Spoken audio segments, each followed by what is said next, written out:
Hello! Let's not waffle around too much. Let's start the party.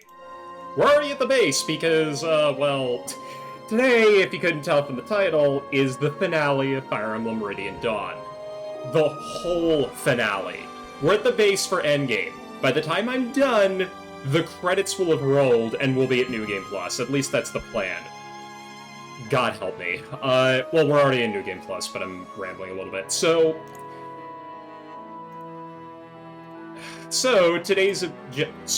off stream, I went ahead and did all of the prep work and prepping all the units that we're going to be bringing along.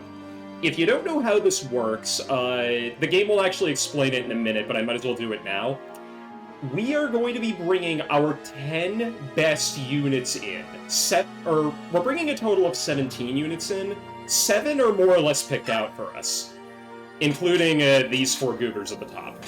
The other 10 are entirely up to me as to who I wanted to bring in. It took me 2 hours to prep inventories and figure out exactly who I was going to take in with me. Granted, I already kind of knew who I wanted to use at the beginning of Part 4, but some things kind of shook out a little bit differently than I expected. So, Ike is of course coming in, so is Micaiah. I went ahead and bumped Micaiah's stats up using bonus experience because she's going to promote at the very start of this, and I figured, why the hell not, we might as well go for it. I kind of have to admit, Capped Luck is just stupid. This might be the best Micaiah that I've ever had in any playthrough of this game. That's no small accomplishment, because she can turn out incredibly poorly if you're not lucky, and, well, I would think I did. Soth is kind of like the weak link of the group, unfortunately. He's not... Okay, he is kind of bad in the tower, because every single unit in there is probably going to outclass him, but he does have one job, technically 2. His first job is that there is actually exactly 1 locked chest at the back of the first map that we're going to be doing out of 5. His objective is going to be to go and get that for us. And of course, the other thing that he's going to be doing is being a support bot for Micaiah, since Micaiah is really our primary healer. I've also elected to get Micaiah a ward staff. These were available from the shop. Magic damage is a huge, huge problem, and that's going to be mitigating a lot of it. So that's what these 2 are here for. Sadaki's also tagging along, so I just gave her every single powerful tome I could possibly give her. I'm tempted to trade some stuff around, but I'm going to wait on that until we actually get into the maps proper. Now, from here on out, there's a couple of other units that are force deployed with us, and I think they're at the bottom of this list, so I'm just going to go ahead and tab over to them. Renning I went over briefly last time when he joined us. He's not going to be tagging along with us, unfortunately. I'd like to use him at some point, but if you train a Cavalier, they're going to be better than Ren. Just no question. He's a great jack of all trades, as most Cavaliers end up being, but yeah, like, I mean, good God. He has 4 Authority Stars, and he can't use them at all, because that's not how commanders work. But I mean, if you want to use them, like other units in Part 4, use them. These two are the real... In fact, I'm going to go ahead and do this. These two are the real stars here of the endgame. Kurtnaga is, of all things, he is a trainee unit for the endgame. Which is extremely bizarre, but somehow still works out okay. His stats are unimpressive, but he's only level 20, so he's got a lot of growing potential. To that end, I've elected to change out his skills a little bit. If nothing else, you're going to want to bring him along for his Night Tide skill. This increases, obviously you can see here, increases the defense and resistance of adjacent allied units by 5. This can make units, combined with some of the terrain features on the endgame maps, stupidly tanky. It's worth bringing him for this alone, because he just buffs up everybody around him. It's a nice skill. Ina gets her own version of it too. I've also elected to give him Paragon, Renewal, and Device. Paragon is he's kind of one of the only units that can benefit from this, because he'll more or less, he won't get a level per unit that he kills in the tower, but he will do very, very well in the XP department. And his growth rates are pretty good as well for a Laguz unit, so it goes without saying. Renewal, his HP starts high, it's only gonna get higher, and then Device is just funny, if I'm being perfectly honest. Just being able to no-sell attacks because they bounce off of, like, a dragon's hide is weirdly thematic, and I just hope it'll be as entertaining as I think it's going to be. He doesn't have the highest stats to really start with, though, with that, but I mean, hopefully that'll go from, like, somewhere like the 15% range to go being a lot higher. Ina is in a very similar bucket to Kurtnaga. Her stats are slightly better, but they're not going to get much higher. If you played Path of Radiance, you probably remember her very well, because she was very relevant to the plot of that game, but more importantly, if you failed to kill the Black Knight, she was the unit you got stuck with. And she was just okay, but her granddad, who we saw briefly last stream, he was the unit you actually got if you killed the Black Knight, and he was so much better. Her main benefit is more of an offensive support unit. She's mainly for the Blood Tide skills. This increases strength and skill of adjacent units by 5. And adjacent, it means one tile directly on the sides or front and back of her. The diagonals don't count, unfortunately. She also has Boon, which is definitely going to be helpful for curing status ailments, which are kind of a problem. The keyword being kind of. She's also got Renewal and Miracle, which are just kind of whatever. I elected to give her Nullify because Thunder Magic is mean, and I don't know anybody else that would really benefit from this. And I guess, like, Jill would benefit from this, and I'll get to her in a minute, but that's just basically what we're working with. These two are force deployed, so it's kind of a oh what the hell situation. And then the last force deployed unit is a Heron, but I'll get to that in a minute. Now for the units that I actually elected to pick. As I kind of hinted at earlier, this was going to be hard spot, and then look at this. You expect me to not take Jill in? I just threw a couple of bonus XP levels her way to see if I could get anywhere with these stats, and good freaking god, like, Har's strength and defense caps I think are higher. In fact, I think Har's strength cap is 40, but Jill's got more resistance going for her, and that's gonna pay dividends later on. She's also been loaded out with every single high-power axe that we have left, including this forged weapon, which I somehow haven't used yet. And then, of course, the Irvin, which is probably going to be the real workhorse for her in the endgame. Wyvern Lords are stupid, stupid, stupid good in this game, regardless of how you play this game, because of the buffs that they got, and yeah. The only downside is that because of how Kanto and Stun work, it takes up more than half of her skill capacity. I elected to give her Fortune. I might change this around later to be something like either Nullify or maybe like a regen skill or something, I don't know, because it is, crits are mean. Crits from some of the stuff we're going to be dealing with in the tower are mean, but I don't know how good this is my point, and yeah, like I said, Jill's just god tier. it was in between these two, and Jill just kind of barely won out in the end because of the levels she was getting in Endgame. In terms of other units that I'm bringing in, we have, if I could scroll down to them, of course we're bringing in Soren. I couldn't not bring in Soren because Ike's support partner, and he's more or less mandatory for what we're going to be doing in the endgame. I've kitted him out with some of the best spells I can give him. I'm tempted to give him an Arcwind Tome because this Tornado Tome's not going to last forever. That being said, I've also finally decided to bust out Excalibur, which was basically made to go on him. Unless if you were using Bastion instead, because he's the only real competition.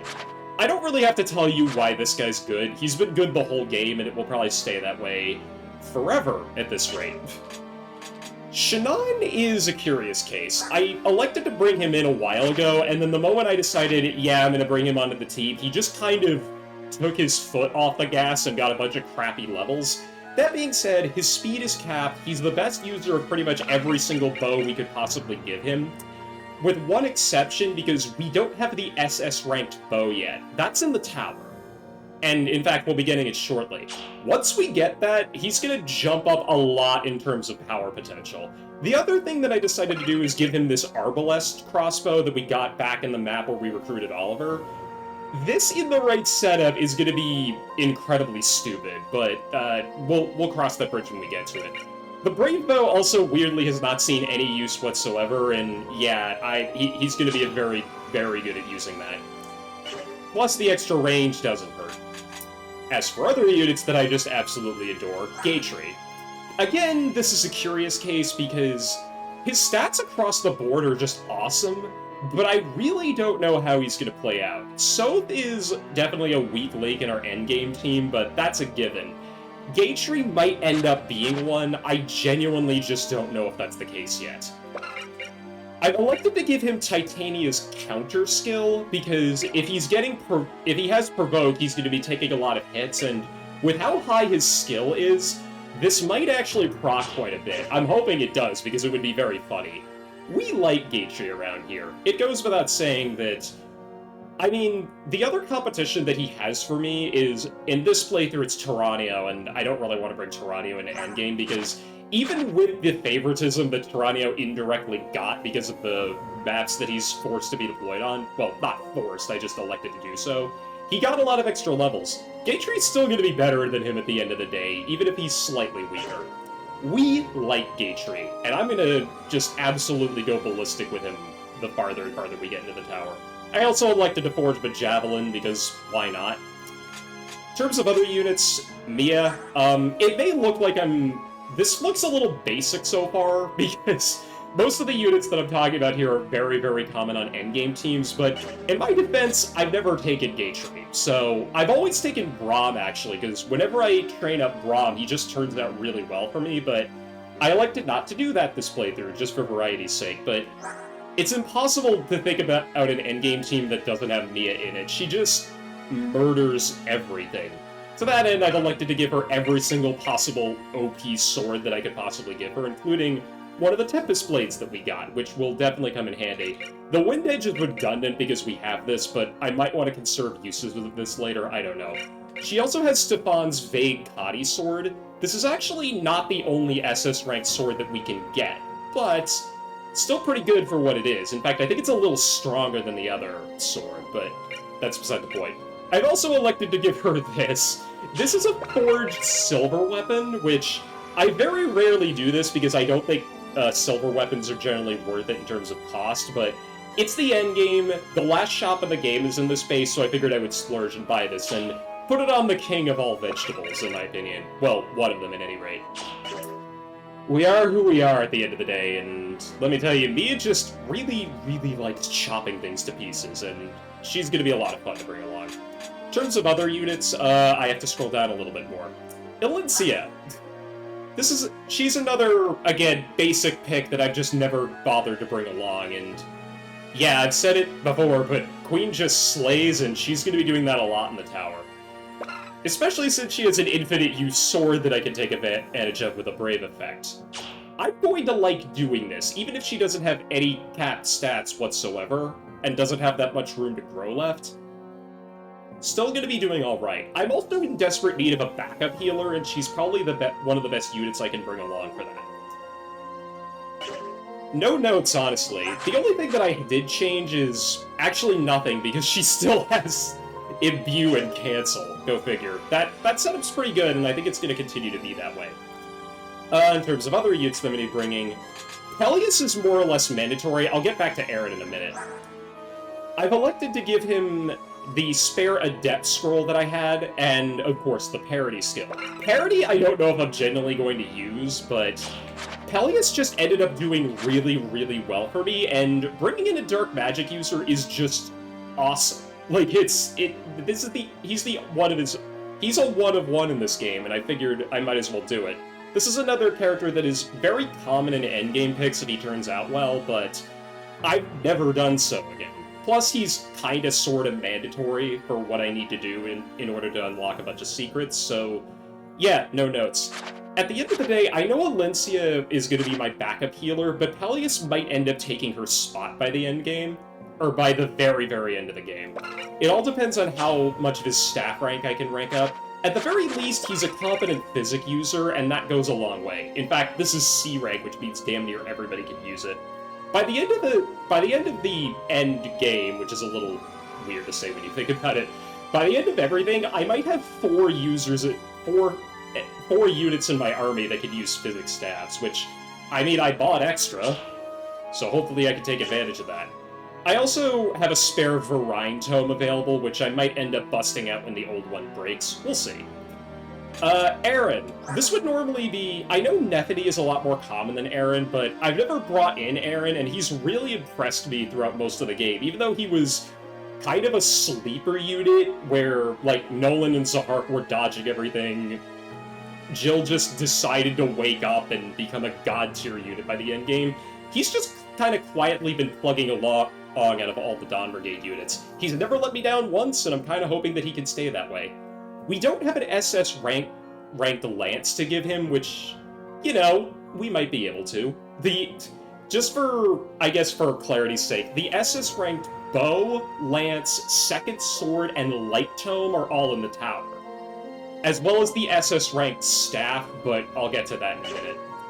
So I think that's everybody. I think I went through 9 total units. The last one was a bit of a toss-up for me. I was originally going to be like, hey guys, do you want to pick it for me? But, yeah, I just went ahead and did it before the stream started. So, I was in between... The 10th unit that I bring in is usually a Laguz Royal, just to serve as a panic button in case I either fuck myself over or if I need an out in terms of getting out of a tight spot or just deleting a problematic unit. I was in between 2 units. I was in between Naysala, or who I ended up going with, which was, yeah, again, basic, but it's Tabarn. Just straight up, I love this guy. I've harped at length about how much I love this guy, and while I think Naysala has some pretty funny endgame dialogue, Tabarn's got a lot more for him. He adds a lot of flavor in terms of, like, different quips and stuff that he can rattle off on in the tower, and yeah, like, I think Naysala has 1 or 2 conversations that are, frankly, very interesting, but in terms of shedding light on what his role has been in the general plot, but Tabarn's just awesome, and he's gonna stay that way for the rest of basically everything at this point.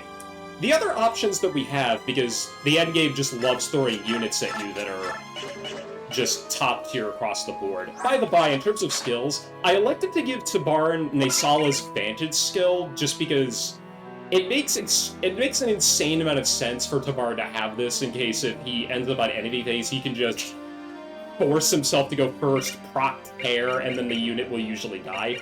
He also has Nihil. I'll be talking about that in a minute.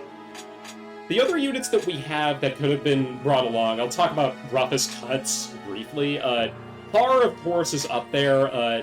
Nolan and Zahark as a pair, I've seen other people run into the tower with both of them having an A support, and that plus 60 avoid that they give each other just becomes incredibly stupid. If you keep them together, they will almost never get hit by anything. It is very, very silly. Plus, Nolan inherently has Nihil, and having that for free is very nice. Now, some of the units that I could have brought in, one of the big ones I want to highlight here is Kanagas. I mean, he's the king of lions. Do I have to tell you why that's a good thing?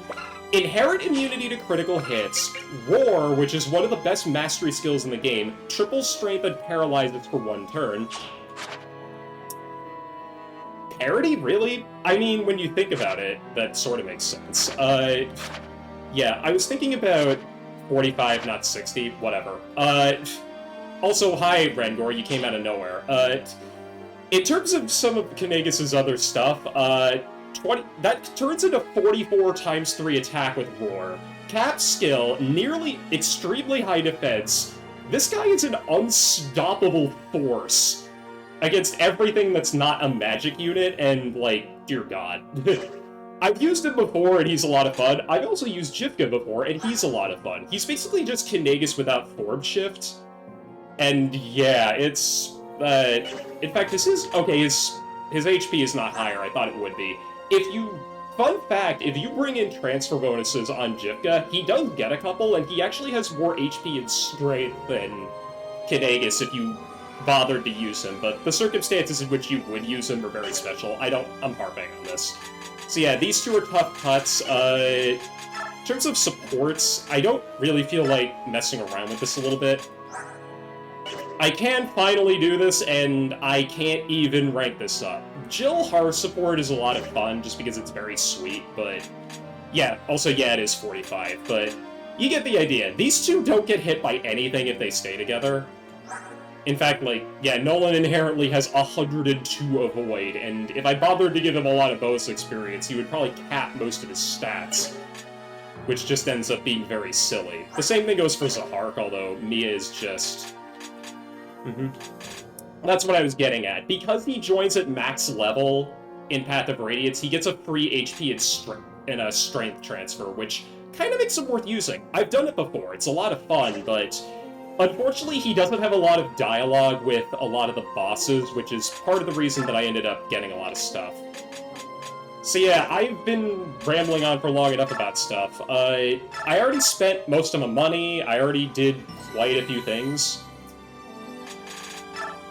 I guess I'll talk briefly about Nihil, because Ike starts with it for free and should probably be keeping it for a very long time. This skill is worth its weight in gold after a while. I don't think it's especially necessary for the very last map, but having it for the first, like, 3 to 4 maps is just insanely important. Most of the bosses are tier 3 units, or they're just insanely powerful regardless, so having this prevents a lot of really ugly stuff from proccing on you, and, for instance, if Ike gets hit with a mastery skill, especially from a magic user, he's probably going to die, even though he has 16 res, because I elected to give him a talisman just to bump that number up a little bit. But I don't want to deal with that. Mastery skills are mean. A lot of stuff is mean. And this skill, despite not being that useful for much of the game so far, is worth its weight in gold when you get to the endgame. Ike starts with it, don't take it off of him. You'll thank me later. Tabarn also has it, and I think I elected to give a couple of other units it. I would have to check briefly just to make sure that I know where everything is, because... Yeah, those don't triple damage, they also hit resistance, which is... Especially on Ike, is very mean. On Kanagas, it's also very mean, but we're not going to be bringing him. But let's actually get this started.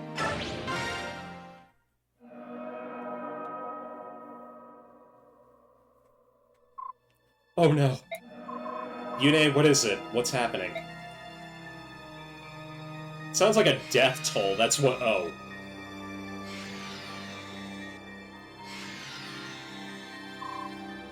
This isn't good. These soldiers, we've killed them already. They've been reborn in flesh, but not spirit.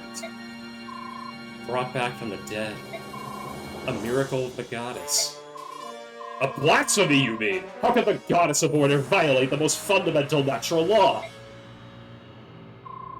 Philosophy later, everyone. They're about to attack. Man, Kanagas and Riddick ought to go bowling sometime. I don't know, I don't want to talk about Pitch Black right now.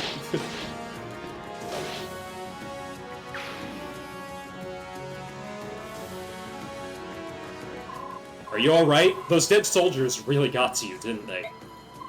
We can't win. All we do is kill the flesh, but she brings the flesh back. We need more time.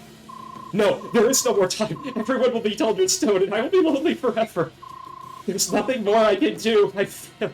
I failed. Yune, get a hold of yourself. Ouch! My ears! What was that for, you big bully? Who do you think I am? Yune, the goddess of chaos. The warm-hearted being whose courage and love gives us the will to go on. Thank you. As things stand, we can't bring everyone into the tower. We'll need support here to hold this position. But at the very least, how many are we going to need inside? They'll have much stronger forces inside the tower, not to mention Asher herself. We'll send in our best 11. Oh, and we'll want the two dragons, and one from the Herod tribe. And the Empress, plus it wouldn't hurt to have so. Understood. If that's everyone, I'll gather them together. And once we get inside, you can leave most of the fighting to Micaiah.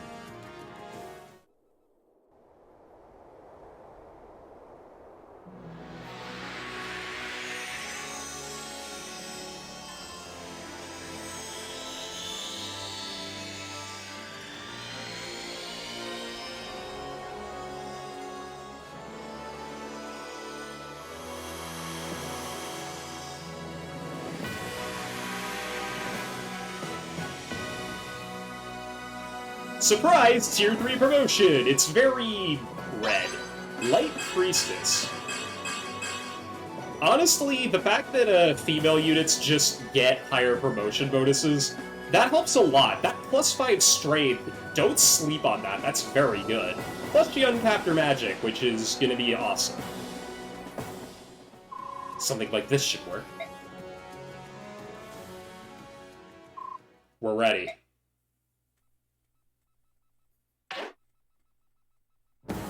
Good God, I've been thinking about this so much.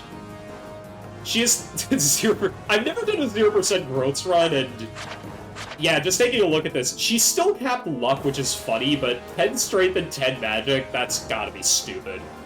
I would love to see, I know, Rendor, I'm assuming you know about Don 151. I don't know if he ever finished his 0% growth rates run of Radiant Dawn. I know he was on 3-7, I want to say, which, yeah, she's still probably useful in the tower because of stabs, but, because weapon rank for stabs is super important, but you guys are sitting out. Jill, you're coming with.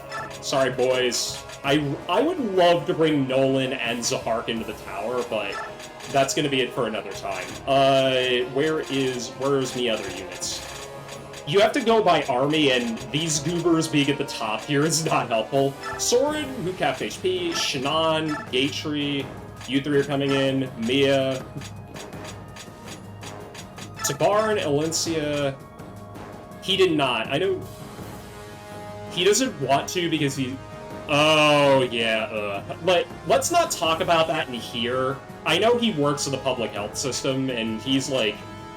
I have a lot of respect for him, but let's not talk about that here. Besides, we're... Oh yeah, I forgot to mention, the last unit that I want to bring in is Volk. I shouldn't have to tell you why. Yeah, let's not talk about that stuff in here, because this isn't really the stream for that. Yeah, Interesting that you know a bit more about Don. I've just been watching his playthrough pretty closely, and... Yeah, if the guy needs a break, especially since he has one of the most important jobs that you can possibly have. Yeah. Oh, wait, Laura, what are you doing? Peleus. I almost brought Laura in. That would have been really funny, and also Fubar it. Super hard. Let me just double check. Yeah, so one of the things that I wanted to do is that this outfit screen is going to be pretty important later, but... You can't change skills at this menu, and we can't return to base from here. Royalist? Oh dear god. I think Royalist probably makes the LTC possible if I had to, or using Royals makes the LTC possible, but I don't want to get ahead of myself. So, Jill, Soren, Shannon, Gatry, Mia, Tabarn, Alencia, Aaron, Peleus, Volk. Yeah, we go have good. And just to show off Volk briefly, I gave him the pass skill. I don't know how useful this is going to be, but stillness is going to stop mattering at the very end of the game, but having pass on him is very, very funny. Yeah, sure, casual. What the hell? This is a lot more of a casual playthrough just because I haven't done a playthrough of this game since I was like 14 or 15, and it's probably my favorite Fire Emblem game just because of the differences in map objectives, map variety, all the units that you can bring in. This is a more basic lineup. Well, sort of basic. Half of these guys I've never brought in before, like Gatry, Elincia, Aaron, Peleus, and Volk I've never brought in before. And then the other half are comfort units more than anything else. But yeah, this is, I think, everybody. I'm not going to save yet, because I want to make sure that I can actually get into the tower first before we take care of that stuff. Yeah, also that's a big deal. The only other game that I think forces you to use a lot of different units is Fire Emblem 5, which, I mean, good God, we'll get to Fire Emblem 5 eventually. Let's go. Alright, everyone. Alright, everyone's almost ready. Who would you like to bring from the Heron tribe? Rayson, you're up. Good old Rayson Brand. I absolutely love this guy. Tharsha and Berwick? Which one's Berwick? Is that a ROM hack? If that's the case, I don't really know it. Rayson, would you join us? Gladly. I'll give you everything I've got. Alright, Tower of Guidance, here we come.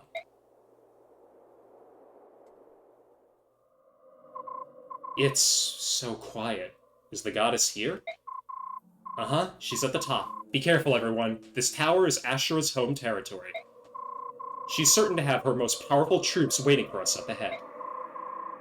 Berwick Saga. It's from the Kaga spin-offs he made after he left InSystems in FE5. Right.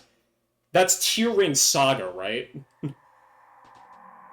Yeah, I know a lot of the hardcore, like, the praise Kaga crowds, so to speak, which I guess I have an affinity for. I know the Fire Emblem fanbase is basically split in 3 different groups, but we must proceed with the utmost caution. Let me get through this dialogue and then I'll kind of elaborate on that.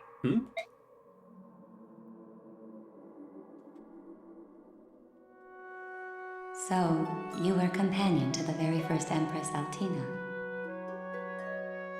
I am honored that you have chosen to speak with me. You would trust in the word of a stranger? Yes, I can see inside you.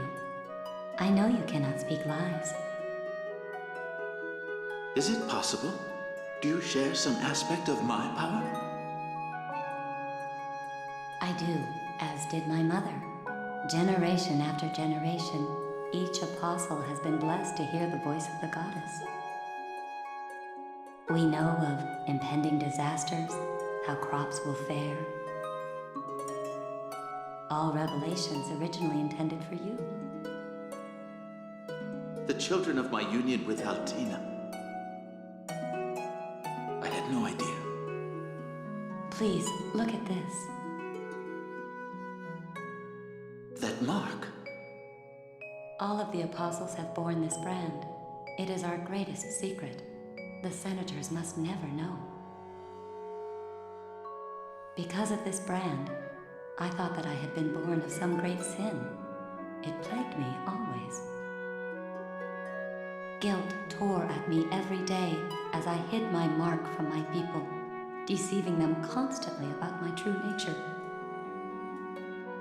Oh, child, how can I apologize to you? And yet now that I've met you, I understand. There is no shame in my heritage. None at all. I will not live in hiding. I will reveal to the world that I am one of the branded. They must see there is no shame in who I am. No, you mustn't. You don't understand the danger you will be placing yourself in. Oh, but I do. The senators will do their utmost to rally the people against me. as they did when I freed the Laguz from slavery. But I will not be deterred. If I am to lead this nation, I cannot allow it to be corrupted by prejudice and hatred. I can put the life the goddess has given me to no greater good than this. Such determination. Your eyes, they very much resemble Altina's. I will stand before my people and proudly proclaim the truth. And then I will guide them to a just and honest future. This is my promise to you. Thank you. Your strength of will, the truth that guides your life. You have shown me the way back to myself. I shall return to Goldoa and tell my friends of you and your actions. I will tell them that Laguz and Bjork may once again live together in peace. I will tell them that there is hope. Thank you, Father of my mothers. I strive to be worthy of the gift of life you have granted me. What was that? Was it someone's memory? What is it? Sorry? Oh, don't worry, it was nothing. Alright then, our path leads through that door there.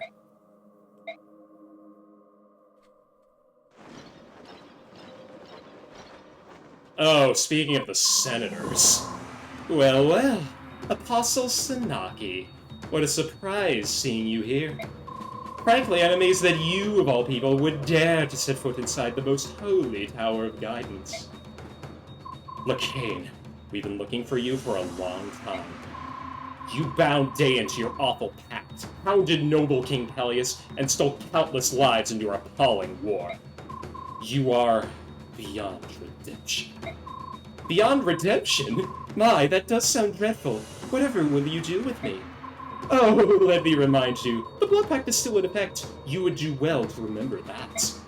I think you know what will happen to the people of Daein should you dare oppose me. Enough. We fear your threats no longer. No more will we bow to your every whim. Now that we've found you, we will exact justice upon you, then destroy the Blood Pact itself, ending its power over us. So, you figured it out, did you? It matters not. This changes nothing.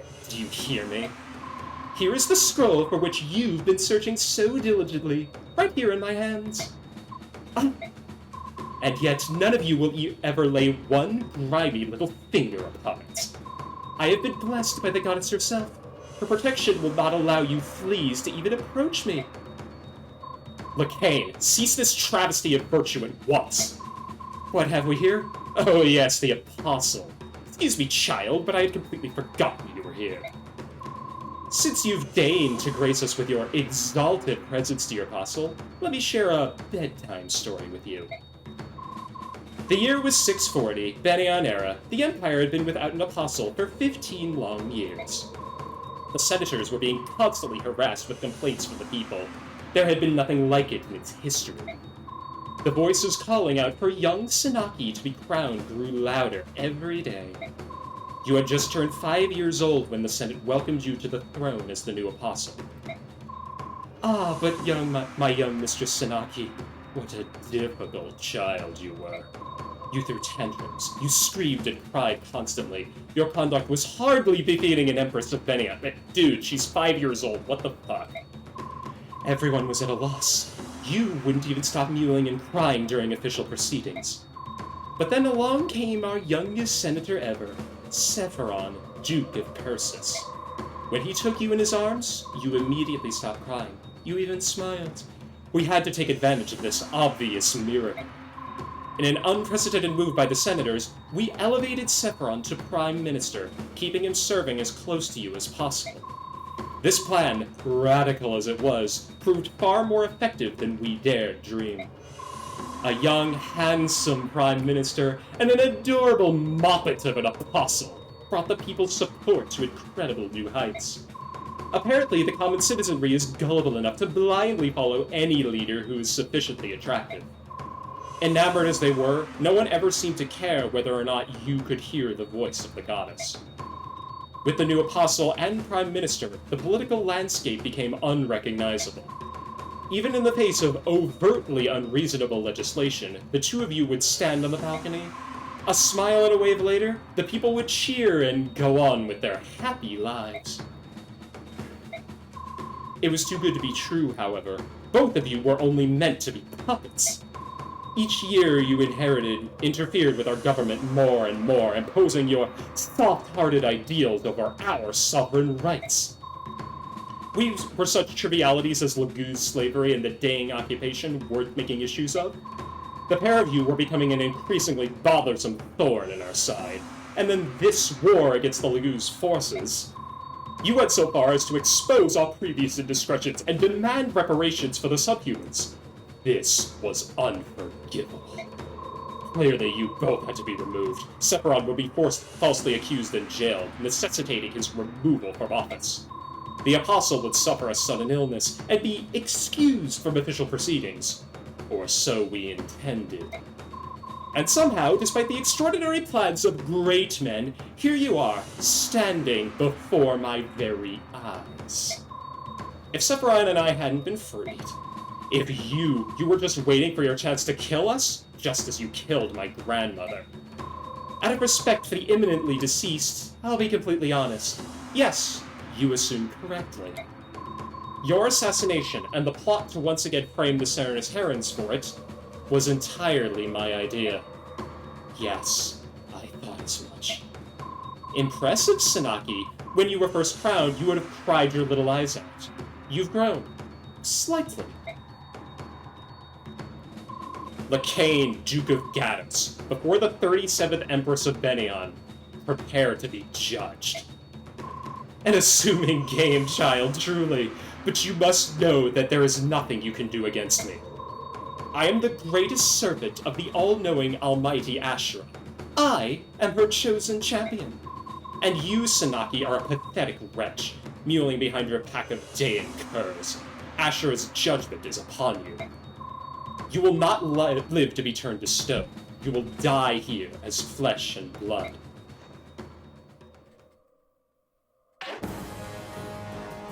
Bold words for somebody who's content to be a statue for the rest of their days. Anyway, this map is, more than any of the other ones, more of a victory lap than anything else. We don't even have to deploy soap, which is funny. If I'm being honest, this is one where I think if we have enough means of crunching through some of the armor, because, like, look at this. This is, more than a lot of other maps in Fire Emblem, this is enemy armor overload, and oh, I guess these sages are here, and these guys are maybe the real problem. This is one case where if I need to... Yeah, I'll get to that in a minute. If I need to change skills around, I think it's because of these guys with their staffs. In fact, wait. Micaiah, dear. 1 minute. Yeah, the Thani Tome is actually going to be pretty good here, but... Ooh, yep. I'm gonna shut some shit down. Could you solid staff them? That's exactly what I was thinking. This guy with the... I don't know which of these guys is more problematic. I think it's this guy with the Blizzard Tome because he's literally on an island by himself. Yeah, so this side I think is more annoying because it's a pretty... The strategy for this map is going to be take our tankiest units and just form a line here and have them punch up through the middle. I'm going to need other units, preferably units that can deal with mages better. They're going to be going up the sides here. This side I'm going to save for later because you didn't really notice him because Lakain was flapping his gums too much, but we've got Hetzel here. He has no weapons, but he is going to be very annoying. Shoutouts to the turn of one of this map that has the... What is the one of 10 million? Like, let me elaborate on this. Hetzel is more of a distraction than anything else. He's not really your prime target. It's Lakain. Lakain, of course, alongside Sephiroth, is a saint. SS rank light magic, and gimme. I've been looking forward to crumping this guy in the face for, like, I don't know, maybe the past 12 hours plus of gameplay, including everything in Part 4. We finally get to dispatch him and showcase him as being the absolute full of shit shitbag that he is. This tome, don't make any mistake, this is nasty, and his high attack power means that units like, for instance, Peleus are gonna have a hard time against him, even more so than Valtome.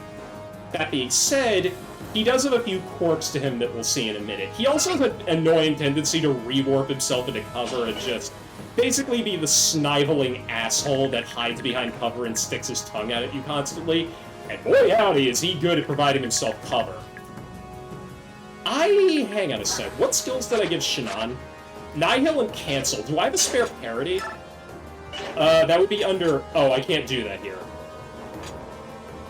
Stillness, Restore Micaiah? I'm all ears, but yeah.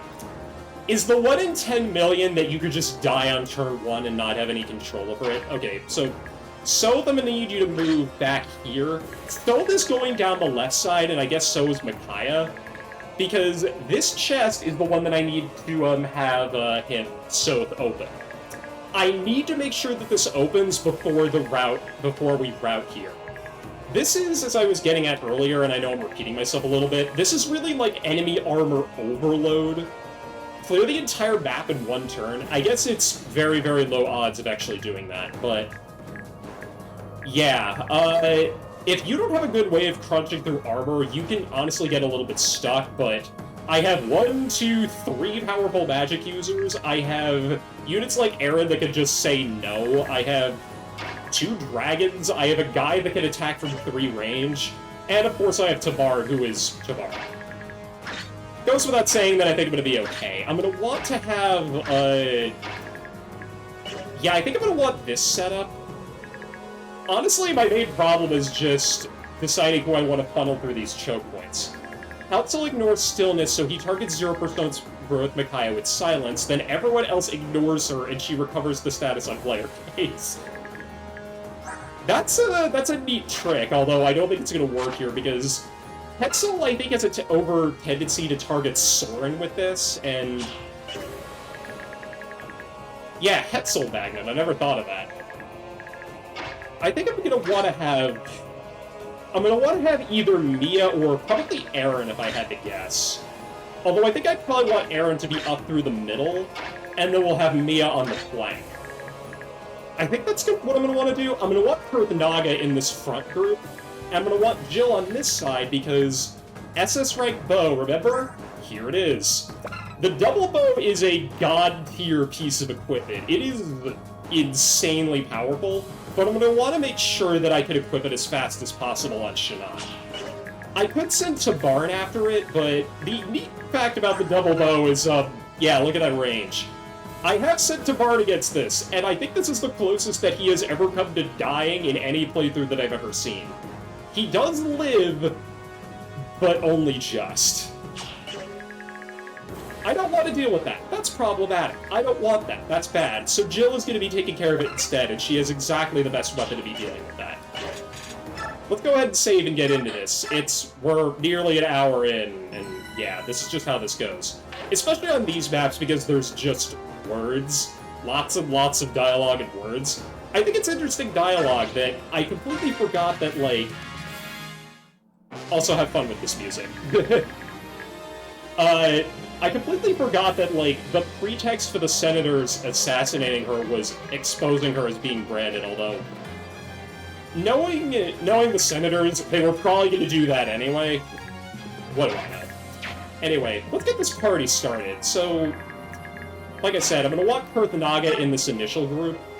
I'm going to have to mind a lot of the terrain here, because there's stuff like these wardwood tiles that give extra resistance. And I believe, like, around here specifically, there are these cover tiles that give +10 defense. These get very, very silly if you can remember where they are, because, like I said, you can just buff units up to be insanely tanky. You can also, you know, stop Ike from getting targeted by sleep stabs, which, you know, that's nice. Let's get the party started with Perth Naga, though. Actually, I think I'm probably going to want to have him hang back for a minute and then jump in. Did I give Race... Okay, he has a Lagoon Stone. I'll keep that in mind. I was tempted to get... I'm actually going to give Grayson my other Lagoose gem, but I forgot to do that before this. I knew I was forgetting something, but that's not that important.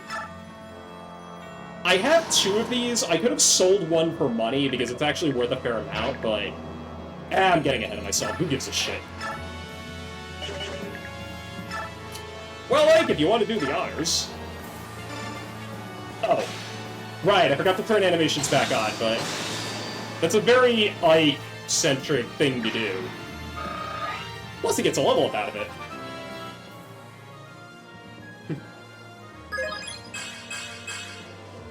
I'll take it. I would have liked defense, but I'll take it. Anyway. Yeah, I turned these to map only because I did the Lagoo's grinding machine map, and yeah, that's not fun. Nobody can attack you from here. If Gaedra gets hit with bolting, I don't really mind that, but I don't know if I want him to go up or around, and I think I'm going to want him to go up here. Don't want that. Steel Great Lance? Yeah. Actually, what I'm going to do is... Everybody, let's go.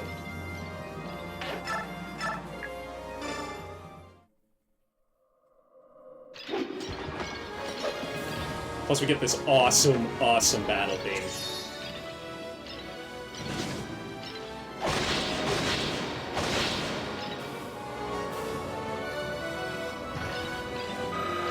The more... Yeah, I'm starting to notice that, like, I think I made some pretty awesome decisions.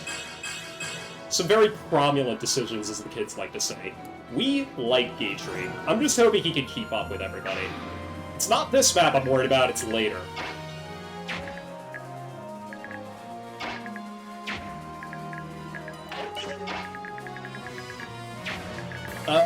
You are not going to be a threat at the moment.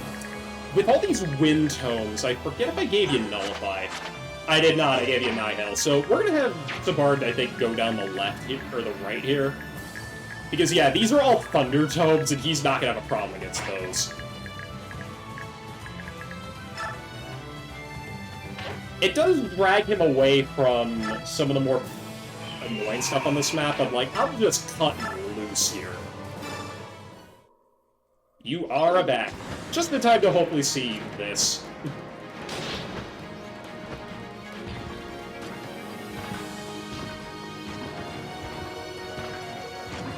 That's the one annoying thing about this map is the number of armor knights is... Oh yeah, I was hoping to see that. Love me some dive bomb tactics. Someone calls using Tabard cheating. I call it necessary. 0% growth Shannon to the tower and he was still good. Yeah, balanced snipers. Very balanced snipers. Axe users galore here means... Are you standing on cover? No, okay. I gave Mia parody. I don't know why. Vague Potty or Spinach? Let's do Spinach, why not? I need to repair a lot of support partners because a lot of people's partners, like Aaron had an A support with Laura. I'm going to want to change that at some point. Who needs Astra when you've got crits anyway?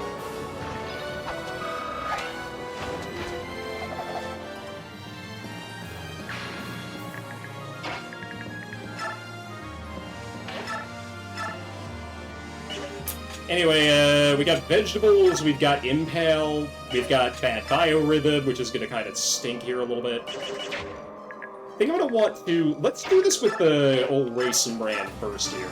Because I want Kurthnaga to be up front and center for a lot of stuff.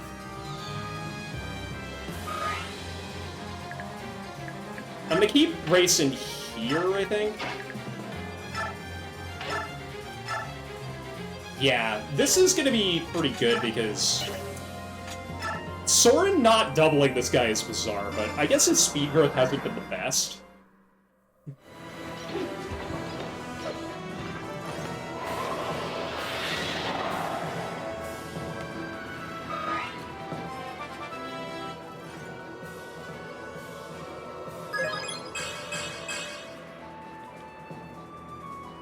Plus, it's probably not going to get any better with level-ups like that. Every time the game loads, I just, like, I stall after a minute. I'm like, wait, is there a problem? No, there's no problem. I'm going to keep Kurthnaga here. Yeah, that's... okay. Maybe I should... Still have to worry about the left side. I haven't even decided where I want to go that way.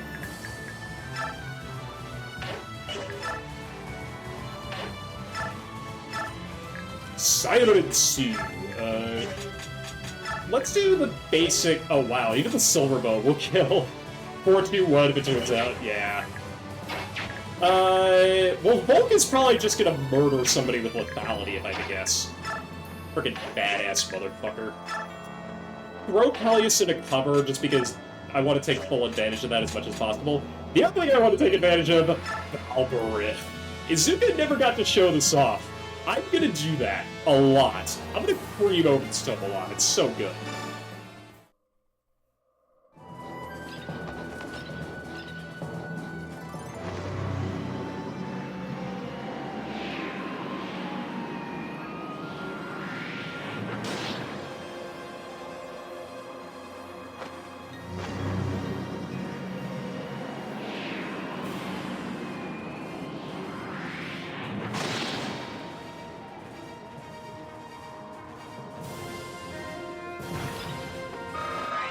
Racing being the worst is... I think he's the worst untransformed. What makes you say Leanne is better than him, though? I'm curious.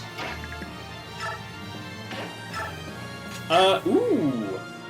That's spicy, but yeah, that's why you gotta respect the double, though. It's really good.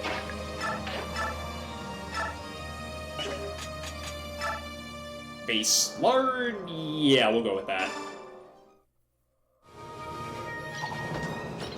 Is Volk excessive? Yes. Is this not funny? 2 people turn 1 and... Yeah, because you have to... I can kind of see that. He either shifts turn 0 or turn 1, or in my case, he's going to do it on turn 2. Because I wanted to get Kurth Naga transformed first. Speaking of which... Eda's got enough Lagoon Stones to last a lifetime, and dragons have very slow transformation gauges inherently, so that's good. We might as well get his... I forgot. I meant to do it and I forgot. Whoops. No problem. I can worry about that later. Yeah, I brought one for Kurth, but I did not bring one for Racing. I guess I could just trade it over. Now that I think about it, because like I said, I have 2.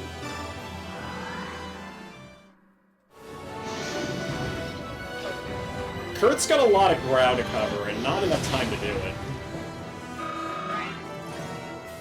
He's gonna have to do a lot of the heavy lift. He's gonna have to do a lot on enemy phase, just inherently. Could throw Jill into the fire here, but I think I'm gonna wait 1 turn to do that.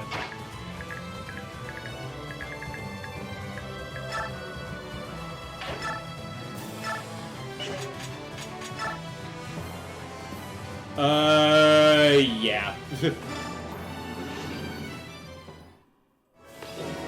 Nighttide, not even really doing anything. I love it when that happens. I swear, cancel is the most redundantly redundant skill ever in, like, 95% of cases. Also, that is, too, because you don't need skill, you need your other stats. Although, who am I kidding? I don't know if he even needs defense.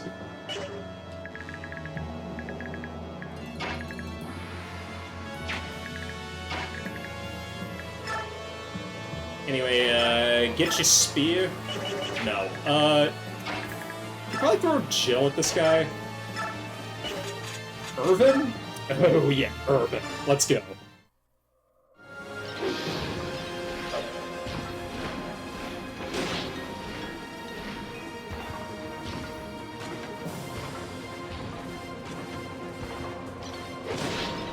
That's okay.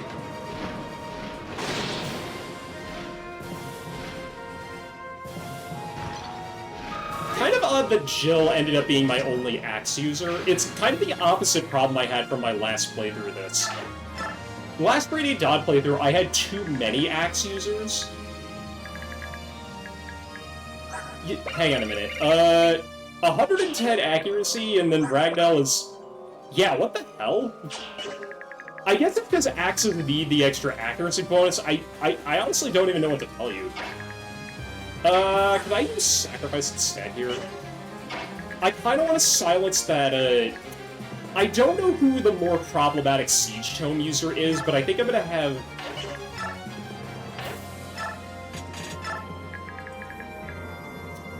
This is somewhat... Yeah, I mean, the vague body being lower is also strange. I forgot about these bishops as well. I think they just have Sleep Staff. Okay, you're not a threat. You are a problem. I think I can get Elincia in here to heal and then just back up. I'm gonna want Elincia on the right side more so, but I think this is fine for the time being. Yeah, I think I'm gonna whip this out and just kind of shut down one of these Siege Tome guys. And I don't know who is worse. Like I said, I think it's this guy because... Oh right, I forgot about that part. Did my kind of reach from there? Is that... AXO, is that better? I don't think that's better. I think the problem is that, staff... This is an FE5? Yeah.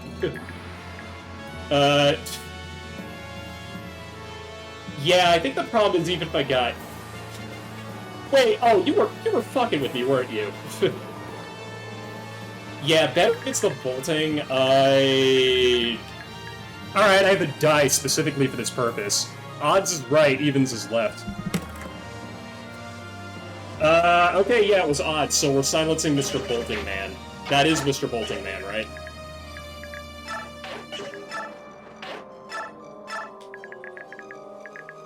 Also, yeah, that's 80%. I think that actually comes into play here. Shut. Nice.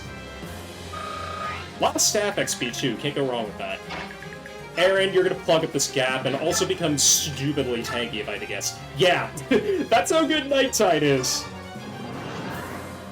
Gatry don't need it, but everybody else can certainly benefit from it.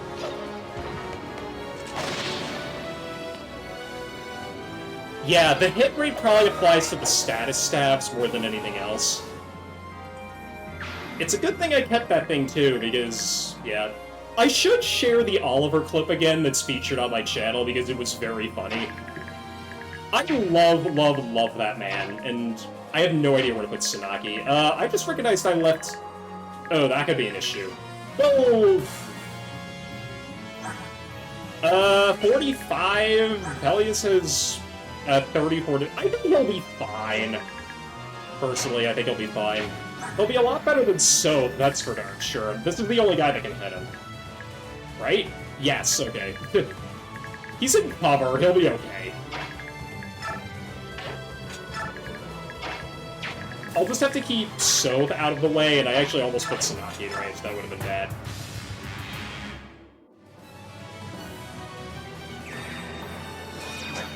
Ha! Idiot. I guess he will target Makai after all. That I expected. Yeah, that's annoying.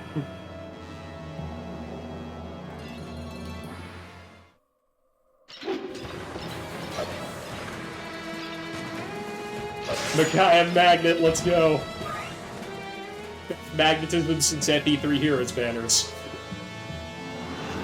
Okay, Daunt, and I would be shocked if this hit. Admittedly, I didn't really check a lot of ranges. Soth is still good. I mean, I might use him to kill Hetzel just for fun, but... Okay, this is... That's okay, I can live through that. None of them are targeting Ike, despite the fact that he's asleep. That's very funny. Also, yeah, this is why They're all targeting him because he has Provoke, that's why. He'll need to get healed next turn. You're just dead, that's good. God, if I had to redo this turn, that would be very dumb. Admittedly, I wasn't checking my corners carefully, or I wasn't checking the left side carefully, that's on me.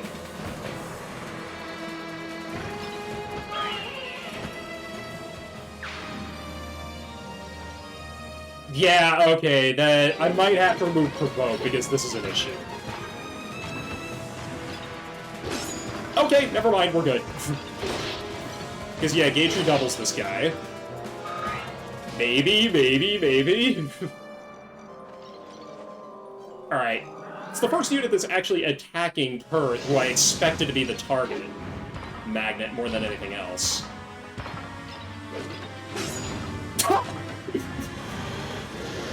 Told you that was a good, interesting tower team. Yeah, this is half units I've never used before, and I expected that, but I think Peleus is tanky enough, so that won't matter. Yeah, oh my god, that's really good.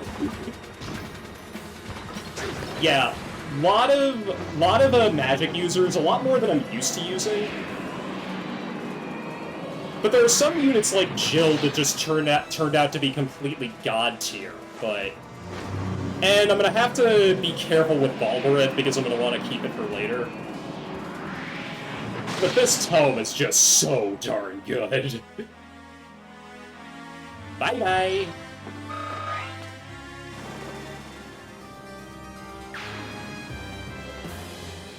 Why are they targeting the Bard? This is so dumb! Don't target Nia. Oh, hi.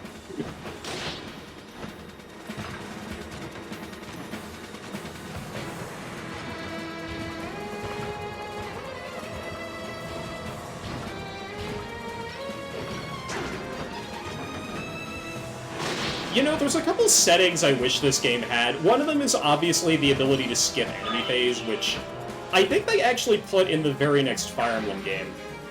Oh, interesting. Even though that's like, you know, it just looks like they have a death wish. Yeah, clearly the correct play. This AI, I swear to God. I mean, I should have guessed that Geisha would get hit a lot because of Provoke, and... Okay, well that's a free kill for whoever wants it. Never mind! Asswipe. Oh, come on! Keep forgetting, you're not supposed to... He would have lived on 2 HP. He actually would have, and that I'm both worried about. Because these guys have brave weapons. Yeah, if that one other enemy hit him too... Yeah, see? I'm a genius. Clearly, I'm a genius. Also, I'm gonna need to get a restore staff. I'm gonna... What? Hang on. Dudes... Sword, you have one or does Alencia have one? I think Alencia has one. I could have Gatry get healed, or I could have Micaiah kill one of these guys. Never mind. Keep forgetting that, Oh yeah, I forgot about that, too. Yeah, Sacrifice is so darn good, just because it helps in so many situations. Not having Super Bird online is gonna make this an issue, but...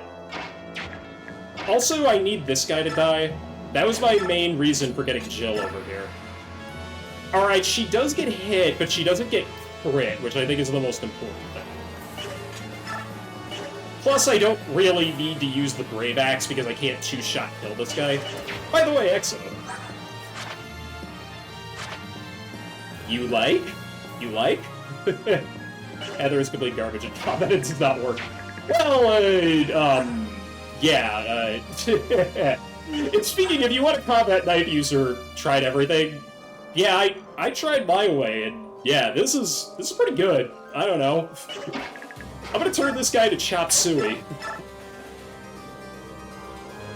Promoting Heather. Yeah, I forgot. I really should have promoted Heather, just for fun. I have 2 Master Crowns that I'm never gonna use now. Yeah, you are an issue to the point where I kind of just want to back up on this side. Yeah, I'm thinking I get the double bow and then run away. It has 13. Don't you actually need them in order to promote units?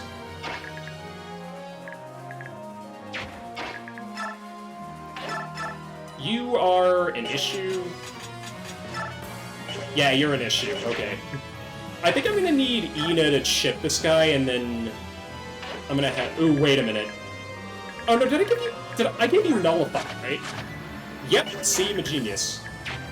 I do. My boy here's right here. In fact, I could probably do this and put him on the Wardwood Tome and snipe him out. Yeah, in fact, if I can push my line forward here, I think I could actually...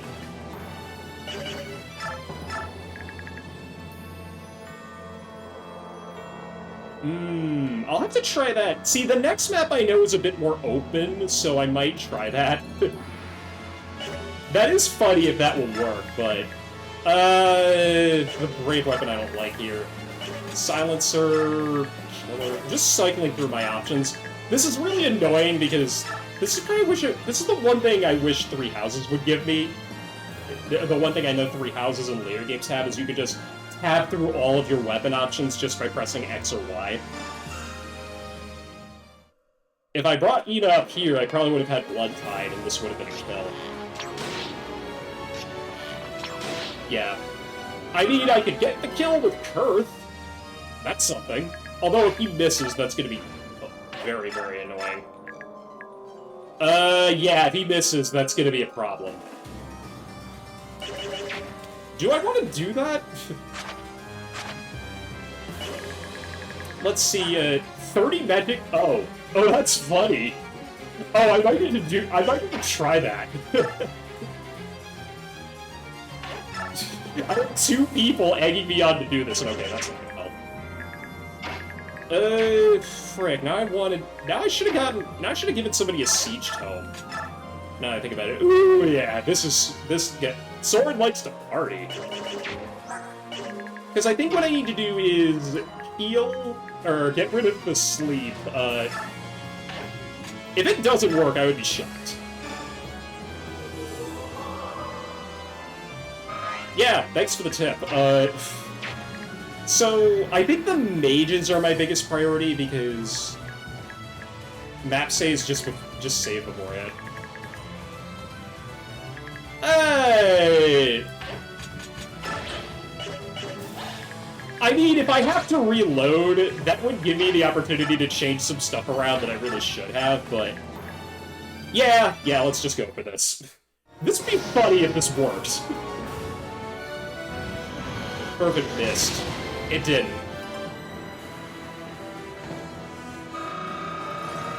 First level of the day. For this guy, I mean.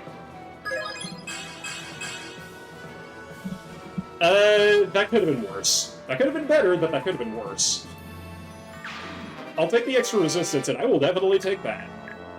This is perfect, because I can just trade it over to Shannon, and we'll be good. Brave Axe you, because... Nighttide, baby. It's what's for dinner. Wait, does Kurthnaka get attacked by the mages? I just recognized.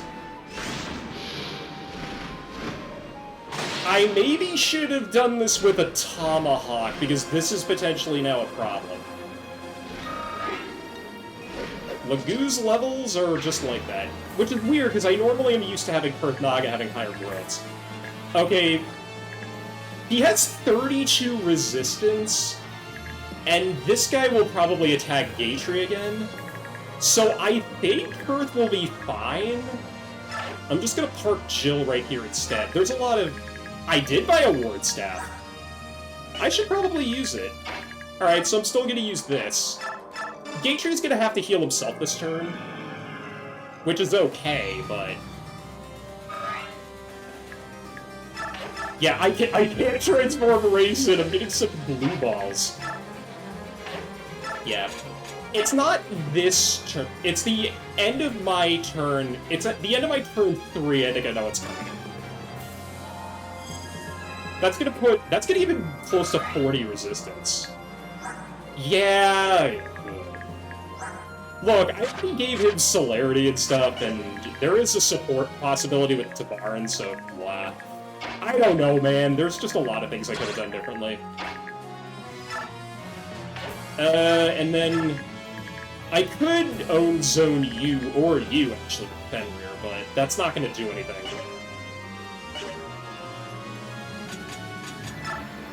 You had... Oh, right. Pele says physics, so I could just do this and keep up the pressure. Get another level up on a unit that doesn't really need them anymore. See? Yeah, it is funny to think about, because I kept hearing over and over again that Leanne is the worst of the 3, and then you have to consider that, like, Raisin has to use an item to transform on turn 1. But yeah, this guy, I think I just kind of want to stay put. What would be hilarious is that if this guy targeted Tabarn again instead of Mia. I keep having Mia here to get hit by stuff, and that keeps not happening. Yeah, there are no wrong answers, I think, in terms of who to bring into the tower. Except for Heather, apparently, but we're not going to get into that.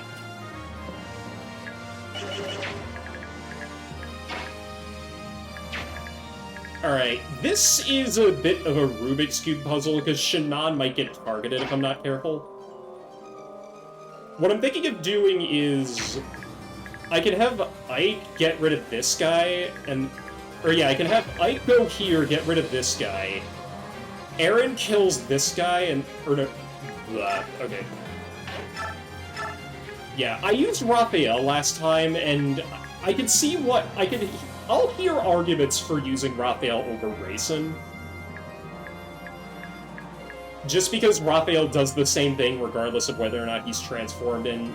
The turn 1 breakout phase is like the most important thing. This kills, right? Yeah, that's 52. I can do that.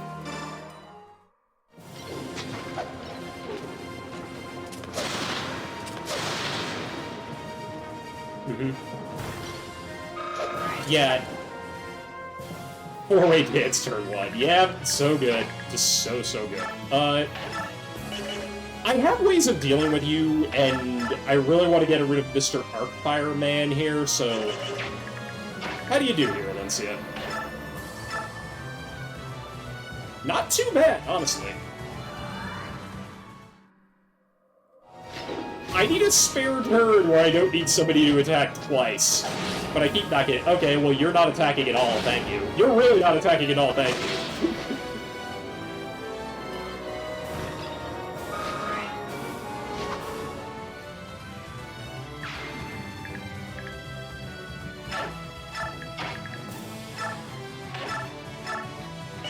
Leaks or... Yeah, Aaron's not at full power yet because we don't have his... There's a weapon that's gonna be glued to him for basically forever.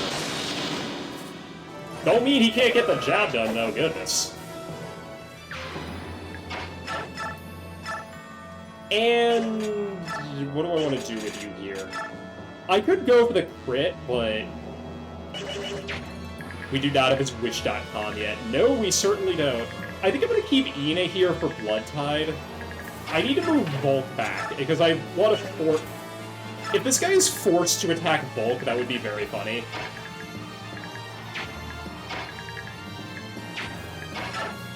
I could let's get Sanaki into the fun. She gets weighed down by damn near everything, but I could show off Rex Flame.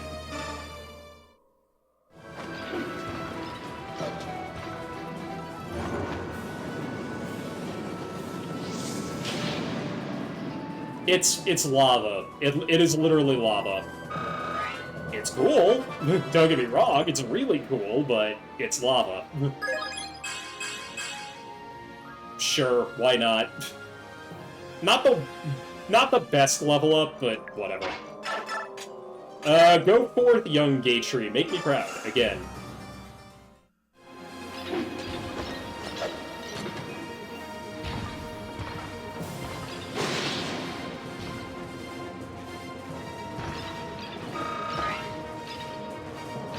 I think the reason that people used to value Rayson a lot, now that I think about it, the reason that they did that is because, well, he was the only dancer from Path of Radiance, and then, yeah, when transformed, he's amazing, and is also the highest level of everybody. How long does the silence last here? 5 turns, okay. I need to get Alencia over there, but I think after this guy is dealt with, then we can kind of push forward on this side, and... Yeah, having Alencia and Tabarn here just Kanto, that would explain a bunch, but Leanne also has Kanto.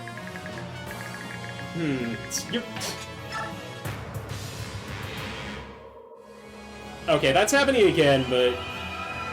Oh, come on. I just fixed this! Also, Hetzel's coming in now. Although, I might not even have to... Yeah, no, I'm not going to cure either of them, now that I think about it. Oh, you have a ranged weapon. That's important to keep in mind. I'm not going to cure them, and there's a particular trick for this. There's Mr. Blizzard Man again. He missed, which is good. I did expect that, but that's why we used the ward stack, because, yep, I don't think he would have even taken damage. I should have checked. Dink. Do you double? Kurt, please tell me you double. No, he does. I could have him grind on that. Grind XP on that guy. Yeah, this guy would... I fucking knew he would go for Tabari. What the hell, man? What the hell, man? Why do these guys have a death wish? I mean, if they're actual zombies, which this game... My tower strategy is a bit more defensive, but... Admittedly. Also, yes, have fun. Have fun, Bull. He doesn't have advantage, but... He does have 50 HP.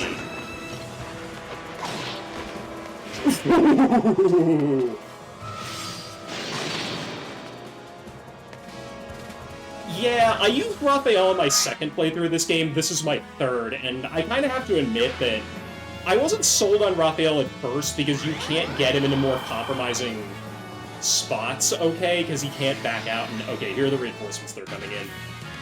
That's a trio of bishops. I wasn't expecting that.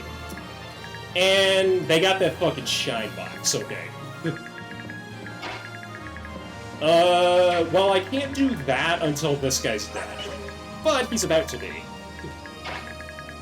Because I'm almost thinking that I send Mia up here and just start chopping things down. Bit risky, but I have physics stabs out the wazoo, so this is kind of safe.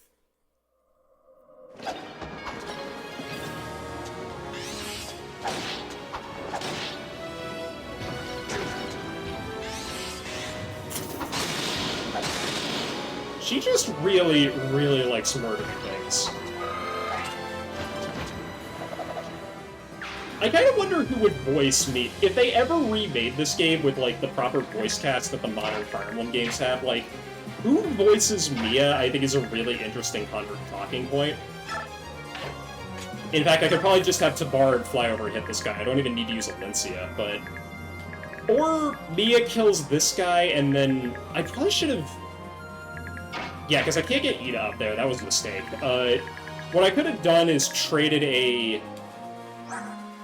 fight, yeah. It's Mia or Zahark, I think, is... Those are probably the two candidates I could see Adept Astra cancel. I've seen Astra with Corrosion. That's a really fun combination. Because you just melt the... The unit doesn't even live, you just see Corrosion proc over and over and over again.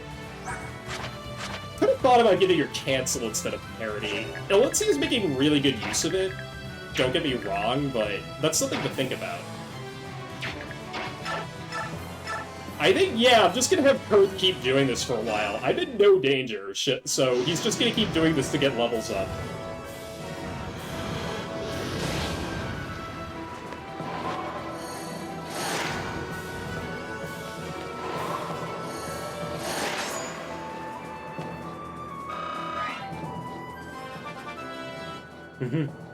Sudoku on EP, yeah.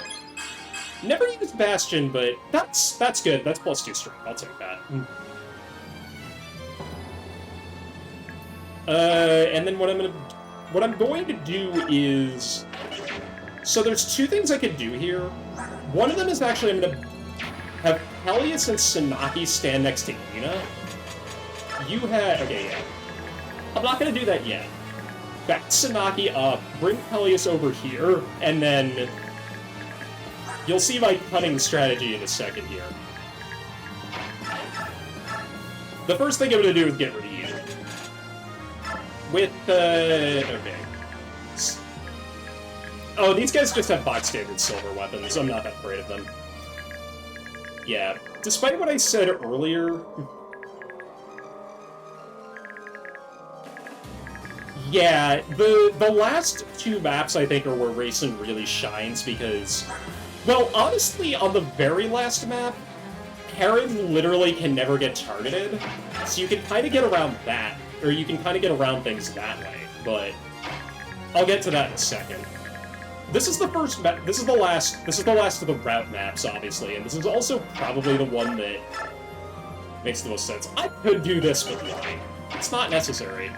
I think I'm just gonna have everybody stay put, if I'm being honest. This turn, I think, is... Fourth map, Herod's never get targeted. Right, yeah, that makes sense. I'm not gonna cure the sleep statuses on anybody this turn, and why I'm doing that is gonna be pretty obvious in like 3 seconds. Yeah, okay, the Great Lance is better, go figure. I think I'm just gonna try to crit here. They don't get hit by the AoE. The resistance is sky high, so yeah, because the AoE attack is magic. So the resistance means they don't get hit by it. Okay, no crit there, but that's okay. Lessons I've learned over the course of playing Fire Emblem a lot over the last 3 years: never, ever, ever bank on crits happening. It is such a mistake. Or a pitfall, dare I say. But, yeah, I can do that. It's not the worst idea. So, we're gonna... What I'm gonna do is I'm gonna move E to here, and then... nobody needs to get healed, okay. We're gonna play defensively on this turn because of you-know-what. Yeah, I mean, you can, but it's also, like, you don't really need to do it. Restore. You go here, and you go here.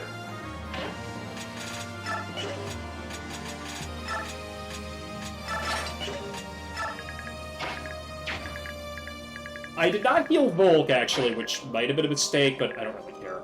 The double bow guy is dead. Speaking of which. Alright, Mr. Shannon here is now totally awesome. Can I go here safely? I think I can. Actually, I don't want to, because I don't want this guy to get an idea to attack my 30. We're just gonna do this, because we have this. Yeah. You can beat some of the later maps in like 2-3 turns extremely easily, but that's not really worth worrying about, in my opinion. Alright, we got the Super Bird online. Hopefully we'll be done before he untransforms, so that would be very awkward. And I'm gonna keep Volk in his current position. We're gonna heal, and I am gonna do this. There's a particular reason for that. In fact, I probably should have put Sanaki next to... Yeah, the fourth map in general is kind of free, provided you don't use a lot of units, or a lot of the units that you shouldn't. Why did I not cure sleep, by the way? You'll see. Okay, you're healing first, which is annoying.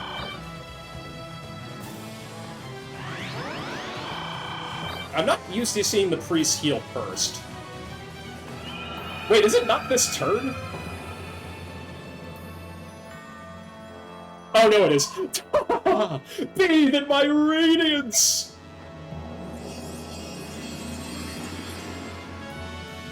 So on the start of turn 3, Lacane silences everybody.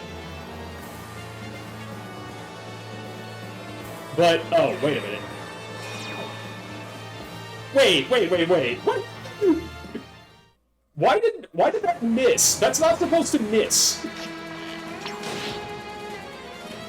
Okay, what the hell? Okay, she lives, that's okay. That being said, this magic is a little bit annoying. I don't like these crits.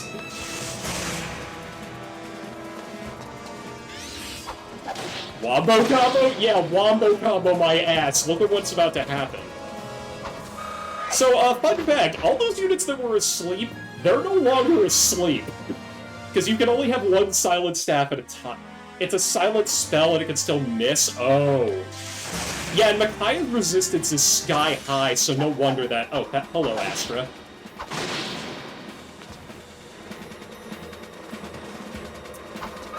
Yeah, so that obviously hits everybody else, but... Yeah, that's kind of funny, because he effectively just wasted Hetzel's turn.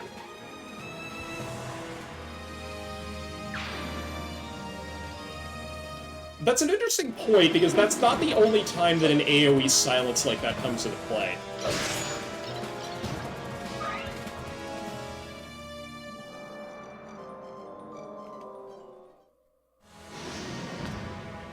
That being... They healed first. I know they did that, but...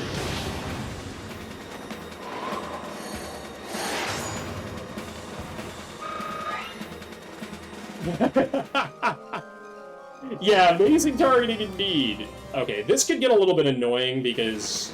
Oh, that's not even that bad. Yeah. Shine stinks if it's not being used by Micaiah, and so do you.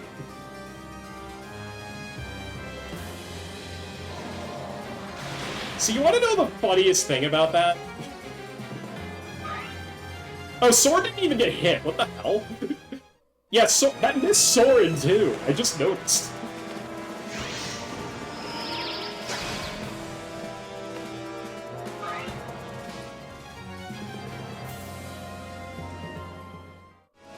They're also all targeting Jill because she can't hit back.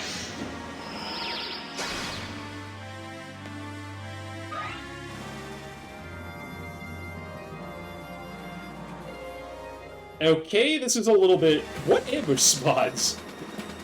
Okay. Oh, never mind. Yeah, I love you. Think fast, Chuckle Nuts! I'll take that, and oh. Okay, this isn't that important on this map, so I think I'm gonna drop that in the convoy. Thanks for the free heals. And we got more Axe Boys. So, Boone does a fun little thing where it cures status ailments, and Peleus didn't even get hit there either. Also, Ike is awake now. Thanks, Lacane. Okay, I do need to restore Sanaki, but that I can do that later. We're just gonna get rid of this problem right now. I know I might be overusing Tabarn a little bit, but I don't care, it's fun. Flying is also really good on this map. I don't even know, like, I have to double check, but I don't even think my flying units take a movement penalty in here. Yep, keep flying back. But let's see Yeah, they don't. That's really nice. We're gonna go ahead and do this, because why not? Yeah, that's weird, because, like, the frickin' 313 is considered indoors, but not this. Yeah, this place is just too big. Meanwhile, the castle on that one map is... Ugh, I don't even know anymore.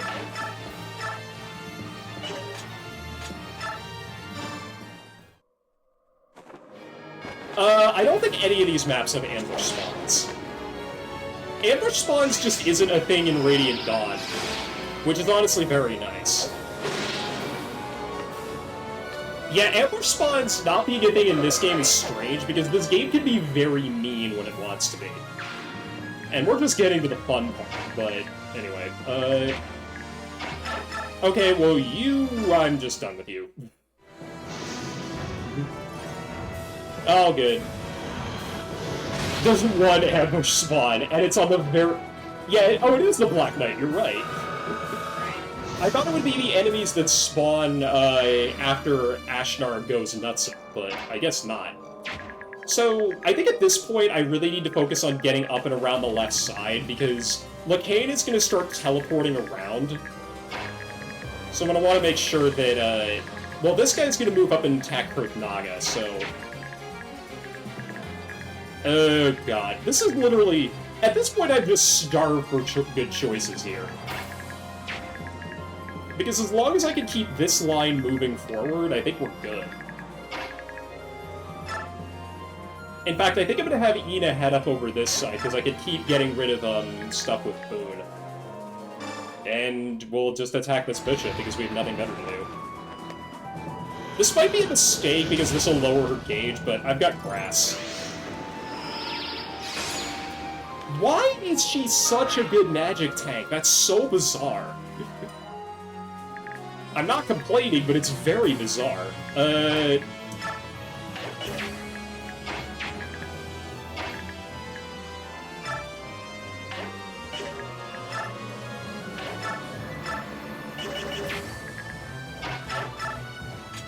bust out this double bow. Yeah, that's pretty good.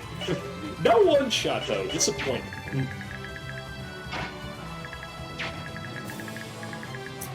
Okay, I do need to heal Mia, so we might as well have Peleus help out over there. Although I could probably... Yeah, hang on a minute.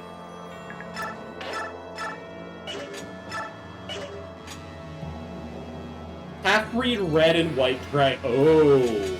Yeah, that explains the pink. Because, yeah, she has, because... Yeah, that makes sense.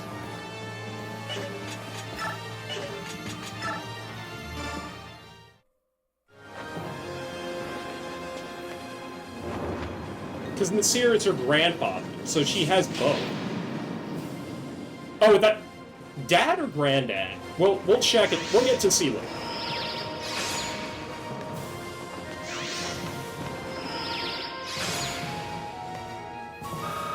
Yeah, I want to say it's granddad, because I think Ina and Kurthnaga are supposed to be the youngest of the two dragons, period.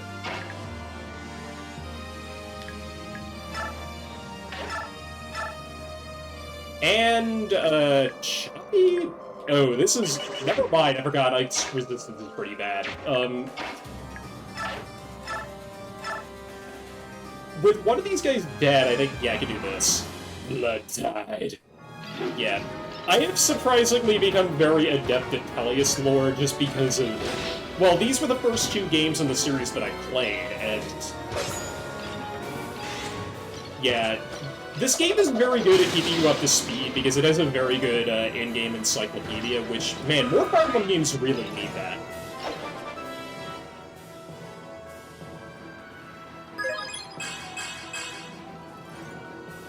Nice job, Gatry. That defense of his is... He hasn't even come close to capping it yet, right? Right. So, he only just caps skill. This is gonna be fun.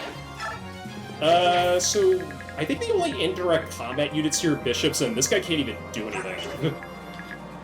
Yeah, because you guys spawned in with axes, so as long as I can keep some of my other units safe. Oh, and I don't even need to get close.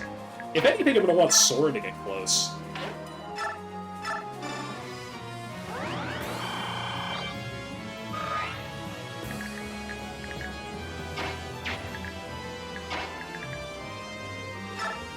And we're gonna do this. Whoop, not that.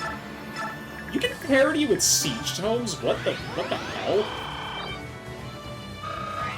That's kind of neat, but why? Why would you do that? Shanon's gonna go on a special mission on this side. Actually, I'm gonna want him to move here. Right. Maybe where Micaiah is standing, now that I think about it.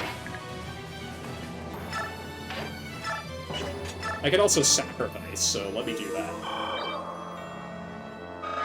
Every little bit helps. And then I'm gonna want Soth going over here.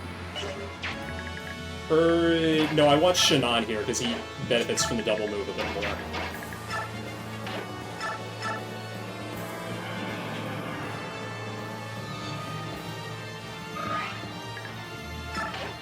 Yeah, I'm gonna want to keep everybody up here somewhat together in the middle of the map. The real reasoning for that is because, I think it's turn 15 or so, is when they throw the obligatory reinforcements at your starting point. Thankfully that hasn't happened yet, and, you die.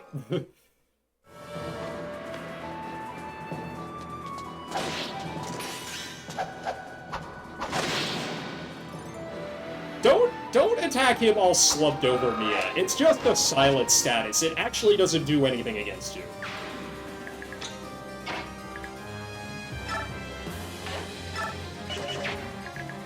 What's my front line looking like here?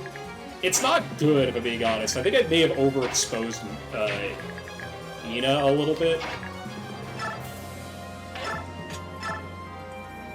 Okay, well I can one-shot you, so we'll do that.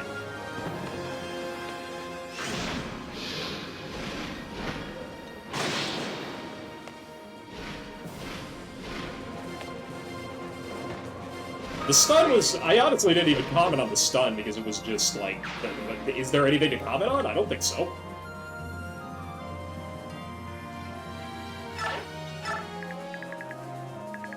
And Aaron already moved, so... Alright, and nobody can even attack back there, so I don't know why I'm... Okay, you can, which... I'm gonna have to block you off. And I can use Alencia for that, so I'll do that.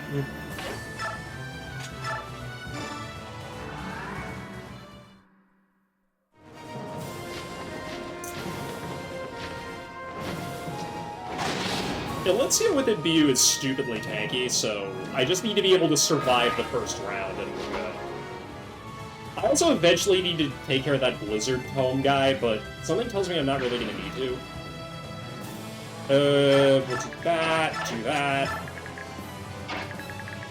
Alright, so we're going to move Volk up to see if we can draw the this general out, and then if I can't, then we're just not going to even bother. Or if I can't, then I'm just not going to worry about it. Double bow, good. This is more annoying. That spot's generally more annoying because I don't have that covered, but I think for everybody else, I think... Okay, yeah, we're AO good over here. I was a little worried about Ina taking too many hits, but... Yeah, this guy's going to attack Gatry again, but I'm not worried about that.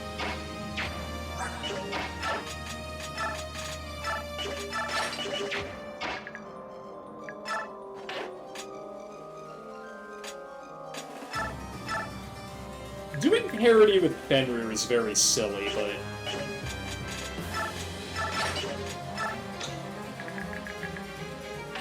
Yeah, let's do that.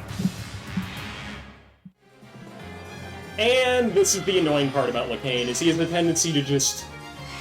And you went to the spot I didn't want you to go to. I hate that. Nice. Sword Magnet.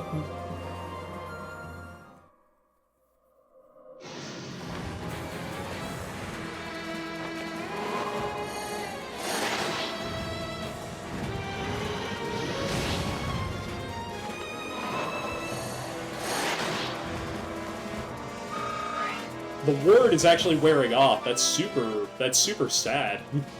What am I gonna do? God damn it. Buddy, I'm trying to give you some time here, and you're just not delivering that much.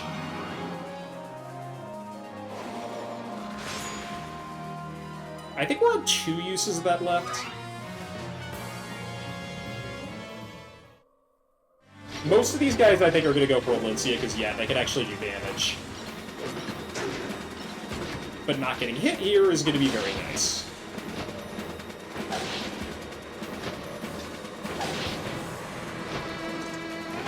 The problem is that I maybe should have swapped to the Tempest Blade, because I'm worried about too many of these guys attacking her at once.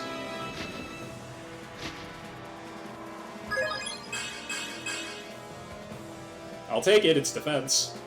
That might keep her alive here.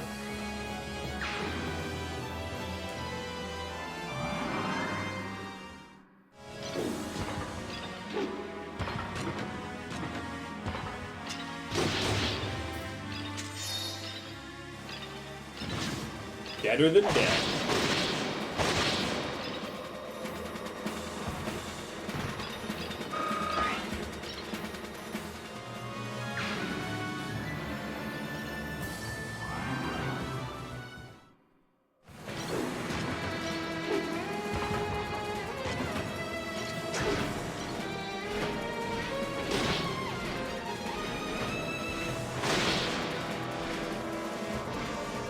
Yeah, I think, unfortunately, because, like, this is around the point where I would want to take out Lacane, and he moved into the one spot where it's going to be really annoying to hit him. And we have more generals coming up north, okay.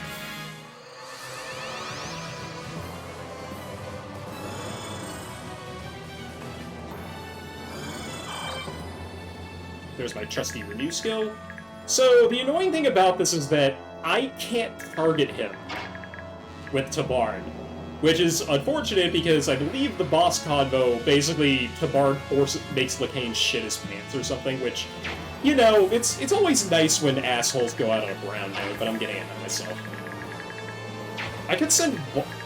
See, I could use Shannon here, which is pretty typical, like, just because his positioning is so obnoxious. But I'm wondering if I can get Ike over here, and then... Yeah, I think I'm gonna have Ike pull back, and then also use Shannon, and then they can kill him.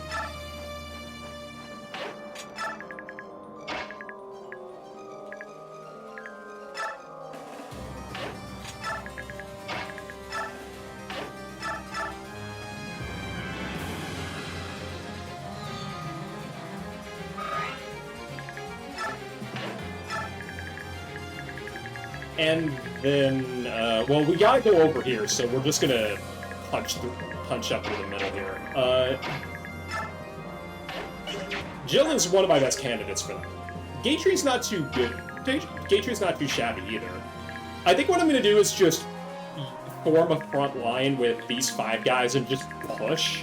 I think that's probably the best bet, best move I can do, excuse me. And then, I think the only unit that is really annoying for Volk to have to deal with is this Thoron Tome user, so we're just gonna get rid of this guy.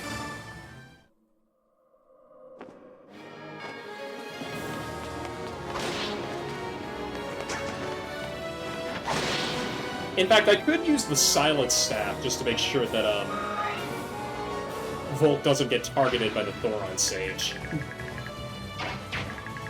Yeah, actually, I think I'm going to do that. I'm going to do that in a minute, because I want to make sure that I can take care of this stuff up here first. Gatry's a bit better over here, because if I start drawing the Sword Generals down, he can take them. 10 is 10, but I have physics down, so I'm not that worried about that. I just need to charge ahead here, no question about it. This also helps. This is why Luna didn't proc a lot before, because we just have this constantly.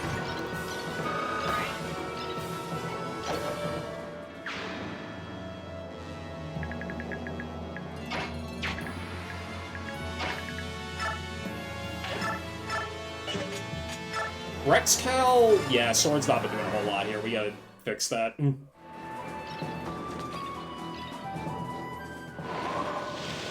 Plus, here's this spell. I don't know how Wind spell becomes Ice, but it's pretty alright, honestly.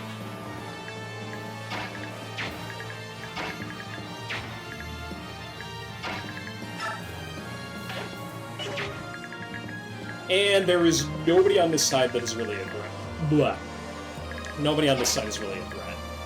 So I think Shannon with the double, though, you could just... Yeah, that's a dead Lacane. In fact, because this guy was an idiot, he forgot to switch off of his Rex Aura Tome, so I'm just gonna take care of him now.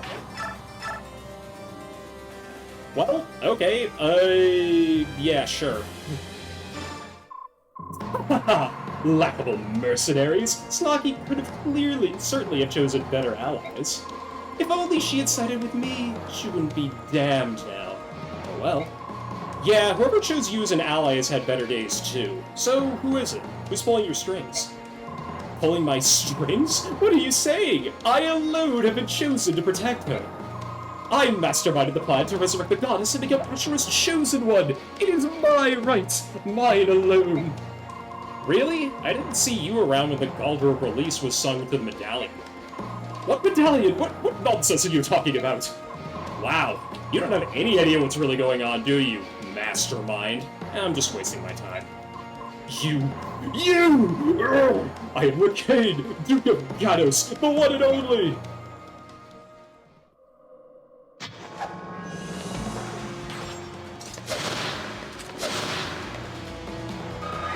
You're not even worth Ike's time or investment.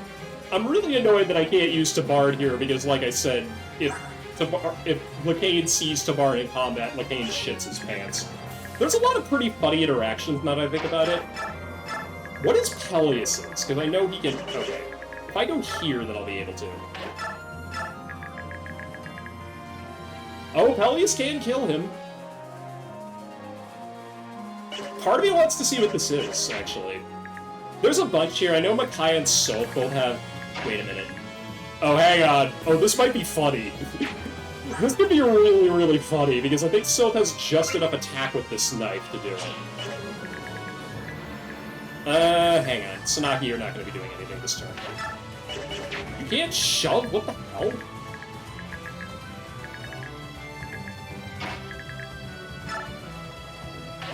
Oh, I can't get Ike out of the way. That's... Unless I rescue. Hang on a minute.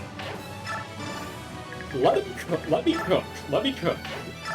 It's probably gonna come up raw, but let me cook. Because, like, Micaiah could do it, I know Peleus does... Because, yeah, the Ike one kind of indicated the game was rigged from the start, but I really just wanted disrespect here. Like, so gosh darn much. Problem is, I could use Kirk Naga here, but I need him further up.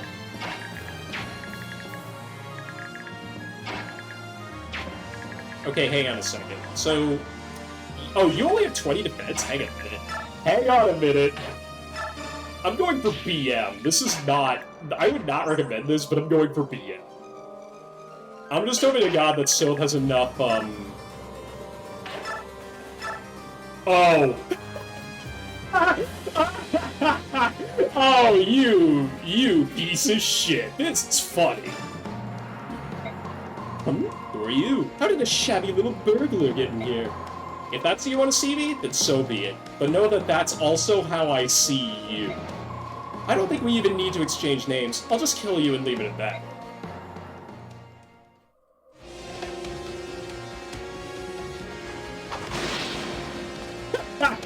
You're not even worth Ike's time. Get wrecked.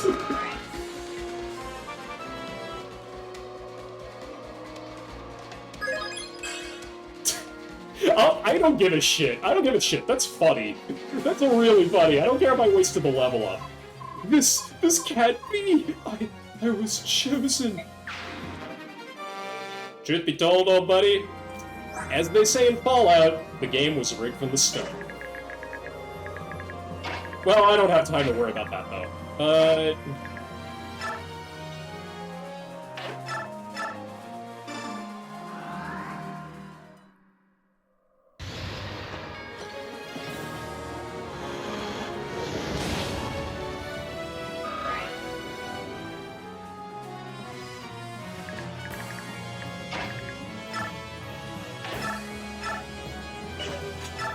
Alright, now I think what I'm gonna do is we're gonna change this to map only, because otherwise we're already eclipsing the 2-hour mark here, and I want to see if I can speed this up.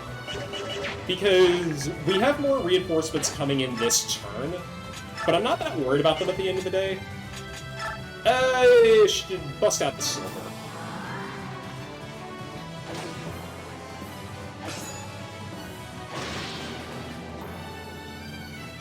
Like I said, I know I keep saying Sylph has a job to do. I didn't know Kill Lacane was on that list. Well, he capped a lot of stats. He didn't cap defense yet. Like, some people were just asleep at the wheel here. Meanwhile, Jill's just tearing everybody to shreds.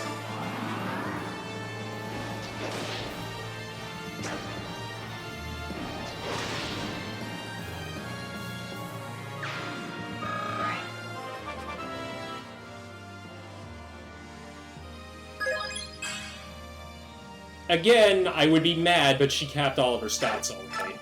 In fact, I think it's only skill and defense, and I'm not worried about either of those.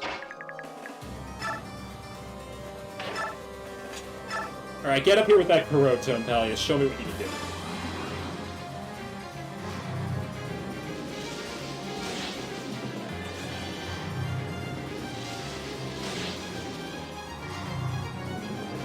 A free kill for Kurth Naga, you shouldn't have.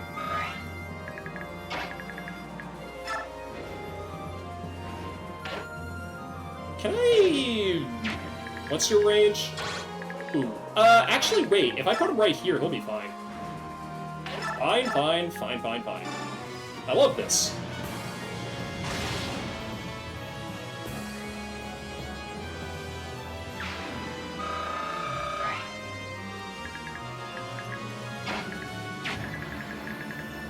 Because Because, yeah, the only unit that he can target is Volk, and I don't even want him to do that, so...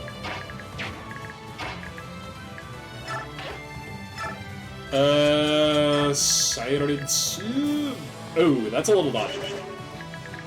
Oh, right, I forgot about that detail. Yep, sure as hell works. Shit. Well, we tried. Can't say I didn't.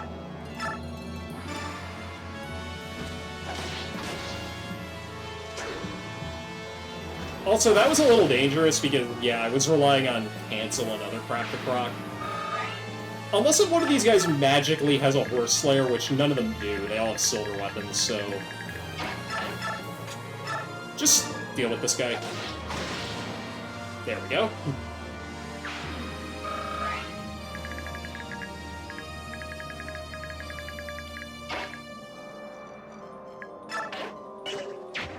Actually, what's your... 38 attack, what's your resistance, Tsunaki? You'll take 7, and then the +3... Yeah, that's not enough for you to get doubled. I guess we could have some fun over here. You need to be using Rex Flame, though, or... Actually, you don't. What am I saying? Yeah, that's... I'll just do that. That's better than having you do nothing. Every little bit helps. Speaking of which, this asshole's just gonna keep doing things like that. Okay, this hit rate's gonna be a little... Nope, never mind. I was gonna say, that hit rate's gonna be a little good because I'm close to that guy, but no. I was a little worried about this. But Volt can literally dodge a bolt of lightning, so we're fine there.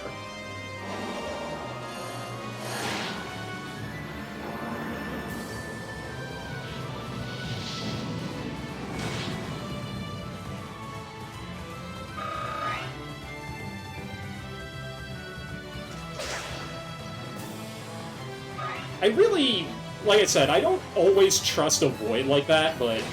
Ow.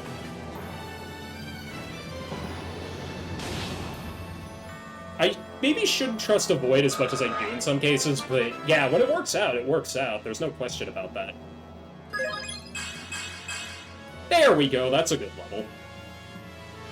I would like him to get skill more often, but I'll take what I can get.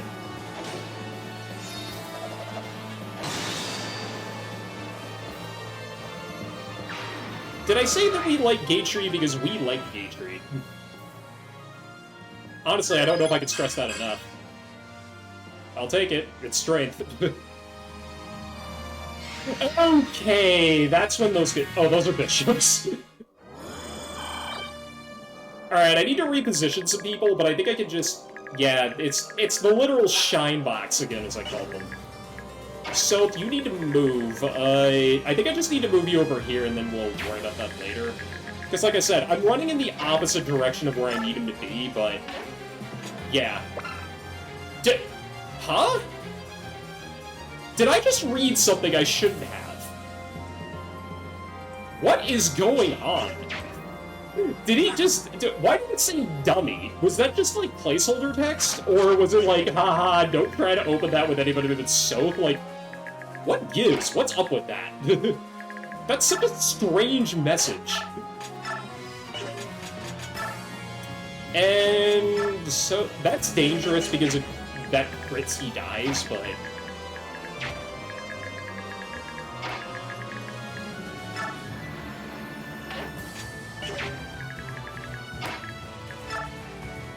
And anybody on this ward would, I think, is going to do pretty well here, including Sanaki, come to think of it.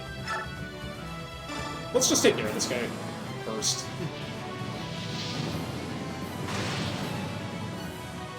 I like saw that and I'm like, first off I'm like, is that directing me? No, that's all lowercase. What's going on?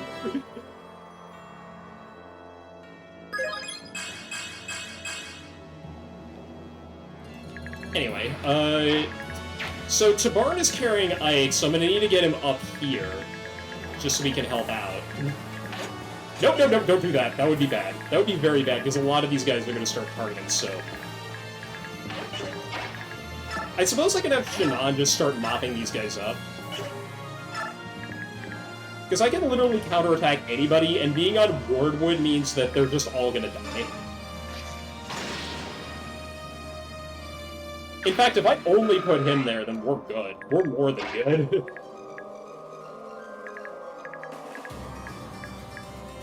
I think if I do this, then I can have Tabarn fly back down, and yep, okay, we're good.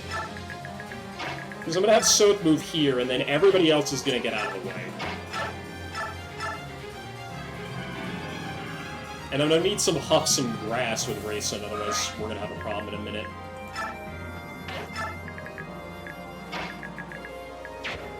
And this guy now has an Arcwind Tome, which means that... Yep, you're dead. If I let you be.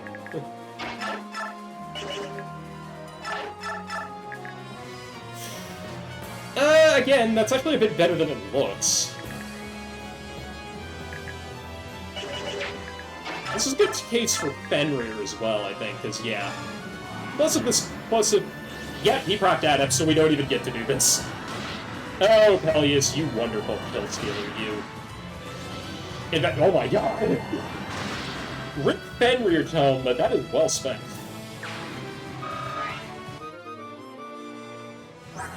Like I said, Balberith is the tome that I really plan on using later, so hopefully I can kind of keep it that way.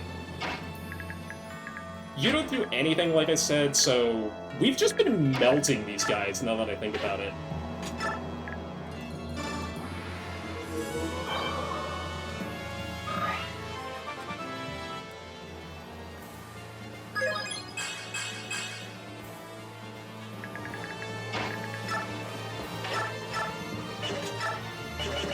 And Mia can't really do anything on this side, so I'll have her run back around. I want to keep... Yeah, I'll keep your range in mind, because I think I can draw one of these guys away from Shannon. Am I worried about him? No, I just kind of want to split the XP where it makes... I don't know, where it makes sense.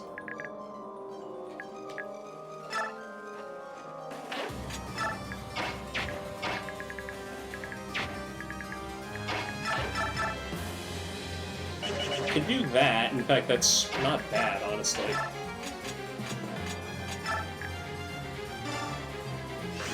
Nope, okay, I was gonna set that up for Kurt, but I guess that's not happening.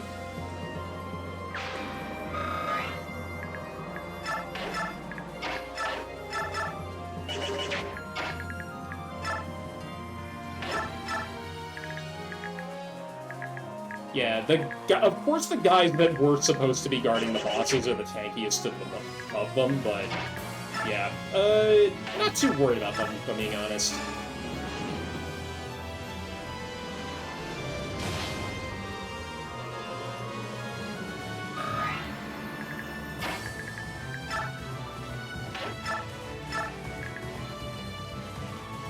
Sure, that means I can keep moving Earth forward here. And this guy's not a threat to anybody. And I can test to see whether or not this guy moves. I'm gonna think of it if I do that. Granted, he was on the Wardwood earlier, so maybe this will be different. Oh, never mind.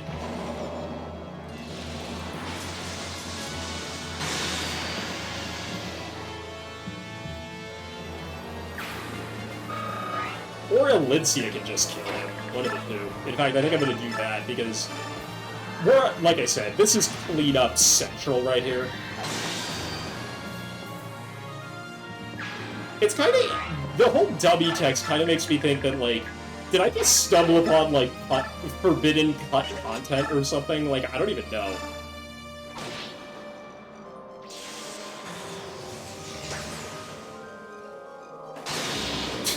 Another crit for the Volt Machine.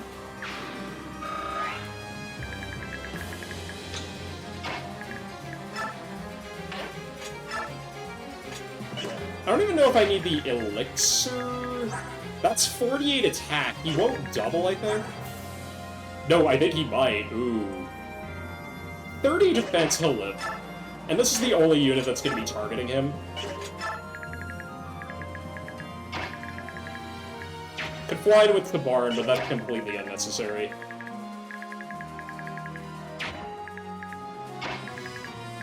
I think I'm just gonna shove with Volt right here.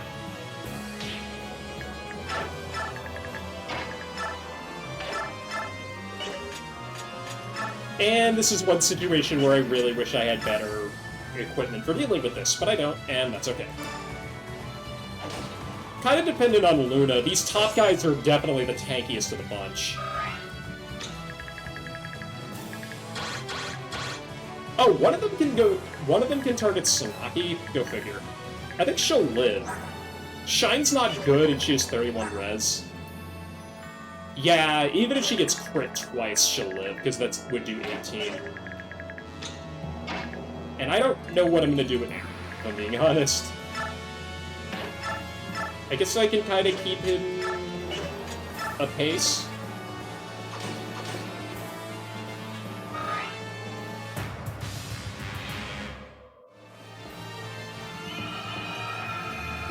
Stop doing that. And that was actually the best priority target for him, I think.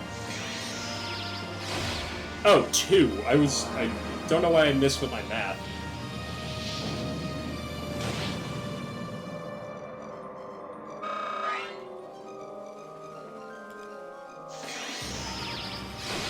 And you were the first of, like, 5 guys that's gonna go against Shinon and be horribly murdered, so I'm just gonna put my controller down for a sec.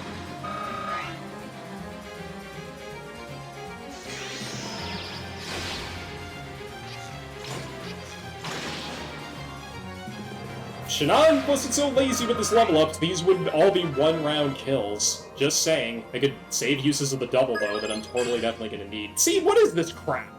Why did he just stop?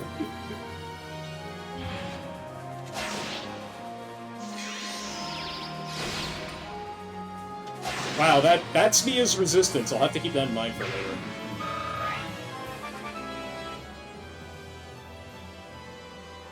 Yeah, 19, that's not the best, although that's capped skill, I guess.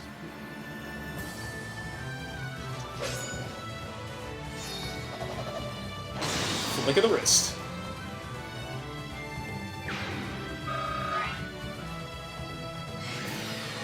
Okay, we got more friends. Noted. And that guy didn't move at all, also noted.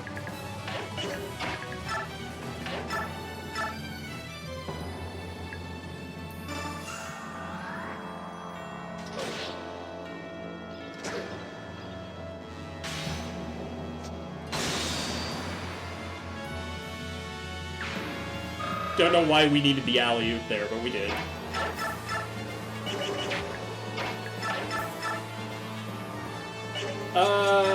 Tornado... Yeah.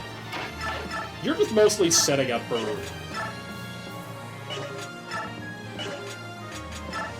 You're mostly just setting up for Perth right now, so go for it. Or never mind, we can just finish this with Soren.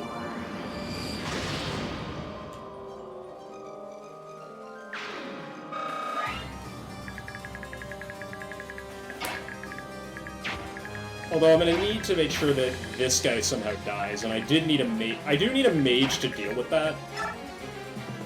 So I think I'm gonna put my faith in Peleus here again. Well placed indeed, I think.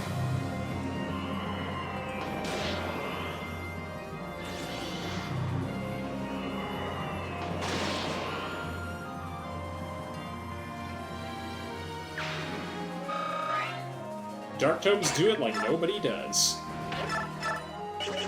What's your game? Oh, right, I gave you a Lagoose gem, so you're fine forever. You also have a Tomahawk, so I'm gonna wait until you attack me on enemy phase.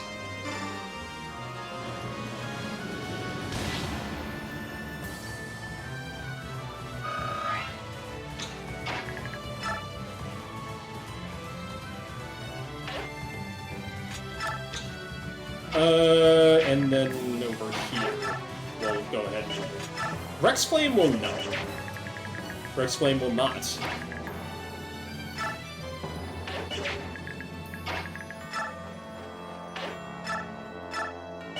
I think Fanny will... Oh yeah, that's way better than Ballora. Might as well make the most of this while we still have the tome. In fact, speaking of tomes... Yeah, here, have this. Have. Oh, that's awkward. I've got arm scrolls, it's fine.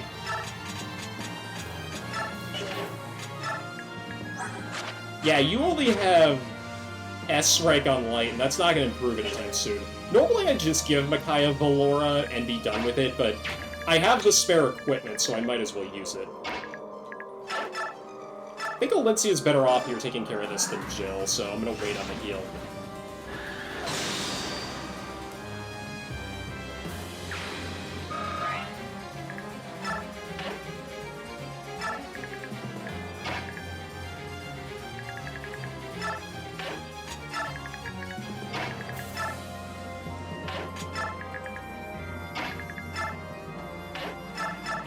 Is this entirely necessary? No, but this is actually pretty fun still.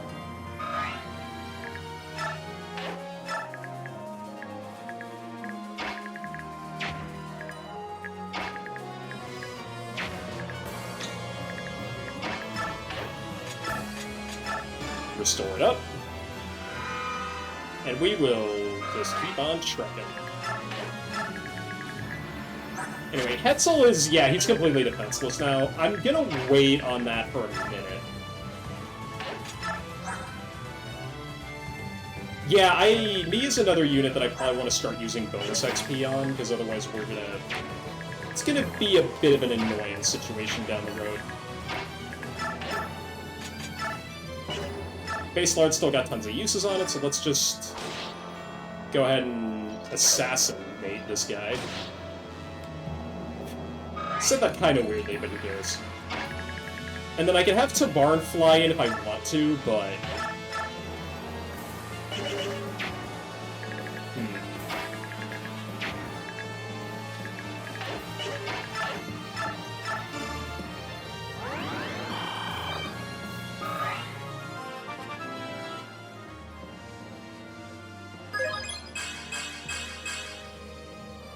It's a good level up. Actually, pretty darn good, actually. And yeah, I can literally just have Jill or whoever run in, but it's probably better if I just have... I'm gonna want some coverage at the back here just to make sure that nobody gets hurt, but... Because I know what's coming back here if I'm too slow. Although at this rate, how many youths do I have left to deal with? 8. Okay. I think we're gonna be fine. I can afford to be a little bit slower on this. Just have Sanaki beat up on this guy for a little bit.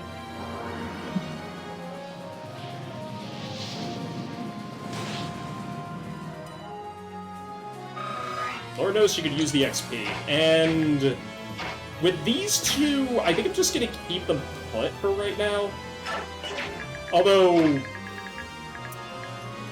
Tabarn, you didn't get to do anything against Lacane, so we might as well do this. Lord Lacane, help! Help me! As payment for taking care of Raphael when I couldn't. Oh, wait. Oh, I forgot to turn animations on. Never mind. Save me. My goddess. Help. I feel bad for beating up a defenseless old man, but he had it coming. There was, in the game's files, I think at one point, the option for you to actually save that guy, or save Hetzel, but it was, I think, that got cut out for some reason. I don't know if it was because they recognized that they didn't really develop him a heck of a lot as a character, or what. Very strange, but... Because he's kind of set up to be a Camus-like figure in terms of being the honorable opponent, but it just kind of falls a little flat, in my opinion. I don't really know what to make of it at this point. All I know is this, like, it's interesting because it stops the Fenion Senate from being completely one-note, but at the same time, I feel like that wouldn't have changed a lot in the long run.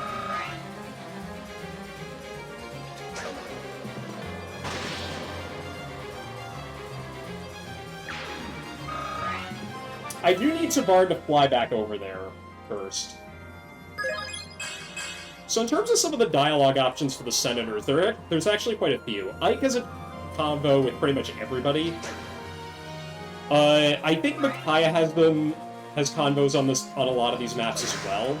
Har and Jill actually had a lot too. I mean, Har in particular is interesting because in the lore, he is a rogue Benion officer, so I guess it makes sense for him to do that. Like, you know, it mainly matters because, like, Lickane calls him a traitor and all that junk, and yeah, that's what I was worried about. We still have company at the back.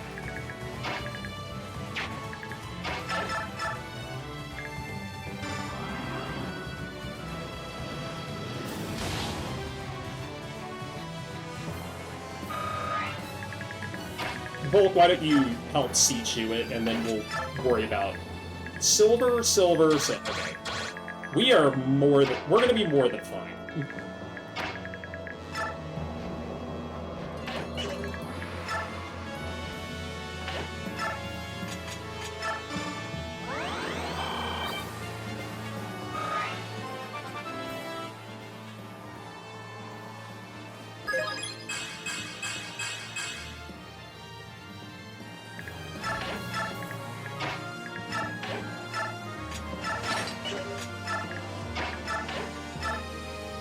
We're good there. Okay, and then I might as well try to wrap it up on this side, because it's mainly just going to be this guy here, and very little else. Sanaki's whole mission here is it's going to take her 4 more turns to chip this guy down, but hopefully she'll get some extra XP out of it. I'm running out of time to level her up, which is annoying, but yeah. She continues to refuse to level up strength, which is bad, but I'll take the extra magic and nothing else. Whoop, nope, not that menu. As for literally everybody else, frick it, I don't know.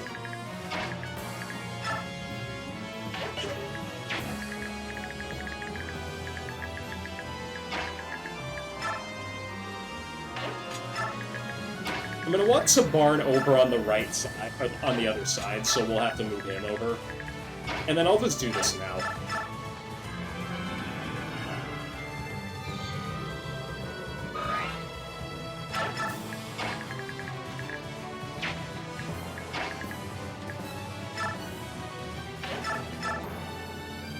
Alright, well, we finally get to take advantage of this support pairing, and yeah, but keep in mind, the Silencer has been carrying me the whole game, and then suddenly the double bow is just, yeah, it's so good.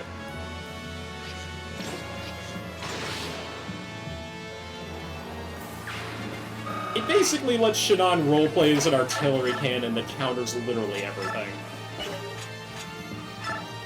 And I do mean everything.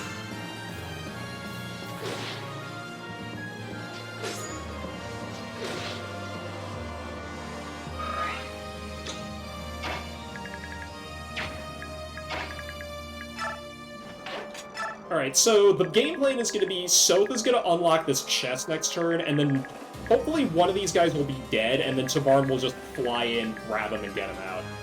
The problem is I can't do that until one of these guys is dead, so I might need to move Kurth Naga if it comes to that, and then I'll have, we'll have Ike plug the gap, because at that point we'll just want to be done with this map.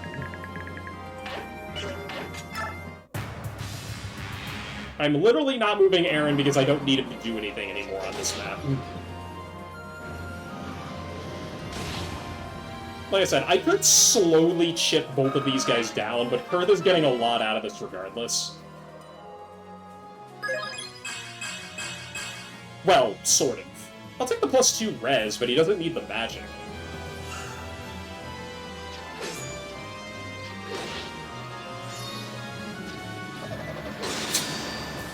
Luna with the axe looks very strange, I have to admit. It's like he's winding up for the pitch and then slams it down on his head, which, sure. I mean, that works. Hey, cap speed, I think.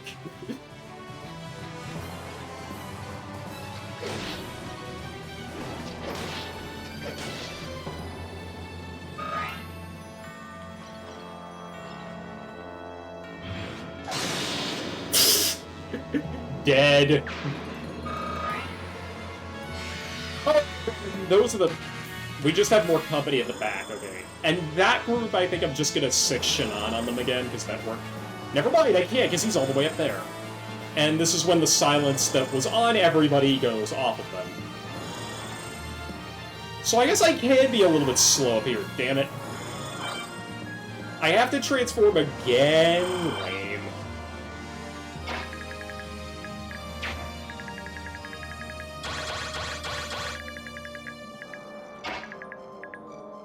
If I back Mia up one tile and give her a wind edge, that's simply going to make my life a heck of a lot easier.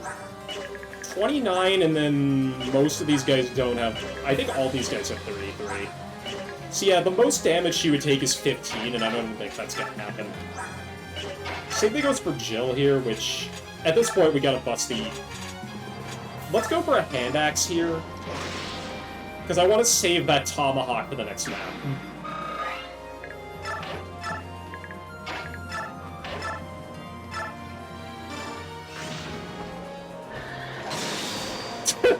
You're cancelled.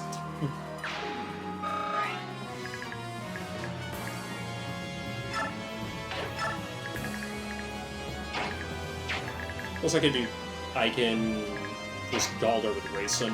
I think at this point I'm gonna pull back. We're gonna keep doing this because it's funny. And oh no, she can do it in 3 turns now instead of 4. She got a magic level up, I forgot about that. Anyway, like I said, we keep plugging away at these guys, because it's just really good for Kurth Naga at this point. How much... I forgot, how much is his gauge? Still? Oh, no, right, Blue Goose Gem. Again! I keep forgetting that part. Alright, anybody that goes up here is gonna get Pesh-Katzed, so I'm not worried about that. And he's at full HP, so again, that is very easy to deal with. We're gonna bring Gatry around because I am a little bit... Nope, don't do that. I'm a little bit worried about things down here.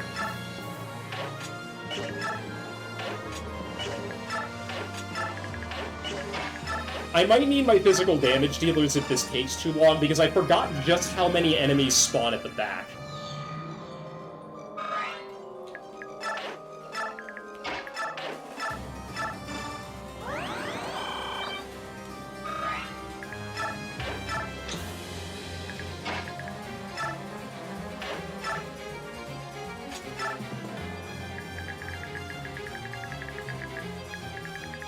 And nobody really needs this, but I'm gonna do it anyway. I've got physics stats to spare, and we haven't even busted out the really good stuff yet, so we've got time. Now, for Peleus' sake, I think what I'm gonna do is actually put Tabarn here, because I think that it's gonna be 1, 2, 3, 4 versus 1, 2, 3, 4. It does not matter, I can just literally keep him on this perch.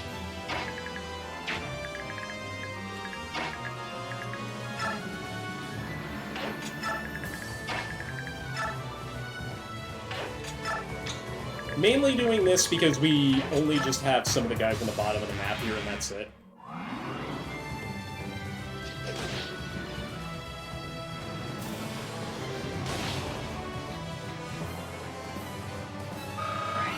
Just some casual farming at this point. Probably the last that I'm really going to get to take advantage of for a pretty long time.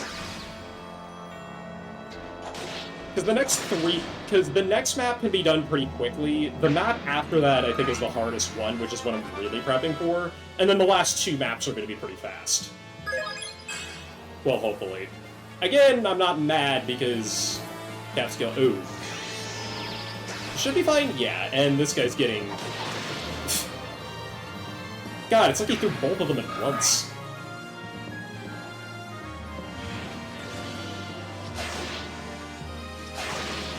You are just dead. Very nice.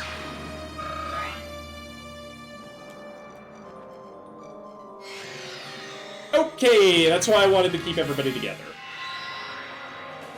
Because now suddenly I have to move Sanaki away.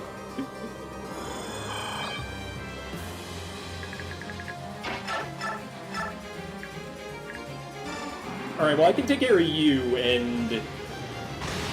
The Bard with no Savior skill is going to make this very awkward, but I can just kind of keep the Bard on the spot I'm thinking of, and we're good.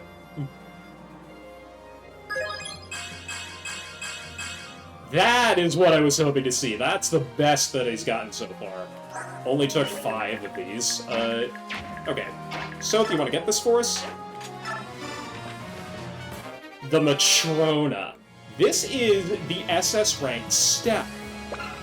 Restores all HP to a distant target and raises the target's biorhythm to its peak. Does not cure status ailments, which is bizarre.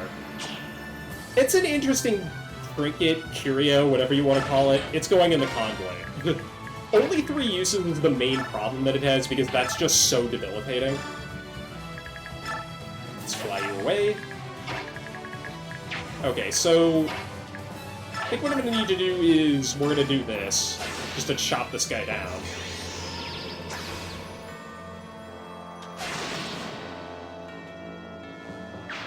Nia may have been more beneficial up there. I definitely will be. I'm going to have him run back just to deal with this guy.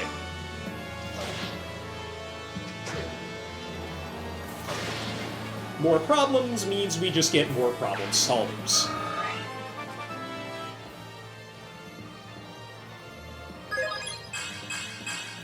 That's good. That's good stuff. That's actually some of the best stuff you could be getting right now. And we're not even close to being done yet.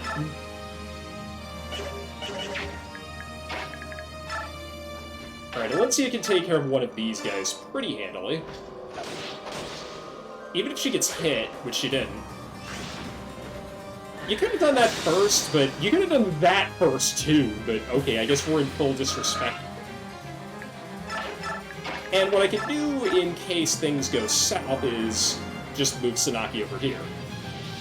And then we can block off, and then the guy will still probably target Micaiah or Ina or somebody, but I don't think we need to do that because Peleus can not two-shot this guy. That's awkward.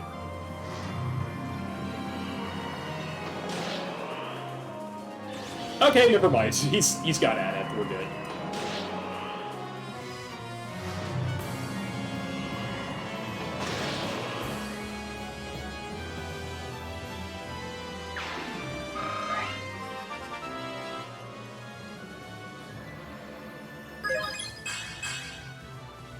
Good stuff. That just means, okay, Adept is...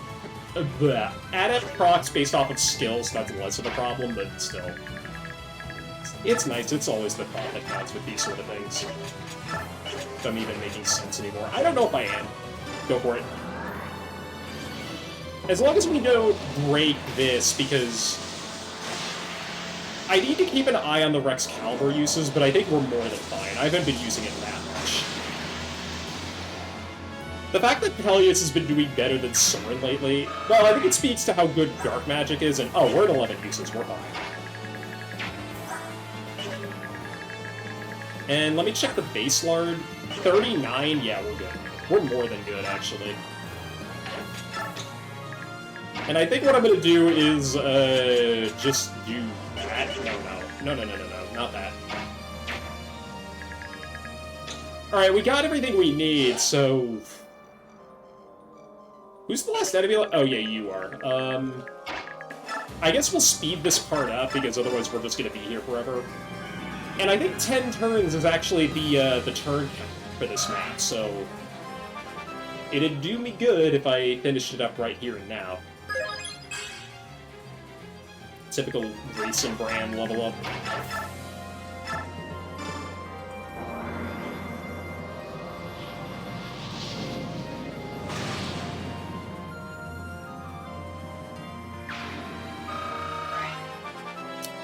Nice. That's your training session done, and that's pretty good. Didn't get strength, but that's pretty good. Alright, and who can... Jill. Yeah, Jill. Tomahawk it, and let's get out of here.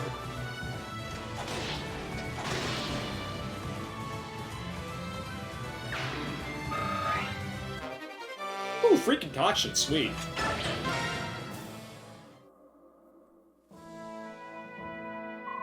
King Peleus, this is it. Lacane was carrying it. It's the Blood Pact. At long last, we finally found it. All that misery Dain has suffered over this wretched parchment. But this is the last thing we need. Now we can free Dain of the Senate's tyranny. Micaiah, savior of Dain, would you do the honors and destroy that damned thing? Of course. Obviously, this conversation is different if Peleus is not here. Also, if Peleus is dead, this conversation is different. But he's not, so... Whew.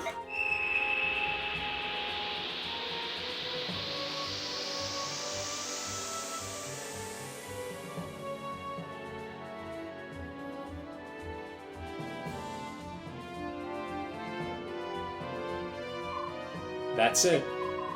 Yes, and now no one has to die. Thank goodness. Well, no more people. Micaiah, Soth, you have my deepest gratitude. Hey! Look, there's another pact here. Lakain was carrying 2 of them. What's going on? Oh, I'll hang on to this. Empress Sanaki? I promised to return this to its proper owner, Raven King Nesala. Because of this, he was forced to serve under Lakain, and he had to turn against his allies. So, Kilvest too? Yes, Lakain's treachery ran deep. At least it's finally over. I'm happy for everyone. As am I. And yet, Dain and Kilvest's newfound freedom is wasted on the statues that call them home. We still must confront the goddess.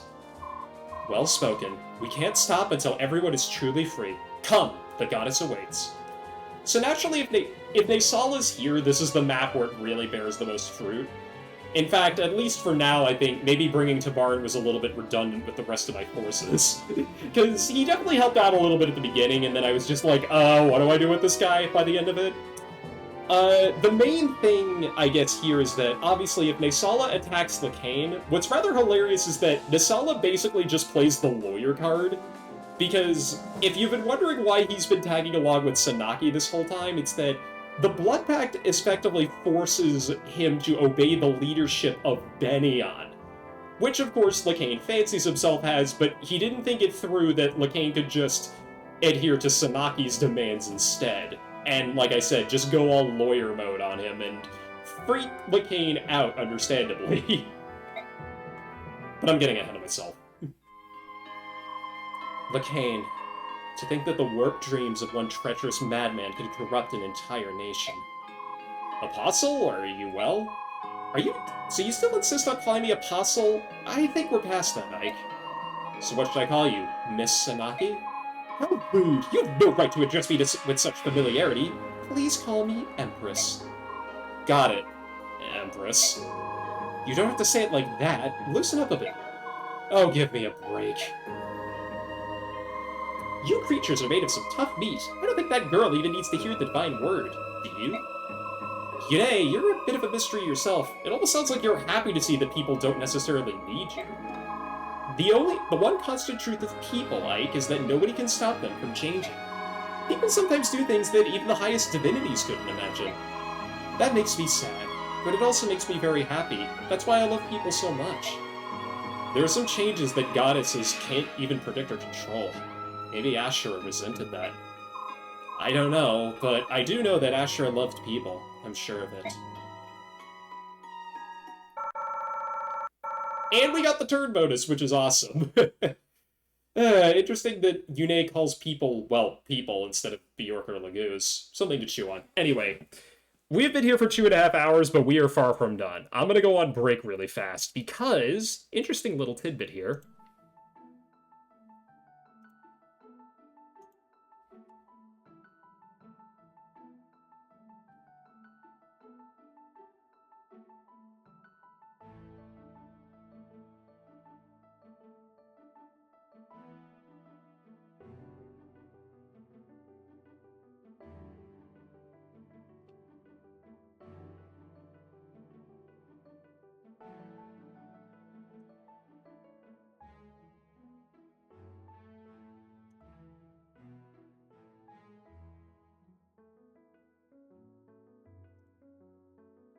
We have new intermission music, and it's actually a remix of the or the bass theme from this game. Yeah, got it just in time. Yeah, it's a bit quiet, which I kind of want to turn it up now.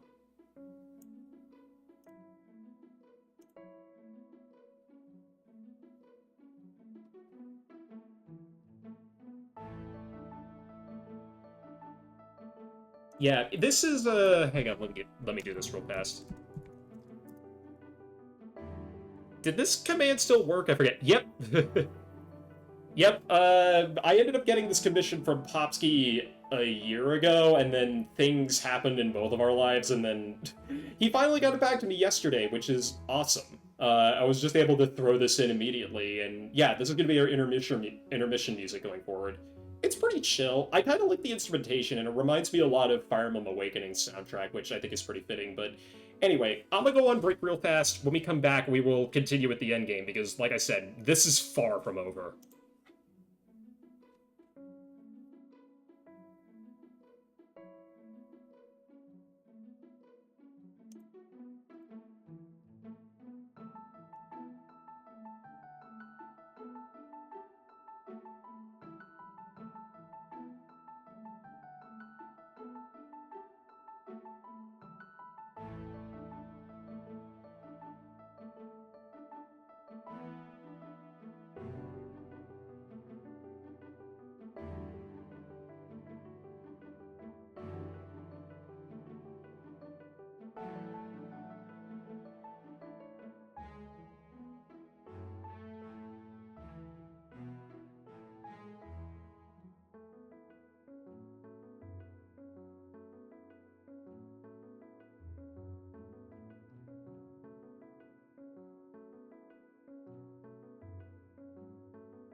All right, I am back. The good news is that, yeah, I think that was the last of the route maps, so the chapters will be a fair bit faster from here on out. Let's get back to it.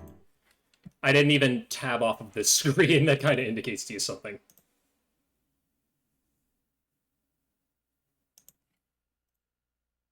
Anyway, let's just, yeah, do that. Now, this is tricky because, I mean, I think I saved inside the tower, but anyway.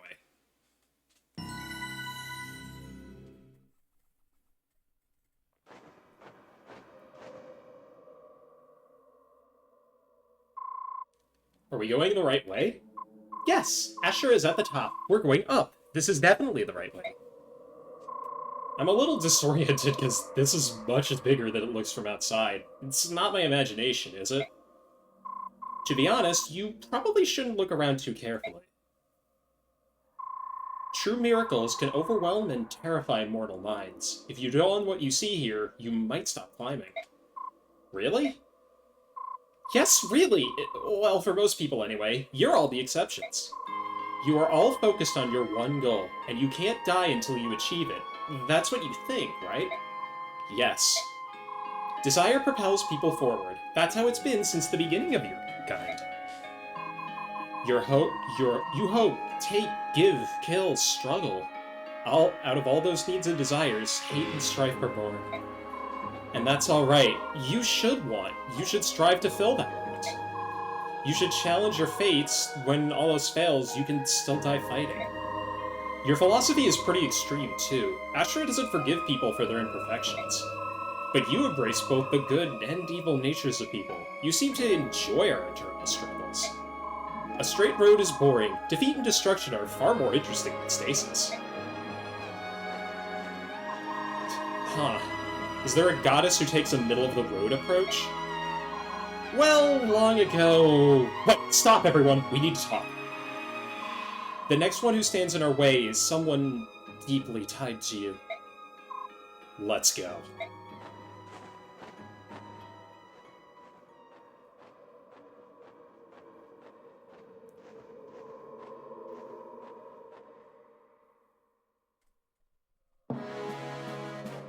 Guess who?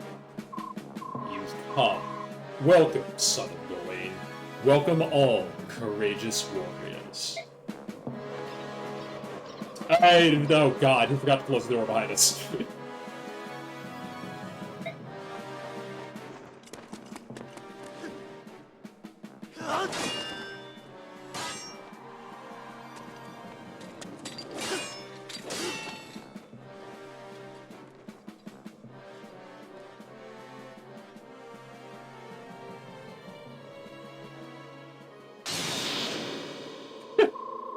I wonder how I didn't notice.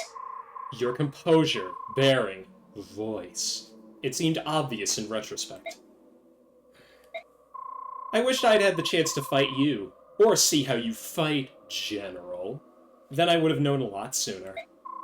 Unfortunately for both of us, that opportunity never came. So, it really is you, the Black Knight. No, General Zelgius. Like at the Central Army theme kicks in, Ike, I have long looked forward to the day we would fight again. Now that it is here, let us not delay any longer. Raise your sword and begin. Let's finish this. Stop right there! I've got a debt to settle with this scum. True, your revenge against me remains incomplete. However, may I ask you to step aside for now? Though at different times, Ike and I both learned the way of the sword from the same master. One of Dane's famous 4 riders, General Gawain. He left Dane under the assumed name and formed a mercenary company. I was entranced by Grail's swordsmanship while he was in Dane. I studied under him, I fought next to him, I idolized him. When he left, I was crushed. I vowed to fight him again, and challenge him to a duel. I had to know if I had surpassed him. 3 years ago, I caught up to Grail. I challenged him to a duel and was victorious, but something was wrong. The fight had been too simple. I thought I'd never feel satisfaction again. Then, Ike told me why it had been so easy. Grail had severed all the tendons in his right hand, and swore never again to draw a blade. Can you imagine my joy at the news?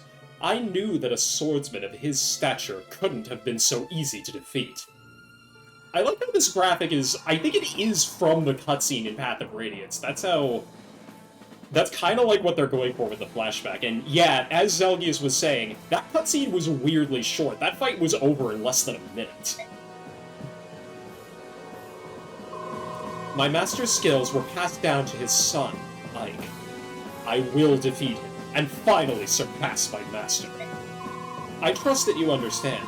Once our fight is finished, I will allow you to settle your quarrel, Hawk King. Please, Tavarn. Fine. If you're taking my place, you better win. Got that? Of course. This is my last chance to avenge... this is my chance to avenge my father's death. This time, he won't walk away. Let us begin.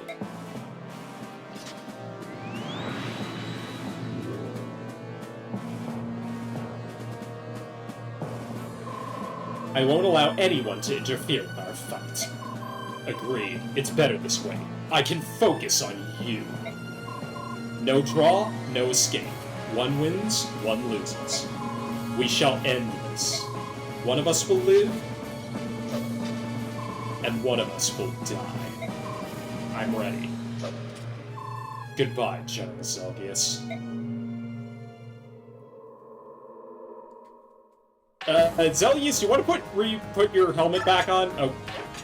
Oh, okay, he did. So, we're back against the Black Knight again. And I know you Panther Radiance heads are probably quaking in your boots right now just thinking about this, or doing this again, because the Black Knight was easily the worst fight in Path of Radiance. He may be one of the worst fights in Fire Emblem history.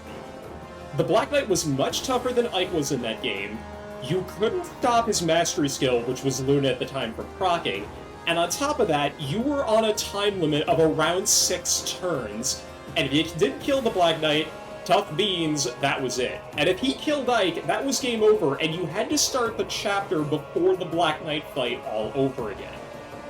I can't wait for Path of Radiance to come out on NSO and for restore points from Nintendo Switch Online to just make that fight infinitely easier. Because you would literally just be able to make a restore point at the end of that chapter, fight the Black Knight over and over and over again until you win without having to redo everything. But, thankfully, first off, this is a defeat boss chapter, and lo and behold, the Black Knight's the boss. This fight, this time, is completely rigged in your favor. First off, Ike is a lot stronger than before, and with 31 defense, he's probably going to end up sticking around that way. The first thing I'm going to do is we're going to drop the Eddard, and we're going to drop this Iron Blade, which I don't know why I put that in his inventory to begin with. We're going to go ahead and we're going to get ourselves a hammer. Remember, the Black Knight's armor is no longer blessed by the goddess or some bullshit, so any weapon that we can use against him, we should. I could even use the Irvin if I wanted to, just to really BM him, but that would mean we forfeit Weapon Triangle, and I don't really want to do that. The Black Knight is no slouch, however. 56 attack, and obviously with all of his strength, and yeah, holy crap, the Alendite is actually... that's worse than the Irvin, what gives? But anyway. The Black Knight has all of his skills that he did back when we were playing as him back in Part 1. See this? He's got Nihil. That means you should too. Otherwise... he has, like, I think a 55% chance of proccing Eclipse and just killing Ike instantly. You don't want to deal with that. That's why Ike has it and should keep it. More importantly, notice how Ike is standing on a cover tile and so is the Black Knight. If you don't move Ike, you win. Pretty much everything about this is rigged in Ike's favor. He's a lot stronger than before. The Ragnall's actual extra defense is helping him out a lot. He doesn't even get double. He doesn't even have to worry about getting double anymore. It's to the point where I'm actually going to do this. Not that. There's a reason I gave Ike a hammer, because if you'll notice under race, the Black Knight counts as an armored unit. And yes, we can two-shot him with a hammer if we want, and I'm going to do that. But I don't want to do that yet. There's a reason that Ike has an iron sword in his inventory. Because, if I can scroll down here, this is what the rest of our forces have to deal with. A lot more marital classes than last time. Actually, it's almost entirely melee forces. We forgot to lock the door on the way in, and now we have to deal with Lavale, who has basically been Zelgius' right-hand man for most of the game. This guy is a bit of a wake-up call boss. Don't be fooled by the fact that, yeah, he's pretty powerful, but you might think of him as a bit of a pushover. No. No, he is not. Mainly because he has this. Resolve. This is horrifying. If he drops below, I think it's 30% health. Now, yes, it says less than 20% of his HP, but if this goes off, he suddenly will be able to double everybody and be impossible to kill as a result. And on top of that, he has the Wishblade. This is the best lance in the game and is the real victory requirement. I can kill the Black Knight no problem, but I've gotta fight my way to get to this guy. Now, if you have... I mean, one thing that I could do is put Devarn in, let's say, this spot, give him the pass skill that Volk has, and just rush right over to the tile behind him and two-shot him. But I want to see if I can get away with not doing that. And if I do, then we're going to be in for a tough fight. Some of these guys, as you noticed, are packing 2 ranged weapons or killer weapons, a lot of silver, a lot of range, and honestly just a lot... If I'm being honest, like, in terms of physical damage, this is a lot deadlier than we had to deal with before. The best strategy I can kind of think of is try to draw as many forces forward as possible, and then use Tabarn or maybe somebody like Volk to snipe out Leviel and rip him to shreds. That said, I don't want to deal with Impale if I have the opportunity to do so. It doesn't proc as often as, say, Eclipse would on the Black Knight, but it's still pretty difficult to deal with. Anyway, I don't have to change very much from last time. The main thing I'm worried about is probably keeping forces together. Also, the other thing that I'm going to want to do is keep Soph as far back as humanly possible. Not a lot of terrain to really take advantage of when you think about it. The cover tiles that we start on at the beginning are really going to help us because it's going to mean that our squishier units can stay alive longer. Soph is a bit of a liability at this point, which is why I'm probably going to have him retreat behind Micaiah and leave it at that. Because, yeah, I think these Swordmasters and these Warriors are probably going to be who engages us first, and I want to make sure that I am well-equipped to be dealing with that. In fact, it's to the point that I kind of want to do this. It's the Snipers, too, that I'm worried about more than anything else, because this is fortunately the last of the maps where I think Nullify is really going to be necessary. And unlike last time, I can actually move skills around. I do not want to change anything that is on Ike. Or, honestly, these two, now that I think about it. Ina does not need Nullify on this map, so I'm going to take it off. In fact, she didn't even really need to begin with. Which, what can I give her instead? None of these, if I'm being honest. I guess the Imbue is pretty good, because this is going to make her incredibly tanky. And I don't really have anybody else that can benefit from Imbue. Tabarn will absolutely benefit from Nullify, even more than Vantage, so I'm going to give him that. And this is also going to let me use him as a panic button more than anything else. I could give it to Alencia too, but I would have to remove Imbue and cancel for that, and I don't really want to do that. She's more helpful on the flank anyway. Aaron also has Resolve. Who else has... You don't need this. I don't know why you have it at this point.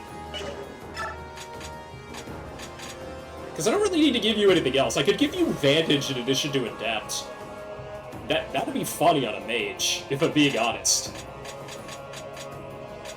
Yeah, Provoke is also something to consider. Gatry has it, and will absolutely be God tier on this map, because he is... Everything on this map deals physical damage, and he is the king of taking hits like that. I think I will give Peleus Vantage for the time being. Shannon, your equipment is good. You don't need Nihil on this map, so I'm going to take it off of you for the time being. The one thing I will do is probably give you... Renew is kind of pointless. Honestly, most of these are kind of pointless. Parity could be useful, so I'll do that. Because that could cancel out terrain bonuses, which would be very helpful. Plus, you know, that being player phase only and stuff is pretty good. As for who else that could go up against Leviel, because that will cancel out Impale and Resolve. Mia's not a bad choice, Aaron's not a bad choice. In fact, it may be worth giving him that Nihil over Resolve advantage. I could go Sentinel versus Sentinel, and I think that would be a lot of fun.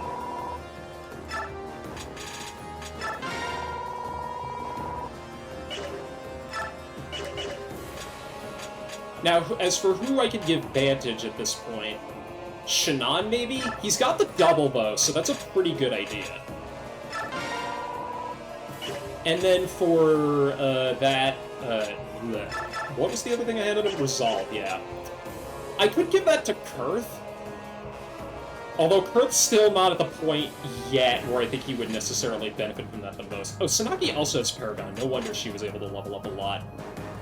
I could give Resolve to Ina, but... At this point, like I said, I could benefit from it, but I need to have Nihil on him for this map, and actually the next one, too. Yeah, normally I would just give I would give Tabarn Resolve, but I really need him to not take damage at all, so Nullify's a little bit better. I don't think there's anybody that could benefit from it. I guess Volt, maybe? I could try that, because that would make Volk incredibly stupid. Yeah, I kind of want to try that. Let's go for it. And then that gives me 10 to work with. Provoke won't work, because he's got Stillness, which I think would cancel it out. Yeah, I think I'm just going to leave that blank. Now, for bonus XP, I have a couple of units that have capped out stats at this point. Jill has capped out everything except for defense, and she's got a ways to go on defense, so... I don't need bonus XP anymore, so we might as well just do this. See if I can get you into, like, Miss I capped everything mode. That would be very funny. What's her cap at? It might be at 30. Let's check. I think she's my highest level unit at the moment, and I think that we're going to be completely done if I do this.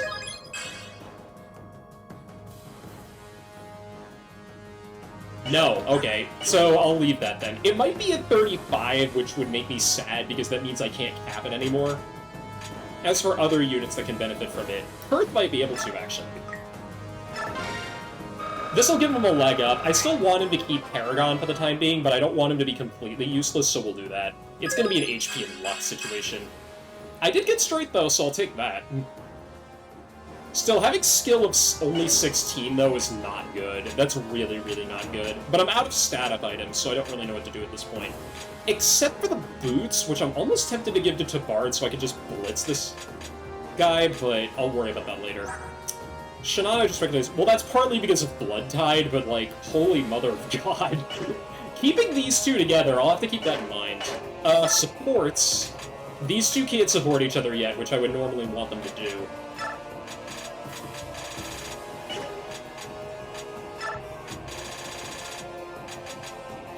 Jill can support Aaron, but what? This I can't move, that's mandatory. These two, it makes a lot of sense. I can do Tabard with Alicia. That's kind of cute. Yeah, and that actually gives a lot of good benefits to both of them. I would normally do Racing, but the extra hit is completely unnecessary, whereas... Actually, it is completely unnecessary now that I think about it. Yeah, because that gives extra attack, which actually benefits Tabard a little bit more. For Alicia, I could do Peleus, I could do Aaron. Who can Peleus support at this point? Just these guys down here, okay. Nah, I don't think I'm gonna bother with that. And for items, well... Honestly, like, I need to see this, so we'll go for... Let's just go all out, and we're just gonna grab the Damon card really quick here. I knew it was smart not to get rid of this, and now I know why. For other stuff... I might be able to get away with just a Laguz Stone on Racing, but I'm gonna give him that spare gem while I have the opportunity.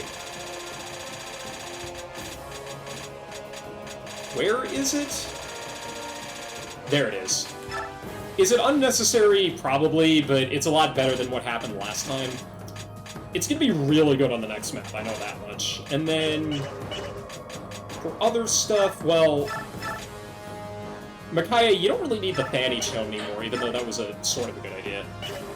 I am to give you one of my last Arm Scrolls, though, because I'm not gonna get to use Rexora unless I do this, and I really, really want to do it. So, yeah, there we go. Sweet, that's SS rank, which is just awesome. The other thing I'm going to do is we're going to drop the Ward Staff because I don't need it. Oh, that's problematic. I didn't think that... How close are you to S rank? Not even, okay. Well, I knew it was smart to keep this, so... And the other thing I'm going to do is we're going to grab an extra Physics Staff. In fact, I'm going to drop the Restore Staff, too, and we're just going to go all in on Physics here. I've got 6, so we might as well do it. We're going to dump the Silent Staff away as well. The Silent Staff, I think, won't see any use anymore, which is a bit unfortunate, but... whatever. Same thing with a lot of So's equipment, now that I think about it. It's just, none of that is that good. I did not expect him to deal with Lapane, but I'm happy for him. That was very entertaining.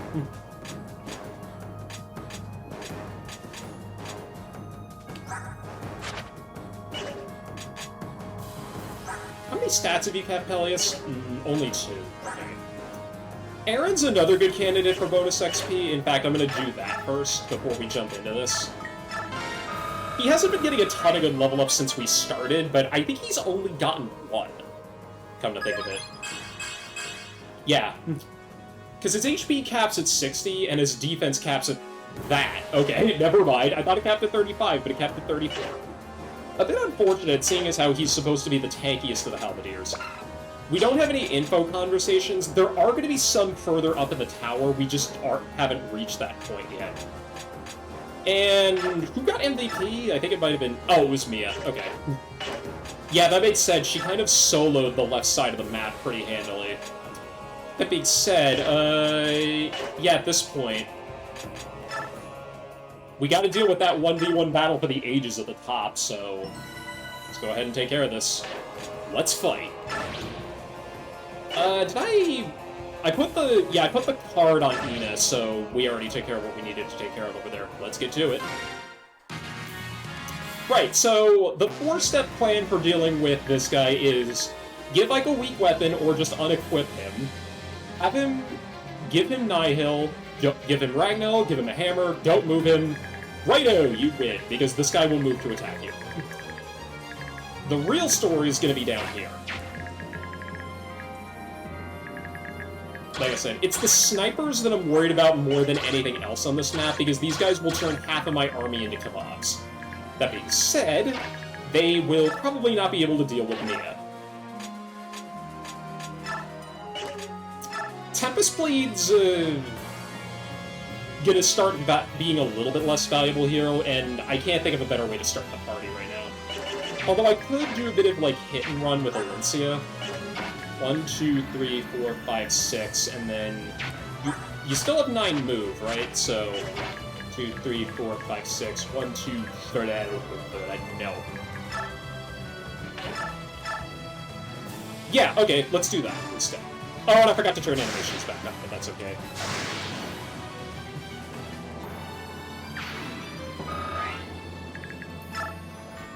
But those Tempest Blades are really gonna... I want to keep animations back on, especially for this shindig up top, because it's just really funny.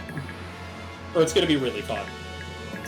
Anyway, there are reinforcements on this map, but remember that because we killed all the guys that can warp people in, I think that's the logic, they actually, if you notice back in that cutscene, they moved in behind us. They did not actually spawn in. I forget if the reinforcements do that or if they warp in like usual, but I'm not going to worry about that for the time being. Anyway, Aaron's got his eyes on the Wishblade, but we might as well take advantage of the rest of our Lance itinerary while we still can.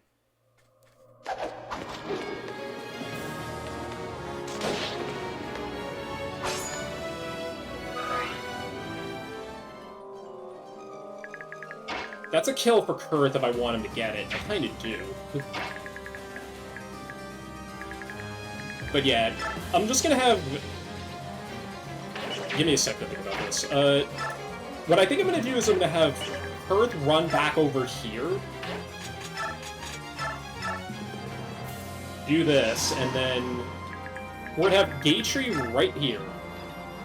And then we're gonna have a very, very tanky setup here, because, yeah, this guy can't do any damage to us. I don't think anything can, and this is where with the Charred Stick that I reforged is gonna come into very handy.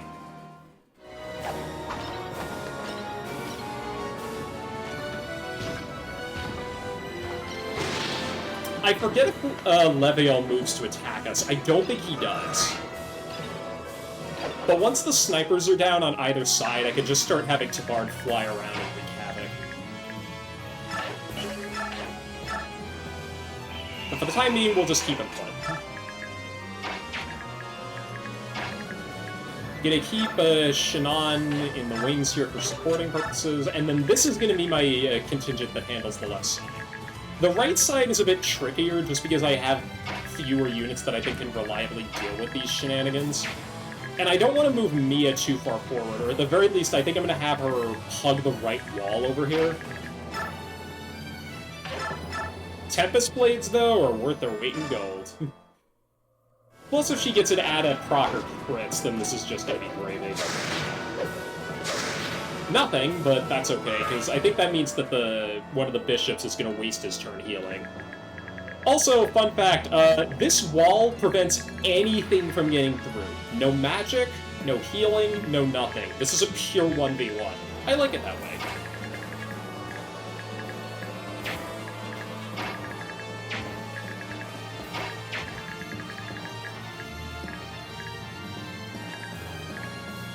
Anyway, our units over here are going to be pretty tanky, but at the same time, I'm going to want to... Once again, I think I'm just going to have Mia solo this group over here, and then if they want to go for Alencia, I guess they can. But I'm going to need Jill over here just to help out. We've got the Tomahawk equipped, so we're going to be able to do a good job. And, like, this trio over here with Ina, I think is going to do great.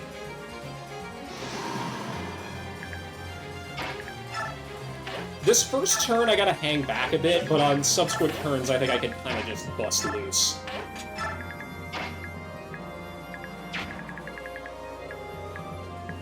And I don't think anything can hit Rayson from where he's currently standing. And like I said, I believe Lavelle does not move. If not, he's gonna target Yuna, but that's okay. I will say, when I was doing my research for these maps, like I said before, Har actually has a pretty interesting conversation with Lavelle, where Lavelle basically heard of him, but hasn't actually seen him in combat before. I like the idea that Lavelle is basically, like, a newly minted officer or something, and that's why, like, he has only ever heard of Har, rather than actually dealt with him before. And by extension, Shaharan, who is Jill's dad. Kind of curious if Jill has a conversation with him, because I would want to see that. And we're not going to move anybody else, including Volk.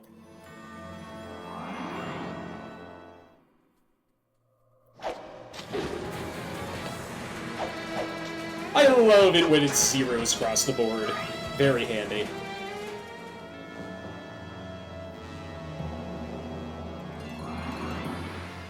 So Bard does not have Provoke on, so I don't know why this keeps happening.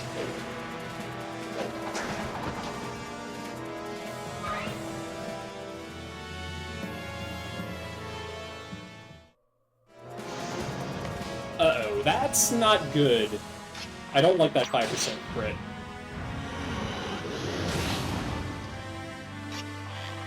Especially since these guys double, that's not good. I mean, there's only 3 snipers? 2. And one of them went for Aaron, which, yeah, bad life choice, buddy. Or is it? That's he's weirdly very defensive. Okay. Oh, wow, okay, that actually is really... Right, weapon triangle. Because they see Lagoo's units as neutral. I forgot about that part. Alright, I was worried about that sniper, but he appears to... I don't like that crit! But it's okay, because he's never gonna use it. Mia learned her lesson from last time. That's for darn sure.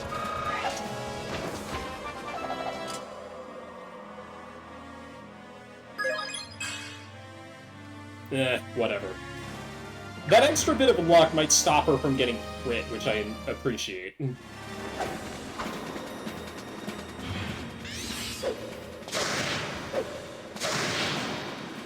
Nice.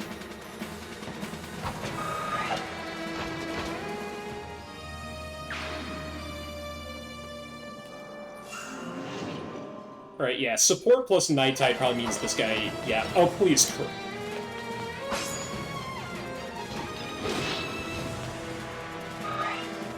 Well, no crit, but I'll take that result regardless. Oh dear. Please don't somehow have Dragon Foe. Okay, you don't. In fact, you're... yeah. Kurt's fine. Kurt is more than fine.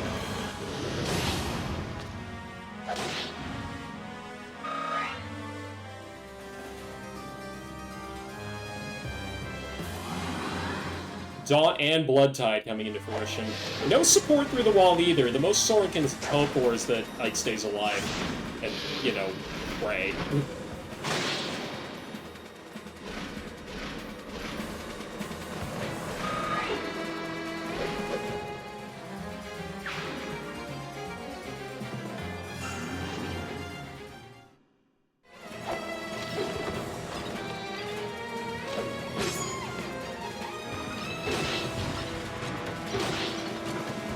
Okay, maybe I think I overestimated how much Provoke was really going to contribute. Wow, somebody's targeting Volk? That's right.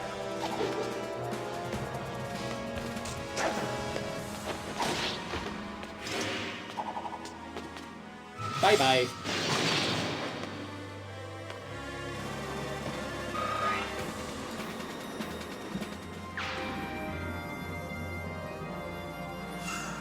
Anyway, you have the double bow, so Shannon might just even kill you before you get a chance to move. That's okay. This looks so silly, just a point-blank headshot.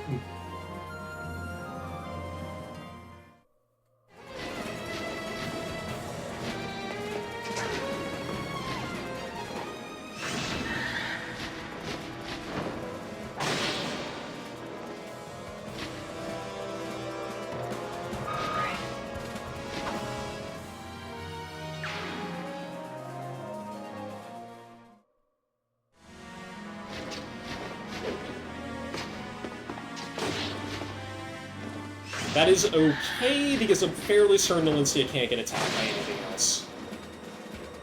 A 9% hit rate, though, that's why you kind of have to respect enemy phase, especially in this game.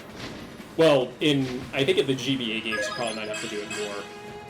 Enemy phase might be, like, mission critical, if I'm being honest, in the GBA games, which, like I said, because of the way that I've been playing through these games, I think is... Oh, here we go. Let's see how you handle this!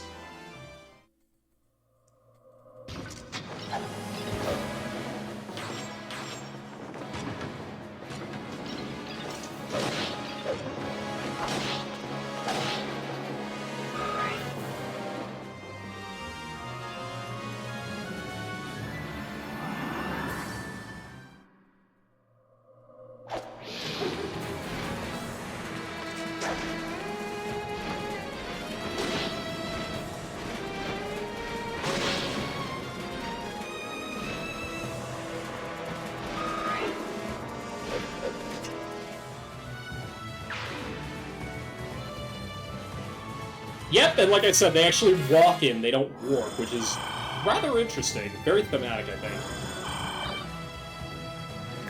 Okay, well, we have a traffic jam in aisle 1. I have to worry about crits now, which makes me a little bit worried. I'm gonna do that up just to beef up Ike's defense on this turn. And we're gonna do that. Ike's got enough healing items to stick around for a little bit, and the Black Knight doesn't double him, which is really good. But... Yep, not yet. Too early. I need to secure the midfield, and then... Or actually, what I might do is have everybody swing to the left, and we're just going to deal with that group. That amount of Swordmasters at the back is potentially an issue, but I think what's going to be a bigger issue is if I don't, Well, I need to draw this guy out first, which I can do if I advance this group up, like, literally one time. But they're going to need a lot of help, and they're going to need it now? So, let's go ahead and see if we can help them with that. Mia, I think this is a vague Cotty situation if I've ever seen it. Oh yeah, definitely.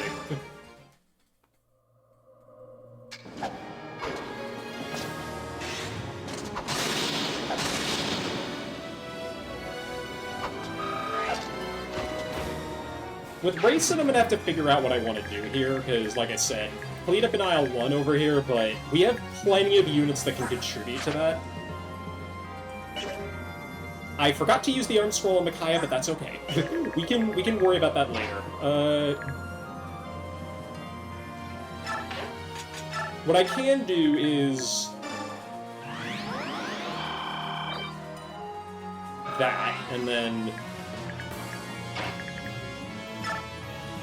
I really need to see this more than anything else. Items, use... Yeah, actually that's really good. 25 is nothing to sneeze at. That's funny. Why didn't I think to do that sooner? That's really, really good. Yeah, go for it, Ina. That's a cool effect, too. That's like a blood typhoon for some reason.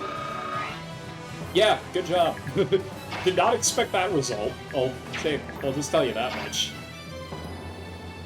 Okay, and Volk, I think if you use the... Yeah, if you use the base lard, this guy's just mincemeat.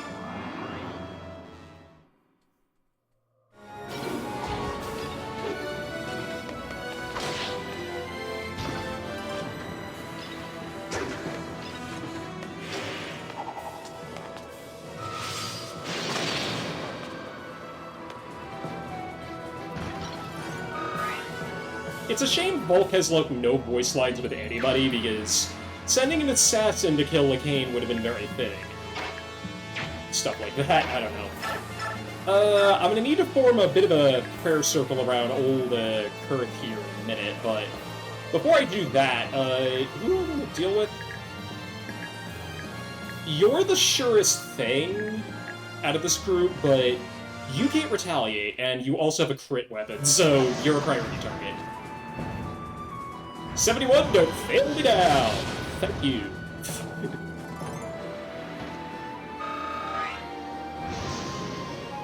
Roar. And what I can do is, we'll kill this guy with Jill, I think, or... We've got options here, because I don't want to move this group out too far. Stanaki's also an interesting case here, because one of the reasons I wanted to give her a couple of levels is because... Remember, Lavail is a general of Benion who is loyal to the Empress, in this case, not the Apostle. She was correcting Ike earlier, I should really adhere to that. Lavail will not counterattack Sanaki. All of these other guys will not hesitate to smack her in the face, but Lavail will not. So, if you're really having trouble against him, you can have Sanaki just nuke him down. But it's a bit better if we don't do that, I think. More to the... Speaking of which, though, ooh, you have a short spear. I really am glad that I noticed that. Just now. This calls for the Urban.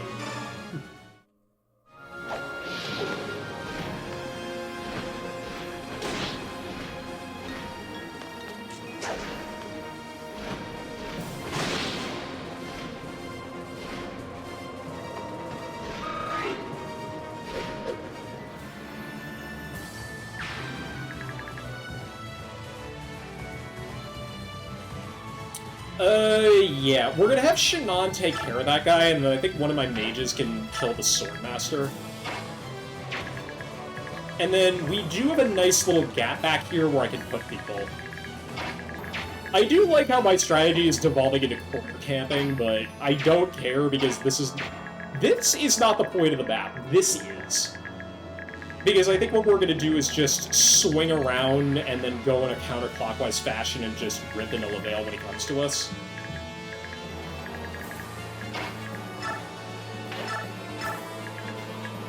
Oh yeah, definitely. Because if I get a healer over here, I could just kind of rotate.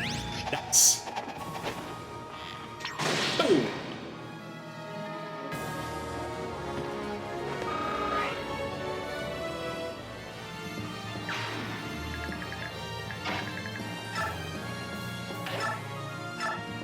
Variety Tome's running out of uses, but to be perfectly honest, I think Soren is a bit better suited towards helping this group out. We're going to want to keep Helios on the right, just in case I end up baiting more guys forward, which I think I'm going to, actually.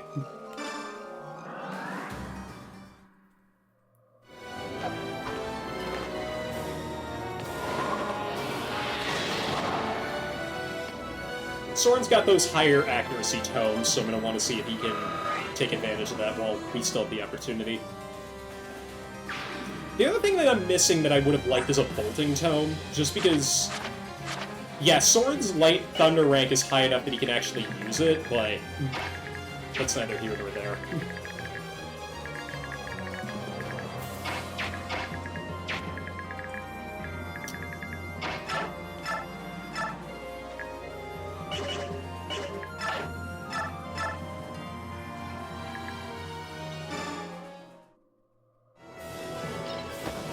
We're gonna do this. Do we bait more people out with Provoke?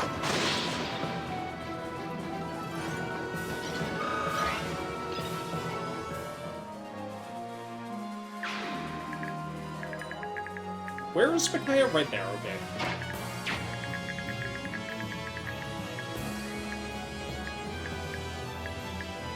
And then, yeah, I think I'm gonna want to try to bait this guy with the short spear. The problem is Jill is the best candidate for that, and I moved her zip code away. Ah, well. I could use Tabard, too, now that I think about it. I just need to keep that racing support in range, and we're good.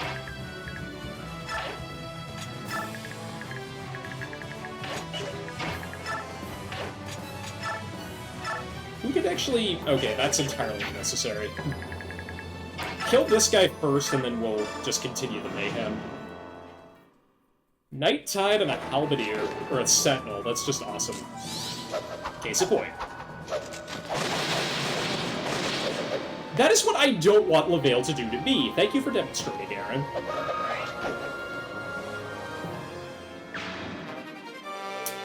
I will take more free concoctions. I forgot they gave you a lot of those, and Aaron just has 2 now for some reason.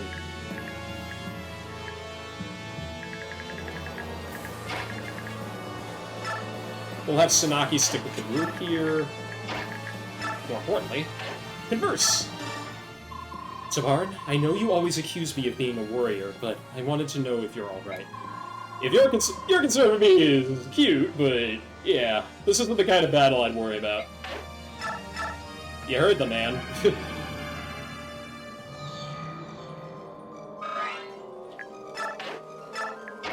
I'm gonna use Tabarn to bait out some units on this side. In fact, that might have been a mistake, because...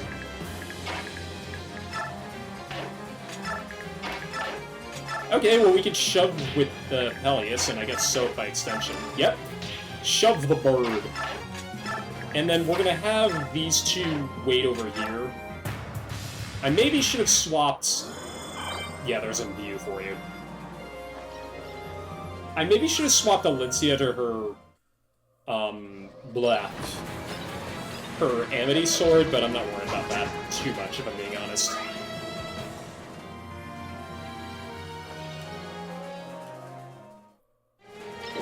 Alright, and Provoke and also Weapon Triangle is going to mean that a lot of these guys are going to go for Gatry. That is perfectly fine, he can take the hits.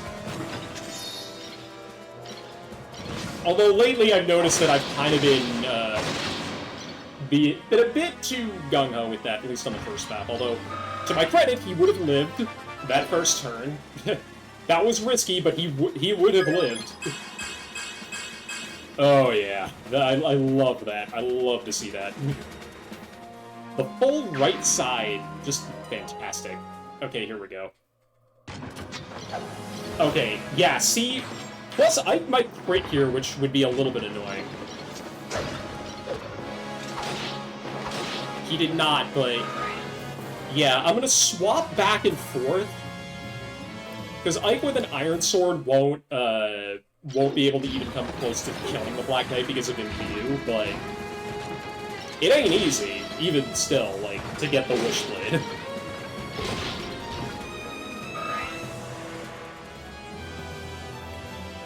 If I still have problems here for some reason, what I might do is... Oh, okay, that's awkward. Dink. Just notice the 10% crit, I'm like, this is why I hate Swordmasters, because of shit like this. It's gonna give me a coronary. Okay, whole group's moving. Noted. But this guy's dead.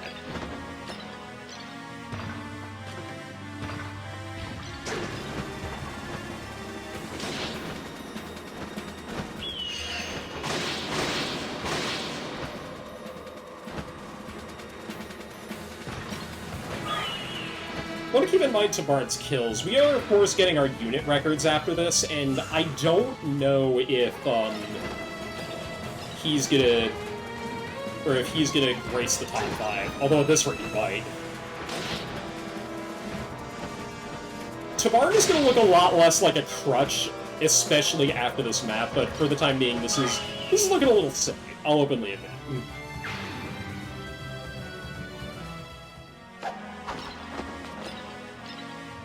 Now, if this crit, I wouldn't mind, but it didn't.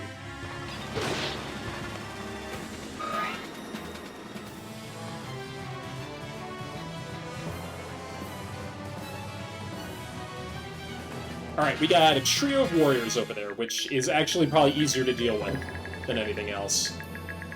Do I want to swap over? Because the moment I swap over to the hammer, we're just done. But... Yeah, I think even if I do this and Lavelle attacks, the problem is these guys, I'm noticing, yeah, they don't move. I'm gonna have to deal with one of them before I go in for the kill here, and what I'm thinking of doing is I'll let Mia take care of these sword masters. I just need somebody to deal with this general. Even then, though, she's probably not gonna get hit. This guy is the biggest problem, now that I think about it. This is a good case for... Well, it would be a good case for the Brave Sword, but I guess not. This would be a good case for Rexora.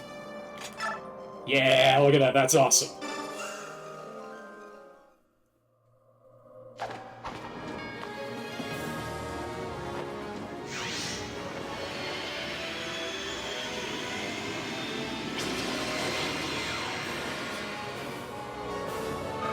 Goodness, my eyes.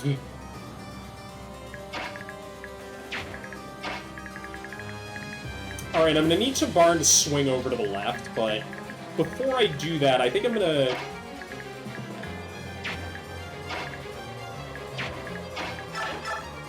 What I can probably do is Elincia kills one of these guys.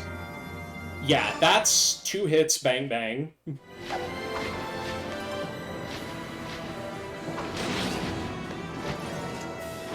Those were entirely unnecessary because of the Brave effect.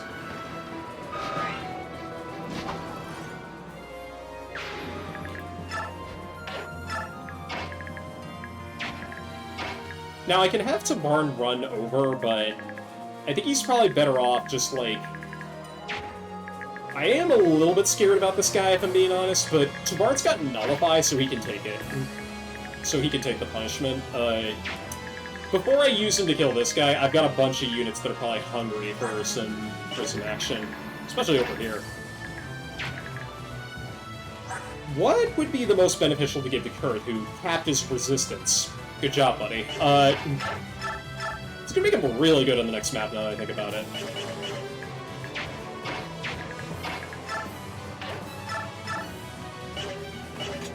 This is why we gave you the demon card, because... Yeah, I can deal with any of these guys that I want to, and I kinda want to deal with, this guy.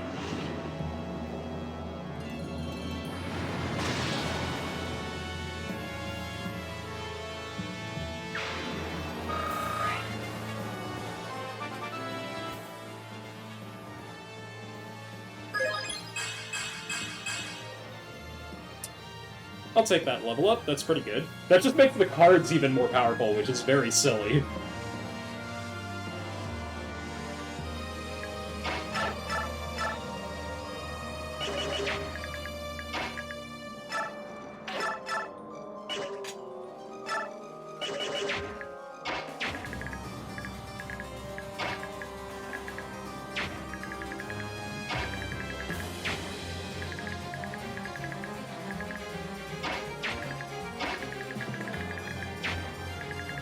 God, my kingdom to be able to get over here just smack this guy in the face, but what I can do is use Volk here, and this'll sort out this matter.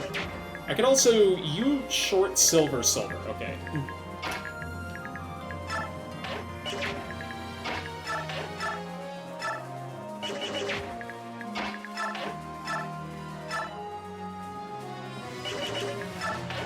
Now these guys have such high health that, like, yeah, even Aaron can't two-shot them. Shannon still can, that's good.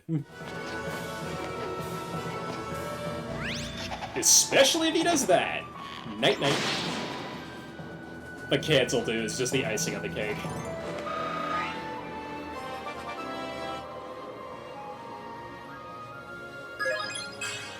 You know, Shannon tormenting me is very on-brand. He's absolutely doing this on purpose. He's just demonstrating that he don't need to do nothing. I know this Jill, apparently, but yeah, look, she's already qualified to do that. What's your excuse? Mr. I capped skill and I'm good. Bloody hell.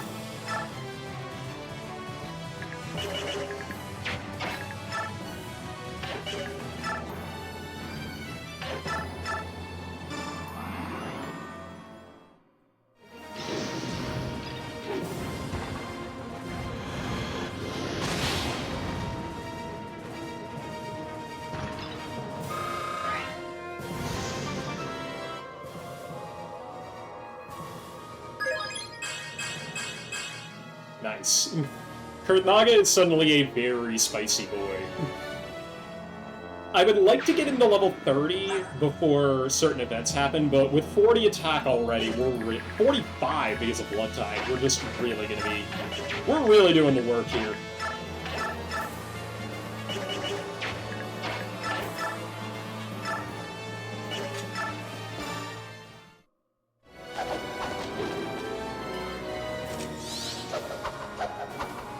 This might be a mistake, because there's a world in which I can move, Aaron forward and try to engage one of those warriors. Especially since, like, I have 2 units back here that could both have handled that, but... Speaking of handling things...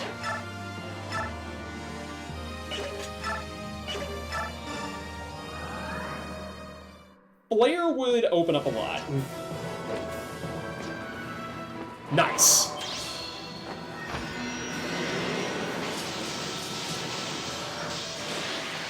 Oh, wow. Okay, that is not what I expected. Did not expect you to survive with 2 health. That's very odd. But what isn't is just being able to... Yeah, do that. Or that, honestly. Doing this is probably a bit more beneficial, because I could deal with this guy, but... This guy's less dangerous, if I'm being honest. Because if I kill the guy with the short axe, this guy's just gonna suicide on the Gatry, which is perfectly fine. Yeah, I think I'd rather kill the Swordmaster.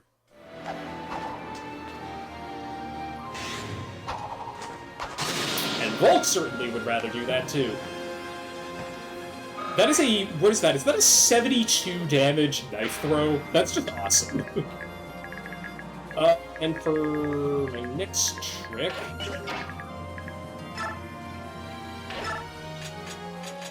The Irvin will guarantee kills, so I'm gonna go for that. Plus we get Daunt out of the deal, which I'm never gonna say no to.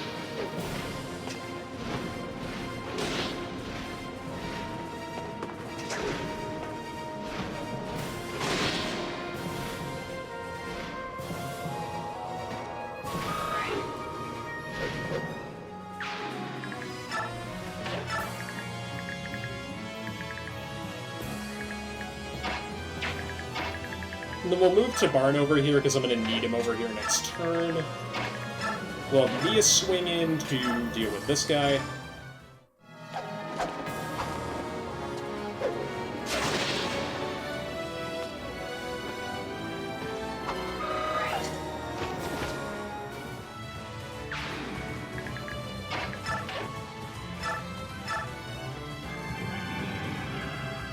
Vigor for these 3, and then we'll tuck Rayson behind Tamarn, just in support range.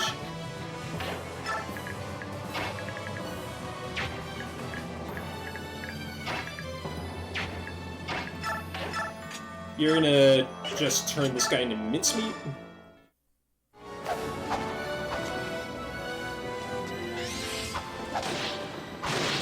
Yeah, for sure.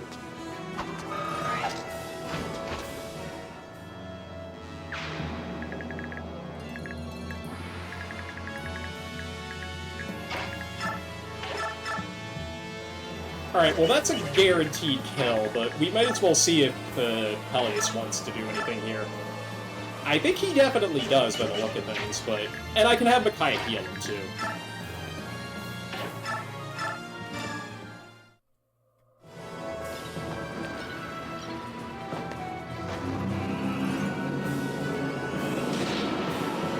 If it comes to that, which I don't even think it will. Nope. Got 1 use of that Varine Tome left. I would like to expend it on this map.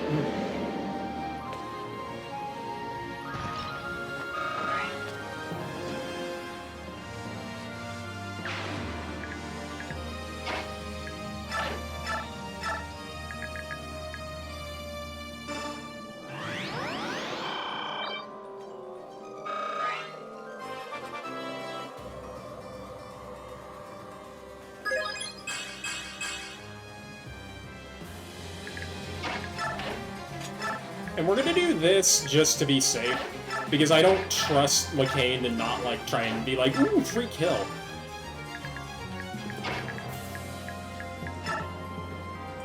keep Sanaki at a pace. Gatry, don't move, please.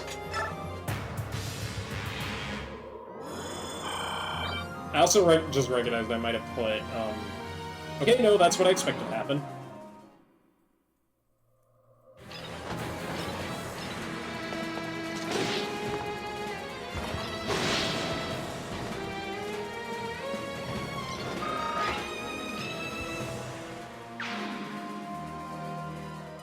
I did swap your weapon back, right? I did not, okay.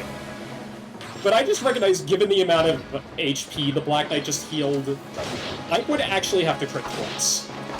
But he didn't. Yep, we got company on the left, or on the right.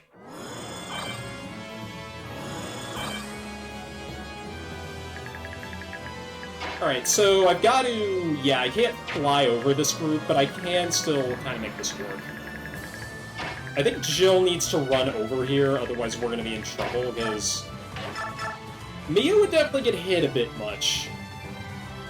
Let's rough this guy up, though. We got the opportunity. That guy at the back, if I had to guess, is carrying a short spear.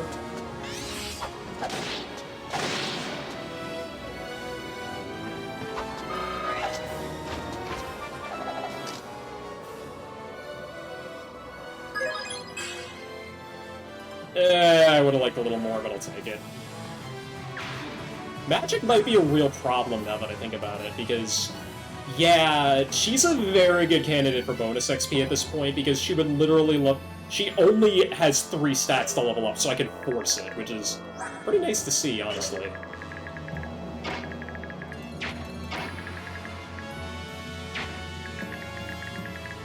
Yeah, so there's 2 things I could do here. One of them is go for the jugular right now and try to take Leveil down. Or I can... See, Soap can steal a Panacea here, but I'm not really gonna need it, if I'm gonna be honest. Yeah, I think I would rather just, like... I can dive bomb this sucker, and then just deal with him right this turn, but... so who am I gonna want to get in a position? I think, Gatry up front here, Kurth in the back, Tavard on the left, I think, and then Volk on the right? Actually, Volk can attack. Anybody that can attack right now should. Or maybe Aaron on the left. Yeah, because remember, I did want to do Sentinel versus Sentinel combat, if at all possible.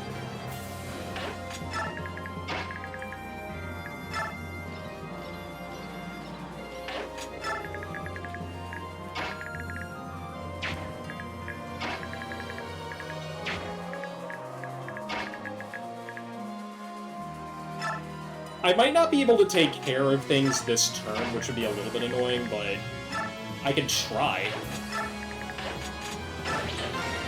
The most I'm going to do, because I know for a fact those guys don't move at this point, is kind of draw the ire of some of these range shots, but these 4 are so tanky at this point, I think they can deal with it. I might not be able to finish until next turn, but that's fine.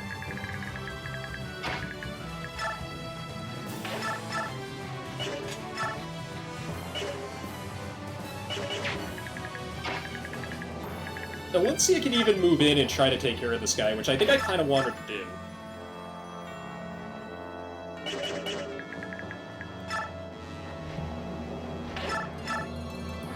Yeah, actually, let's start with this, because then those 4 are going to be like my kill a Kane squad and just try to crack this open. Nice. Oh, very nice.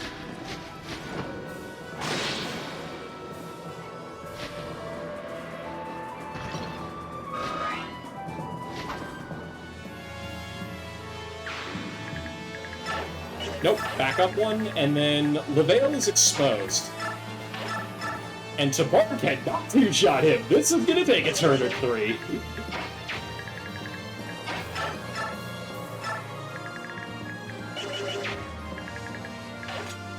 Whoop, nope, don't do that. How do you fare against this guy, Kurth? Not exactly well, and you don't have Nihil either.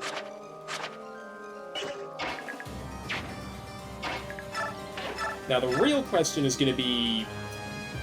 A crit would kill, even at full health. So I'm going to have to worry about that.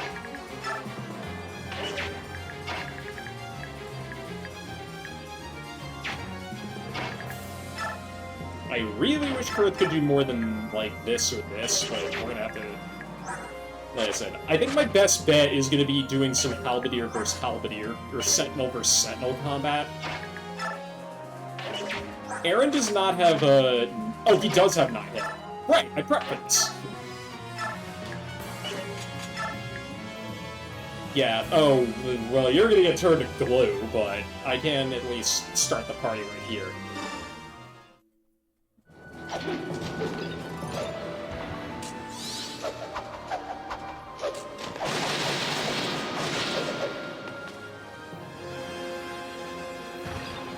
Like I said, we've been able to claw away at the armor, we just need to get through the rest of it.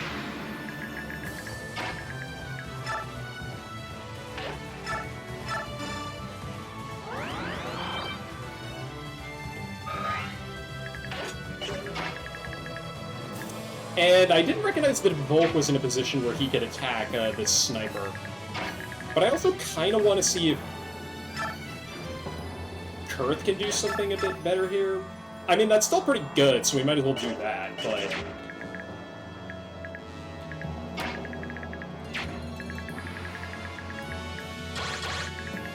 Yeah, ooh, I just noticed that.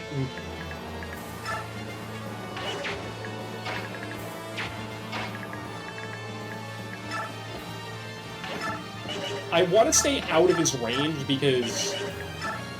Yeah, the other thing I'm going to do is I can't kill the Veil this turn, so we're going to start healing these guys off instead.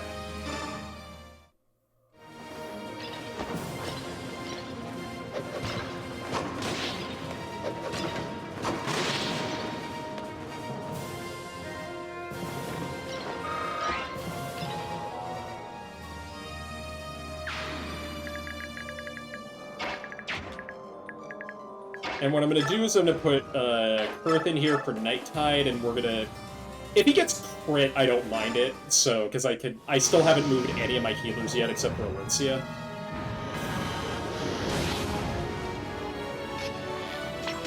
That's okay.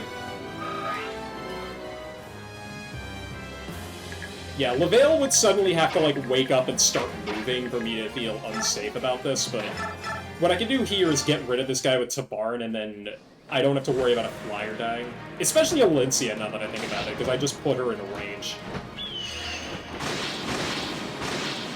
Protect the target! Ooh, he's almost a level up. I don't know if I want to let him level up naturally or not. You have Nihil, so this is safe. Plus, if he goes for Tabarn because of, like... Something I didn't consider is that, he might not target Gatry if Gatry has Weapon Triangle over him, but it's a story for another time. Kurth or Gatry? Well, Gatry is more at risk here, because I think I'm going to kill that sniper with Volk.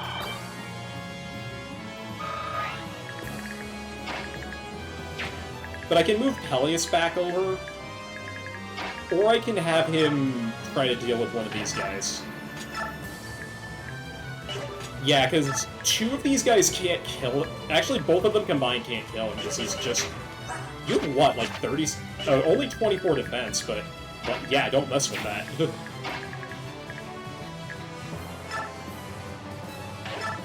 This is where stillness comes into play. Because yeah, that's just enough damage with the Peshcats. And he felt like critting anyway, so that was good. Another level up for Volk. I think he's still got 2 left. And yeah, he's still impressing me with that stuff. His speed cap is 40, so like... Yeah, he capped strength with that, which is very nice to see. But yeah, his skill and speed caps are the same as Mia's, so... Pretty nice, honestly. Alright, we gotta swing to the right with pretty much everybody that we can afford to do that with. Can't do nothing with Blood Tide, but I can just keep everybody in position here. We're right on top of LaVale, but I think for this turn I'm going to swap back to this, and we're going to pop this Concoction again. Just to make sure that nothing dumb happens. Because this could end in a pretty clowny way, and I don't want it to.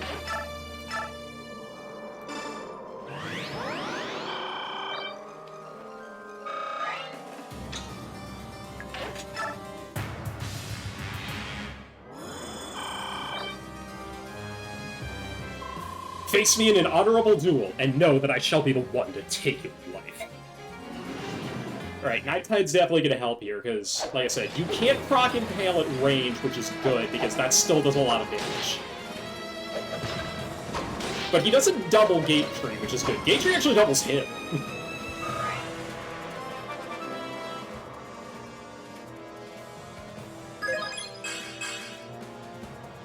Very nice. That's just going to help keep you alive.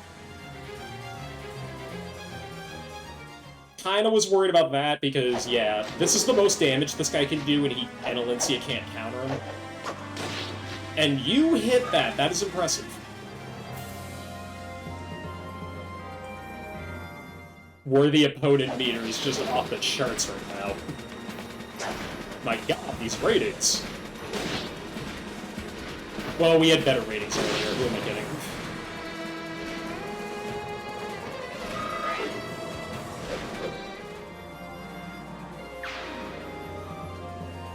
So I guess while this little duel continues up top here, and actually it's taken a bit of a pause, the one thing I was going to mention earlier was kind of the order that I intend to play the Fire Emblem games in. Obviously, like, streaming this before Path of Radiance, even though that's actually the order I play these games in, not a very good idea because it makes no sense thematically, and oh.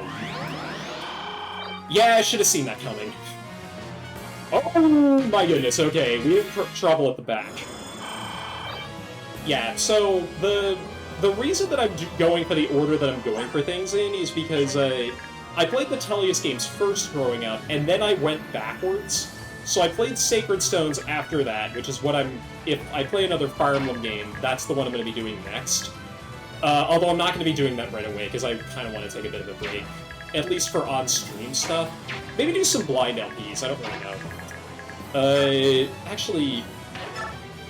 Oh, interesting! I didn't know that this was here. But I'll worry about that in a minute. I'm gonna battle save this turn, because I intended for this to be a 5-turn firefight, and I'm gonna get my wish. Yeah. So, like I said, I played Sacred Stones, then 7, then 6, and then I played the GBA games when I was in high school, and then I played Fire Emblem 4 and 5 when I was in college. Never played 1 through 3, although I did play Echoes, so I guess that counts as 1 too.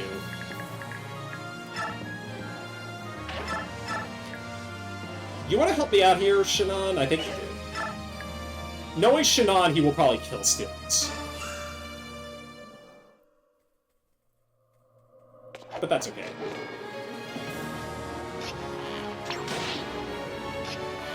Or he will let me freely just do what I want to do here. That's neat. Yeah, because I actually played 10 and then 9, and I did that when I was in middle school. It was a lot of fun. Just, this game kind of broke my brain, because I didn't know that a Nintendo game could have this much story in it. And I mean, like, yeah, like, I'm not saying that, well, Mario games' story is always kind of secondary to gameplay, and I guess that extends to, like, Kirby... Pokemon games, I think, usually have less going on in terms of story until you get to, like, Gen 5, but I don't want to start a Pokemon conversation. Pokemon is, like, on my no-fly list for games to stream, but I'm getting ahead of myself. Let's have a chat. I know you. You were a general in the Gatos army. Did Zelgius betray Sephiron and side with the Senate? No, no! I swear upon the general's good name that he would do no such thing. I was the one who abandoned the Duke of Gatos to follow General Zelgius. What is going on here? I don't understand the relationship between the Black Knight and the Senate, or who is friend or foe. Of one thing I am certain, Empress Sanaki, we are not your enemy. Then order your men to stand down. I must speak with Zelgius. Take down that barrier. I cannot do that. General Zelgius was very clear. He wishes to fight that man. Alone. My orders are to eliminate any intruders inside the tower in the meantime. My deepest apologies, Empress. Wait! I won't allow it! Halt! LaVale! Halt! So yeah, more to the point, Sanaki can just kill LaVale right now. It would be funny if she did that. In fact, I definitely could, and I think that's actually pretty beneficial. And as you can see there, LaVale will not attack Sanaki.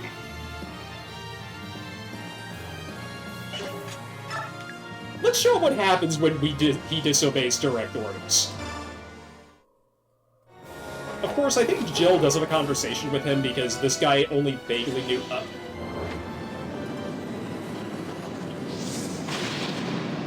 Oh, never mind. I saw LaVale go up, I'm like, or Resolve go up, I'm like, but no. Very nice, and I just noticed your eyes are a little bit odd, but that's okay. Hey, we got strength, which means that she's very close to not being weighed down by Cymbeline. But that doesn't matter. General Salgiest, I'd hoped to fight for you a while longer. Sweet, Wishblade. Wish.com Blade. Aaron, why don't you take this for a spin? Show us what a real, force of nature can do here with this piece, with this absolute beauty. Oh yeah, check that out. That's just awesome. We'll mop up the rest of these guys, and then I'll use my hidden technique in order to get rid of the Black Knight right now.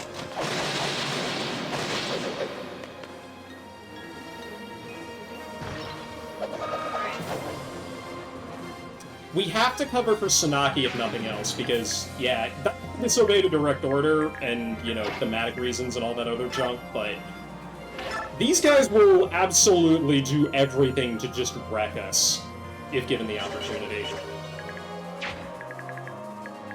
If I did this, then, yeah,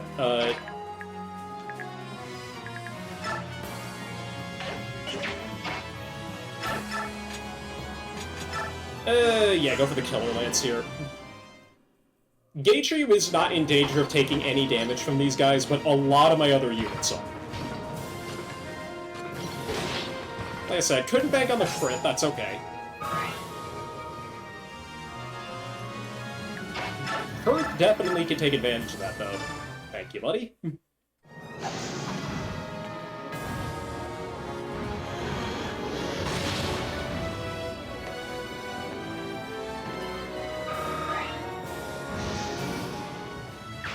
Get a couple for the road here.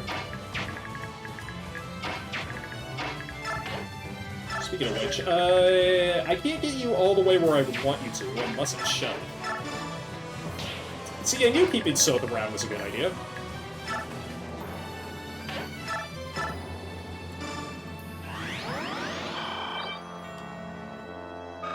I don't know at what point I'm gonna hit S rank on stabs. Oh, I'm actually kind of close.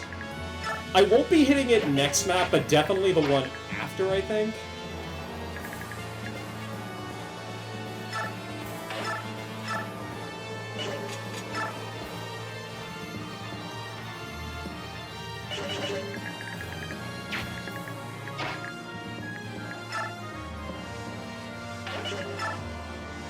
Can definitely go here with the card and take care of this, but yeah, this was fun to try. I'm really glad I got to do this.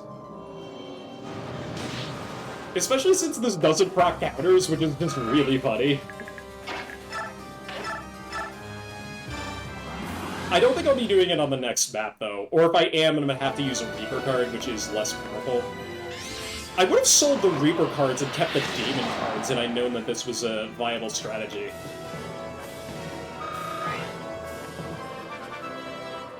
Get an extra level up for the road. Because like I said, we can just end this at any point. This is cleanup. I will never say no to more magic on a unit whose primary purpose is to do as much magic damage as humanly possible. And yeah, he's pretty good at doing that.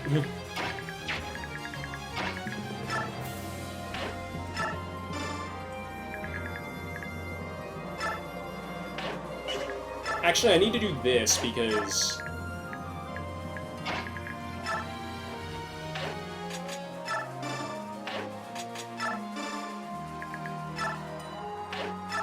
and then we're gonna do this, because this is what I wanted to do this turn more than anything else. I've got a couple units that are pretty exposed here, but I can still wrap this up, no problem, I think.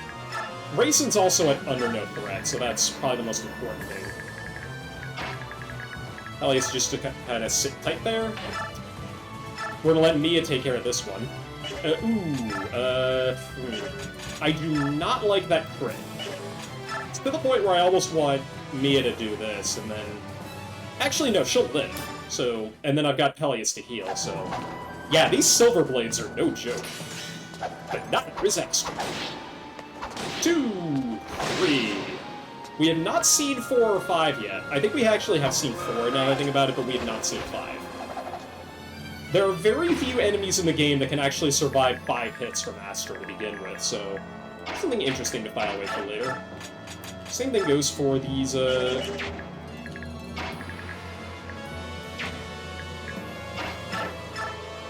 can I physic? One of you two.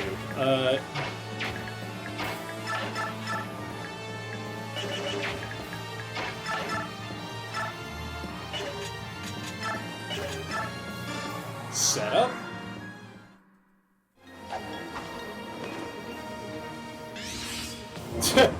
Well, that's the payoff, is this guy's just dead. Can't set up for kills no more. Kurt's a big boy, he's gotta handle himself.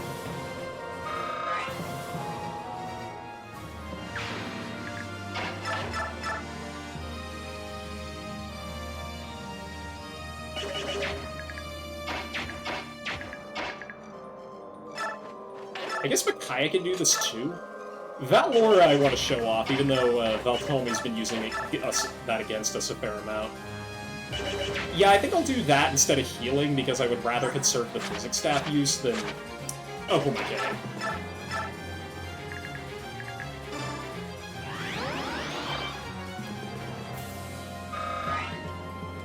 I think that's... Yeah, one more use and we're good, and then I can use my remaining arm scroll just to do the remaining patch-up. Not worried about Peleus' staff rank, because he uses Physic, and that's what I really need him to use, more than anything else. And then I can kill everybody except the Bishop this turn.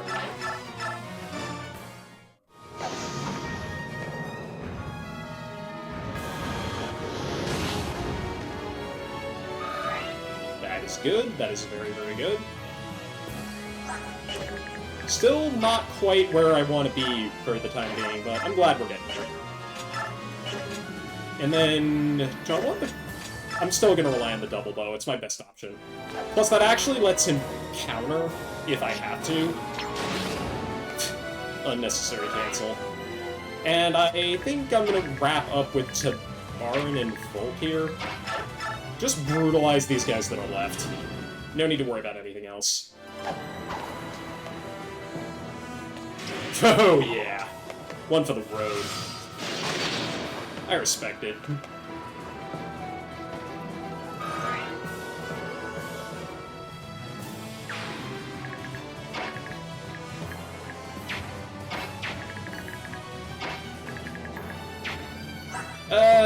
Like I said, Peleus don't need to do much. And we'll give Tabarin this, because I think he levels up off of this. Didn't think about feeding a kill to Lagoose Royal, but here we are. 33. That's like the level he was born to be at, and I'll take the extra strength. And 70 HP too, man. That's really good. Alright, now that we're done with that, Ike, what is your... Oh, yeah. It's really good. If this goes the way I hope it goes, although he dies on a crit, so maybe we should just wait until enemy phase to do that. Yeah, I'm gonna wait until enemy phase just to be absolutely careful. Die to a 1% crit would be very silly. Oh wait, crap, I just remembered. Yeah, okay. That's annoying. God, I really should have thought this through. I did not think this through, and now she might be dead. I'm ready with the reset. This was dumb.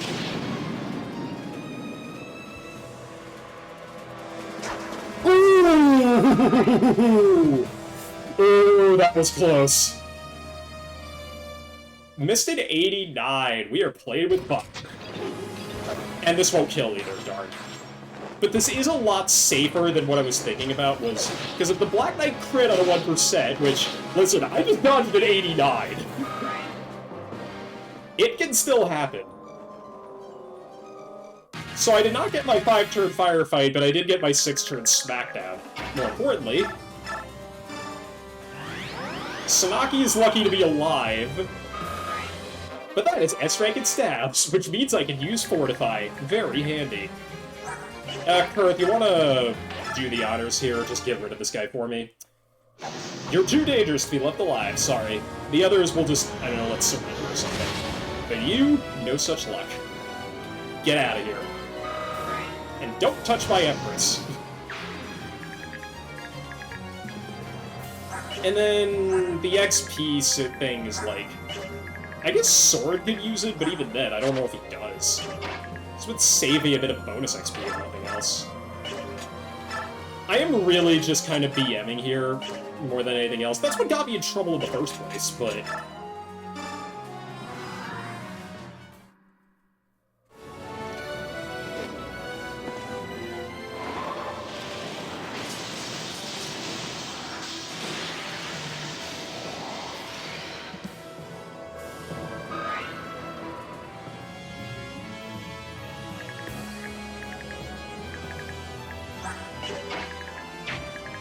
We are just on peak degen mode, if I'm being honest.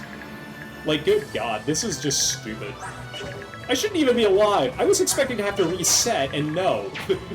It's a canon event. She's supposed to live. She has to see Sephiroth. Anyway, we're done here. I didn't get my 5-turn fire fight, but I did get my 6-turn smackdown, so I'll take it. With Ragnell... GG, no raid.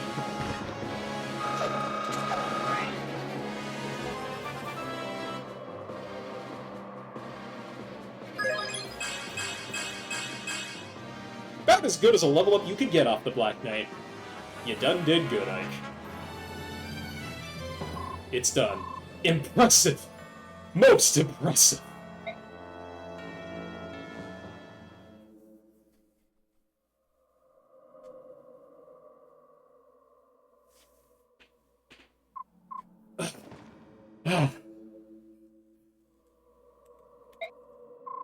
You are stronger. Much stronger than before. I have you to thank for that. I grew stronger through our previous fight. To be honest, I was overjoyed when I heard the Black Knight was still alive. That surprised me. I felt neither sadness nor hate, just joy. My hands were shaking with anticipation. I couldn't wait to fight my most formidable enemy again. Your swordsmanship was fearsome. Fiercer and more powerful than any I've ever seen. After our duel 3 years ago, I trained hard, trying to remember all of your skills and techniques. General Gawain was invincible at the time he trained me. To surpass him was my ultimate goal as a swordsman. Was I as skillful as you remember my father in his prime years? Did you see his shadow in my sword? I certainly did, Ike. Thanks to you, I was able to fight my master at the height of his glory days.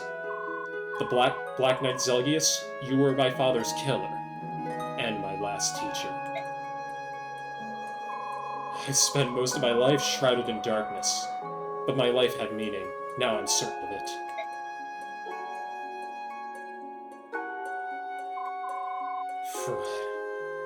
I will wait for you in the afterlife.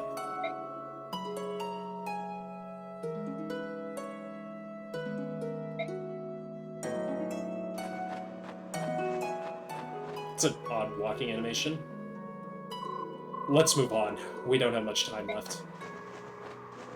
Yet, seriously, that unit, you are not meant to walk like that, Micaiah.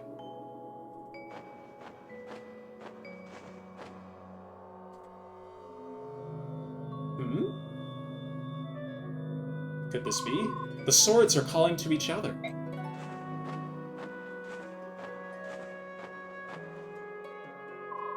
The Holy Sword Alendite. It's the counterpart to your sword, Ragnell. I think it wants you to take it up. Alendite, the sword that took my father's life.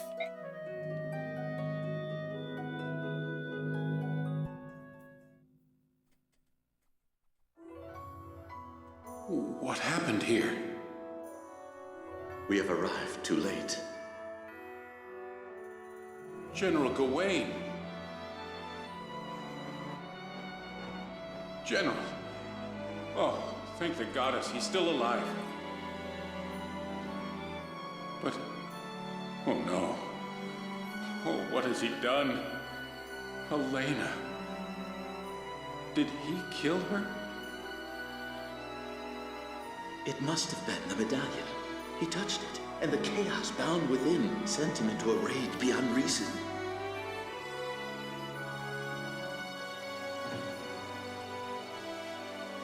Ike, wait for me! Ah! Father! Mother! The General's children. What's wrong with them? Are they asleep? Father! Mother! They are very tired, child. Let's not disturb them. We can't leave them sleeping here. It's cold out. We have to take them home. Ike, you have to help me. Ike? I'll take them home. Will you show me the way? Yeah, come with me.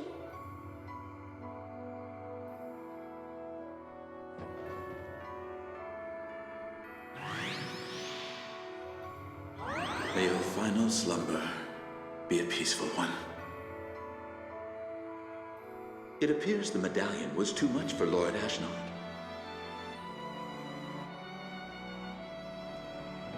Hey!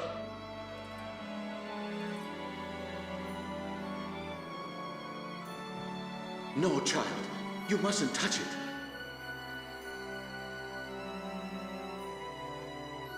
We can't let it get lost. I'll keep it. You are unchanged.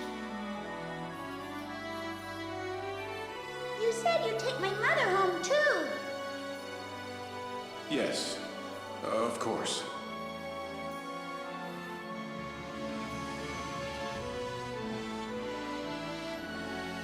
Ike, what's wrong? Why are you just standing there? Are you hurt? You saw everything, didn't you? Poor child. Ike?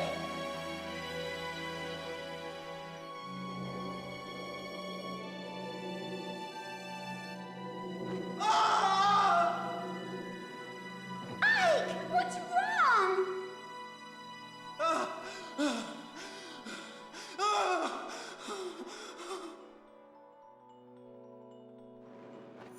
Ouch! Ike, that hurt! Let go!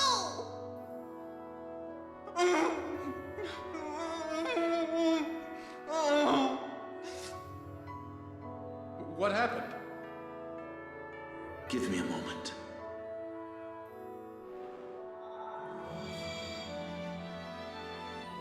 Sweet children, sleep now.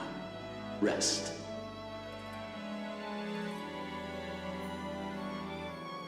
What did you do to him? Merely helped him to forget. I could not leave this memory to haunt him. It is too heavy a burden for one so young. What will you do with the medallion? The girl seems safe from its influence. We will leave it with her for the time being.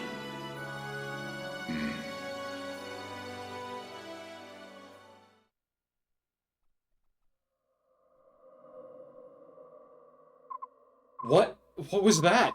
You saw it too, didn't you, Ike? That memory. Could that have been... Okay, before I advance the dialogue here, that is... Okay, that's a secret. If you have Ike fight the Black Knight back in 3.7, that is the requirement to trigger that. Which is very weird and very random, but it's there. Also, you have to be on New Game Plus, but that's beside the point.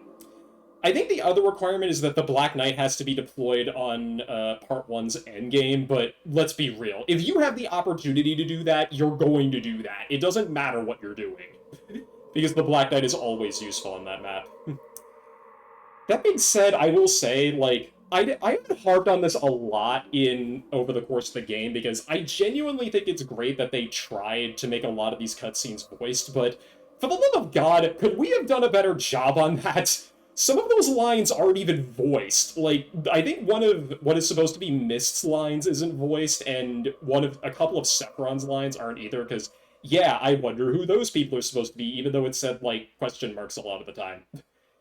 Yeah, I mean, the greater lore implications of that are very interesting, then, and we'll be seeing the fruits of that later, but, yeah, could we have done another pass on that? Like, maybe just made sure that we got all the lines right in the take? Who am I kidding? I was there, in that place. My mother, she tried to stop my father, and he killed her. I saw it all. Is that what happened? I was contained inside that time. I had no idea. Zelgius.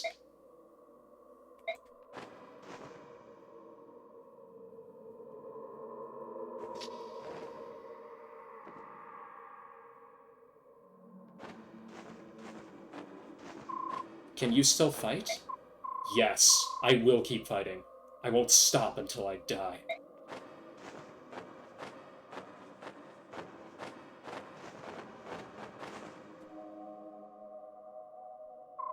What's happening? What? Yeah, in case one wasn't enough here. This is the one that you normally see. You bear the mark. So that's your secret, is it? The blood of the Laguz runs through your veins. Yes. There was someone on my father's side who was with a Laguz.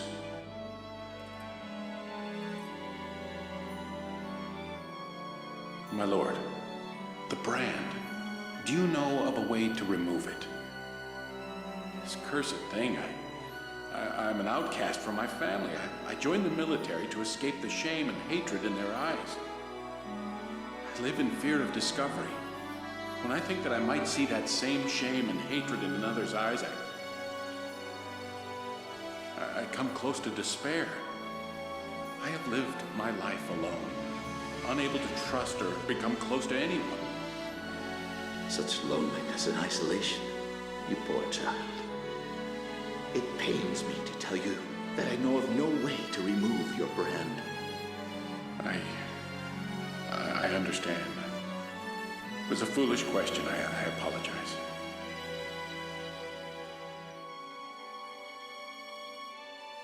Lord Sage, I realized some years ago that I was aging more slowly than others do.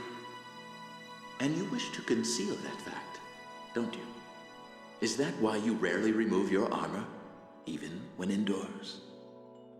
Yes, but this ruse will not last indefinitely. In a few years, I will be forced to leave this army service. And once again, you will be alone. I am accustomed to being alone. My only hesitation is that I will miss studying the sword under my commander, General Gawain.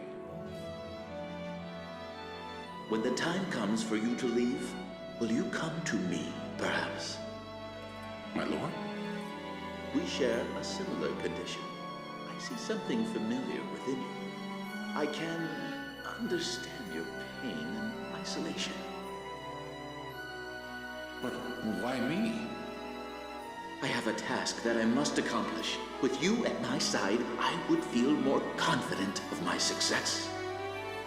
If I join you, will I be redeemed? I cannot say. At the very least, however, you will no longer be alone. And neither will I. That is enough, then. You have made my decision simple. When I leave here, I will find you. I am a soldier in the Dayan army. I serve under the command of General Gawain. My name is Zelgius. May I ask your name, my Lord Sage? My name? Of course.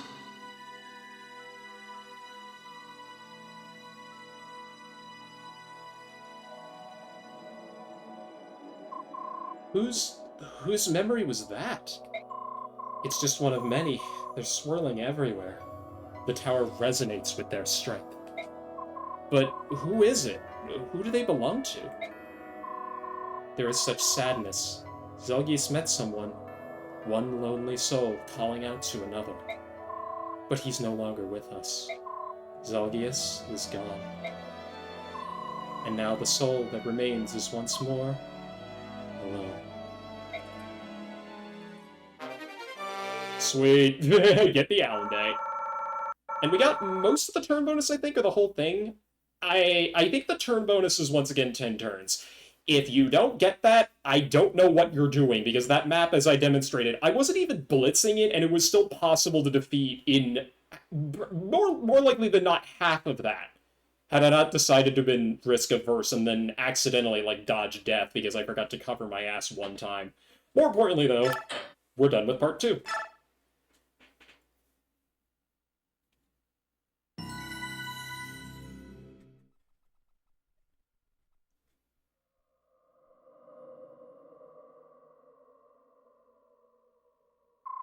How dull. I don't sense any enemies nearby. I know. Would you all like me to tell you a story as we climb? What kind of story? One from long ago, long before the grandparents of anyone here were born. In the very beginning of this world, there was only water, until one day a girl appeared. The girl was very clever, and she forged the first land. Then she made trees and flowers, and then she created beings. The story of the grand creation? Heard it. Wake me up when it's over. The girl was you, right, Yune? Or are you talking about Ashera? Both, really, and neither, actually. At first, the girl was excited by her new world, and she thought of little else. Then she started feeling lonely. Everyone, every being she'd created was different from her. Not a single person that could truly understand her. All alone, she grew sadder and sadder, crying for thousands of years. Then some creatures began to grow and change, becoming more clever and sophisticated. They tried to comfort the girl and eventually grew closer to her. That was the birth of the Zunanma. They were your ancestors. Bjork, Laguz, everyone. In Bennion, we are taught that the Zunanma are human, Bjork ancestors. It makes me wonder what else in my country has been warped beyond recognition. It's possible that the truth was simply misunderstood, like the way everyone calls me a dark god. But let me continue. The Zunanma worshipped the girl as their own goddess. They said that her hair was as striking as the color as dawn's first light, so they gave her a name. The Goddess of Dawn. She was a much-loved goddess. The Goddess of Dawn. The Zunanma continued to evolve and change, giving rise to a variety of races and tribes across the land. Naturally, each of the races thought of their own was superior to the others, and conflict arose between them. The goddess tried to make the peace among her people, but nothing could stop the warring Zunanma. Trying to separate the factions, the goddess gave them different names, Laguz and Bjork. But this only intensified their conflict. And then, the Great Flood occurred. The goddess was only trying to bring an end to the fighting, but her power was so great that all the continents were drowned in the flood, all except Tellius. Are you sure about this story? It's very different from the histories that we've each been taught. And among the York nations, we only know a vague fairy tale about the dark god stirring up a great disaster.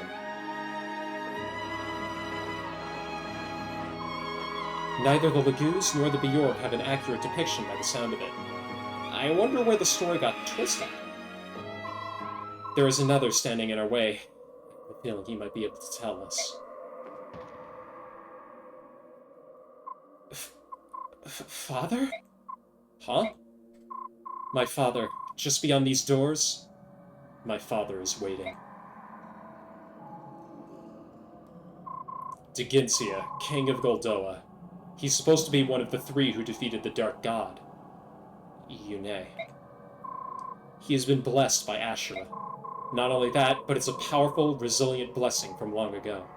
He may be nearly impossible to defeat. Let's get everyone together. There's no better time than now. I was hoping to avoid this until we reached Ashera. Actually, I hope not to have to do it at all. But she's left me with no choice. I will give you the blessings of Yune, goddess of chaos and freedom. In their natural state, the attacks of mortal creatures have no effect on divine beings. When Ashera set out to defeat me, she gathered her strongest warriors and bestowed of them some of her power. Yeah, recognize this art? This is the art that was splashed over the title screen. This is called the Goddess's Blessing. She empowered the dual swords of the Bjork swordsman Altina. The Laguz warrior Son and Digensia, the leader of the Dragon Tribe, were also blessed. I failed then, but this time will be different. I'll use Ashura's own tricks, and I won't be defeated. Everyone, take some time now to ready yourselves. Bjork, be sure to equip your best weapons. I'll begin when everyone's ready. This is a special prep screen. You will want to take heed of that advice very closely. Ragnell is forced to be blessed. You can't give it to... or you can't give that buff to anything else in Ike's inventory, even if you wanted to. But Alendite should be blessed, to the point where, well, it works well enough on a True Blade, so we might as well drop this Wind Edge and give her that. I am going to keep some of my equipment, at least in Mia's inventory, the same. I don't want to bless this Killing Edge by accident, that would be a bit unfortunate, but... Killing Edge, Spinach Edge, Bravesword. I'll keep the Veikati and the Tempest Blade, but more than anything else, I want Worm Slayers. If the Gitzi is behind that door, and based off of what Nazir said in the base prep before everything started, I'm gonna want to have anti-dragon weapons wherever possible, because all of the other equipment is, or all of our other stuff is with him. Or all the other dragons are with him. Now, with Tabar, some people like Tabard's inventory, we're not gonna have a problem. The Balborith Tome was meant to be blessed more than anything else. I'm gonna swap around some stuff. Actually, I'm gonna equip both Varine Tomes. Elf Thunder is gonna be pretty good in here. I kind of wish that Peleus could... Wait, can you equip Arc Thunder? Yeah, I'm gonna have you do that. Soren has that tome, but he's already got Rex Caliber, and I want to make sure that that gets blessed. Same thing goes for Sanaki, who I believe has Rex Flame. Yeah. Best weapons possible usually amount to... Obviously, any Laguz weapons are forced equipped, so that's not a problem. The other stuff that's really good are SS rank weapons, which usually are what I default to blessing. Actually, I'm also going to drop most of Shanon's other equipment, because he doesn't really need anything else past this point. I am going to give him a concoction, though, since we did get a fresh one, and we're going to need all the healing that we can get going forward. So Mia's got that. Gatry is a bit of a curious case. So, if you don't have spare SS rank weapons, because Aaron has the Wishblade, and I think I'm going to bless that. Brave weapons, killer weapons, and basically any two-ranged weapon, S-rank weapons like spears or tomahawks are all very good candidates. I'm in between giving him the either or, but our inventories are going to get stripped down a little bit going forward because, like, Aaron doesn't need any other weapon other than the Wishblade for the rest of the game. That being said, yeah, he still has a bit of room for growing potential, but I'm going to be doling out bonus experience shortly. I want the Balborith Tome blessed. I also want the Rexora Tome blessed, because that's the best one that Micaiah can use. And I think... Hang on.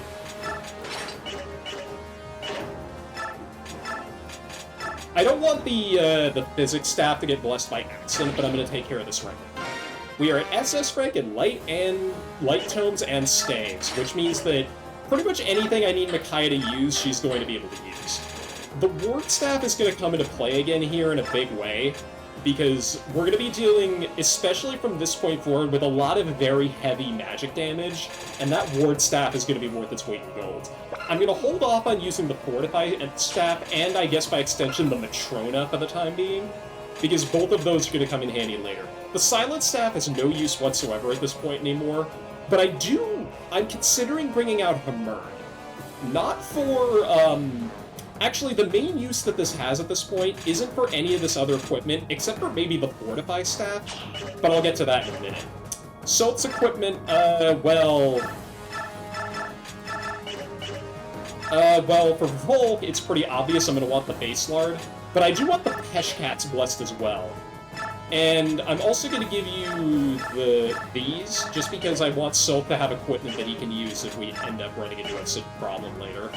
Normally I'd bless the Silver Knife, but the Peshkats is slightly better.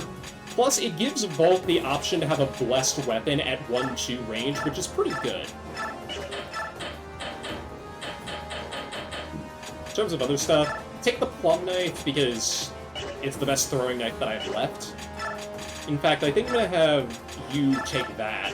And then once the Peshkats get blessed, I think I'll trade that back over to Soap. In terms of other stuff, Amity's really good to bless. I'm going to give Ilincia my spare Worm Slayer. I maybe could have bought another one at the beginning of the endgame, back when we still had access to the shop, but I'm not going to worry about that right now. I'm also going to give Mia the Brave Sword, even though it's not getting blessed. Yeah, actually, I'm going to give her both of those, because her remaining equipment options are going to be really good. The other thing I'll worry about in a minute are skills, but I'm just going over my other options. Double Bow, Rexcalibur, Irvin's really good to bless, but I'm going to want to have Jill, if I've got a spare Tomahawk, and I think I do, yeah. Tomahawks, if I had a spare Axe Wielder, are going to be pretty darn good here. For Gatry's option, I'm going to have to think on this. The Brave Lance, I think, would be really darn good if I can ×4 a lot of guys down, and I think I'm actually going to do that. But the Spear might be even better for later. I'm tempted to do... Yeah, I'm tempted to have the Spear, and then what I might do, actually, is use the Hermern Staff once on the Brave Lance, just so Gatry's going to have that going forward. Because I think the Spear's more valuable against bosses, but the, I'm still going to want to have, the Brave Lance at full power, regardless. For other stuff, Ina's inventory is good, Kurthnaga's inventory is good, because he still needs the Laguz gem. And Rayson's inventory is still good. Nothing that he has can be blessed anyway. In terms of other units, yeah, I kind of got nothing at this point. The other thing that I'm going to do is, in a minute, we're going to check out the info conversations, because actually we have some pretty good stuff here, but... No, don't do that, good god, oh no. I meant to save, good god.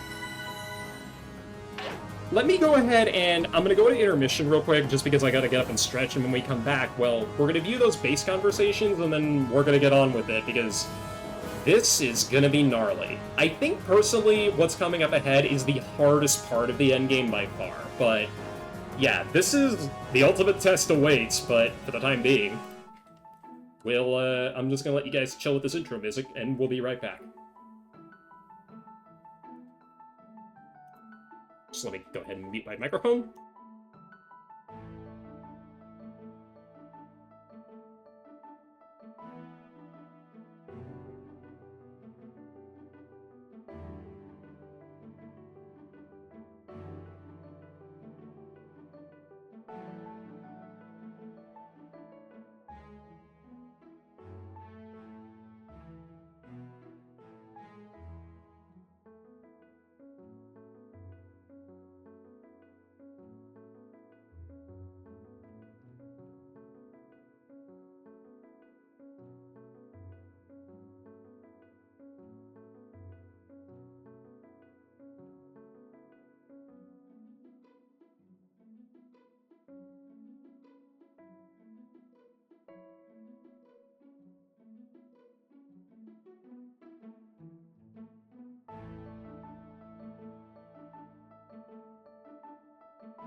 Holy shit, what do you mean I got raided? Hi, Pallison, how you doing?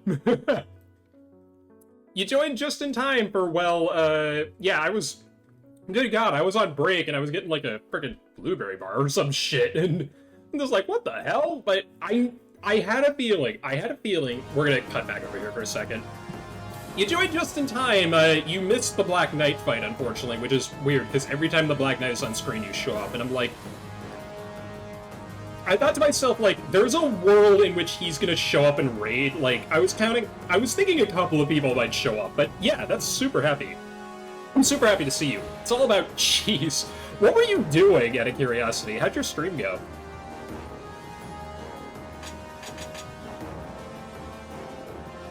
So let me get up for a second. I gotta close my door.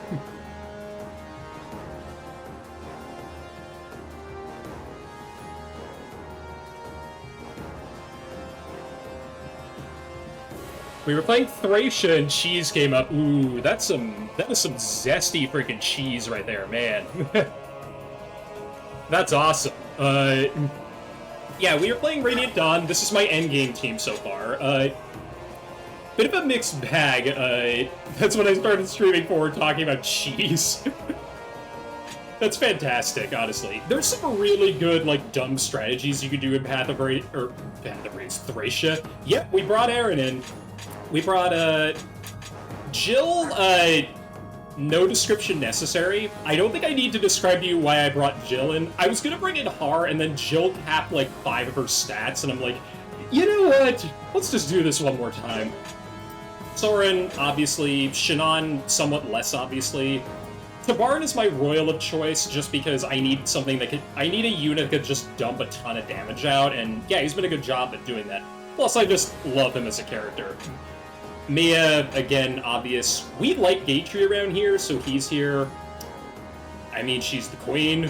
And then Aaron is, like, kind of a curveball. I brought Nephany into the tower twice, but I figured, what the hell?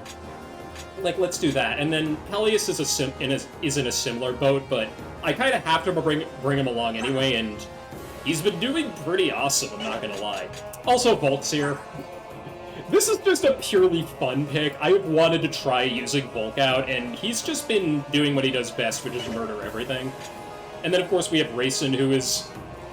I had some folks in here earlier who was insisting that Rayson is the worst of the 3 Herons, but I don't know about that. We've got some base combos to get through, and then, well, we're going to see what's behind door number 3 over here.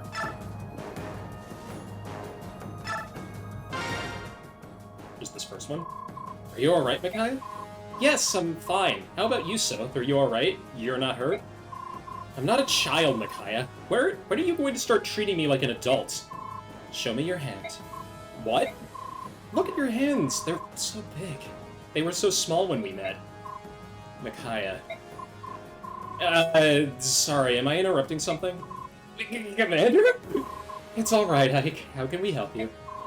I was scrounging around in my stuff and found some extra medicine. I figured I'd ask around and see if anyone needed it. I need to go get ready. Hey, there's no rush. We still have... He didn't catch a word of that, did he? I'm so sorry about that. How long have you been with him? A long time. I met him when I was hiding out at the back alleys of Navasa, over 10 years ago. He was so skinny, but his gaze was so piercing. I wondered how such a young boy could look like that. One day, I noticed he was standing close to me, just watching. He continued like that for a few days. One day, I held out my hand. He was suspicious of me, but came over anyway. He looked like a scared animal. Then his little hand slipped into mine. It was shaking. His fingers were so thin and frail. I couldn't let go after that. After that, we traveled together all over the continent. No matter where we went, we were always together. The first time I met him, he'd hidden on a ship we were taking. He mentioned he was looking for someone who was like family to him. It was you he was searching for, wasn't it? I tried to leave him behind. When we went to Crimea, I split off from him and took a ship to Benion. But when I reached Benion, war had broken out between Crimea and Dane. I knew I had to return to Dane to look for him. I couldn't find him, so I went to Crimea, but I still couldn't find him. We found each other after the war, in Dane, in the back alleys of Navasa, where we first met. You took routes opposite to each other. When I told him why I disappeared, he got so angry. I'd never seen him get so emotional before. I can't say that I blame him. I'd be pretty furious if I heard that someone I loved was wandering around 2 countries at war. Besides, I'm sure he'd hidden his feelings about being abandoned until he saw you again. I thought I was reaching the limit of how long I could stay with him. He grew each and every day, but I remained the same. I didn't want him to be harmed by the curse I lived with. Can you imagine how hard that would have been on him? You mean the blood of the Lagoos? So you knew. Did you find out from the boy who's always beside you? Soren? Yeah. I guess you both know how to recognize people with a similar nature. Yes, he and I are both branded. Don't use that word. You and Soren are both people, just like me and everyone else. People. You're just like Yune. You call both Lagoos and the Orcs people. Why should I care about the color of your hair, eye, and skin, or your ears, wings, or tail? No matter how long you live or what powers you possess, we're the same. At the end of the day, we're all people. Soph talks that way too. His time with you changed him. Thank you, Ike. I've made up my mind. About what? I didn't realize we were doing anything but talking. I thought I might travel to a far-off place after all of this war was over, but I won't. I'll go back to Dane. No matter what happens, I'll have Soph by my side. I have nothing to fear as long as he's with me. It seems the feelings between you two run both ways. But that's probably the wisest choice for Dane. And Soph, too, anyway. Oh, may I have some medicine? Oh, yeah, I almost forgot. Survive, Micaiah. We need you, and the goddess you host, to save the people of Tellius. Yes, I know. I believe this conversation only happens... We're gonna drop the whole at this point. I believe that conversation only happens if Micaiah and Soph keep their ace support, but why the hell would you ever break that? Anyway, interesting tidbits about those two, but let's talk to Sanaki. Zelgius is the Black Knight? I don't know what to say, it's unbelievable. What was he like in Beniam? He was the right-hand man and my most trusted aide, Duke Sephiron of Persis. He was a hero, a perfect general. And the best swordsman in all of Tellius. Oh god, hang on. I'm gonna get some water. I don't need to go to intermission right now, but I really need it. As you can see, I've been going for 4.5 hours. I forgot to get some. That's on me. Be right back. Jeez.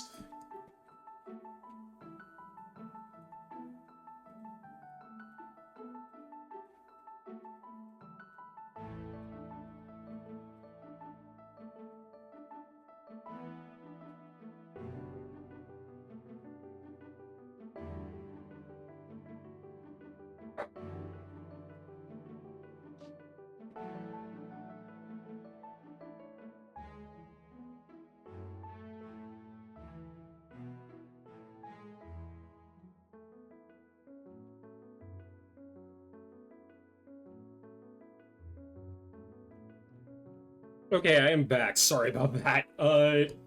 Yeah, I mentioned it earlier, but this intermission music's new. It is, actually, I had Popsky commissioned to do like a piano-style cover of actually the bass music, well, the regular bass music from, this game.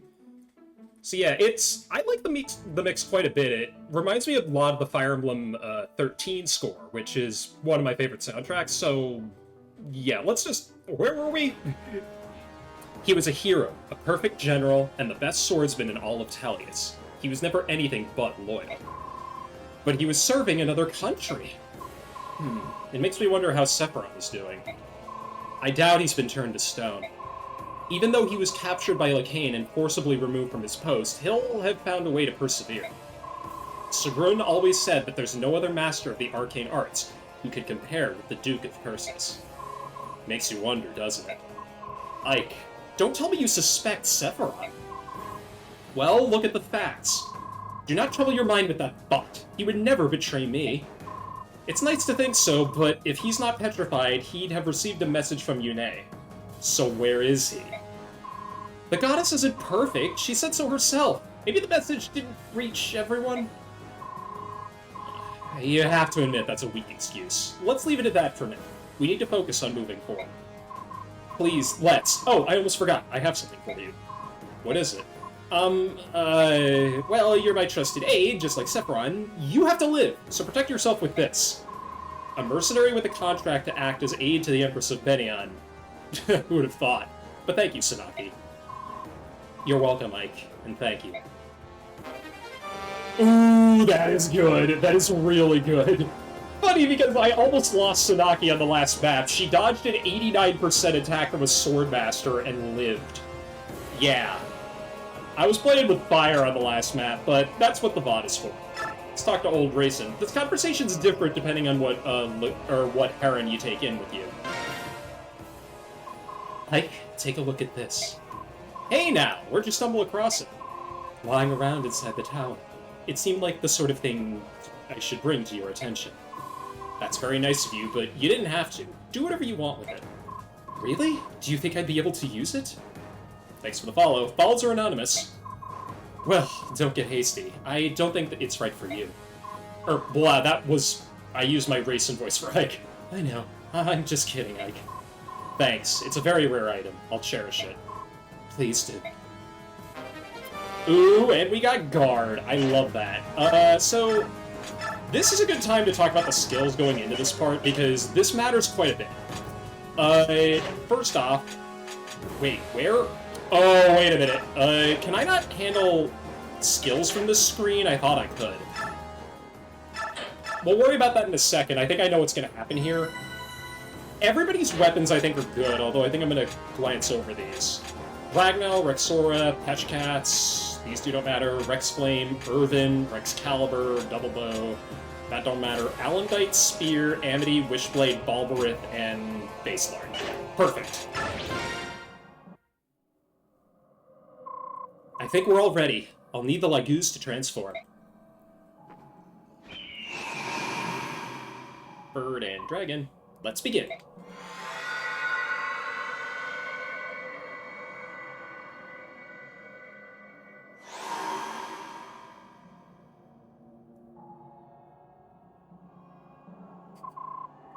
Okay, I'm all done now. Ooh, that was really hard. I think I need to rest. I like how everyone glanced around at each other like, what just happened? Like, it's actually really funny when you, I never noticed that. That's pretty funny. Micaiah, are you feeling all right? You don't look so good. I'm fine, thank you, so. What happened to Yune? She's sleeping. She wants us to take it from here. Alright, if we're set, let's move out. Through that door, and guess who it is? Father.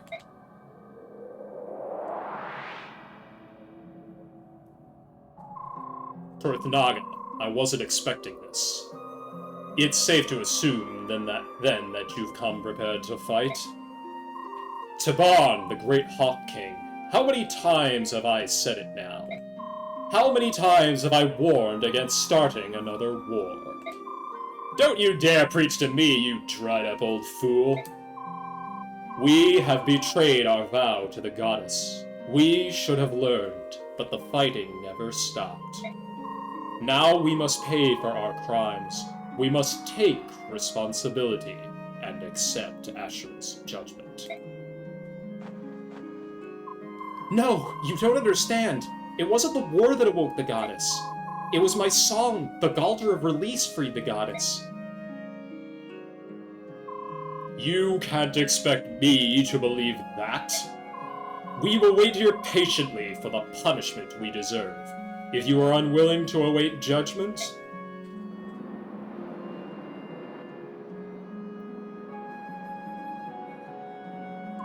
you will stand against the greatest of all dragons.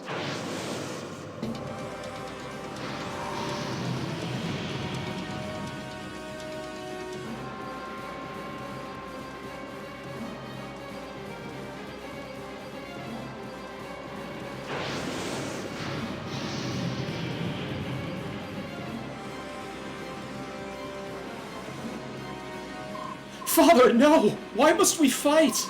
There must be a way to talk this through. It's no use, Kurt. We have no choice but to fight. We must reach the goddess, and not even the king of dragons can stand in our way. You heard the man, jump 2. Anyway, now we can actually outfit here. Because over in skills, want to talk about this briefly because, well, as much as I think I value parity on Shannon more than Bandit, so let's take that off. In fact, I think I'm going to need to take off Cancel as well for this. Because we have a special skill that will work wonders here. Dragon Foe. This is going on Shannon. If you checked his inventory, you know why I'm doing this. I didn't take the Okar out of his inventory, or the Arbalest out of his inventory. There is a reason for that. In terms of other stuff that I can toss around, Pavise on Perth Naga has been really good so far. Well, it's proc 1 time, if I'm being honest. I don't need this on this map, so I'm gonna take it off. None of the dragons here will actually attack Kurtnaga or Ina, so I can kind of use them as meat shields if the situation calls for it. Oh, by the way, I forgot to mention, hear me motherfucking dragons! This is the map where the game stops screwing around for good. Red dragons and white dragons, which we've never fought before, as well as the man himself, Deginsia.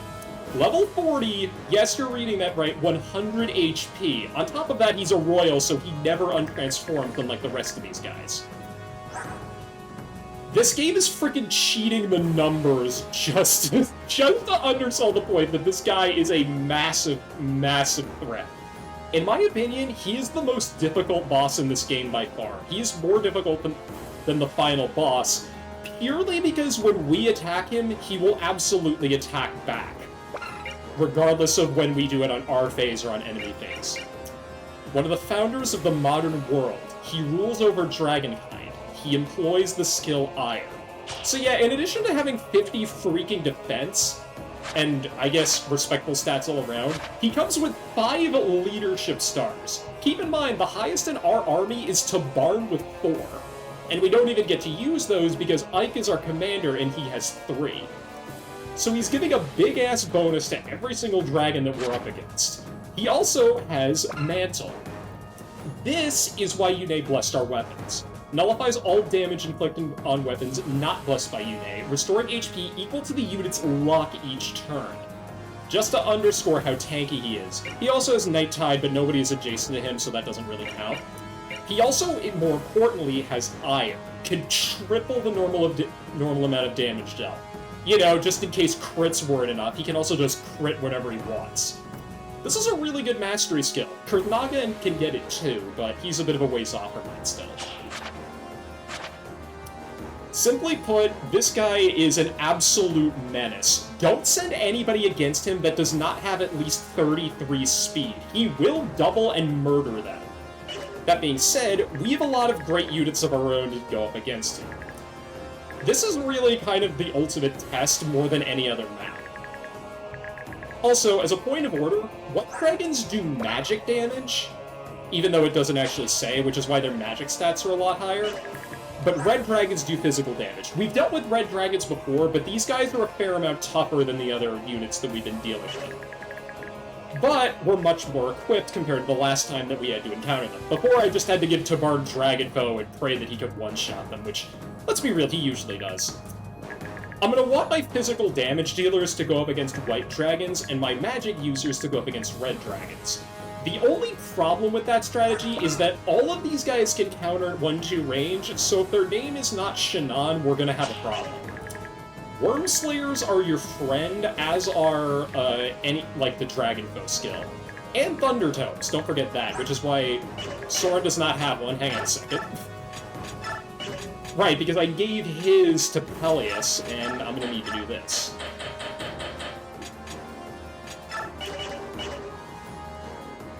If you bothered to train Ileana for any reason, this is where it pays off. A Blessed Rexbolt Tome is easily your best friend here.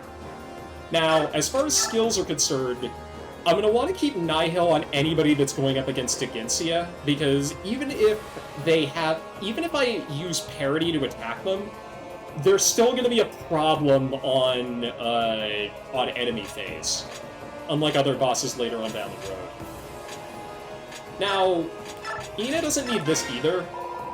I would take Renewal off of her, but I honestly don't think that that's really worth it. For other units that can use it, well...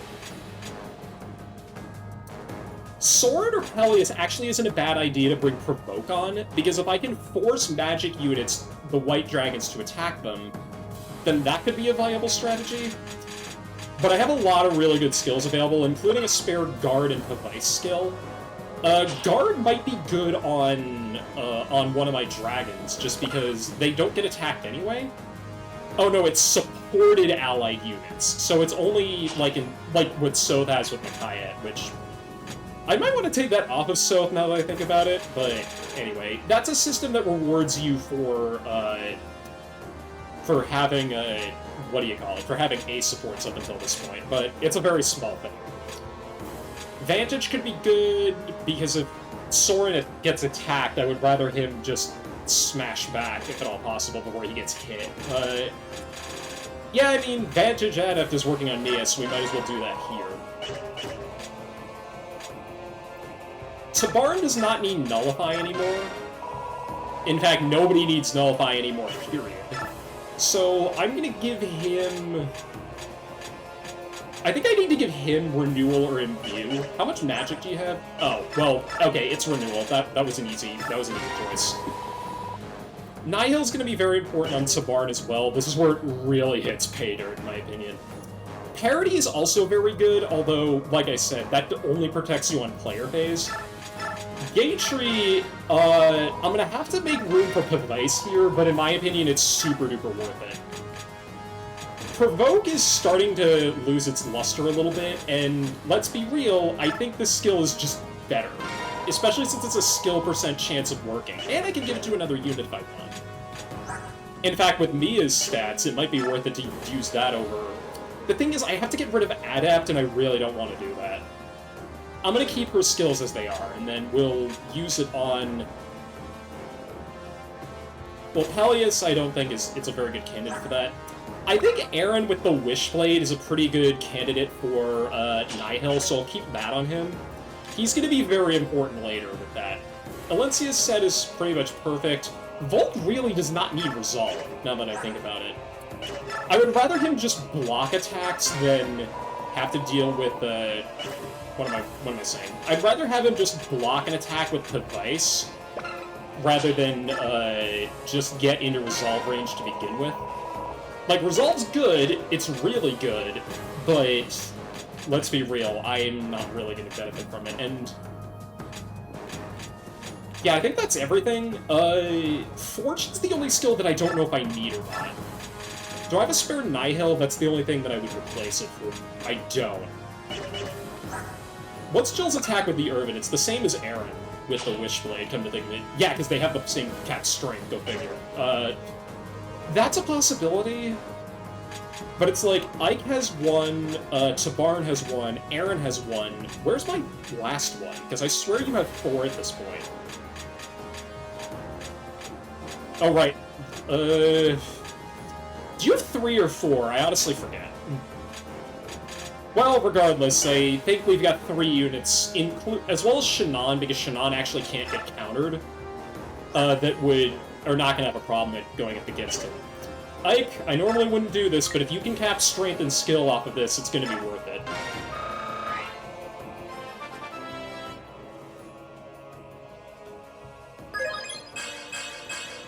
Well, I think that's strength capped, so I'll take that.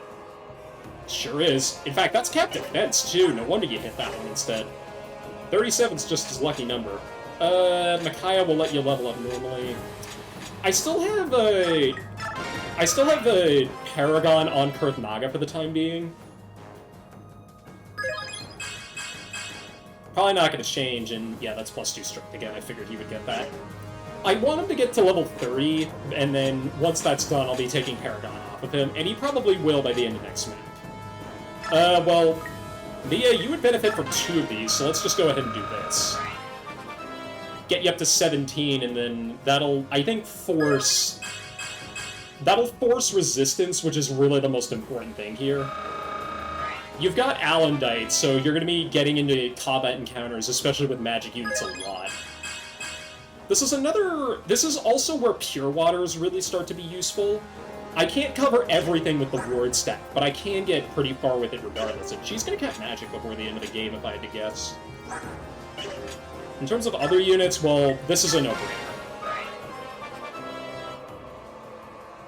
I know I'm waffling here for a bit, but trust me, I want to make sure that we're armed to the teeth as much as humanly possible before I go into this. Rez is still not capped, and who am I kidding? Do this again. I will also get you to level 17. You did not get resistance. Well, you capped HP, which means you're guaranteed to get it on the next level, so that's good. And then for other people, honestly, does Alicia cap? Well, she caps strength, so that answers that question. Shannon, maybe? I'll do this for Jill, even though she's only gonna get one stat out of it. Yeah, see, what did I tell you? It would be funny if 31 was her defense cap, but it's not. It's probably 32 if I had to guess. Like I said, I'm gonna let Makai and everybody else level up organically. So now we're done with that screen, thank God. I'm gonna start doling these out. Ike's resistance is pretty bad, so he should probably have a Pure Water. In terms of other units, how's Jill's resistance? It's fine, but she might be running into some pretty tricky situations that I'm gonna need to have her fight her way out of. In terms of other stuff, well, you give me this, we don't need that anymore. Same thing goes for this. We are gonna need that later, but not right now. Tabarin's resistance is going to be... Anybody that has under 15 resistance, I think, is automatically a candidate for some good old Pure Water action. And even then, units like Aaron, I think, would benefit from it a lot, so... We'll go ahead and do that. And then... Volk, I don't think, needs it. No, he most certainly does not. Halius doesn't need it either. Mia does, which is why I want to... I don't think we need the Killing Edge right now. I'm going to take in the, I'm going to put that back in the Herald inventory, and then we're going to swap to another Pure Water. I've got enough of these to last for the rest of the game, but... Gatry doesn't have Provoke anymore, so I don't have to worry about that either. Just checking. Shannon's not a... I'm hoping that Shannon doesn't get targeted in general, so we won't worry about that. And I guess maybe I could have kept Imbue on Ina, even though these two can't take any damage at all. Something to think about. And then there's Soth, who I'm just worried about in general, but he hopefully won't be seeing combat, so I'm not going to worry about that. Who got the MVP last map? Oh, it was Mia again. I have a sneaking suspicion about how the endgame and records are going to play out, but we're still probably, like, what, 4 hours away from seeing that, so let's get going. I'm going to reposition my units, and we're going to get into the fight. Okay, so I'm going to preferably want magic users over here, but I'm also going to want to get probably Aaron and Gatry over on that side just to deal with any counter hits. Over here, Alicia, Mia, and I guess Shannon can help out there. We want to tackle the sides first before we go forward. Even though Deginsi is our primary target, I want to make sure that I'm not getting flanked while that's happening. And the best way to do that is to take care of these guys on the left and right.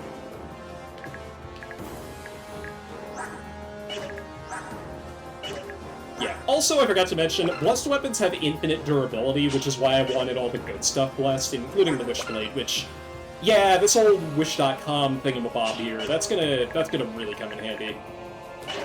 Okay, the first turn here I think is the deadliest, just because there's a lot that can go wrong. Once we get the middle secured, I think it's gonna be a lot easier, because the one thing about dragons that is beneficial is that their mobility is a little limited compared to our own army, because none of them can fly. Well, Deginsia can fly, but he can't fly over terrain like this. Or can he? Oh no, he can actually. He's not gonna move from that spot, but it's not really a point. So, yeah, this is what I'm worried about, because if anybody takes a... Peleus can take 2 counter hits before going down, but even then, I think that's... Oh, that's 76 damage. I think that's actually enough. Yeah, that is enough.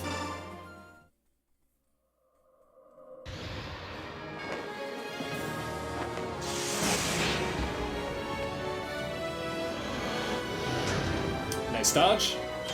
Ooh, baby, that's good stuff. So he would have healed off of that, too, if he had gotten hit. That's really nice to see.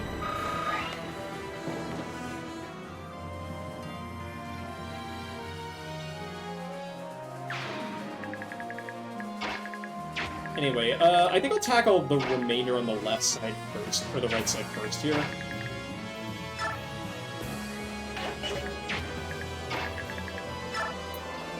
Now, yeah, the other thing you want to take advantage of here more than anything else is cover. So putting Gatry here actually would have been a bit of a mistake, so I'm going to do this instead. This is probably what let Peleus stay alive, if I had to guess. And there's also a chance that Gatry could just no-sell this attack.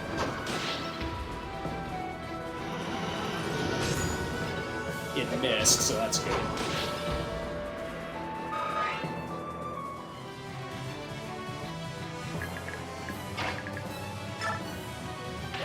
I think even with the plus 10, that's still 34, and yeah, all these guys have 56 attack. That is not going to be easy to get through. Or that's not going to be easy to deal with. To the point where I think I'm going to shove Aaron back, and then we're going to deal with that later. I was worried that this would... Hades. Wrong game. I was worried that this gap wasn't 2 tiles wide and it was only 1, because then this white dragon would have been a serious threat. But we don't have to worry about that. So the right side's taken care of for this turn, at least. Now, yeah, this is why Worm Slayers are just god tier. It might be better than the Amity, although that's still pretty good, if I'm being honest. But, yeah, I think you're just dead, buddy. This is Dragonfell and an Arbalest. Remember, crossbows work differently with this formula, and that's 100... That is 92 damage. I love this gimmick. It's so stupid that it works this way, but don't threaten me with a good time. Although, honestly, maybe Mia should be doing this. She should, because... Yeah, I'm gonna have to... Ooh, that's actually pretty nasty. I might have Mia take care of this guy instead, although she will get attacked by this guy from over the ledge. So maybe not. Yeah, Elincia is a good candidate here because she has very high resistance. Mia's only got 21, so this is a very tough call. I think I'm gonna bust out the Worm Slayer here, and then if I stun, then that's gonna help a lot.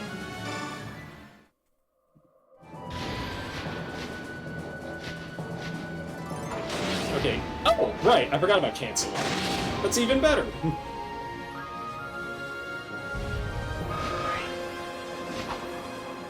Yeah, because whoever gets hit here is going to have to take 2 magic shots to the face and potentially a physical attack.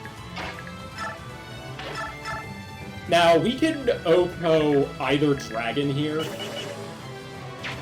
So that's nice, but if I do this, then Mia's probably going to be the one that gets targeted, and she can't live through both of these if she gets hit. Now, she does have Pavice, but with bad biorhythm, I'm probably going to get hit for a lot of damage here. It might be better just to stick her on Wordwood, and then we'll have to deal with this on enemy phase. She can still get attacked twice, unless I do that, and then that's going to be a lot easier to deal with. Now, if I do this, Shannon, I know your resistance is about the same. Yeah, I was worried about that.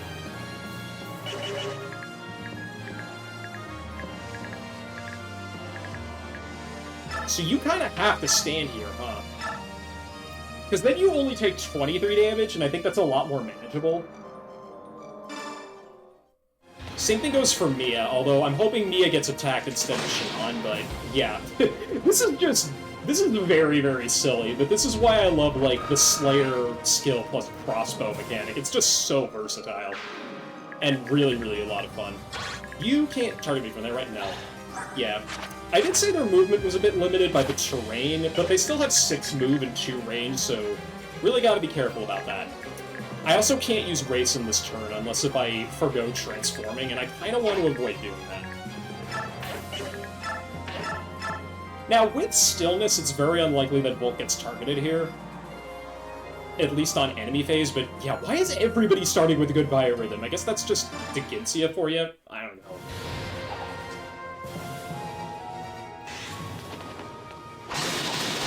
Volt says no, I like that. Anything I can get here in terms of, like, crits or mastery skill procs, literally anything at all. Before it was just the icing on the cake, now I need it because it gives me an edge.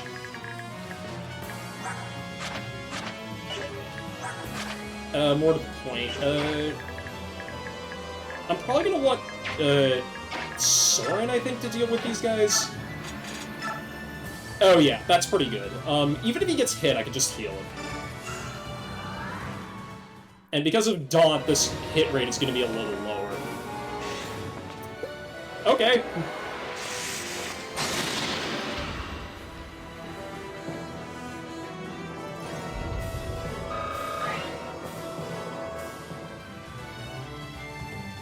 Like I said, crits, you want crits? They'll give you crits. Boy howdy will they give you crits. We got crits for days. We got crits coming out of our ears, practically. Goodness. I'm gonna let Tabarn handle this guy because Ike's resistance is horrible, and he's gonna be dealing with the dragon on the left. Oh, but yeah, see, that's still nasty. White dragons are no joke.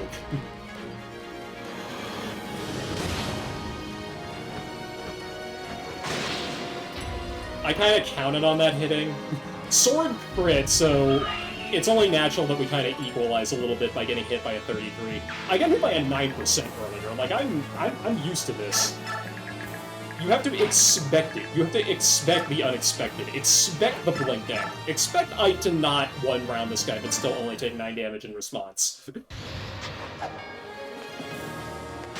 Oh, never mind. Soul, then Luna equals dead.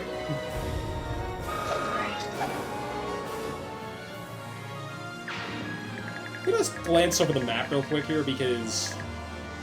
Yeah, okay. I don't think any of the... There's a third tile type, but it hasn't shown up yet. I think it doesn't show up until the next map that you're going to want to keep in mind. Because you have your plus 10 res, your plus 10 defense, and then there's one other option that shows up later. Now, I'm looking at... This is the nastiest part of enemy phase, because if Shanad gets hit by both of these, he dies. But, this is why we bring the Ward Staff.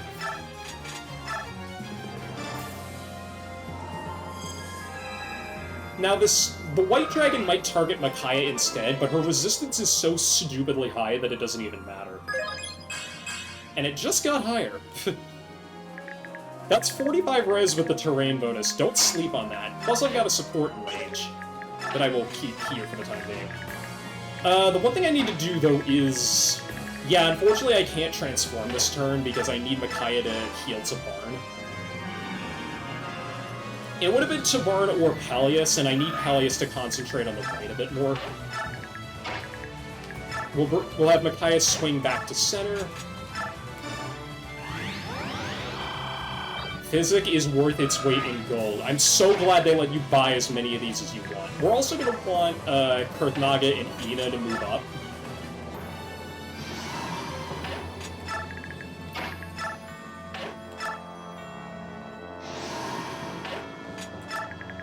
And then Sanaki, I have no idea what I want to do. Get away from that, that's for sure. Or I could just block. Yeah, I can move into block, and then... Well, now Peleus can't even get hit. So we'll keep Sanaki over here. I was worried about that. Especially since these guys are a fair bit tougher than the guys that we were dealing with on the ground floor. If you ever wanted to put Pavisa back on Tabarn, this is the map to do it. Anyway, I think they're going for the #1 unit they can hit here. Jill can only get attacked twice, so I'm okay with that. And I think those red dragons next to Deginsia don't move. So we're gonna be... I think we're gonna be okay. Enemy phase, especially on this map, is very, very jarring. You really have to be careful. Anyway, this guy, I think, wants to die by the look of it. Yeah, he sure does. That's why I put the device on Gate Tree, my boy.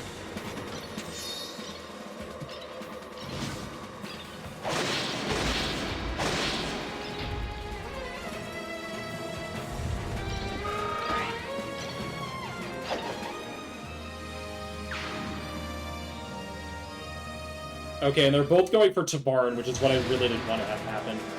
Because, yeah, I'm really glad I healed him. This is most of his HP gone. Oh, nice dodge.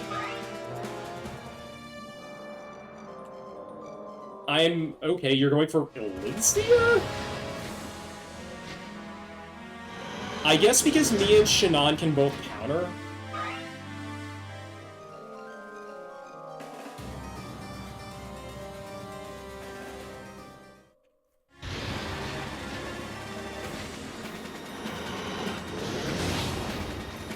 And only one of those hit, so yeah, I'm not that worried. Ooh, crap. Okay, that would have been bad. Wait, so 24 times 3, that is...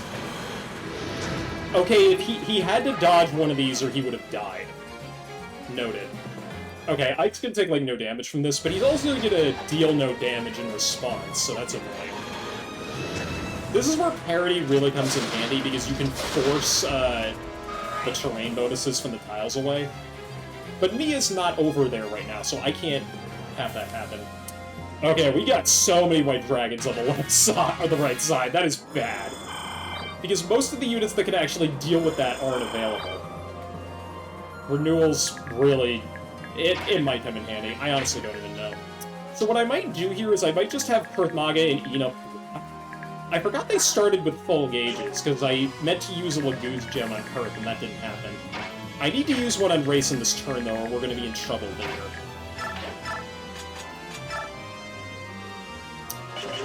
Yeah, no, stay back, good god. You're better served up here, because I don't think you take damage from any... You still take damage, jeez. And I know Sanaki was going to be a liability here. I think I would have just kept her on the bench, but... That's okay. I'm going to send Peleus up here instead, because I really need to take advantage of... Dear God in heaven, what is... I don't know if I can deal with this. I think that's too many units at once. Like, I can have Tabarn hit one of these guys and then run back, but...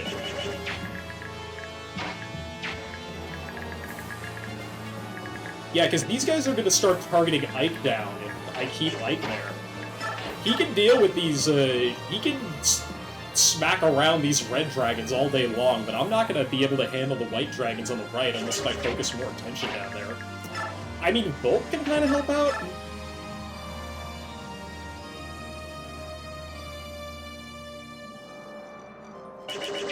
That's... okay, let me worry about that later, because what I'm probably going to need to do is just use... Probably just use me and Shannon to take care of these guys and then back up with everybody else. I need a Lincia up there, now, so... Probably take one of these guys down, and then we're gonna run back the other way. She's still... Those hit rates are still really dicey, though. Like, that is not good at all. What I could do is probably... Yeah, this is the lowest hit rate, so I think I'm gonna take this guy down first.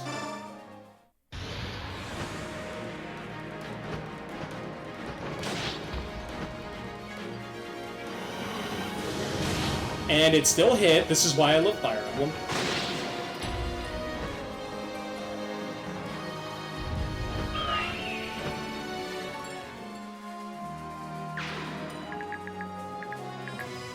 Yeah, because then Soren can heal him up, although what's your kill shot looking like?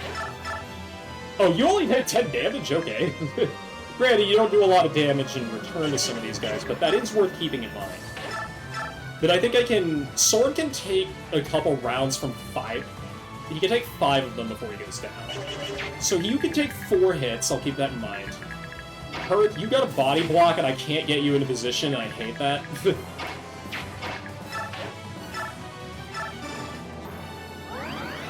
The most I can do is maybe do a bit of triage where we take out these guys and then we just stay out of these guys' range.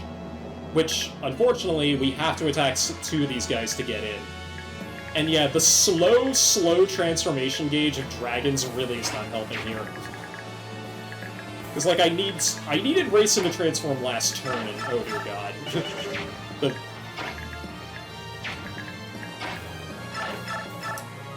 Okay.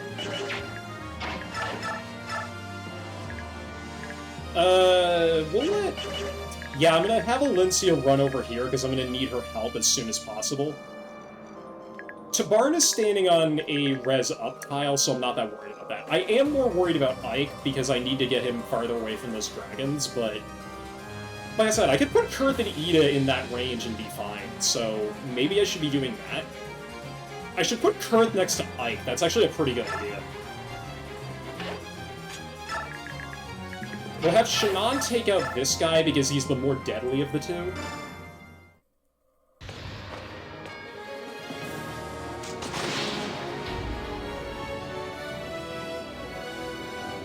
Just because, good god, that hit me. 99. Will you stop tormenting me sometime?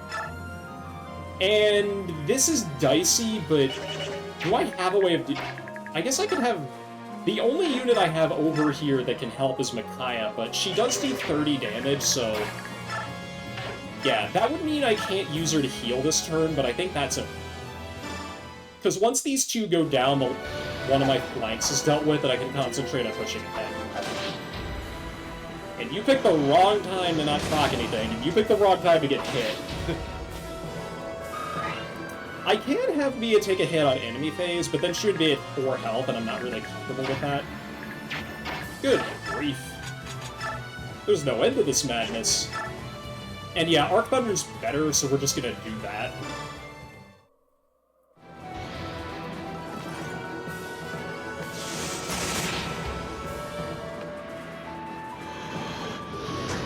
Peleus effectively playing whack-a-mole down here is really, really helping me even the odds.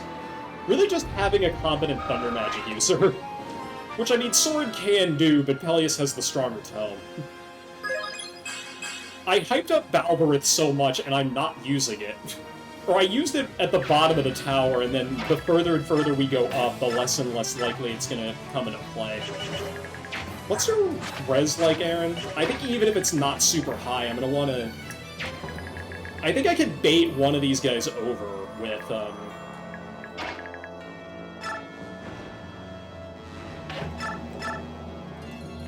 Ooh, okay. Kurth, where did this come from? In fact, I put Ina in range for you to get Blood Tide. That'll be even stronger. And yeah, like I said, these guys don't attack Kurth or Ina, so you can just go nuts.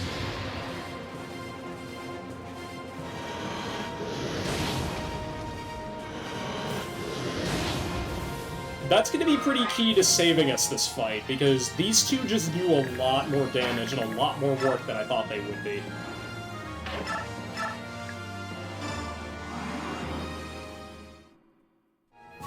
In fact, this might have been a mistake, because I could have one-round the other guy.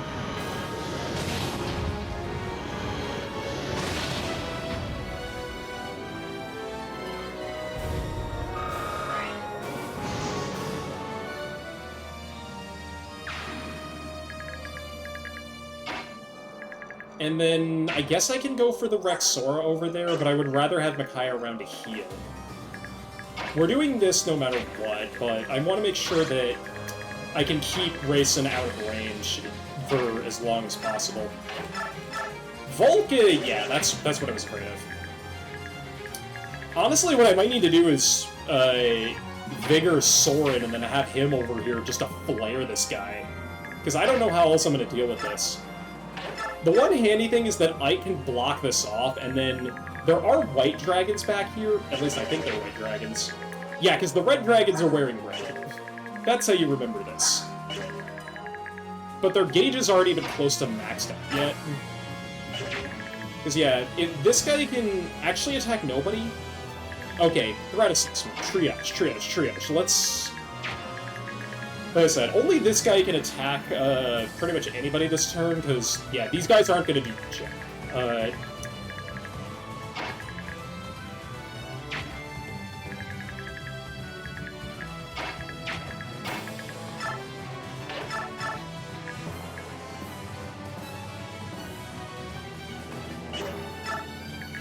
Yeah, I'm gonna need Ike to do this, because if he doesn't, then... He might get hit here, but I'm okay with that. He did not, okay. I am running out of ammunition to throw at this guy pretty darn quickly. Also, you can target Racing if I don't move, noted. Actually, wait, Soap, hang on a minute.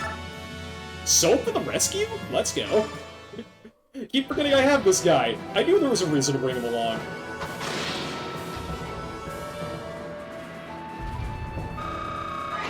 Still relevant, even as a level 2 Whisper.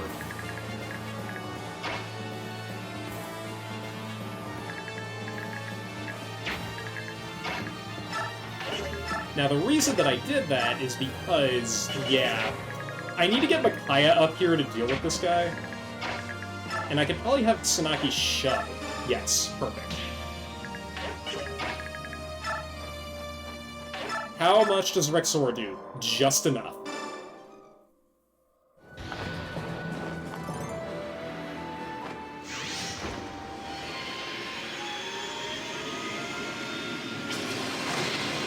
Perfect. That is that problem dealt with.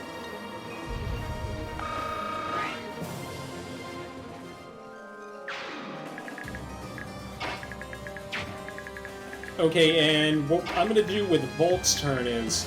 He does have stillness, but I'm still not gonna risk that. And yeah, you should have that perfect.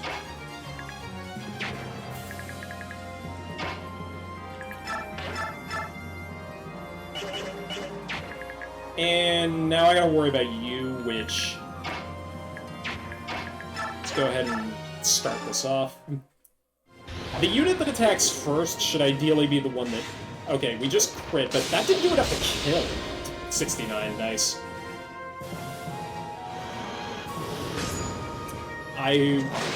Yeah, okay, no, never mind, we're good. I could have Jill fly over there and take that white dragon out, and I think I'm kind of tempted to do that. The problem is I don't think she can make it back.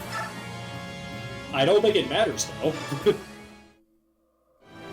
This is safe, even though she's going to be on low HP.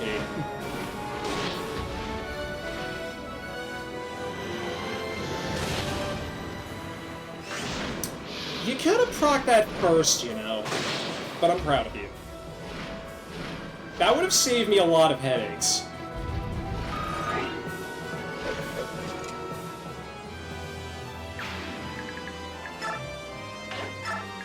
Alright, and Gatry, you're gonna need to shuffle back over. I think what I'm gonna do is... Can I put you on a ward tile? I cannot.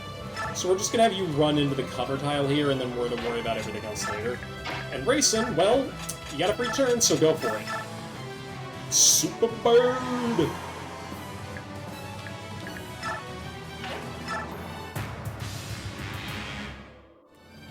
Okay, that's what I expected to have happen. Plus, with the support, I accidentally put in range, actually. Not that it mattered much. I don't think a single support type in this game gives resistance.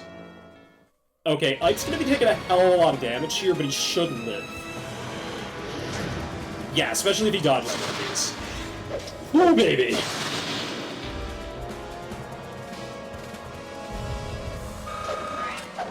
Ike wasn't kidding, the only way out is through these guys.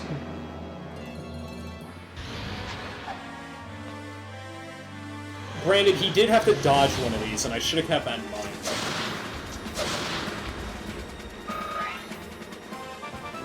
Because, yeah, that's 19 with Ike's roided out stats, so... That is not easy to cut through. And, okay, we actually got resistance, which is shocking. And you just ran into ether range. And your hit rate sucks, but you still may hit. Ike, you need the healing, but okay, a dead dragon is a dead dragon right now.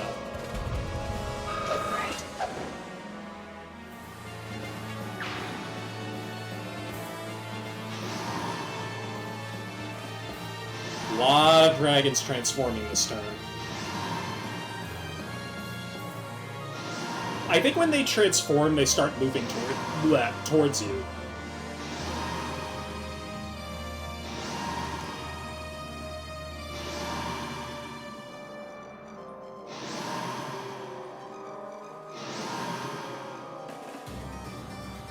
Okay, yeah, this is what I suspected.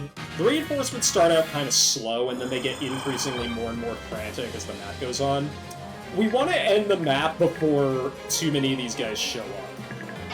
Although I can still Oko this guy, so that means Mia can run back and kind of help everybody else out. That Worm Slayer is going to come in handy, especially on the right side. Granted, Shannon might be even better, because, yeah, this Arbalist is just doing the work.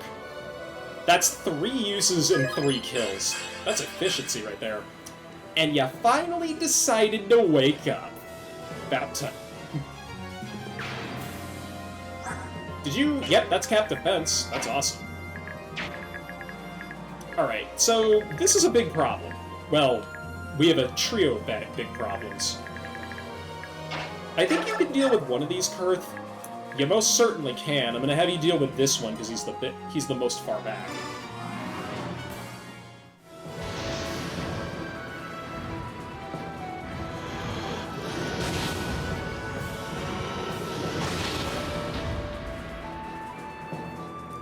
Beautiful. 1 kill away from level 30. And then for my next trick, if the Bard can kill one of these guys, I'm gonna have to worry about the other. Although, if I put Peleus here, I don't need to do that. Although, let me see, you're better against the red dragons than the white ones, but at the same time... Now, if I pull back, what's your range? I think... Hang on, I'll worry about that in a minute. Yeah, this is why you don't want Ike to go against the white dragons, because this will happen. In fact, he's probably better off just hanging out for a minute. Because, yeah, these guys are... Don't send a physical damage dealer up this way, they will die. Because having... I think there are no units in my entire army, except for maybe Micaiah, that can deal with all of those guys at once. And she needs a Pure Water boost to even make me feel comfortable about that. Because, remember, that's 54 minus her res times 2 because they can double. Because her speed is still very low. In fact, oh, these guys are slow. Never mind. These guys only have 12 speed, so she will actually double them. Interesting.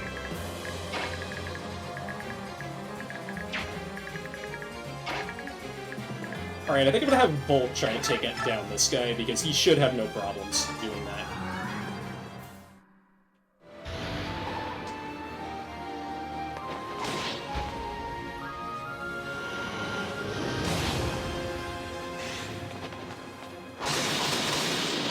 I'm just gonna have to live with damage and then heal people up when I can, because we have a bigger problem on our doorstep 9 turns out of 10 right now. In fact, Peleus, I think you can just 2-shot this guy. You can, and there's no ambush spawn, but at the same time, I think I'd rather have Aaron deal with this guy first. Yeah, Aaron, you take the first crack, and then if it's not done, then we can worry about having Peleus or Jill take care of it. Nice!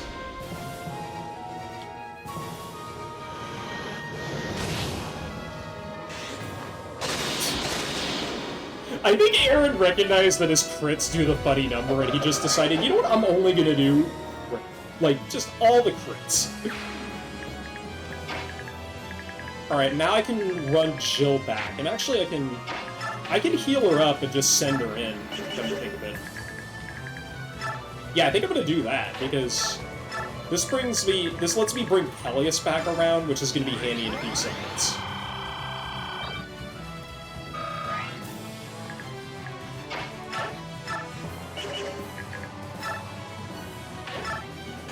Does this do more damage than this? Just barely, but I think I'd rather you do that. In fact, I'm gonna move Soren up so that he takes, like, no damage here. Terrain plus Night Tide. Lovely.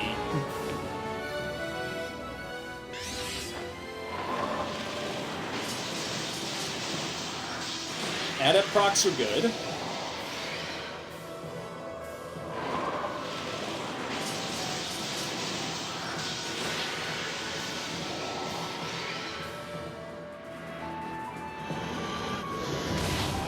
Five damage, lowest amount that. Ooh, baby!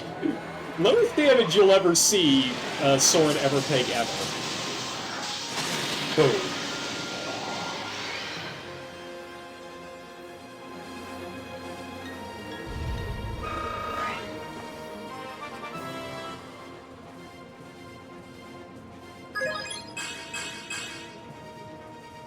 That is, I think that's Cap Magic. Good job. Yep, that is Cap Magic, and his stats are through the roof anyway, so it's not like that's really gonna matter too much. Now, I am a little bit worried about his positioning because of something that I did not discuss yet, but yeah. You're gonna have to keep these two in mind as well. You don't want to attack either Nasir or Gareth, who we've only briefly seen, I think, for like... God, I think we've seen him, like, all of twice. Pretty powerful dragon, but boy, is he slow. Yazir, though, yeah, that's horrifying. I don't want to go up against that. That's more damage than any white dragon can possibly have at this point. Because, yeah, these guys have 54. This guy has 10 more than that. That's scary, but I won't worry about that right now. I think at this point, I've got to... The sooner I can get out of here, the better my chances of survival are. But at the same time, if I merge without looking, so to speak, Daginsi is going to kill me. He doesn't move, which is good, but I need to make sure that once I get run up here, these guys are going to start to move on my location. So I'm probably going to want units over here to be able to deal with them, if at all possible. I think, like, I'm thinking Micaiah and... What's Peleus' resistance? 33, yeah, that's pretty good, so... These guys can't... We can actually double the white dragons up top, so having these two working together, they can probably deal a hell of a lot of damage. And we can bait these guys out and stuff like that. Because Ike's gonna need to pivot over to the right, because all these red dragons also have to go down. I don't want to charge the front yet until I know the flanks are safe, because the moment we start attacking Daginsia, all of these guys are gonna run at me. I don't want that. Nobody should want that. The other thing I can do is maybe use Jill as kind of a shock trooper and have her run back and forth over here. I think I like that strategy, even though that's a lot of my healing potential just stuck over on the wrong side of the map. I do have Physic, I just don't want to rely on it. Gatry, though, you're gonna be more beneficial going up the right. It's gonna be Gatry, Ike, Shannon, and then Tabarn, I guess. Although I'm gonna probably want Tabarn to help punch through the front line. Just because there's a world in which I wrap around and then wrap back around, which would look very silly, but at the same time, it might be the best thing. It might be the best idea that I have right now. I'll level with you. Okay, no, don't do.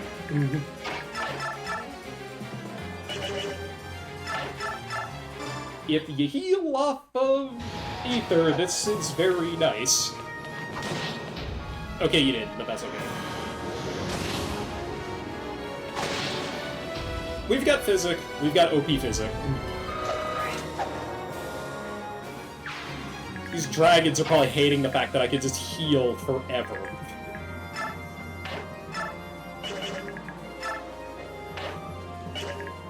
In fact, okay, I can't move you back, but...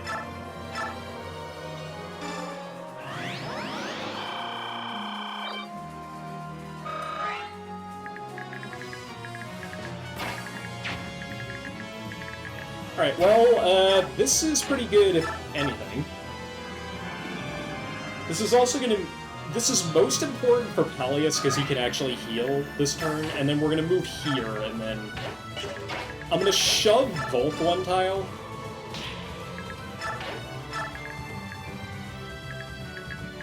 How much defense do you have? 22, okay. Although, no, that's 17. I'll have to keep that in mind. Yeah, now that I think about it, I think I want to do this instead. Because Mia's safe and she can heal herself. This turn, I want to make sure that Soren's going to be covered.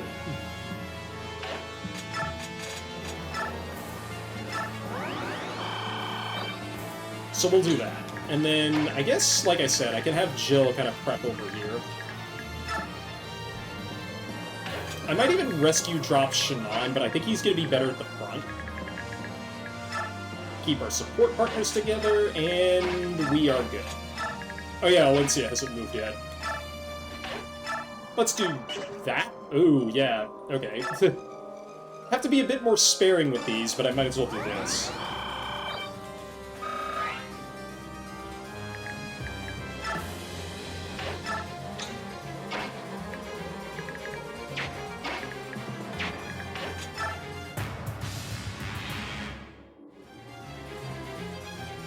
Okay, we've got more company coming from the back.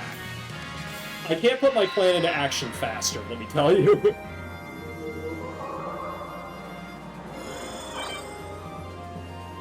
I can understand wanting to LTC here because of all the dragons, but like I said, I can punch through the middle.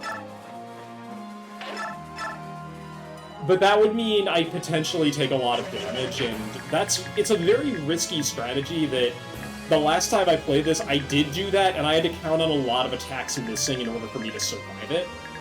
So we're not going to do that.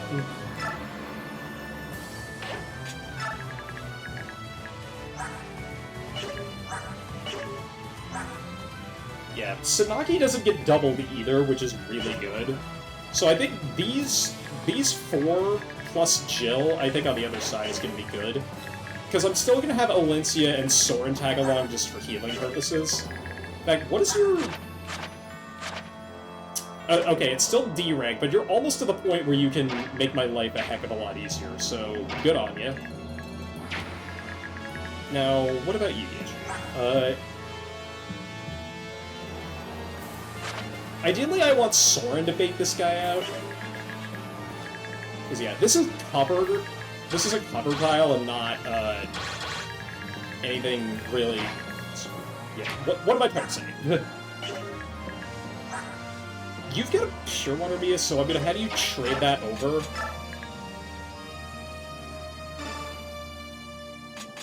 Because I think I'm gonna need a 3-pronged attack here, and the only way I'm gonna manage that is if...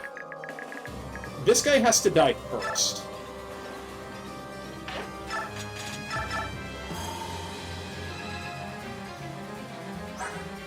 Okay, 34. This guy will do, I think, 20 damage or something, but we can live through it.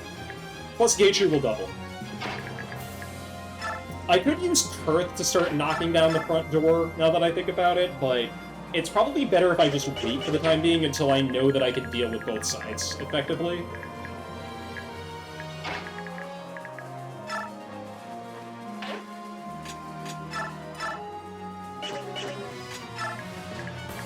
Shannon's going to be most helpful in the middle, so we're going to have him run around, promptly on over, so to speak.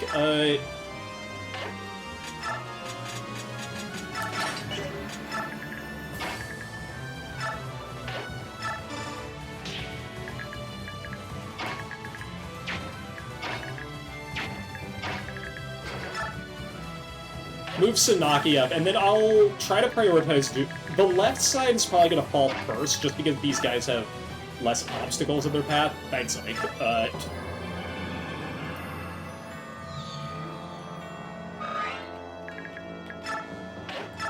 And why not? Let's have a chat.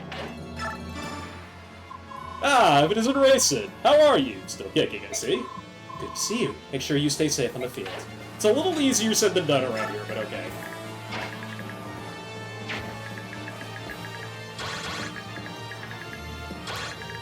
I'm gonna battle save here before I put my plan into action. I don't think I'm gonna need to do this that often, but we'll see.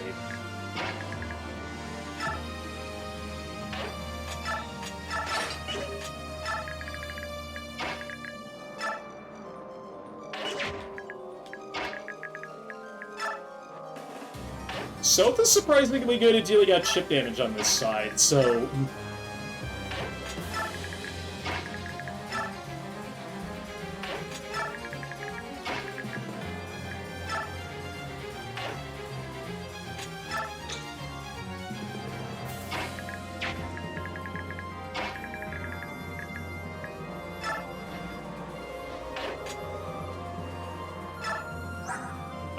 I still have a men's staff. Okay, we're good. Was a little worried about that, but that doesn't seem to be the case. And then these two, Shannon, Tabarn, Volk, Valencia, I think, which leaves Gatry, Ike, Soren, I think is the group that's going to go up the right here. They can take that group can take a hell of a lot of punishment, but I think without Kurthnaga's assistance, they're going to die. Or Tabarn's, alternatively. Yeah, I think I'd rather have Tabarn go up that side, so yeah, we'll worry about that in a minute.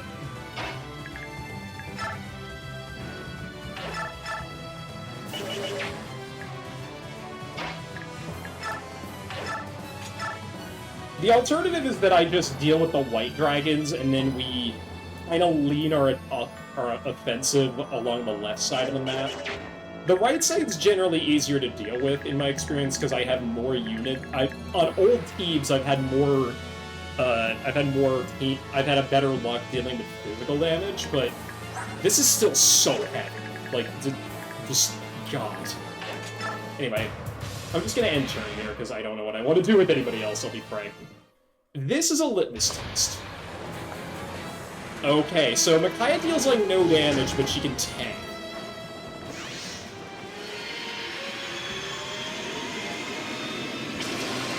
And I'd be willing to bet that my other units can do that, too. Good God, this would take forever if I did this. I would have to proc Corona or something for Micaiah to really do damage. In fact, she would deal significantly more damage if she proc Corona, but I've actually never seen that happen. Extra magic will only help you so much, kid. These guys have sky-high resistance, and ooh, you tricky bastard. He just took cover, which is really annoying.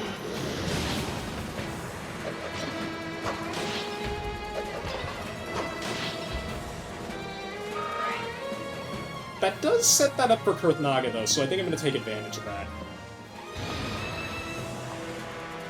Okay, you do 9, which is good to know as a point of view. And you also take a lot more damage. I'll have to keep that in mind.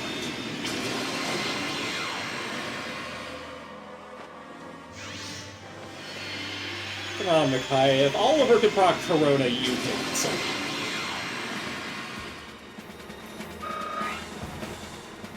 Keyword being at some point. But yeah, she would have lived through this no problem, because that would have been, what, like 27? Total damage, and she only took 9.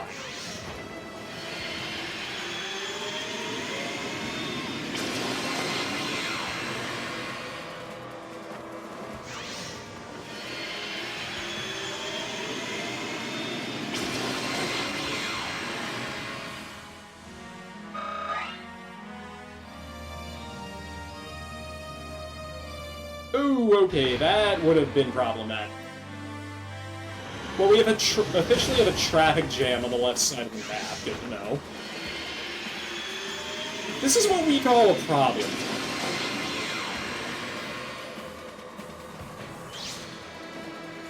I love it. Now, I forget if this heals you or not. No, but it does a lot of damage, because I think it either cuts enemy resistance in half or ignores it completely. I forget which one. Feel the power of Asherod's faithful. Uh-oh, who's in range? If you kill Micaiah, I will be mad. Dink. Oh, only I was in range, okay. That is the other gimmick to the Ginsia. You really don't want to deal with that. That is an AoE physical attack. He is the first of 3 bosses in this game that does that, and yeah, it's no slut. The closer you get to him, the more damage it deals. I think he needs a couple turns to recharge it, but don't quote me on that. And yeah, this is not going to be easy to deal with. Honestly, I think Soap might have an easier time doing damage. And yeah, he kind of does. Sad as I am to admit it. Jill can probably whack this guy at the back. Sanaki takes care of one, and then I don't know what to do with you. I think Peleus is my best bet. Peleus with Arc Thunder? Ooh. Because this is Wordwood, that's why. God dang it. I need parity up here, but I don't have it. Yeah, because Mia's over here. So, okay, I think this is the outer range. This tile or, like, this tile are, like, the outer range of that AoE attack. So I'll have to keep that in mind.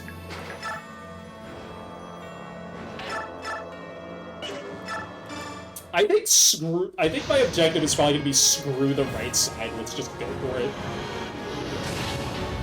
There's the careful flanking approach or the fuck it we ball approach, and I'm kinda down with the fuck it we ball approach.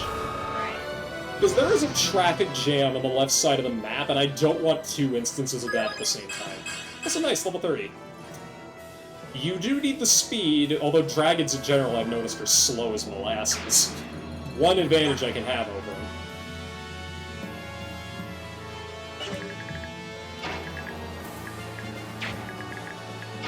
I mean, yeah, 26 speed is no joke, but I'd rather have my roster punch up through this middle group. I'm gonna have to be wary of these two because they will absolutely attack us, but I don't think Diginsia can use that spell twice in a row, so that's handy to keep in mind. Anyway, you know what you don't resist on that tile? Axes. Have one in the face. Anyway, left side needs help, so I'm gonna concentrate on that more. Good dodge.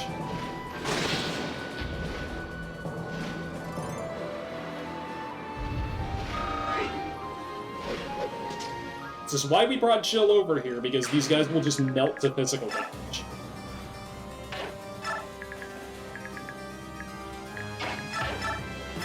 I'm gonna have you take care of this one. Sanaki actually doing something is not something that I anticipated. I mean, good lord, I could already count my lucky stars that she's alive, and... yeah. It's gonna be handy for later, though. At least the extra magic will. I don't know about the other stuff.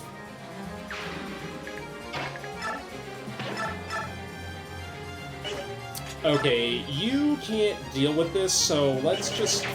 Or you can't deal with this guy on your own, because he apparently has pretty high resistance. I can have Soth jump in at the end here, and I think I'm gonna do that. Yeah, because if Flare doesn't proc, then I might be in trouble, but if it does, then we're good. Especially on the second hit, now that I think about it. Or that also works, because I think that's just a dead dragon.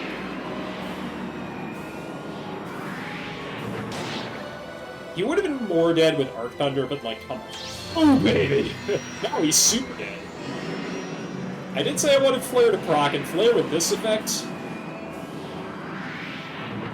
Spicy.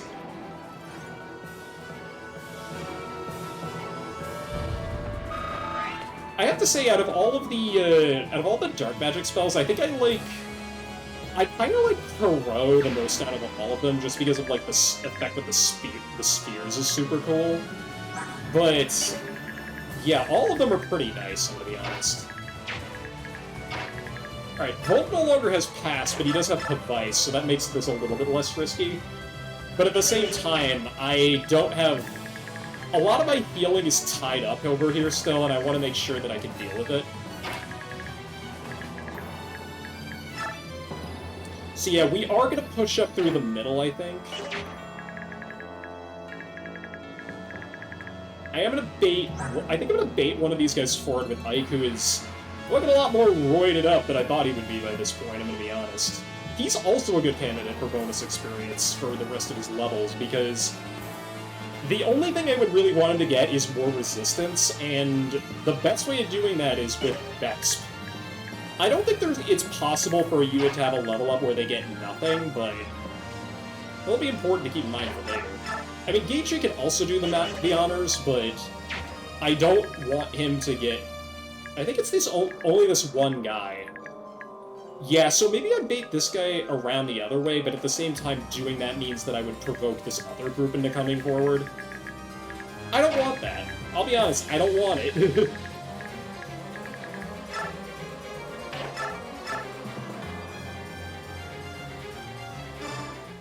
So let's just poke through the front, because we know it's safest.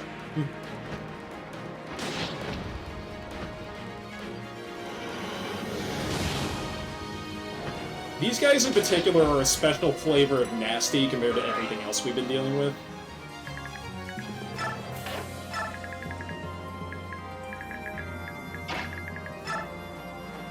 Now, what can you do? Nothing of note.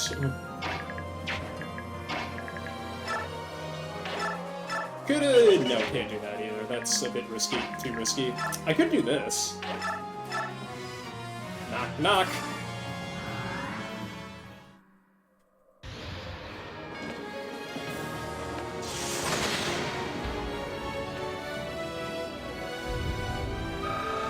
That is one piece of Diginsia's expertly made front line, which is actually pretty good. Like, if you're gonna wall yourself off with anything, Red Dragons are a good candidate for that.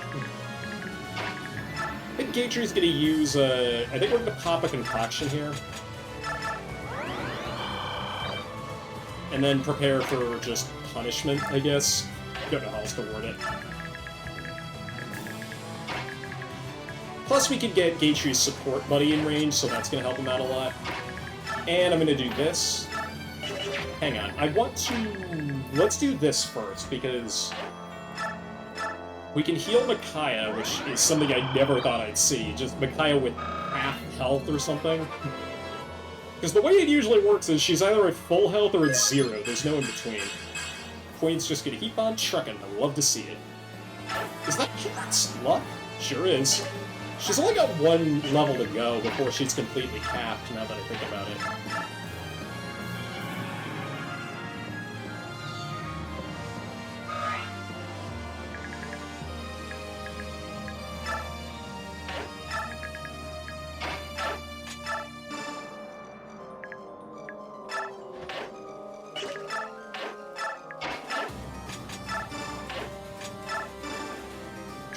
Buddy effort there. We'll use Jill to wall, I think, this turn.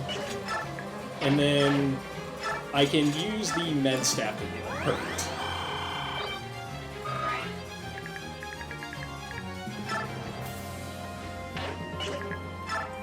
Okay, the other thing I'm going to want to keep in mind is just keep my flying units on the flanks where possible, because I'm going to need them to jump up and deal with these guys, some of these red dragons.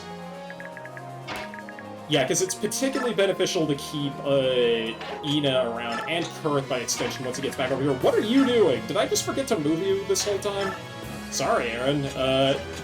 You're hurt too. My goodness. And we're just gonna end turn here. I forgot to pull Aaron back. I can't believe this nonsense. Anyway, you're going for Peleus because you can do the damage. But I still get advantage, which is funny.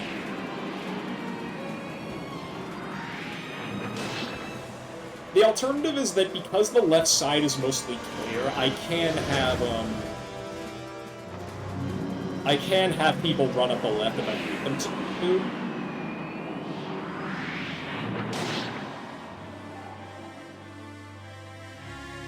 Took those on the chin like a pro, gotta admit.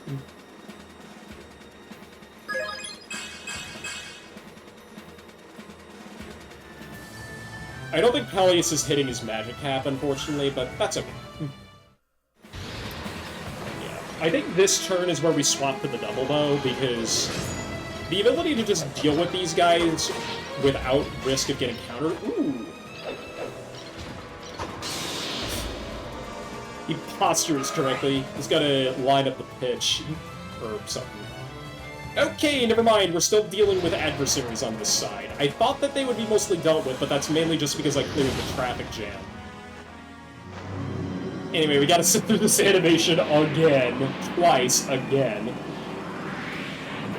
Just saying, if you proc Flare, buddy, that'd be really nice. You didn't, but that's okay. I'm gonna have to keep units on this side, because otherwise we're gonna have a problem. Good to know that because of how the math works, Peleus can two-shot that guy. And these guys at the back are transforming, which means they're either going to move up or they're just going to wait. I know Nasir and Gareth don't move, although that makes it a little bit annoying because there's very few things that can actually damage Degizia because through Nihil. In fact, I think he's just straight up immune to critical hits, now that I think about it. But what you can do is, if you get a unit behind him, which is very hard to do, and unfortunately one of these two does have to die, you can actually kill him with triangle attacks. It's doable. I've seen it before in like a very old video. But it is very funny to just own zone the King of All Dragons with, I don't know, proper positioning. It's one of the more effective ways of dealing with that. So we've got we got these two guys here. This guy in particular is in a very annoying spot because I have to kill him with indirect fire. But if I kill this guy, then Shannon can move up in one shot. Handy to think about. Gonna have to keep in mind our own Laguz's transformation gauges. They're getting a little bit low. If you're really having trouble with this chapter, another thing that you can try is just turtle it out at the start until... I think it's somewhere between turns 18 and 20 is when all the dragons transform back. So you can just wait until then, but even then, like, these gauges are a little bit staggered, so you can't do that and expect to just turtle it out forever. I'm gonna move up here because Blood Tide is good. And we're just not even gonna bother because you can't attack and that will just deplete gauge. Alright, I start swinging. Actually, I could get your support in range first, now that I think about it. Because this spot is safe. For the time being, at least. I am really, really banking on Shannon to be able to kill that guy on the right, because otherwise I'm gonna have a problem. Nice dodge.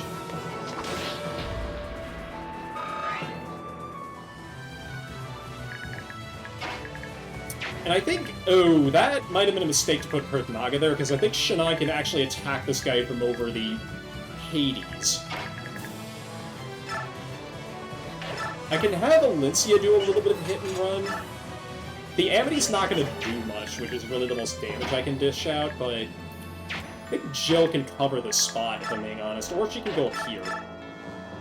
Yeah, even with the added physical damage, if I proc a stun or something, that's just going to be gravy.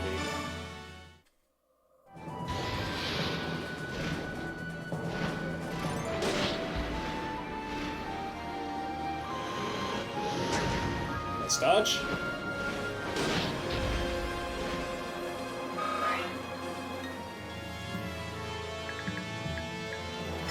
And have you run back across. In fact, I'm gonna have Mia move up because she hasn't really been doing much, and I would like to change that. And, okay, these have the same attack? Go figure. I mean, this is a lot more accurate, and Adept might proc, which would help. I'm not counting on it, but it could.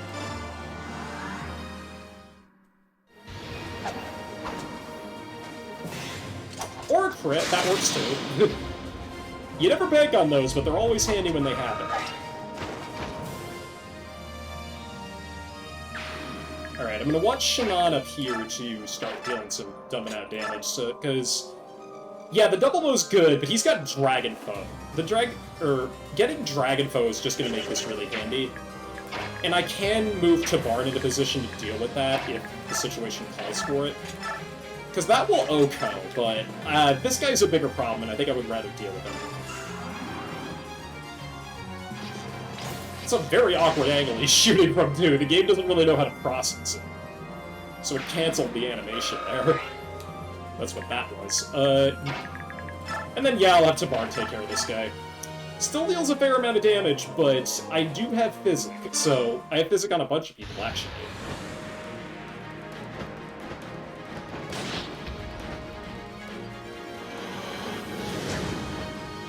We are dodging like pros. And yeah, that will continue over the course of the next turn. That's okay. The only thing I'm hoping is that Soren does not get targeted and get, like, absolutely massacred. Daginsia's range is just 2, and like I said, he doesn't move. If he did move, I would not be even remotely close to him right now with anybody. Can kind of fly in and also see what I can do here. This will kill, but I don't know if I can get back. 1, 2, 3, 4, 5. 1, 2, 3, 4. Okay. So I can't... This is safe. I had to double check. Because otherwise what I would have done would have been, like, a move up 1 tile, vigor, and then do this, which would have been really awkward, but thankfully I don't have to do that.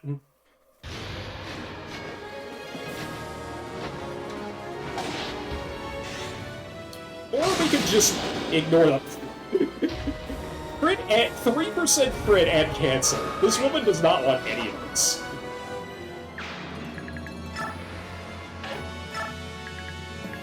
I think I'm gonna want Kurth as far forward as possible, but at the same time, I think vigoring everybody else is probably gonna be better. Because, yeah, Aaron's got Nihil. I really need you to be up there. We've knocked down the front door. I'm just hoping that we can kind of keep up the pressure here.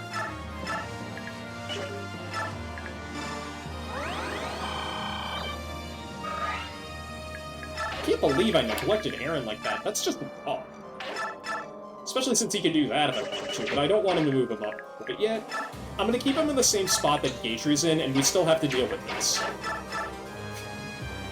Just flying through sentences, flying through them.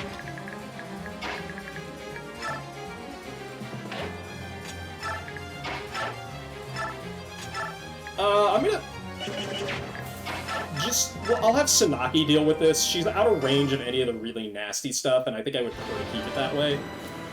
It'll also free up Micaiah to head back to the, to head back over to the right. Because I want her to join the group in the middle. Or at least be in range to do some physics stuff. Daginsia's voice lines are a bit interesting. As you noticed at the beginning, he has a special bit of dialogue. Tabarn has a special bit of dialogue with him, and that's actually true for every Laguz Royal. He's just the most, like...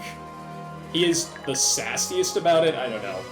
Naisala is pretty nihilistic about it, as you might expect. Kanegas is more regal, as, again, you would expect from him. And if I remember, I don't think he has any with Nyla until, like, he approaches him, and then he's like, wait, what? Like, what do you mean there are lands outside of Tellius? In fact, that's a recurring theme with her, is that everybody in the tower is just baffled by her because she's kind of running in defiance of the creation myth. Or at least the one that, Yene, Renel... Sorry, I felt like my mic cut through for some reason. At least the one that, how should I even say this? Whatever Renee said, or Yune, not Renee. Whatever she said at the beginning, about the whole creation myth, Hatari, in general, the fact that that nation exists kind of flies in the face of that. Because remember, that land is outside of Tellius completely, and you really could have done better than that. Come on. Anyway, you've got more than enough defense to be able to take care of stuff, but that's in part because you're standing next to Kurth. And you will still take a lot of damage, but at the same time, this is tempting. But I'm not going to do it yet. Mia's the most at risk out of anybody because, okay, these guys are moving and you attacked Soren like an idiot. Why? You would have dealt more damage to Mia, but... Especially since Soren's going to do this.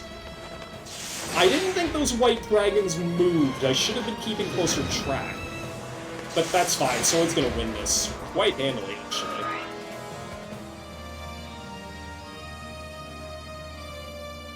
This is more annoying because... Ooh, yeah, Tabar, you have to dodge one of these. Okay, good. I did not remember how scary those guys were, and this game really does not know how to handle that diagonal like that. This is getting in the way. These guys are all getting in the way. This is not okay. I mean, these dodge chances are pretty nice, but if any of these attacks hit, we would really be in trouble. But nice. But we are not in trouble, not even remotely.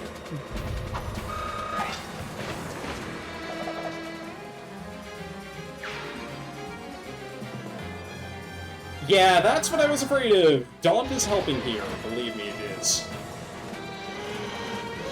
Wait, that guy did 36 and this guy does 34. We would have lived. Okay, we got more friends coming over on the flanks. I gotta end this within the next 2 turns or we're just gonna get overwhelmed, I think.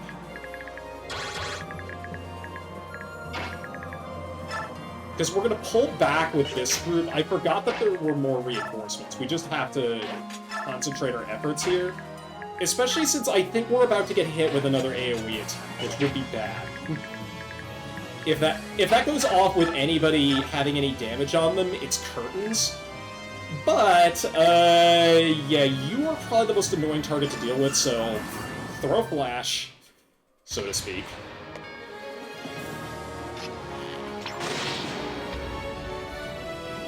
God, I normally give Dragon Foe over to True Blade, but because of the Worm Slayer, it's really kind of redundant. And I'm more used to bringing in... I've brought in Edward twice to the tower, and if I'm being not perfectly honest, like, one of the things that I was set on pretty early was I did not want to bring Edward in again, because I think he's a little bit mediocre. But, regardless, we are... I just recognized we crossed 6 hours, and like I said, we still got a ways to go. That's what I was afraid of. Yeah, that ain't pretty. I thought Tafard would be able to do more damage. That's actually kind of bad, but... How much does Ike do, out of curiosity? Hey, even then, ooh. Alright, I gotta stand on cover tiles, or this is not gonna be pretty. This is gonna take a while, and... I guess it's really gonna be Shinan with Dragon Foe that's gonna do the heavy lifting, because 50 defense is very hard for pretty much anybody to crack through. And these are my best damage dealers. Tafard's got 38, Ike's got... like, well over that. If I get Blood Tide into range, like, right here, I might be able to do a bit more, but that is going to mean I have to deal with these red dragons, and that's not going to be pretty. Good grief, if I had known better, I would have... Well, I can bring Kurth Naga in, and he's going to help, too, because nobody can target him. He is running out of gauge, but I can live with him.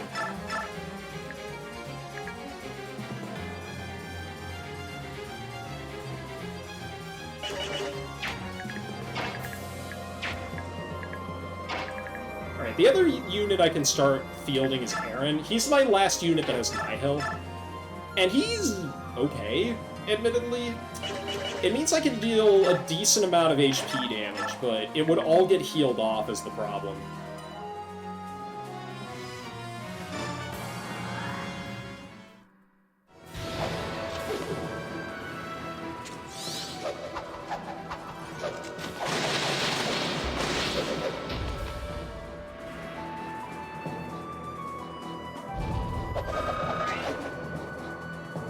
I would say maybe we should try targeting his resistance too, but that's not much better of a prospect. Bolting could help, but only just. Mia, do you want to bust out the fun stuff here? Oh yeah, let's bust out the fun stuff. The other problem is I think we're about to eat another AoE attack next turn.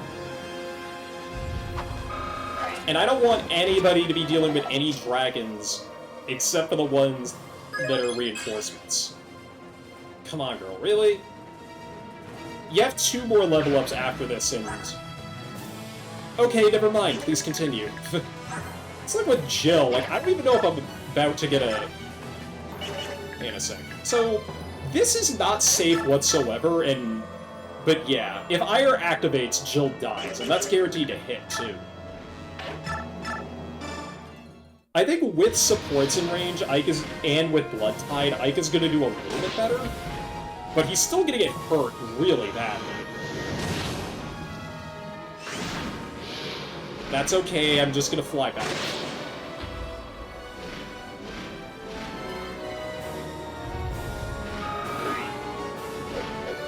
even need a maxed out army to scratch this guy? It just speaks volumes about him.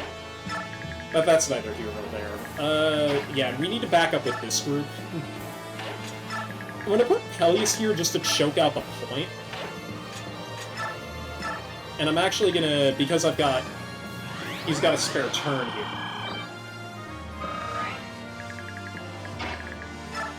Can also move Kurth up. This is happening no matter what, because Kurth is pretty much guaranteed to be safe. It's everybody else that I'm worried.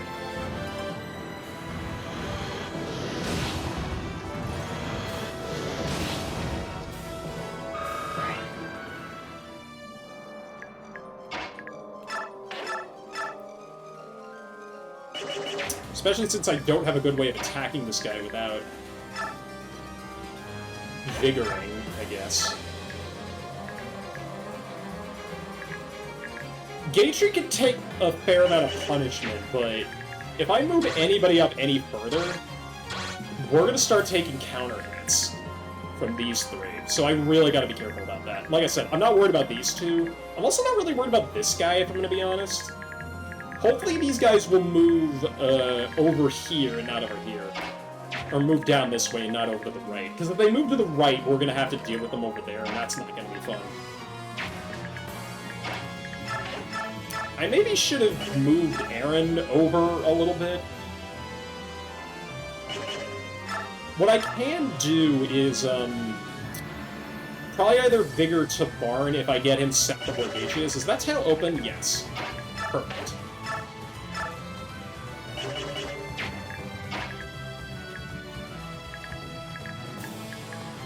I can even move Ina up here, because I don't think she takes any... She can't damage Daginsia, but she won't take any damage either. In fact, I'm going to need her there, I think. Or where Kurth Naga's standing, one of the two. Ah, this is so frustrating. I need a tear here, or this is going to get ugly.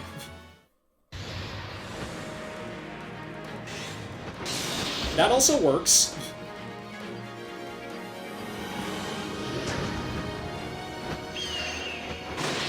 I didn't even need that! I got the crit! This is when things coming up at the real house is really gonna pay dividends, because otherwise I'm gonna just be dealing with so many problems. And I can't really eat those problems as much as I would like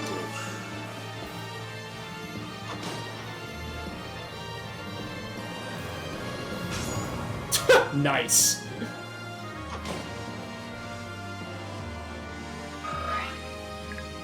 And what I'm going to do on this turn is we're going to move Ina up, and we're going to proc some Olive Regrets. This could help keep her in the game a little bit longer. And then, yeah, I guess we could start doing this, but I'm not going to do that unless I know it's safe.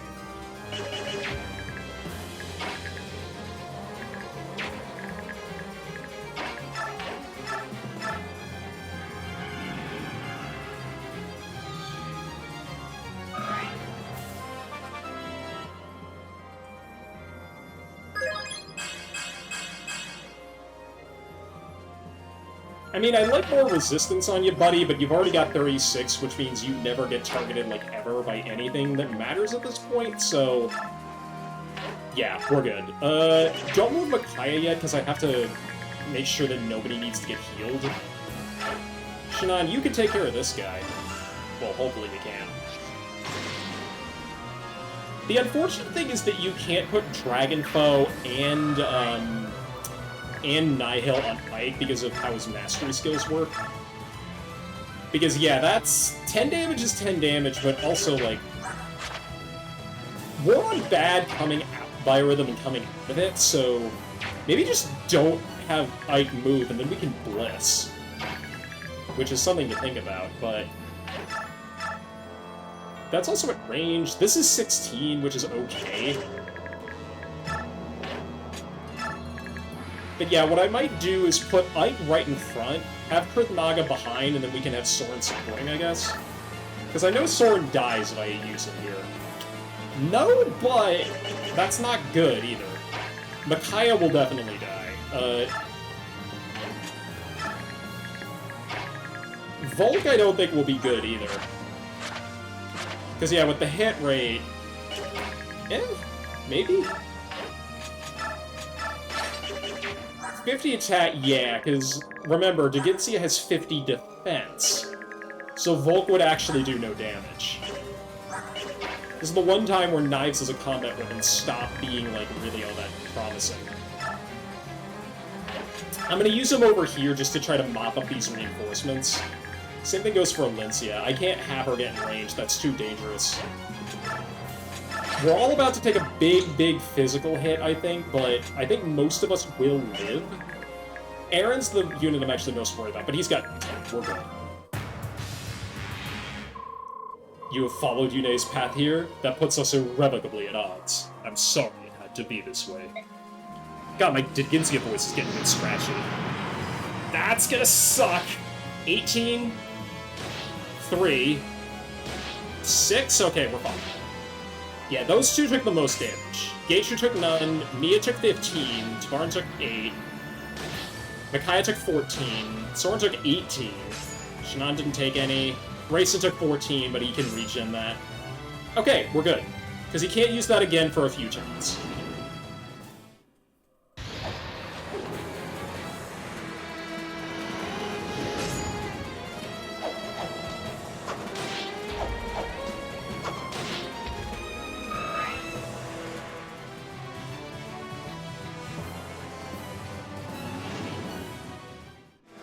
Okay, I gotta move up with everybody else just to deal with these red dragons. And like I said, if the white dragons suddenly come around, then I'm gonna be in a bit of trouble. That helps. That helps a lot. Aaron came back to the front, and he's ready to party. Unfortunately, he can't get more strength, which is what I really need him to get. In fact, he only got luck, but he's capped all of his other stats, so it doesn't really matter. That crit might have been bad. No, we're fine. Oh yeah, we're really fine if that missed.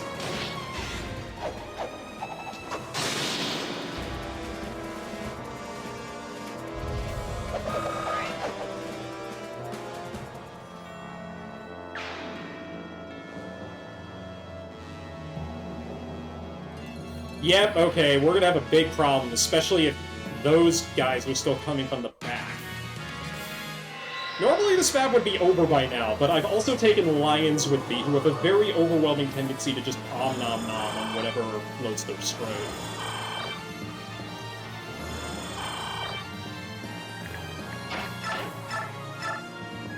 Yeah, that's not gonna hit, but I don't really care about that. God, this is kicking my ass right now, but I'm getting out of it, which is good. Tavarn is at best and is rising. Keep that in mind. Do I want the defense or do I want the damage here? From Blood Tide.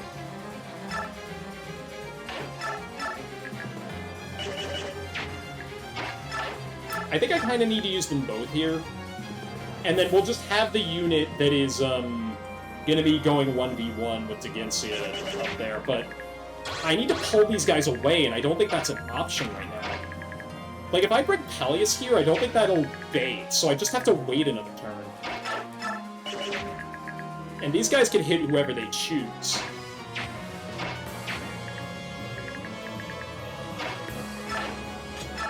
Let's do this. I'm gonna move him up and use grass if I got the opportunity, but I don't have that yet.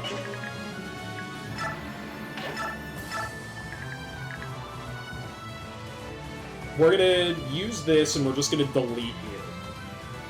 We're gonna delete this guy. I'm safe from the AoE attack, if nothing else.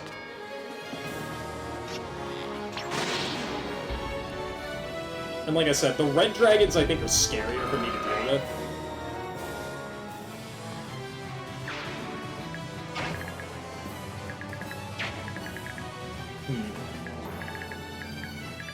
Yeah, if I had some siege tones, especially a bolting, that would work wonders, but...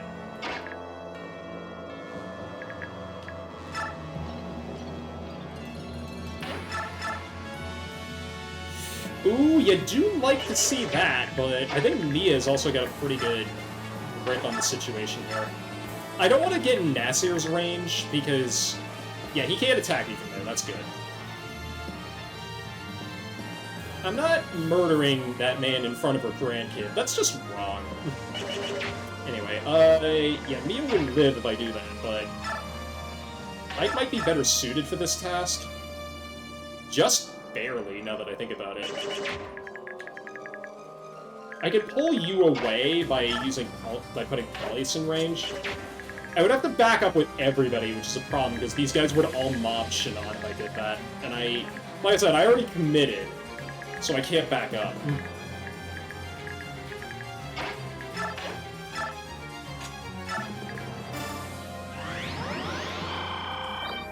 I can't just wall though. You know what I could do? I could wall this section off, because Nasir won't attack Ina. Oh, they have a talk combo, interesting. Yeah, don't do that. You can't even damage him, so I'm not gonna worry about that. I'm sorry to see that you stand with the king, grandfather. I turned on him once, and I will never do it again. Will you follow your grandfather's example? You know that I won't. I can't. I'm sorry. It's all right, my dear. You can side with the prince. Stand by your convictions. Grandfather of the Year, people.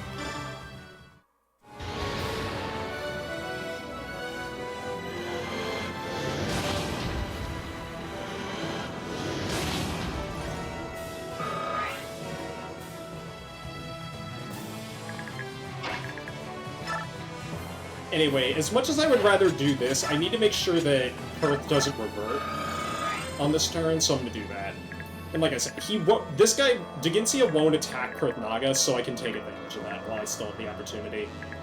And Nasir won't either, so that just leaves this group to deal with, and I've really gotta get the lead out to make sure that I actually can do that. Which is a problem, because... yeah, like I said, I could fly Tabarn over, but then he'd have to deal with this guy. I think I just kind of have to enemy phase it, now that I think about it.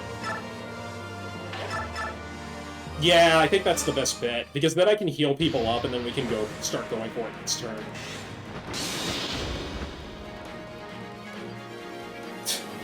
You left him with 5 health. Come on, finish the job. There you go.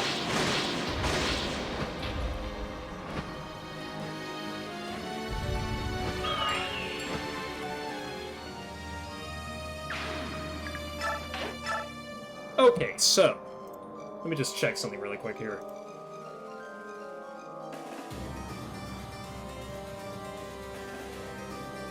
Okay, perfect. For a second I was paranoid about, like, oh god, is my mic muted, what's going on? Also, yeah, thanks for the 25 follows that we've reached, that's pretty awesome. I don't want to spoil what's going to happen. I am still trying to aim for affiliate here, but if I do that, there is a bit of an incentive for it, but...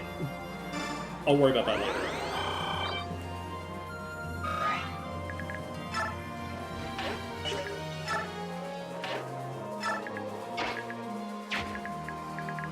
As much as I want to do that, I think I would rather bait these guys over towards Marius.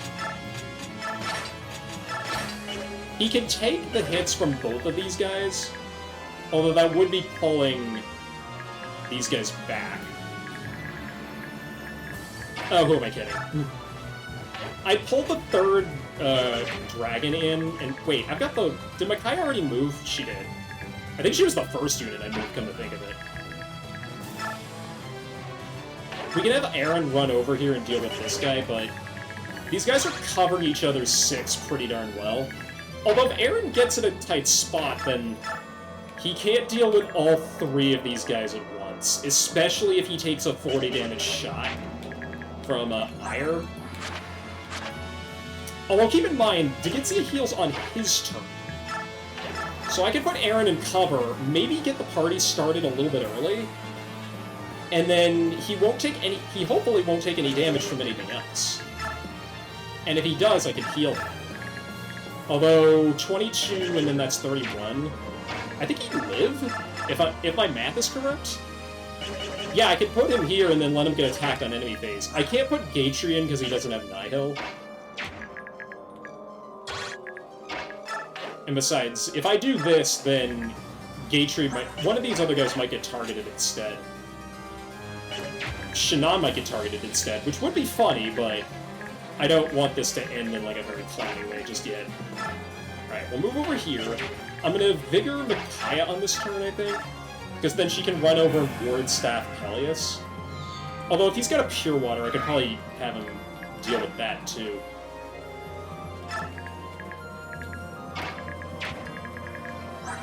Do you have one? No.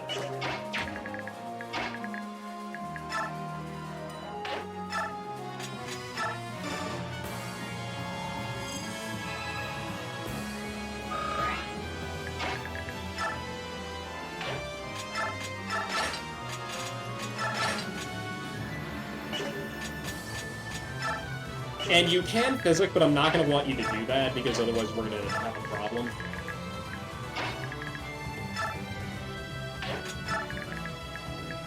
In fact, I think that's going to be all the dragons dealt with except for these two at the back, and I don't have to worry about them for a couple of turns.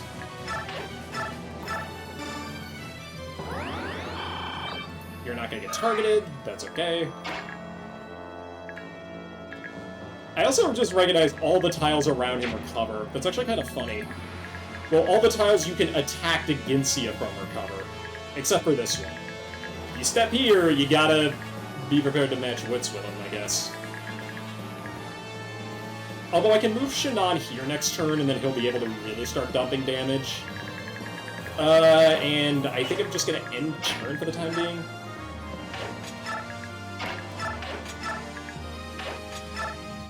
Soren's my only damaged unit, and I'm not that worried about him.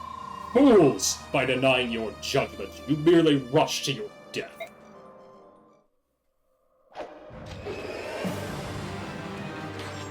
Yeah, of course he has a boss theme. 29, and I know I'm going to take 22 from the other guy, so yeah, Aaron will live. We can start chipping away at this guy's health. Okay, I expected that.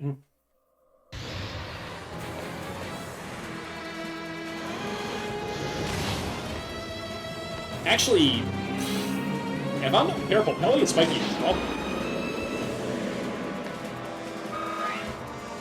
Even with the ward, that's not good. Hopefully those guys at the top are dumb and don't move. Okay.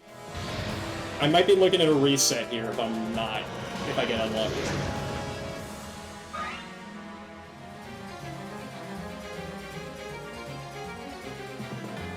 Yep, and we're gonna get these guys trickling in still. For quite a while. Oh, they didn't move! That's kind of awesome. Because if they had all mobbed onto Peleus, they would have died. Okay, but that presents a bigger problem. I can't move Kurth or Ina. Because they're body blocking. So I think I've just got to go for the jugular here and hope that things play out, okay? Oh, oh no, Nihil will cancel that out, darn. Nihil cancels out Dragonfell, I didn't think about that. Maybe Ike with a... Nope, I had to bless a Worm Slayer. That's what I had to do. Damn, I thought I outsmarted him a little bit there. Okay, what I can do is put Ina, like, right here. I'm gonna have to Vigor with Rayson to get him back into position, but... Yeah, this is 20 damage, and this is the best that I can really do right now.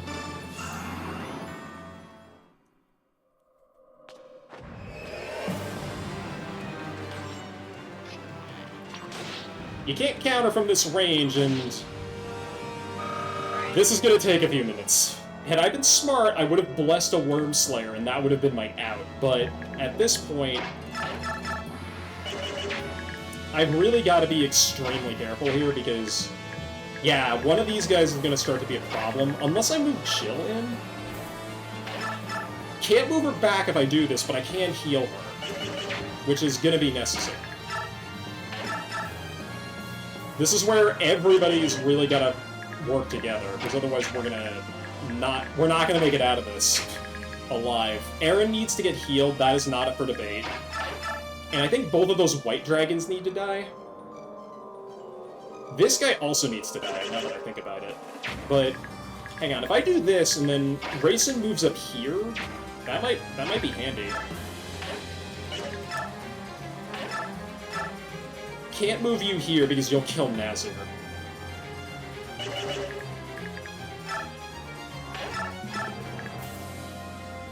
You doubled Agencia, which is nice, and you won't do any damage to Gareth. I might do this and then hope that he attacks Ike on enemy phase, although he'll probably still attack Aaron. Alright, let's do this. If we don't crit or proc tear, then I'm gonna have to scramble to pick this up.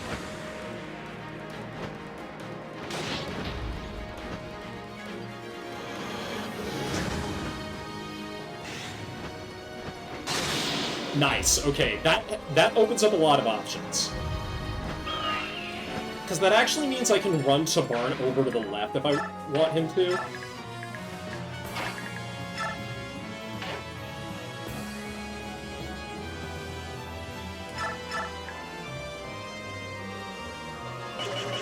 Plus, I can even attack him, Dagincy on player phase if I want to.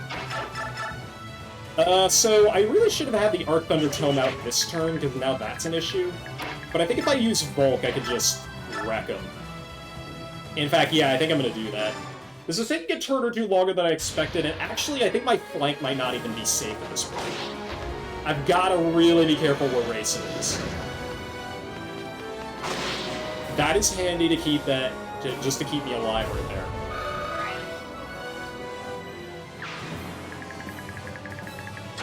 Yep, that's what I was worried about. They're not on our position yet, but the walls are kind of closing out here. How much do you do with Thunder? Only 9, and I think Rex Caliber actually might do...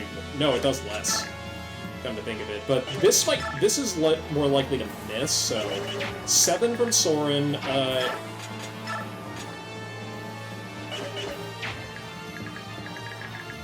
Like I said, these white dragons are my main priority. Like I said, Jill can take care of one, but can Alencia take care of the other? With a Worm Slayer, I bet she can. Yeah, so let's do that, and then we'll just make sure that we... I don't know, we can just kind of take cover and deal with everything else. Because I need to get heals coming in. And I can't deal with red and white dragons at the same time, although Gateshree might be better served just running back, because this might take a couple more turns than I expected. I don't know if I've got enough gas in the tank to be able to deal with everything at once here.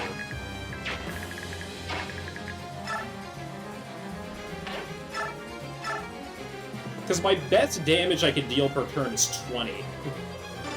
And I kind of need everybody to focus on killing Digencia, or he's not going to die. Nice.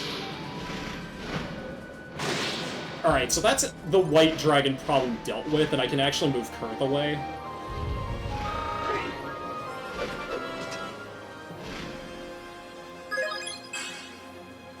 Again, you'd think that would be bad, but that's the only stat that she can level up. In fact, she'll probably end off everything by capping all of her stats.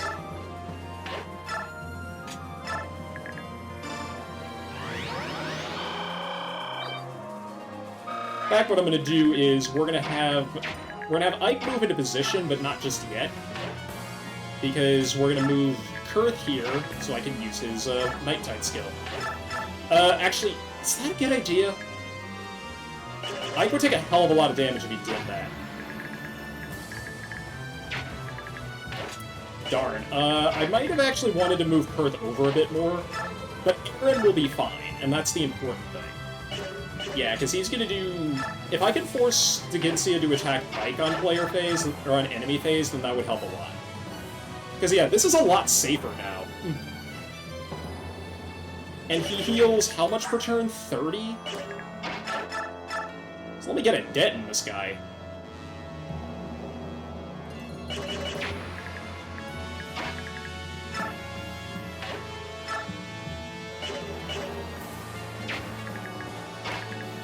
Alright, Mia, you need to hang back, because you're going to be dealing with... Actually, I could probably deal with the white dragon on enemy phase if I go there. Now that I think about it. Peleus, you can move back. Not yet. Let's not move my healers quite yet. I'm going to Vigor this turn because I know that I'm going to want to do this. Ike will take damage from Gareth, but he only takes like 3 damage because of the cover tile, so that's okay. Let's Let's move Sanagi back as well. Come to think of it, is this... Yeah, this is a white dragon, so I could actually have Sanagi just post her up here and be fine. Actually, oh, that... Yeah, I just recognized I made a bit of a blunder there. But I can use Soren, I think, and just shove. Yeah, so... He's not in range of this guy, but he is in range of this guy, and that's okay. And with the... Oh, he's got Excalibur, but that's okay. Alright, so let's continue the party here, and then I'll worry about my other stuff later. This is guaranteed 16 damage. That's still good, mind you. But this might take several turns at this point. Because, yeah, Tabarn will take a ton of retaliation damage, and I need to heal him. But I guess he can be the one... We just won't use Aaron. We won't use Aaron, and that'll work. Parody doesn't do anything because I need to have the benefit of Blood Tide.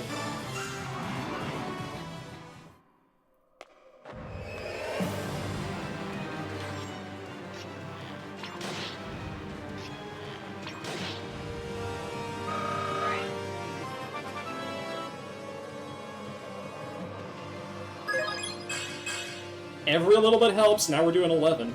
Actually, we might be doing 12. That would really help speed this up.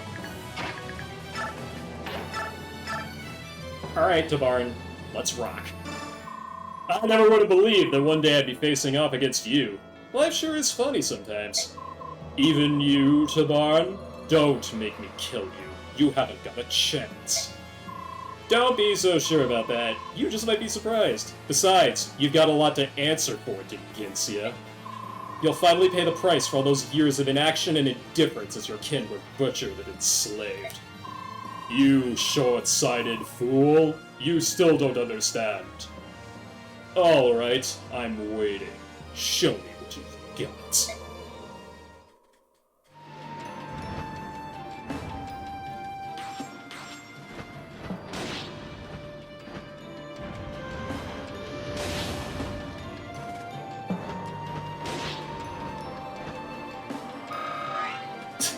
Bard actually gets a lot of XP out of this, who would have thought? I kinda need you to get straight there, buddy. That would have helped a lot. Just saying, the more damage we deal, the faster we can get out of here.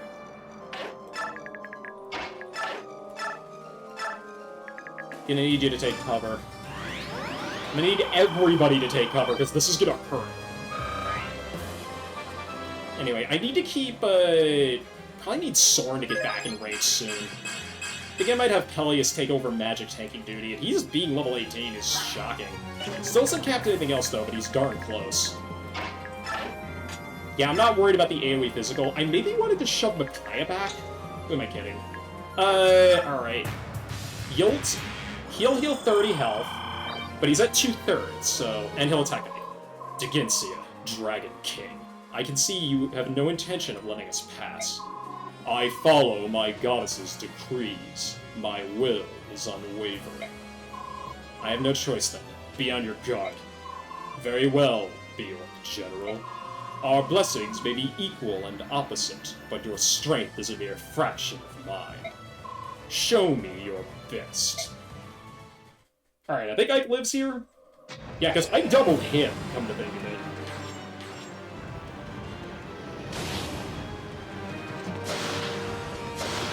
Alright, 57. That's how much help we have to get through next turn.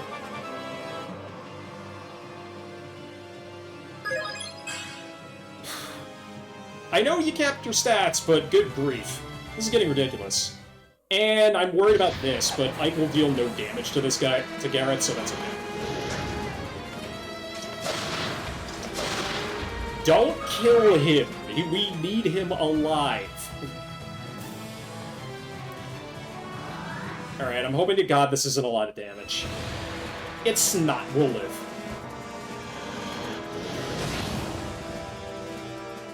Also, that's really gonna help here. Because we heal off of that. Back to full. Let's go.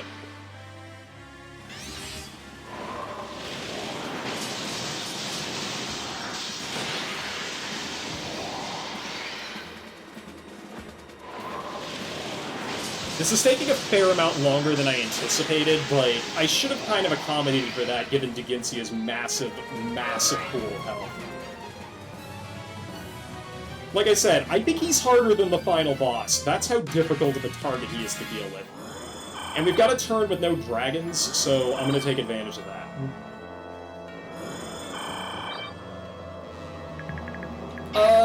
Actually, Micaiah, let me check something. Nope. Okay, I gotta get his health down to 2 if I want to see him. If you attack with Micaiah or Soren, he will actually figure out that they're branded pretty darn quickly. That being said, so 7, and I need to be... Actually, let's start the party with this, because this is 22 guaranteed.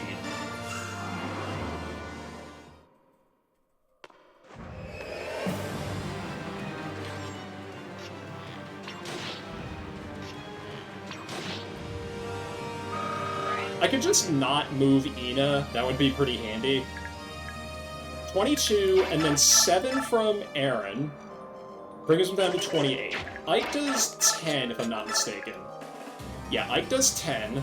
Tabarn does 16. So we got him in a headlock. I just gotta make sure that everything goes swimmingly. Yeah, because I could just keep the damage going this turn, and we will live through all of this. Who do I want to get the kill, though? Ike kind of needs the XP at this point, because I did not notice how little he's been getting in terms of... But that is inconsequential. He doesn't really need it anymore. The other unit that I could probably... The other thing that I'm considering is moving Ina closer. Yeah, we're gonna get hit with an AoE attack if I don't kill him this turn, but I...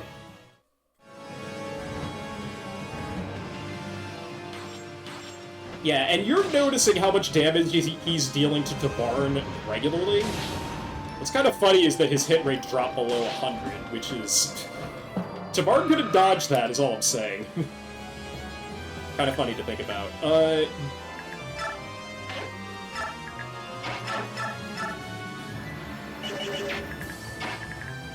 In fact, what I could do is...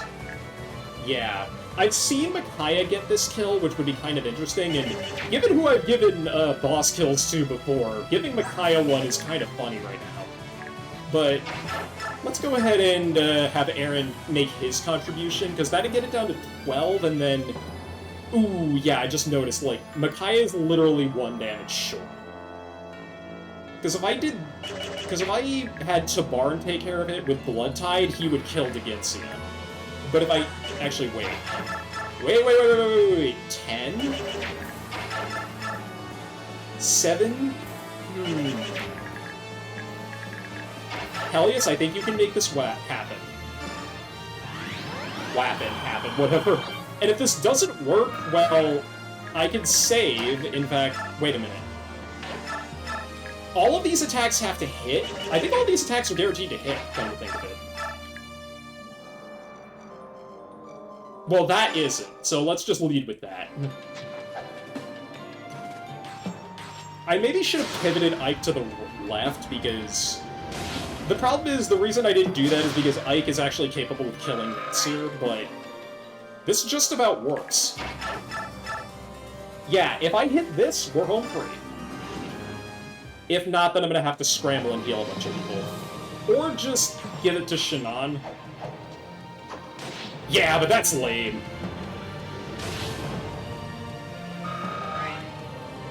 I'm not even gonna bother maximizing out XP here because nobody really benefits from it anymore. Well, that's a lie. We have people that benefit from it, but who cares? I'll let Soren finish this guy, but... Actually, you only cap 1 stick. This is right.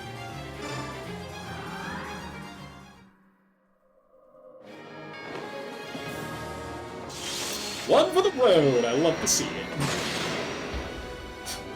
The most unnecessary of players. I did all this without Soren, which is a bit disheartening, but hey. I'll take that. That might have been cap res now that I think about it.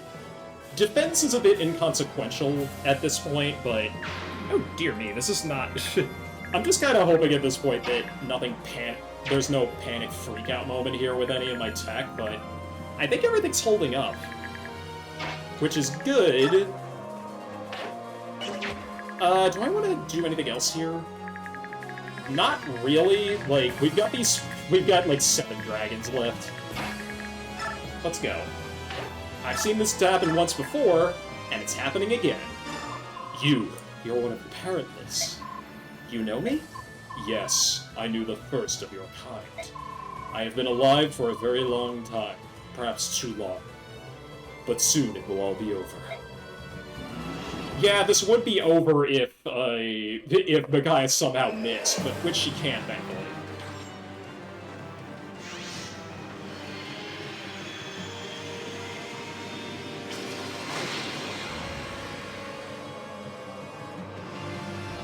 That's a big target down.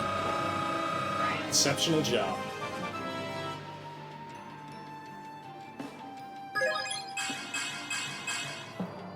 All that'll be handy later. Good job, Micaiah. As the meme says. No! Has my body grown old? Or is it my heart?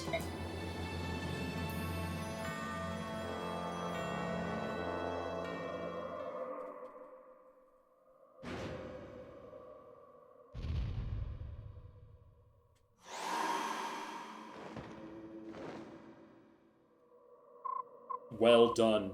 You have beaten me. Father! Don't lose your head now, boy. This wound... this is nothing. Your power. How could you defeat me? I was blessed by Ashura herself. I gave them my blessings. Yune? Is that you? That war long ago. I'm so sorry. You were right to fight against me. I was young and immature. The Great Flood was the result of my unchecked emotions. You don't have to apologize, Yune. I always knew that you weren't actually evil. You were just too powerful. So why did you choose Ashura again? I had hoped that this time you would join me to help protect the people. I'm sorry, Yune, but I've done worse to you.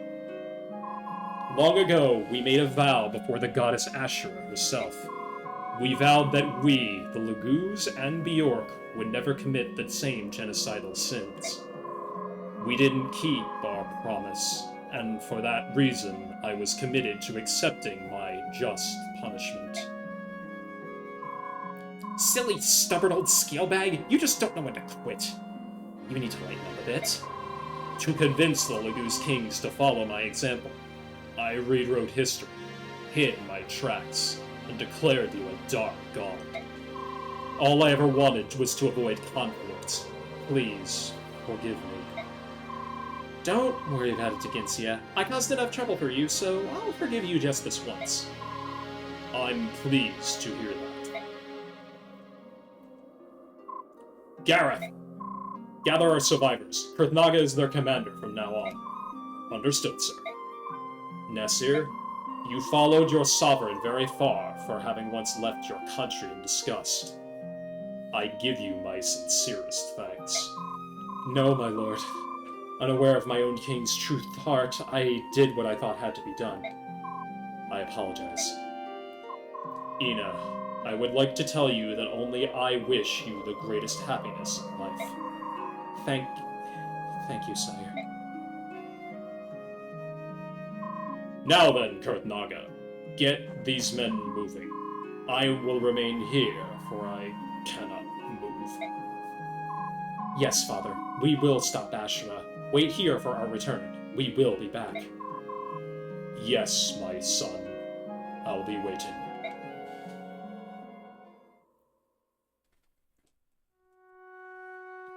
We must save them. Even now, as we speak, countless Laguz slaves endure Binyan chains. They suffer terribly. We have done all that we will do. Admonitions and censures change nothing. Now is the time for the dragon tribes to use their strength to save the oppressed Laguz. Goldoa does not interfere with the outside world. As king of dragons. I will not allow my people to fan the flames of war. Conflict on the scale you describe will wake the goddess and call down her judgment upon us all. This is the path to destruction. 1,000 years. That is how long we swore to the goddess that there would be no war. Have you forgotten our covenant? Of course not. Yet there are Laguz who are treated as less than livestock. I cannot believe that this is what the goddess wants. Goldoa will not move. This decree stands from the time our nations were formed. The goddess has not yet slept 150 years. Would you see the Laguz and Bjork destroyed? Would you see all of Tilius awash in blood? No. Unless destruction comes to seek us at our door, Goldoa will not move for the sake of future generations. Tell me, do you care nothing for the Laguz who suffer in the current generation? Do you think it would comfort them to know that you condone their misery? All things require sacrifice. Where are you going?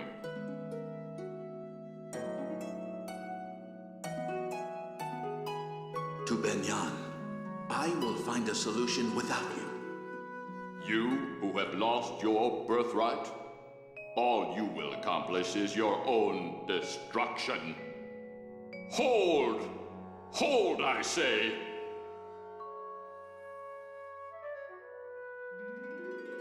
He said the line? Yeah. I'll talk about that in a sec. My queen, Rajan, I will soon join you. My lovely Almeida, cherish life.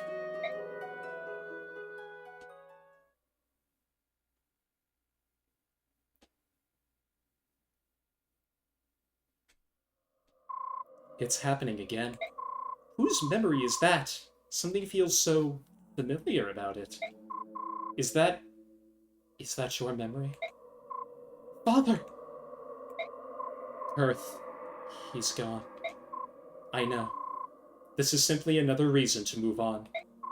Entrusted by my father to care for our people, I will stand before Ashura as the king of the dragon tribe. Kurtnaga got Forbes shift. Let's go. We now have 2 Laguz Royals. Fancy that. Anyway, we got the turn bonus too, because I finished that in 10 turns, although... Whew, good grief, I'm gonna need another break after that one. I'll be right back. We are approaching the 7-hour mark, and we are still not even close to done. But I would argue that, as far as the endgame is concerned, we're past the hardest point. Dagincia is definitely the hardest of the bosses that are left, so... I will be right back.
Alright, I am back. I I hope you're ready for dialogue, because I am... God, let me just check something.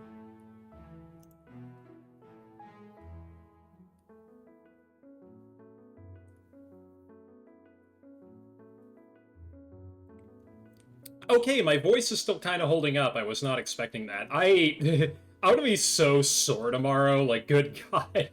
I can already feel it in my throat, but yeah, this is why I'm taking breaks in between these. This is why I'm taking breaks in between this. It's definitely helping here. But we still have a lot to do, and more importantly, a lot to read. So let's just keep going.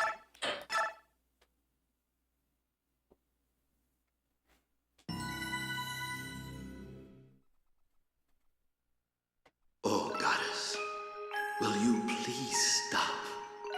Is this not enough? Your sister regrets all she has done. If you look closely at any of Yune's actions and their unintended consequences, you will see they were all born of fear. Fear that you would expunge her from yourself. If you would but allow her back within you, this would surely never happen again. Yune is chaos. She is an imperfection in my being. It is because of her that I have done this thing that cannot be undone.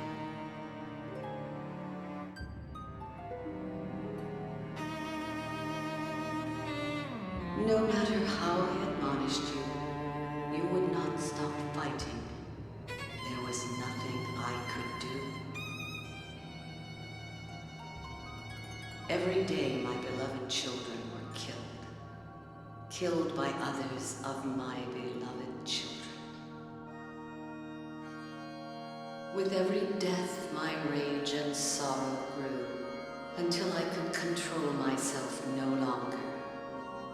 My emotions burst forth, and I raised the land. Furious storms savaged the heavens. Roiling waters rose in tremendous floods. Lives were lost beyond count.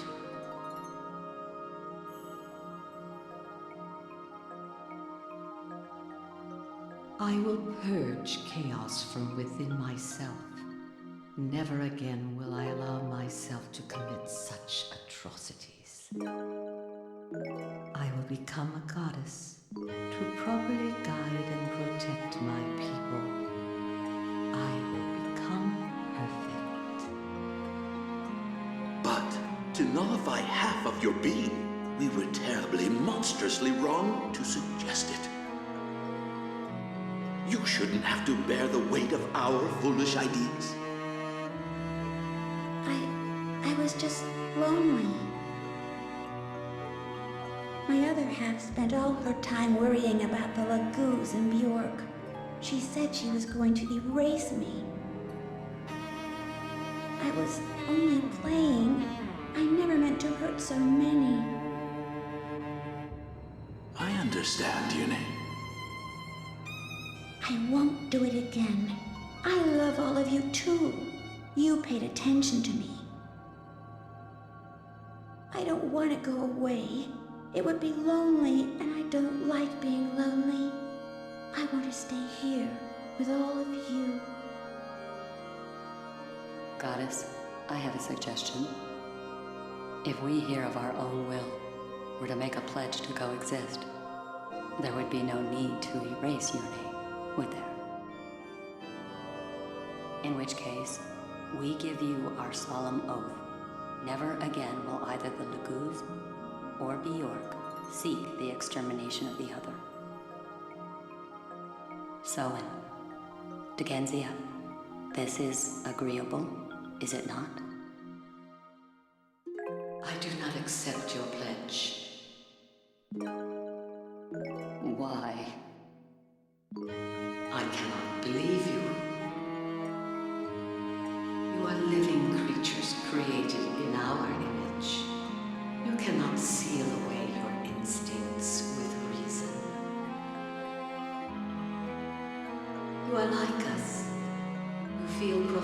sorrow, anger, fear. A conflict will surely arise to overwhelm your reason and discipline. You will be unable to master your emotions, and I may once again make the mistakes that have led us here. The only way to prevent this is to expunge chaos completely. Yone must not exist. My decision has not changed.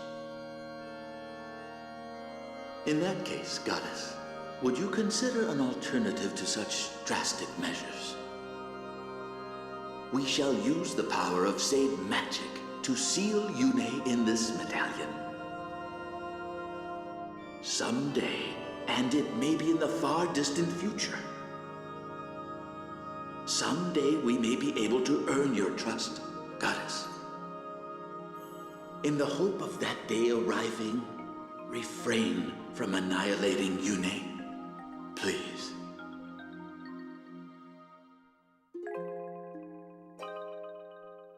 In my eyes, imprisoning Yune and destroying her are the same thing.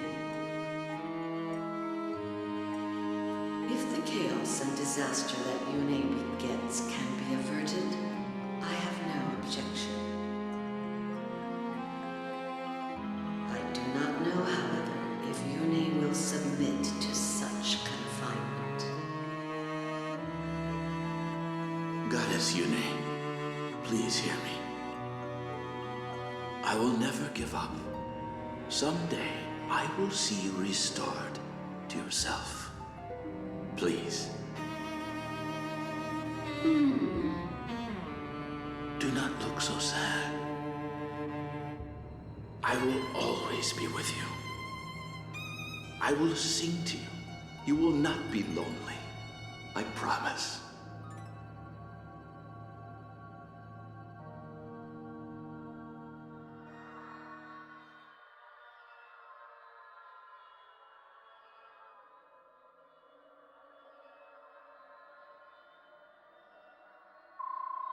They're getting stronger and stronger. Whose memories are those? I know him. Everyone, Asher is nearby. Just beyond those doors, that's where we'll find her. We made it. Finally. You should know, Ashura may have changed since before her slumber. Order and chaos are naturally meant to balance each other out. If you take one away, balance is lost. I don't expect Ashura to have the merest shred of compassion. Talking to her will likely do no good. We don't have much choice. If talking won't work, we'll have to use force. Otherwise, this has all been for nothing.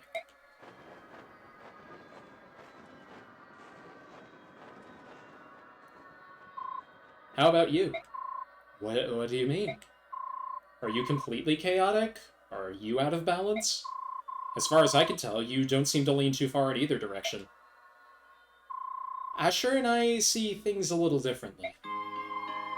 During my... Oh, we teleported over, okay. During my long sleep, I was wrapped in sweet, gentle music.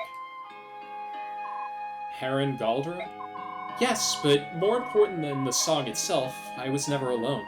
There was always someone singing to comfort to me. Ashura shouldn't have isolated herself. She became lonely and bitter, and lost touch with her people.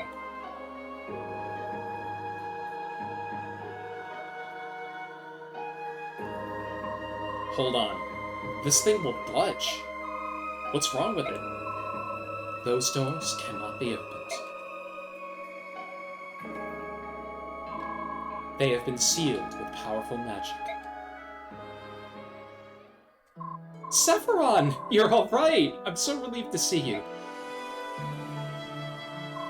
I'm sorry to have been a cause for concern, Apostle. Forgive me.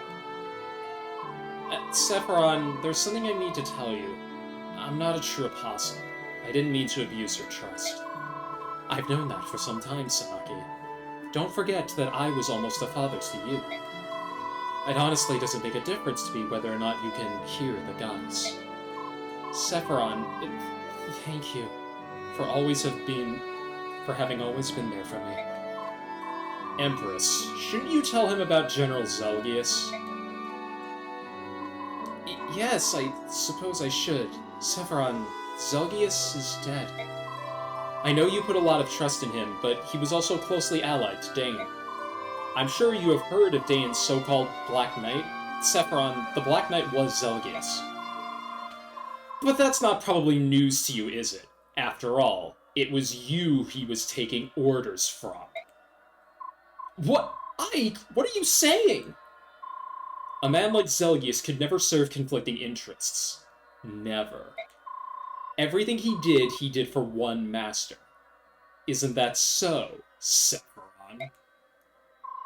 I think I understand. You wanted to monitor events in Dangan. You sent Zelgius as a spy. Precisely. I felt it important to observe King Ashnard carefully. That was my goal.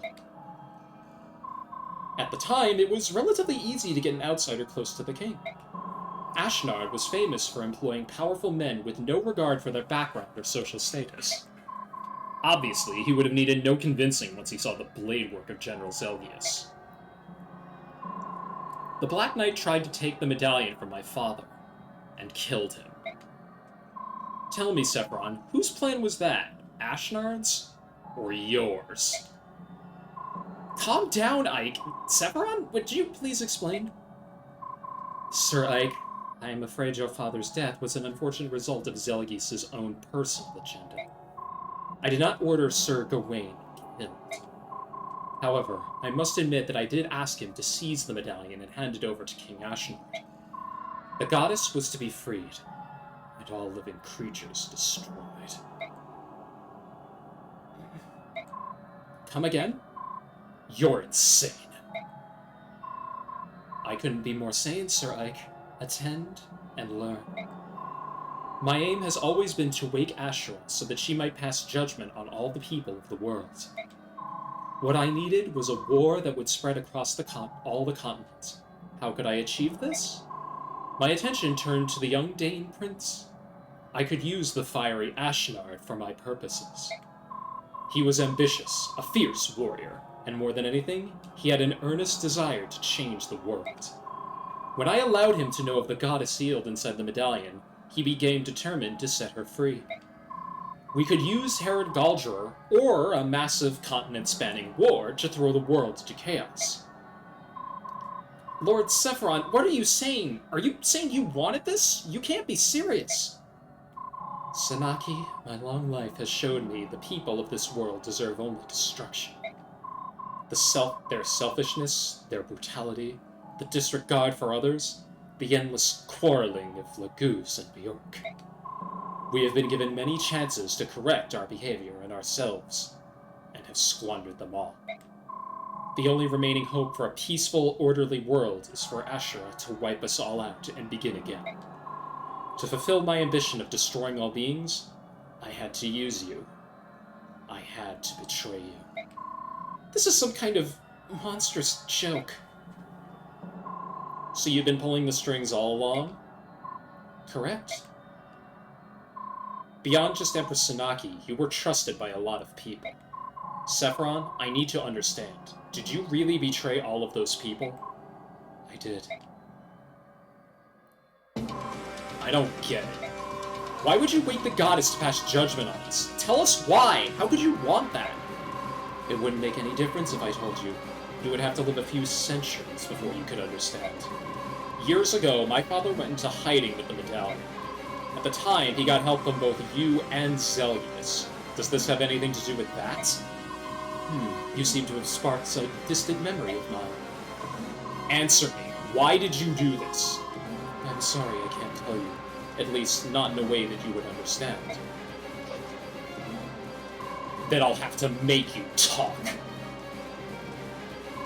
This can't be happening! I won't fight you, Sephiron! I can't! Poor Sanaki. You'll have no choice but to fight. The doors leading to Ashura are sealed by my very own magic. Killing me is your only way through. Sephiron? So it was you. All those memories penetrating my mind were yours. Since we entered this place, I've been Since we've entered this place, I've seen what you've been thinking, Laron. Give it. Goddess Yune, why do you insist on calling me that name? I discarded it so long ago, Yune. I've changed. Laron is a thing of the past. All I want now is the end of all that is. Please don't stop me. Laron.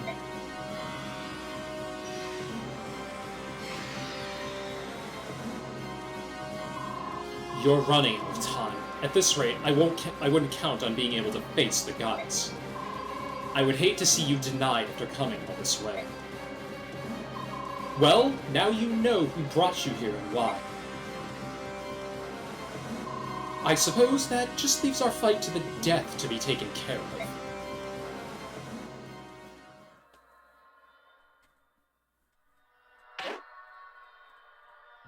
Our final opponent before facing the goddess is, in fact, Sephiroth. A puppet master unlike any other, Sephiroth is not the brick shithouse that Digensia was, but he's still got quite a few tricks up his sleeve that make him a pretty nasty opponent. As the Chancellor of Venion, master of powerful light magic and staves, he wields the skill Corona. Nihil isn't as important against Sephiroth as it was against Digensia, but you really do want to keep it in mind when going up against him. More importantly, he is a magic user, whereas Digensia was a physical damage dealer. Not nearly the same level of attack, mainly because Cradalad? That's what I'm going with. This tome isn't as good as Digensia's own breath attacks, but he's still obviously very much capable of hitting us whenever he wants. You can't count on a Void. You just have to be able to tank these shots, which some of our units aren't very good at doing. He's also got this trusty Rudol gem right here, a mysterious magic gem that raises the defense of the holder by 10. Nice item. Kinda wish I could have it, but I can't. Obviously, fortunately, he has no leadership stars, and he does have a bond support with Sanaki, which is kind of touching. He has Mantle, more importantly, he has Corona. If this goes off on a unit that has low enough resistance, we're kind of screwed.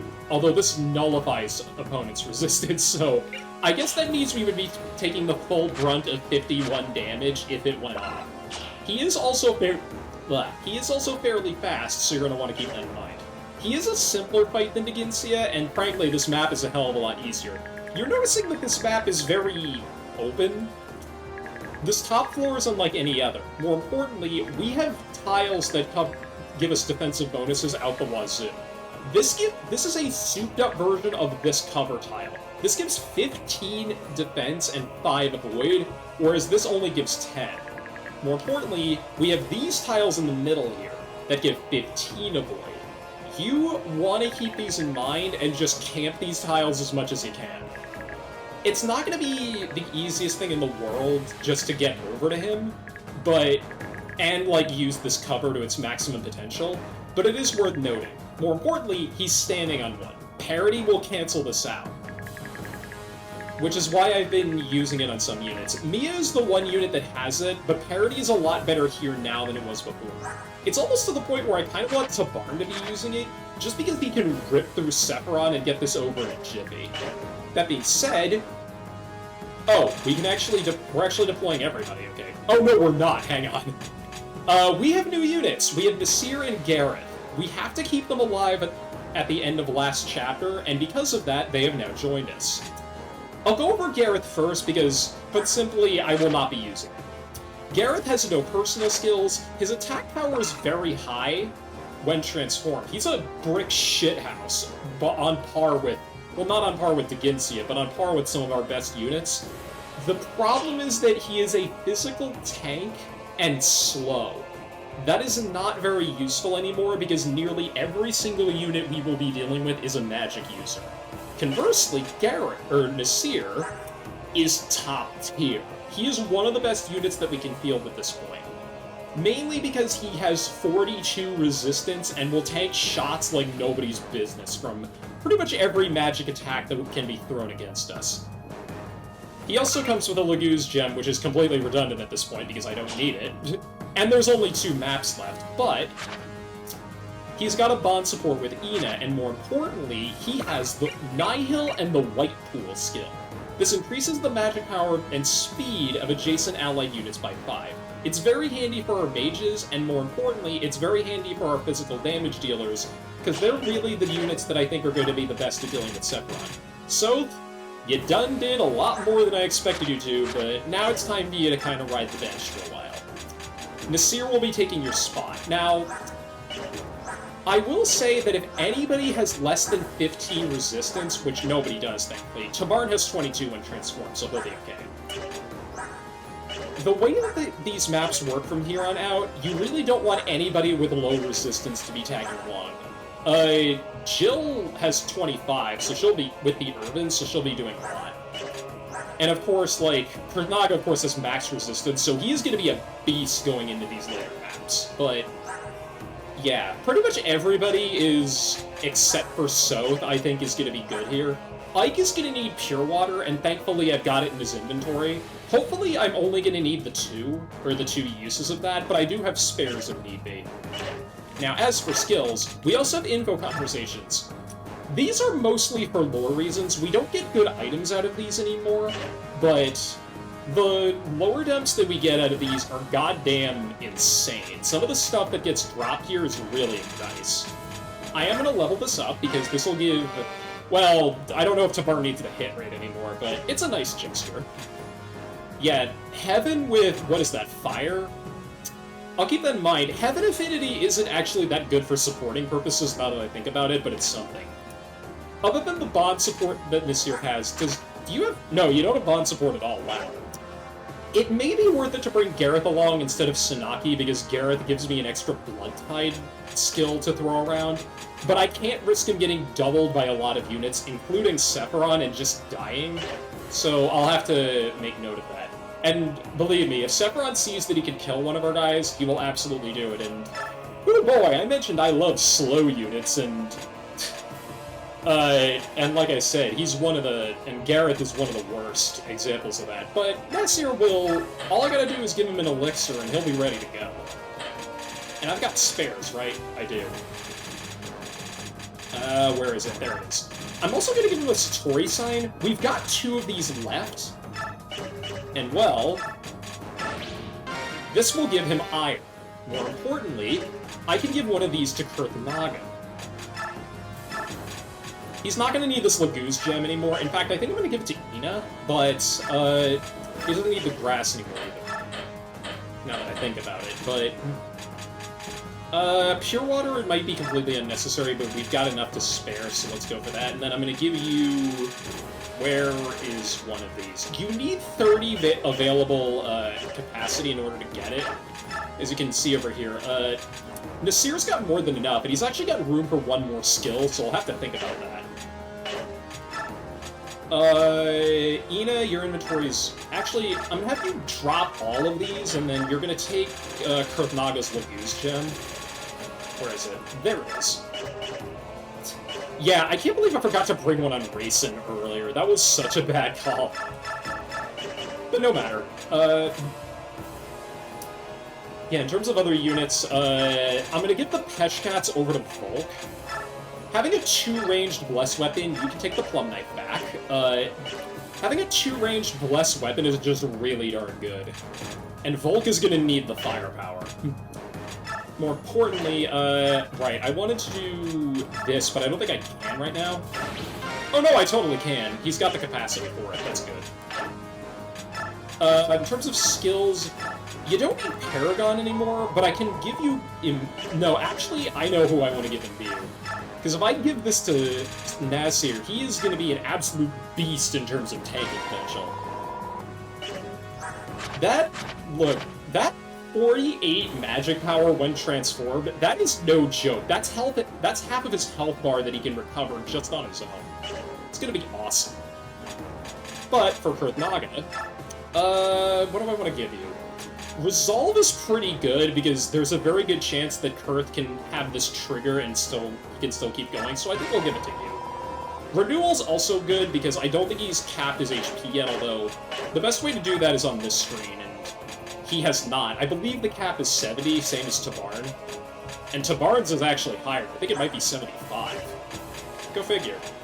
Also, I forgot to dole these out earlier, but I am going to make sure that my units are all deployed in the right spots. I'm going to want to keep Soren next to Ike, and I think I'm going to want to keep Shannon next to Gatry if at all possible. Peleus, Soren, and even Sanaki to some extent are going to be worth their weight in gold because they can tank so many hits. Our opponents are spirits? Yes, really. These are strange units. These are basically like... I have a feeling that because of that camera cutaway, which was a bit odd, which was a bit janky before, this is what happens when you run out of dev time, because these are very oddly coded units. They are effectively kind of souped-up magic damage dealers with these wind tails here. Some of the spirits have wind, some have thunder, some have fire. A couple things to note, none of these trigger effective damage on anybody, so I can throw Alincia at this thing and she'll be alright. In fact, she might be more than alright, because she'll only take, like, what? 12 damage? Not even.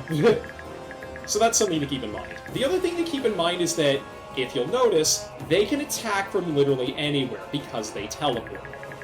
Sephiroth, can also teleport because of his rewarp staff, but the strategy here is maybe to get him caught with his pants down, because if he swaps to his rewarp staff, I can maul him in the face without really having to worry about it.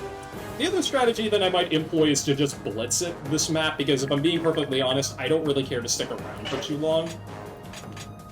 And I kind of think that that would lead to some problems. Let's check our bonus XP totals, because I can benefit from some. Because, yeah, he will get some extra resistance, which he desperately needs. In fact, I'm tempted to do it again, because we got a lot of XP from the last map, and I want to see if I can take advantage of it.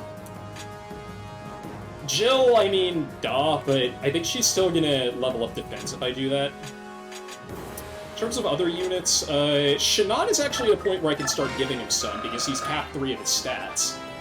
Speed, skill, and defense, was it? Yeah. He doesn't cap his HP until 60, but so we still got a bit of room there, but...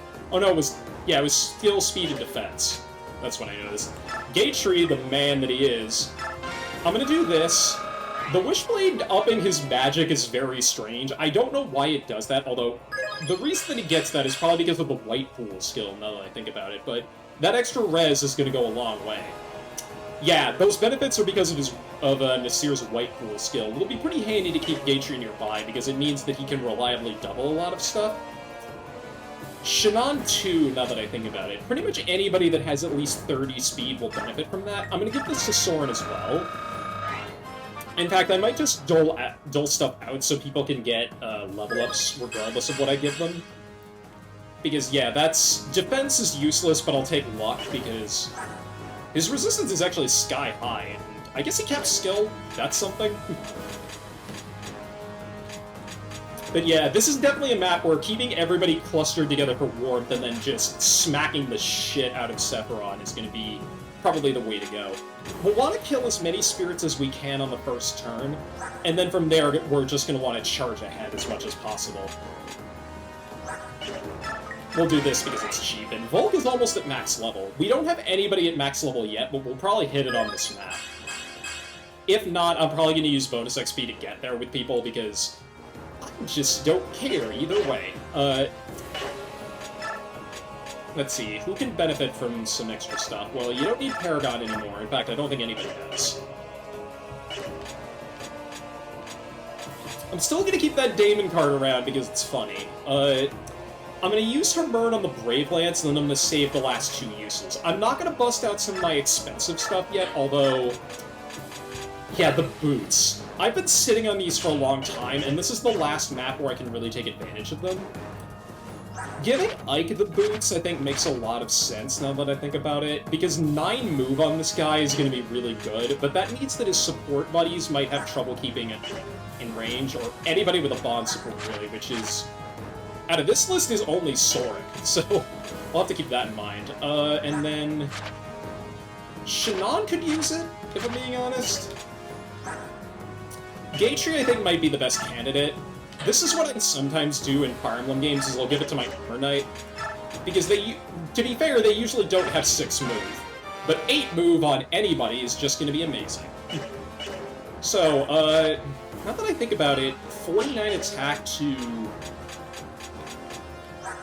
57. Ooh. This might be sacrilege, but I kind of want to swap the Wishblade and the Spear around. Yeah, because what I'm thinking is I give Gatry, I think Aaron having Nihil still makes a heck of a lot of sense. But I think he would benefit more from some of those extra options compared to Gatry, who would just benefit from the whole tank and spank thing that I've been doing this whole time. That being said, let's see, you're that close to cap? I mean, we might as well do this thing. So I guess I am having units that are hitting their caps, go figure. Tabarn won't because he's got too much room, but that's a good final level on the whole, if I'm being honest. Her caps are strange on the whole. I think she caps at like 35 in a bunch of areas, but I mean, the queen is the queen at the end of the day. Yeah, this is good too, I think.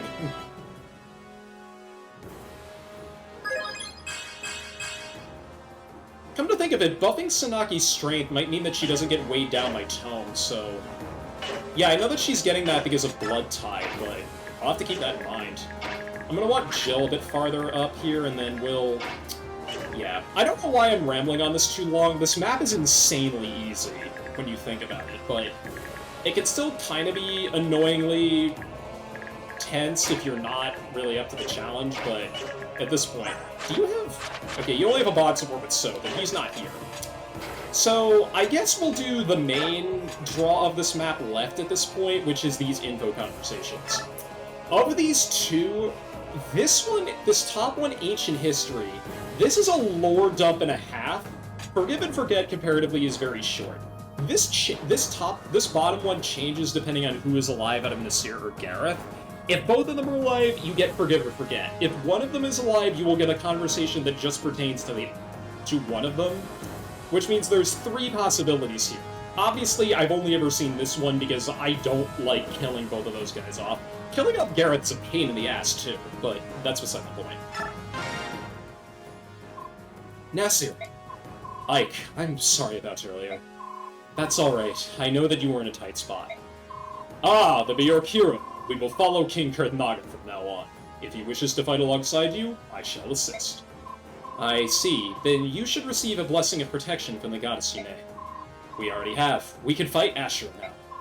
You lend us all of your might? Of course. We swear upon the good name of the Dragon Tribe that we shall do our best. Damn straight, anyway. I'm gonna go grab another glass of water real fast, because this is long. I'm not kidding. This is very, very long. I'm not gonna go to intermission because I'm gonna be right back, but just give me a sec.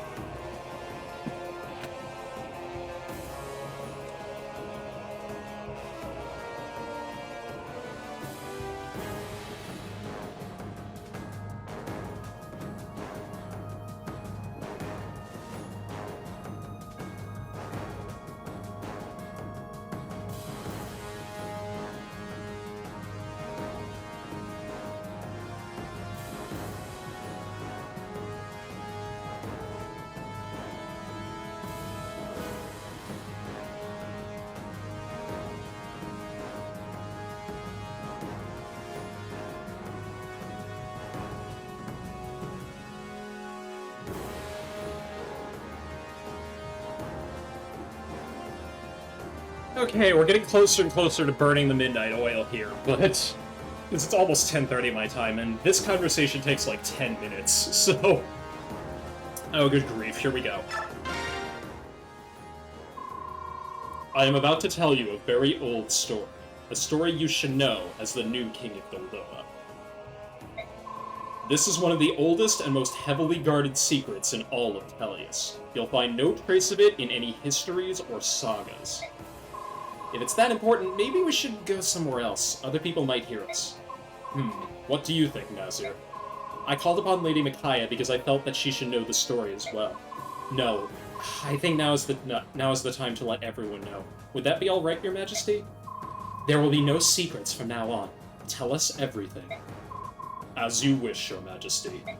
In the dawn of this age, after the goddesses began their long slumber, the kingdom of Benion was established.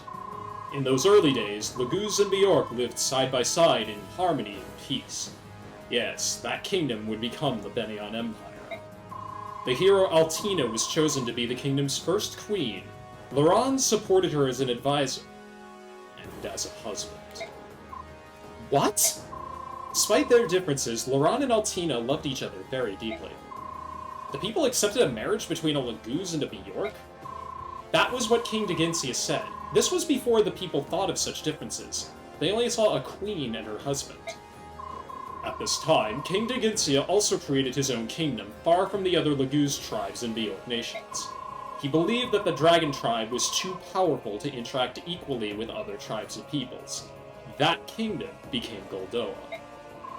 Benion had been established for 4 years when King Daginsia had received news that Altina had become pregnant.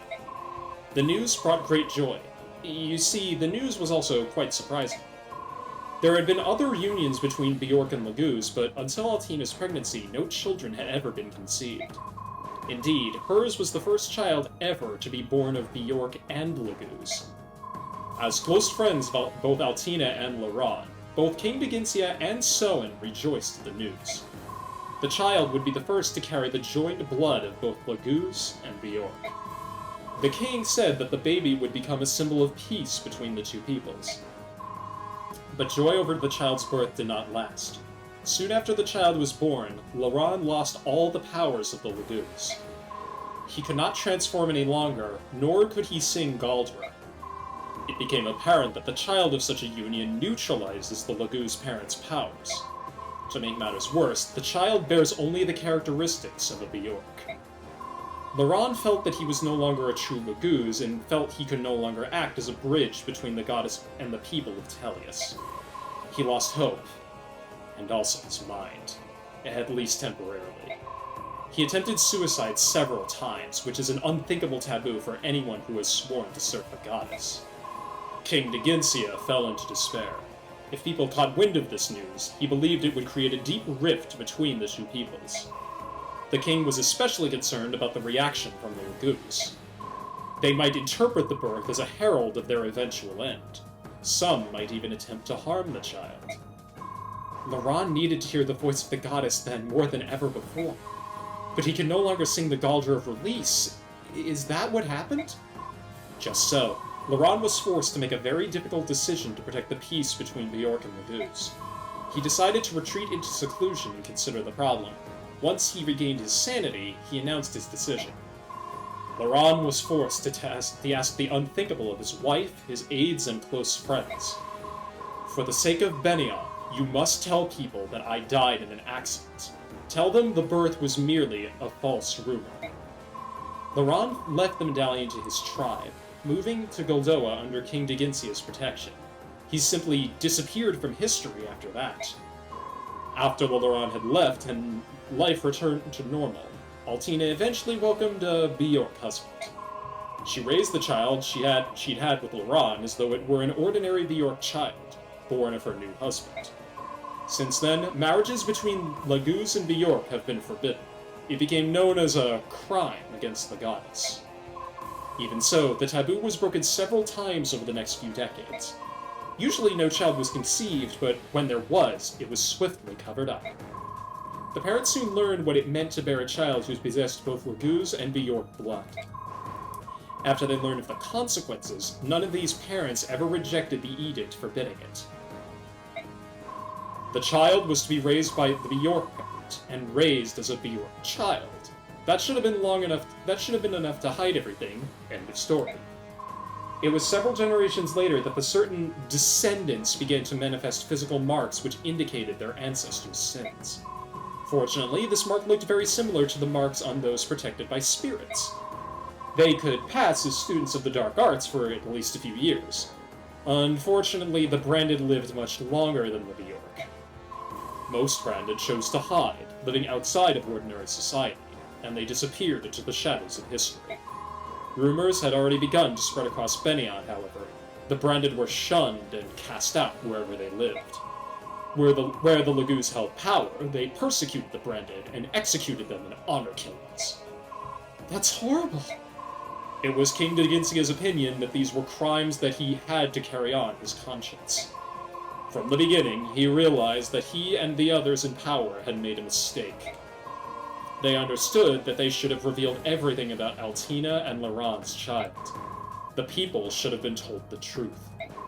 But since they'd kept the truth from everyone, the branded were marked as unclean, persecuted, wherever they traveled. Here is the family tree for Laurent and Altina's bloodline. Only King Daginsia knew the truth, until now. Father, you've had to endure this burden for so long. It was the same in Lady Almeida's case. When she lost her powers after giving birth to the Mad King's son, King Daginsia had no choice but to hide the truth from everyone. So he chose to hide Almeida from everyone. Better to deny her existence than be forced to explain long-hidden secrets. In the process, he lost someone even more dear to him, Prince Rajiel. He deeply regretted his decision when he learned of the prince's death. The only choice left for King Daginsia was to remain stubbornly neutral in all wars on the continent. He hoped, in vain, to keep the goddess from waking up before the 1,000 years had elapsed. I am such a fool. I had no idea what Father went through. All I did was deny what he fought for. Kurth. Your Majesty, you are the king now. You know that it is a sin to fight against the goddess, and yet you've chosen to move forward. King Daginsia left everything to you. You must succeed. Do not be afraid of what lies beyond. Forge ahead. I understand. I shall be true to my convictions. I have no more doubts. Yeah, quite the expo bomb there. Not even a drop. That is a ton of really insane information, and it kind of shows where a lot of Sephiron's motivations went. As it turns out, he decided the solution beyond that was to just wipe out everything, which is why he's now opposing us. That conversation is only in New Game Plus, and of course, you have to fulfill the same requirements that Forgive and Forget have, because Nasir and Gareth share that story together. By the way, who got MVP on the last map? Shannon? Yeah, okay, that's fair. Dragonfoe is crazy, and more to the point, I gotta take it off of him now, because I just remembered that. This is of no use to me anymore. Parody certainly is, though. And for other stuff... Provoke, no. Guard could be handy, but... What I'm thinking at this point is we just give him cancel and counter. We could give him counter as well, because he'll probably get targeted a fair amount here. Yeah, that's pretty good. As for old Gatry over there, yeah, I'm still going to keep Pavice on him. There's no Aegis spell like there is in Awakening. They actually... Pavice is so good in this game that I think it got nerfed when they brought it into Awakening, because there's Aegis, which blocks magic damage, and only cuts it in half, I think. And then Pavice, which cuts physical damage in half and is infinitely more useful. But I'm rambling still. We are getting close to the 8-hour mark, good frickin' god. I actually had to check my computer to make sure that I wasn't running out of hard drive space. In fact, I think I'm gonna make sure of that really fast here. Because, yeah, I am actively burning through this, now that I think about it, because this recording just keeps getting longer and longer and longer. But good grief, I don't know what stuff to get rid of at this point. I guess I'll get rid of... Yeah, I should... Yeah, I'll cut that, because... That is... Wait a minute, that's actually...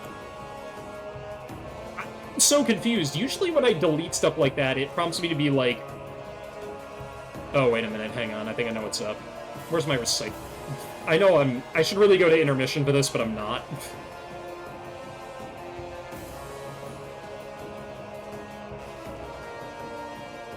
Give me 1 second.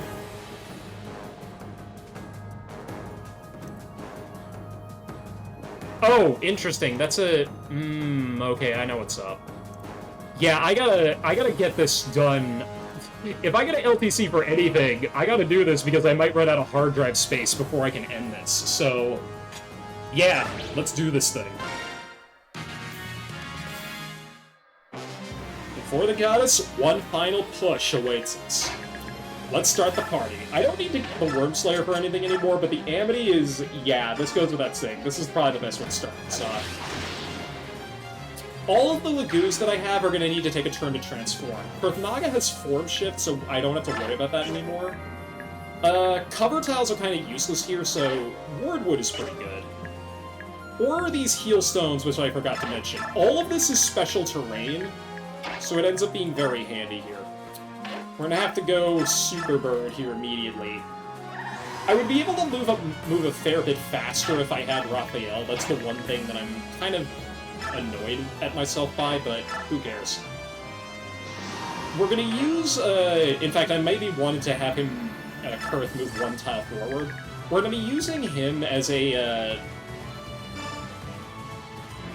launching point, I guess. Is he, okay, that's a little bit unfortunate, but that's okay. Dink. Yeah, that's 58 res, you're not getting through that. Or 48 res, excuse me. Okay, Nasir, you're up. In fact, where do I want to put you? I'm going to put you on this cover. All of the Lagoos need to transform, no excuses. Okay, we've got the benefit of good biorhythm. Makayan's going to have a bit of a harder time. In fact, she might get targeted a lot because of weapon triangle, but... Ooh, nice.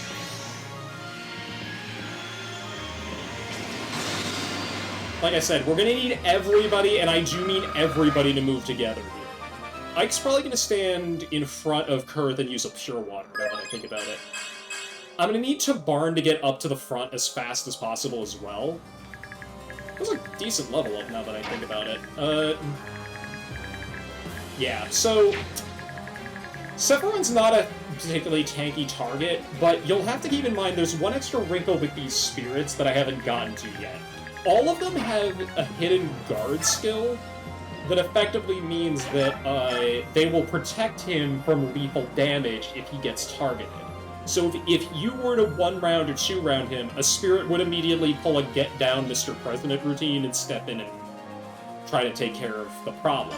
That being you, sacrificing themselves in the process. So you've got to kill the 4 spirits around Sephiron before you can target him. That being said... we're ripping these guys to shreds. I don't think that's going to be an issue. Putting Mia out here alone is a little bit risky, but... I mean, I can heal, so that's not a big problem.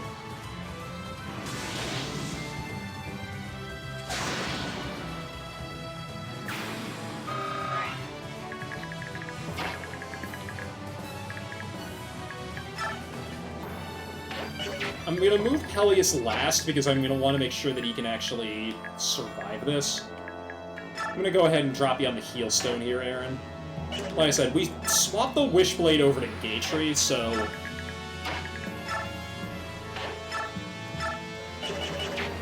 I think I'm going to have Ike in this Vanguard position, and we're going to Pure Water up. He still has a Wind Edge, I don't know how he got that. But I think I'm going to keep him in his inventory, because what the hell.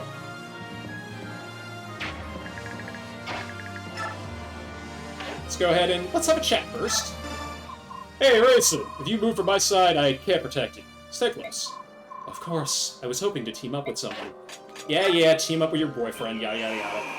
At least people ship those two. I don't know if I do, but... I mean... whatever. Alright, Sword's pretty good against this guy because of the whole Rex Calendar routine. Magic users in general just become insanely OP by this point. Well-trained ones, and thankfully Sanaki's got enough going for her to be relevant. I think a fair amount of people probably bench her at this point, now that I think about it. Where is she, anyway? Oh, yeah, right there. Okay, well, Arcwind can finish the job here, and she does get doubled, which is annoying, but... she is on the... is she on the... no, she's on the healing tile, okay. Yeah, Alencia's on there. I'm gonna have her hang back for a minute. Sephiron will not attack Sanaki, similar to LaVale. He also won't attack Micaiah, which really makes you think.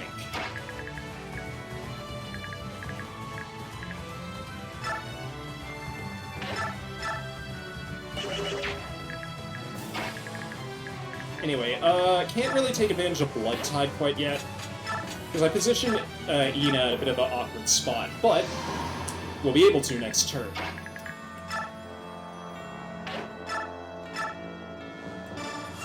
That's the best shot I've got. I can use Jill as well. Yeah, the good news is that, because of all the avoid and resistance that Herons have, they're very unlikely to get targeted here. That being said, oh, you only have 2 use, so that left crap. I should have paid attention to that. That's my bad. Wood, yeah, and then we'll keep Peleus apace with everybody else. I'm not gonna heal Mia because I don't really feel compelled to do that. And then I'm gonna need you on a resistance boosting tile if at all possible, Jill. Or one of these cover tiles. Like I said, keeping everybody together is probably the most important thing. Mortals cannot stand against gods. Don't you see the futility of what you're doing? Also, Sephiroth also has an AoE attack. This time, it's magical. Ike might take a shot, yeah. Okay, thankfully, only 2 people got targeted. I believe it's a 10-tile radius like last time, and yeah, these guys are going for Jill. This is why you want to practice the buddy system. All these guys attack from 1-2 range. And they always attack the unit that they think they can gang up on and kill, which thankfully is nobody. You are also attacking Jill, okay.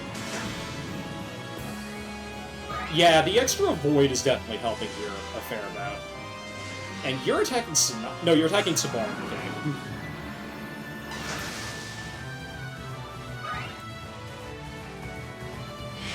And more of these are going to spawn in every turn. They spawn in until, like, turn 100, so don't even bother farming them.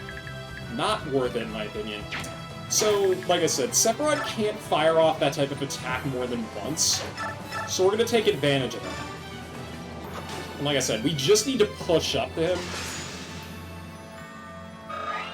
And then just start, like I said, we can really have these guys for dinner, but... You wanna hit this time, Kurt? Thank you. Like I said, Kurt's got form shift too, so he could definitely be useful. Okay, you have... Oh, you have cap resistance, go figure. I could have Valencia take care of you, though.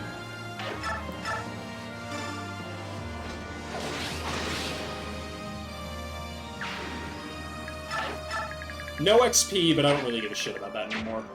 So, these 3 are currently just, like, giving me a hard time. I thought they would go for Mia, but I guess they thought Jill was the juicier target. Jill wasn't standing on a resistance boosting tile, and what the hell? Okay, apparently that guy's pretty beefy. Okay, he is standing on the copper tile, that might be why. You know what I'm gonna do? This is where parity comes into play, because yeah, no more cover, buddy.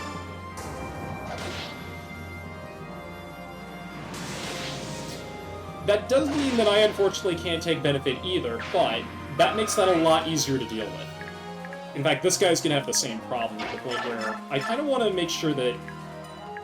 Actually, Jill can take care of this guy, so we're gonna do that.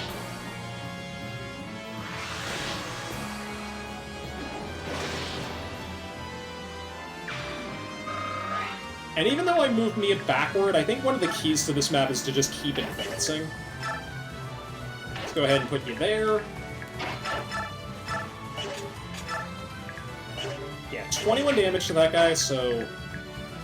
We're gonna have Tabarin attack and then fly forward, I think. Can you get to where... I might need you to go there instead, but...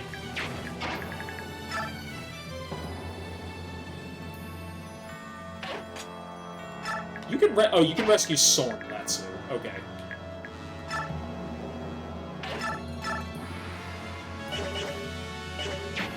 Alright, I'm gonna have Ike attack this guy right here. I gotta be careful because, like I said, Ike's resistance is kind of a weak point, and yeah, an extra 15 just getting lopped off is not fun. But he lived.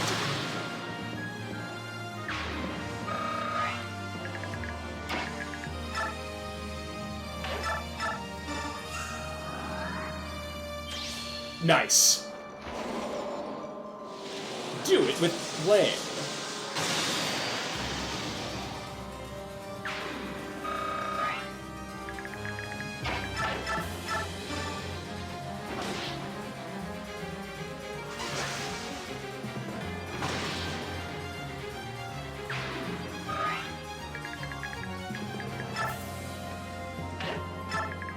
Oh, crap. I put you in the wrong spot.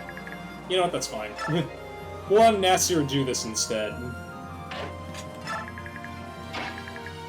Just super bird it up.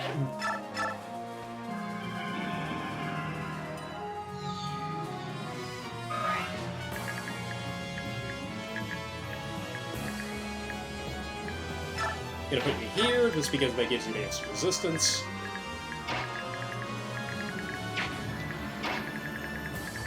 Okay, I am running out of targets to shoot, which is a little bit annoying. But I can get started on this guy. Not that it really mattered. I don't want anybody getting into range unless their resistance is sky high. Gators is still pretty good, though. I mean, Alencia's is good, too. Ouch. Yeah, that's what this cover tile does. Don't mess with it. Okay, this is somewhat of a waste, because what happens is when one of those spirits dies, the priority that the AI script for these things has is another one will immediately jump over to take its place. And like I said, these guys spawn forever, so yeah. Thankfully, while they're on the Wardwood tiles, we can take advantage of things like the baseline. For advantage of the units like Volt, who will just rip these guys to shreds. I'm gonna move over here because I don't want Volk to get targeted.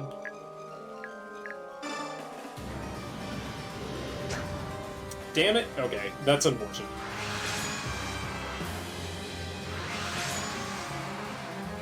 But like I said, Kurthan's basically just a magic tank at this point, which is exceptionally powerful.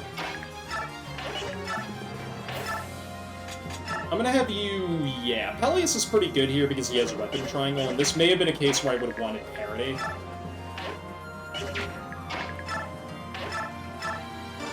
But I think these three can actually combine for a kill here. I will admit, I like the map animation for Bulbarith a lot more than the battle animation. You can properly see, like, the black hole effect, which is really sick. You take 10 damage, so maybe not. Can have Alencia fly back and take care of it. Or I could have Aaron do this too. Could bust out a killer weapon, or... yeah, let's use the Brave Lance. That actually gives me a chance to... actually, no, I don't really want to do that, because I need to heal. I could do that with Alencia. This high mobility is just going to come in handy so much.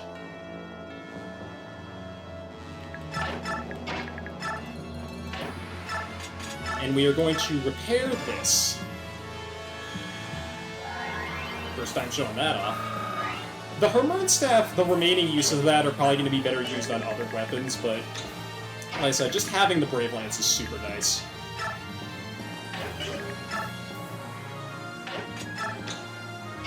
Keep Sanaki close, if at all possible. We're just going to have Nasir stand next to Soren, because that's the best benefit that we can get out of this. Uh-oh. The Lagoons of New York have doomed each other in their mutual hatred. You have brought extinction on yourselves. What do you mean he can target from that far away? Ow! Don't do that. That's rude. I also noticed... okay, your turn... yeah, right, you gotta move there. This is what I'm worried about, is that all these guys are gonna target Aaron now, and yeah, that might be bad. He's gotta dodge one of these, or he's gonna get swarmed. Nice. I don't know if Provoke affects these guys targeting. Shit! No, you are a hero. I just screwed up. I was hoping to avoid that, but on this map, I guess it's okay. That'll happen, especially on your low-res units. God, I gotta be careful. I forgot that, I knew that Sephiroth could do that, I just didn't expect him to do it from that far away. Anyway, yeah, let's, should I put Provoke on a high-resistance unit? Because I wonder if that affects everybody's target. At the very least, what I can do instead is,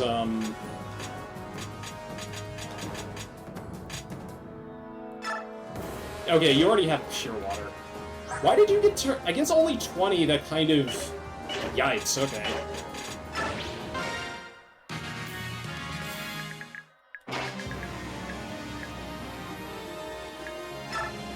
Alright, we're gonna keep Aaron moving forward with the rest of the group then, if that's the case. Who knows, maybe we'll actually land this attack this time. Nice, we did.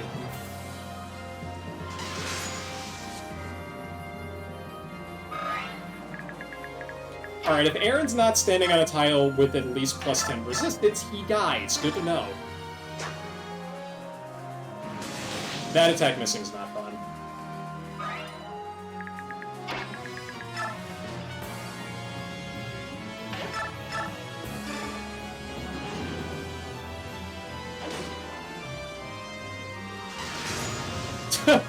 Get wrecked, idiot. And like I said, thankfully restarts on this map aren't bad, but that's the one thing you gotta watch out for, is that the spirits will absolutely gang up on you if they have the opportunity. Especially since Aaron didn't have a spear equipped, he was a primary target.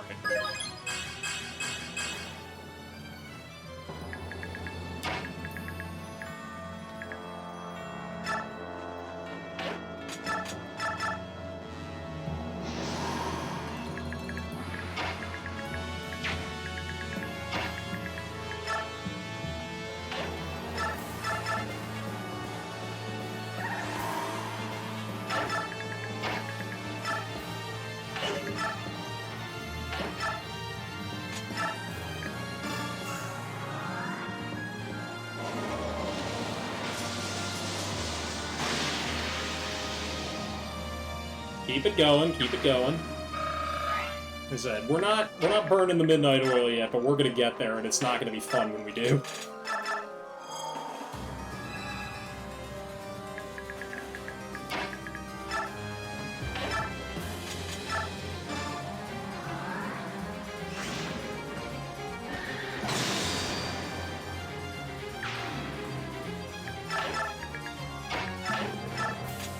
In fact, what I might do is switch to the tomahawks here and just start lopping fools down. Hopefully they'll target Jill if it comes to that. And this gives you, yeah, this gives you +3 speeds. You won't get doubled by anything if I do that. Actually, you might still, now that I think about it. Use my gem here. So all of our units covered.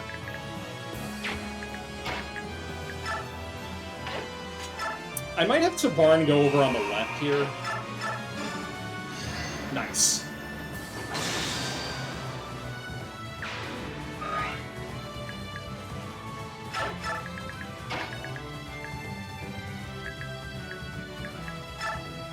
This is why we brought the Peshcats, because of stuff like this.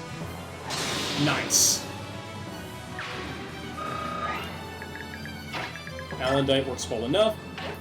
Changed my strategy around slightly, but I think I'll still do okay.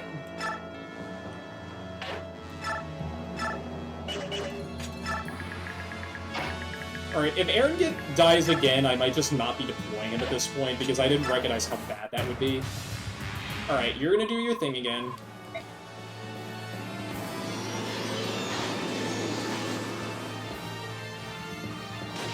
Yeah, and that would have done a lot more damage to Ike, which is why I did that. And you are targeting Tabarn, okay. If Tabarn turns into just a dodge tank for this mission, then that might actually be really good. Because, yeah, they were targeting Jill before, but I think because she's standing on that Wardwood tile, that's stopping them from doing that. Okay, yeah. So the positioning that I have on the screen right now, I'll have to keep that in mind for later, because they're all going for the unit that they think they can kill if they gang up on them. So I'll keep that in mind. So Aaron's going to be playing hot potato for the most part. Or, alternatively, what I can do is, okay, yeah, because if he uses that pure water, I think he can live no problem.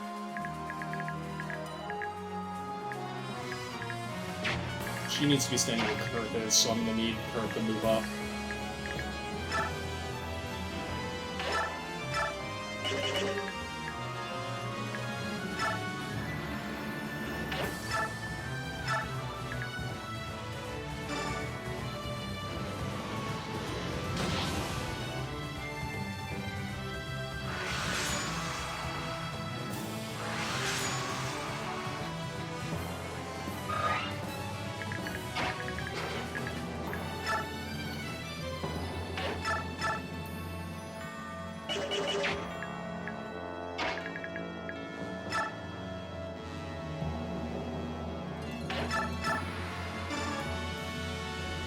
Let's show off Natsu a little bit here, this time. Like I said, that's his resistance, don't question it. Just in general, he's so darn useful for this part of the game.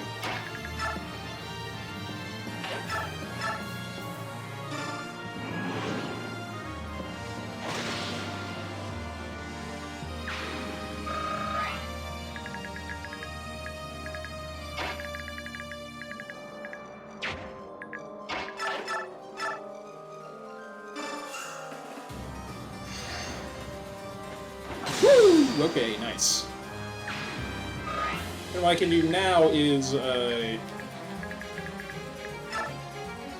something like this. Soren can be as aggressive as he darn wants to be. Nice! This even repeated. I'll take that.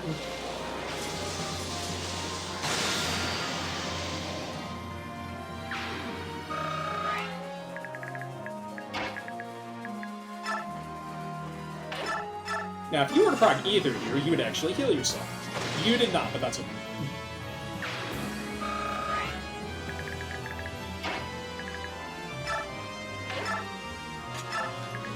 Okay, a lethality would do the job here, but if not, Aaron's right there, and I think he'll be fine. Nice! How do you go for the throat slitter on that? Like, how do you manage that?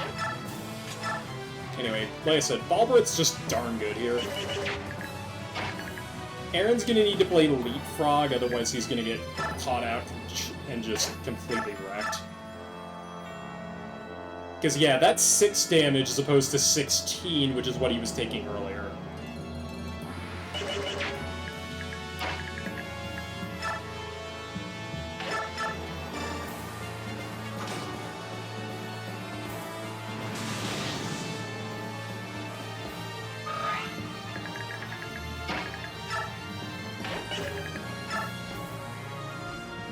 And I am seeing a prime spot to put race in a minute.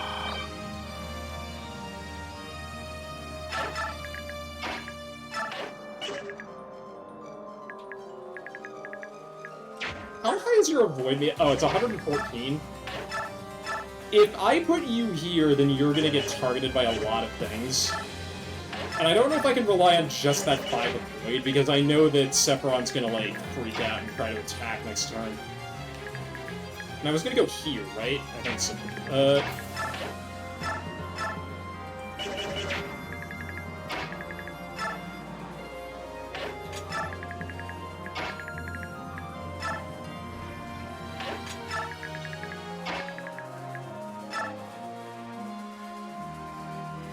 Okay, so I have 2 groups I can move, and Ina's in one of them. How's your resistance? 36. Yeah, you're gonna be perfectly safe. And you could go here and cut this guy to pieces. Nice.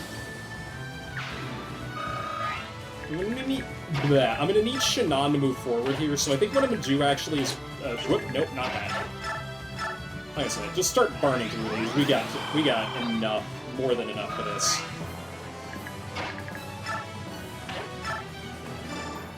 Tavarn, I'll accompany you. I know that I can help you in this battle.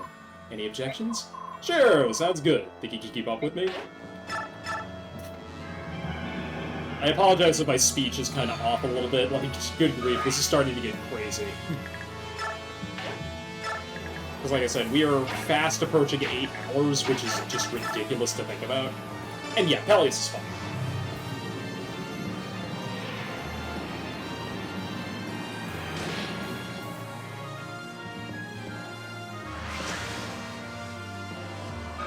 I don't know who they're gonna gang up on, because I've kind of moved everybody into spots that aren't easy to break. Okay, we're good.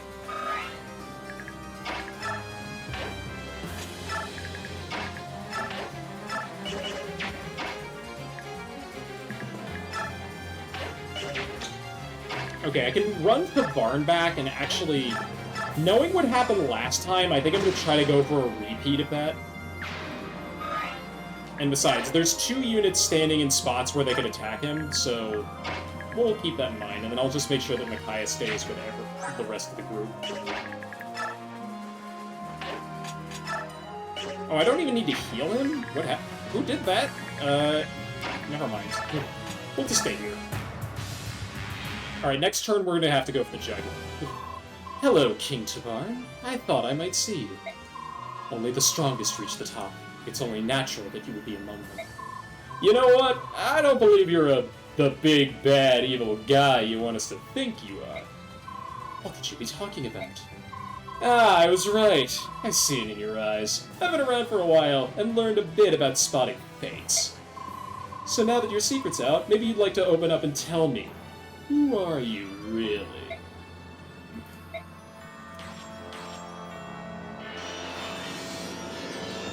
That attack is bullshit! But I think being targeted here is probably gonna be okay. Alright, if Kurth hits, then this is gonna waste 2 Spirit's turns. Okay, he did, but that's okay. I think. That'll probably make next turn easier, because I won't have to deal with a full health guy. The problem is that Tabarn needs to dodge. Like, he's never dodged before.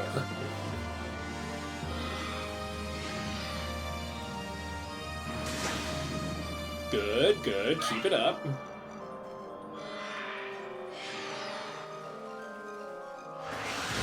Ow, okay, yeah, no, you need to dodge more if you're gonna get hit like that. Nice, okay, only one, we can take that. And I think that's the last one that moves? Yeah, okay, dodge 4 out of 5, I'll take that. That is a good outcome. Especially since we're just gonna get Deep Strike over and over again. Forever.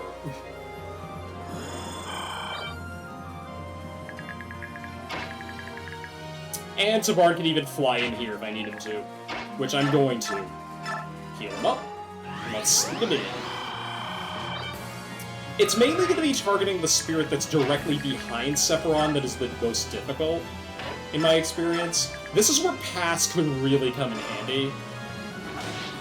Because I can just immediately send Tabarn around the backside. I could send Ike back there too, now that I think about it. Alright, this is where we all have to jump in to kill these guys, and then hopefully Ike can just 2-shot Sephiron and we can get out of here. He was the one that wanted to make him talk, so, you know, let's get on with that.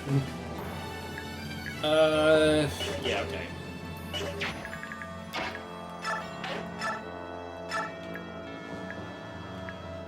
That's interesting that Gatry doesn't have a problem here, but I don't want him to get corona'd, or you know how that works.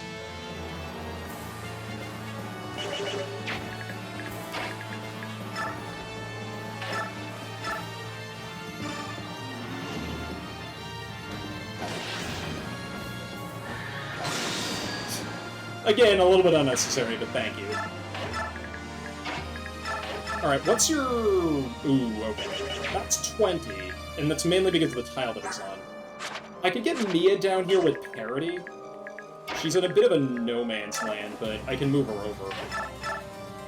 Yeah, ooh, god, that cover is nasty. But I can do this.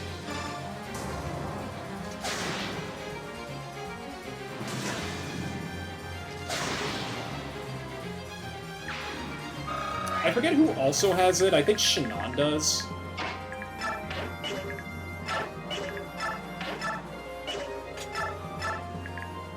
That'll only cover you during that turn, and I don't like that. So let's do the not fun option and just try to do this from range. Yeah, that's not a good hit rate, but I'll take that result. I'll just worry about that in a second, because I gotta take care of these other guys first.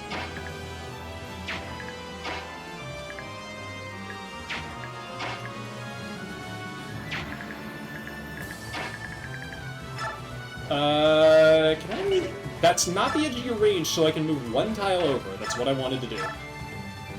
Go for that.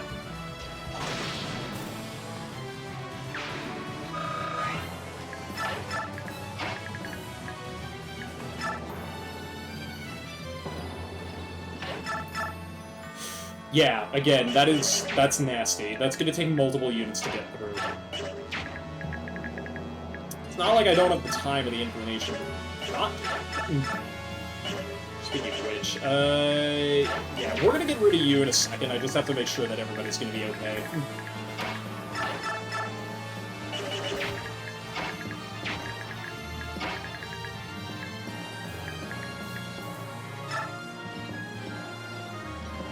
Do I want to take less damage, or do I want to... Yeah, I think I want to take less. Regardless of the situation, I always want to take less damage. We are approaching the 8-hour mark. In fact, we just passed it. Dink.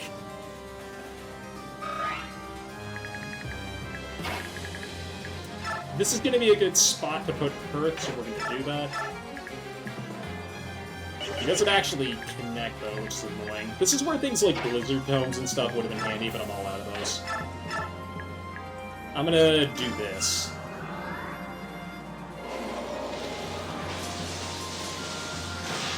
Unfortunately, all of the units that can canto around, I have moved out of position at this, or I've moved into a position to get Vigor. So, yeah, not great.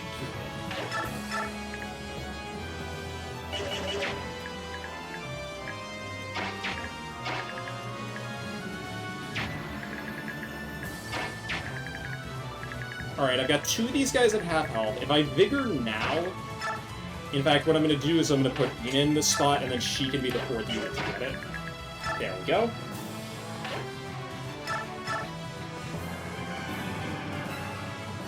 I would ideally want Tabarn to attack the boss, because he's got Nihil and all that. Actually, Aaron does too, now that I think about it.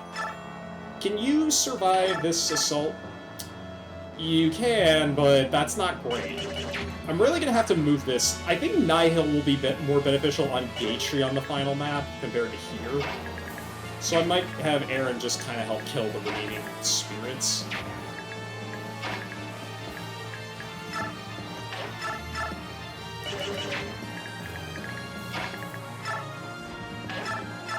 Alright, Amity, ooh, that's nasty. I think Urban, yeah, Urban's got enough damage to do that, so that's good.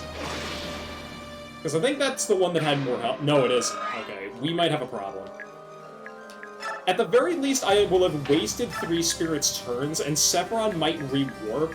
He can rewarp to any of the major, like, super cover tiles that are on this map, but I want to avoid that happening for obvious reasons.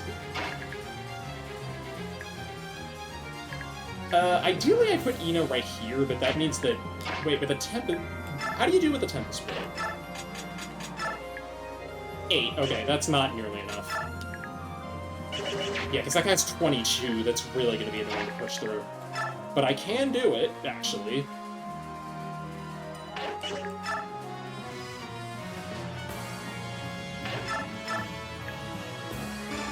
Oh, yeah.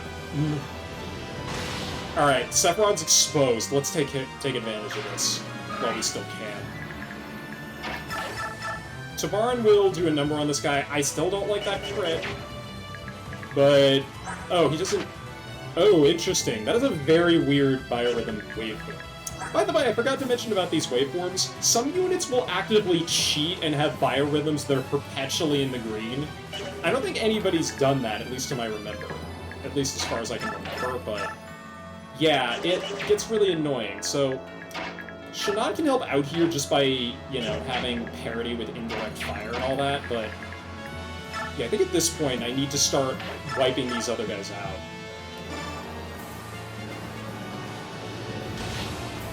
Because I think Tabarn and Ike can deal with Sephiron no problem.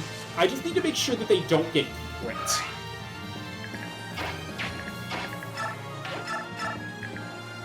Yeah, because that's a 3%, and this is a 1%.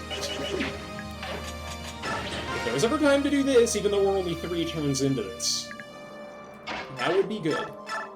And I could even just go for this, just to...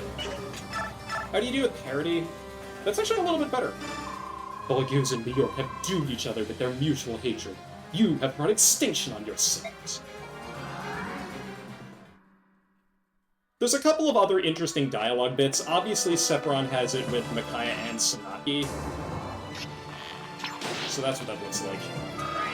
Yeah, he also has it with... He has a rather humorous one with Oliver. He also has one with Har. If you have Oliver attack him, it'll be like, oh, see, he'll be like, oh, you betrayed us, and Oliver will go like, of course, beauty, blah, blah, blah, and then Sephiron will be like, if you're on their team, then the world really is doomed.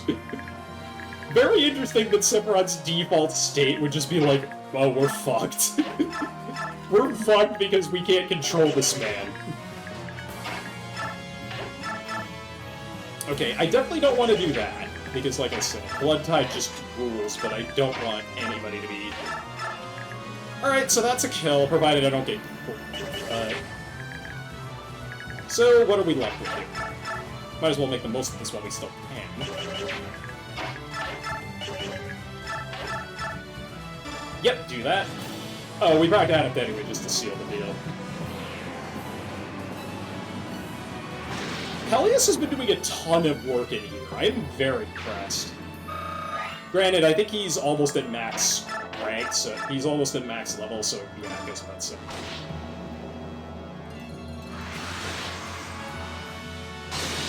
Okay, I was gonna say, if that didn't crit, that would be very uncharacteristic of Paul. He's basically been doing that this whole time we've been up here. Alright, so I can finish the job, but... Who's left, anyway? We can do this.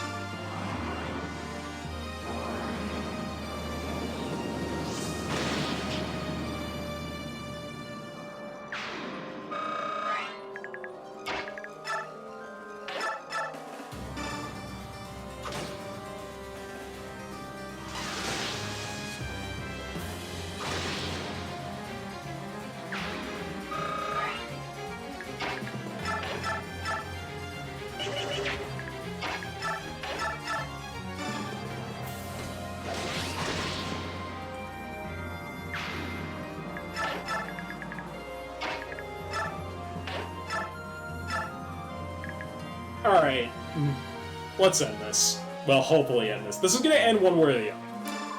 I have to ask, Sephiron, what are you after? What's all this about? Why do you wish to know? You would achieve nothing by learning my reasons. You would help no one. I lost faith in lesser beings, and desire an end to them. That's all. So why did you save me on that day?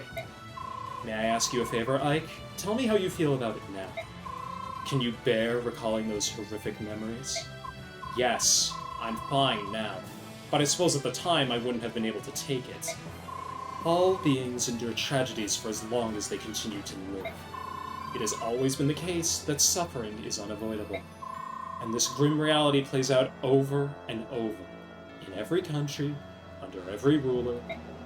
As long as there are beings who feel, they will feel pain. So what? We should all just give in and die? Put it behind you. Deal with it. Do not make light of this. I'm not, Sephiron. I'm extremely grateful that you once helped me through a terrible time. But I have accepted that occasionally we all have to deal with hard times. I've had pain, I've had suffering, and I've gotten up and moved on. I don't try to forget what happened that day. I just accept it. And neither that or anything else will ever stop me. You are a strong man, Ike. Gawain. But not everyone is as strong as you.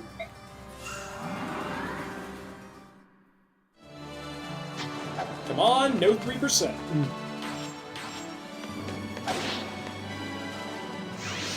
Okay, we're in the clear.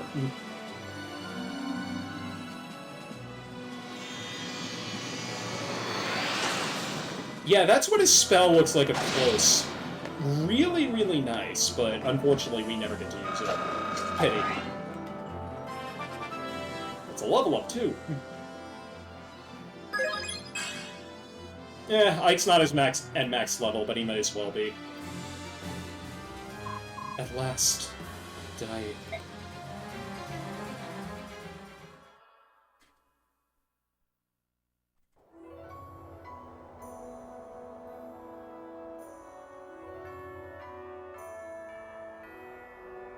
What?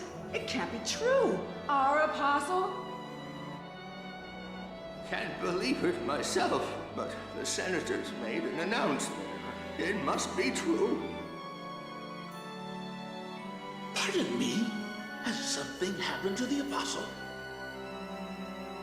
Oh, my Lord, save! The Apostle! She's dead. What? How? According to the senator's announcement, she was assassinated by the Serenus Herons. They look so gentle, like they couldn't harm a fly. But they're nothing but beasts, no better than the other subhumans. Peace, friends. This is simply not possible. The Heron tribe could never assassinate anyone. She's dead, isn't she? Those damn subhumans, every last one of them's got to die for the Apostle. That's the truth. They're nothing but monsters. Oh, I wish I could kill them myself. You can. Grab a weapon, grab a torch. Come on, we'll burn that forest to ash and wipe them all out. No, you mustn't!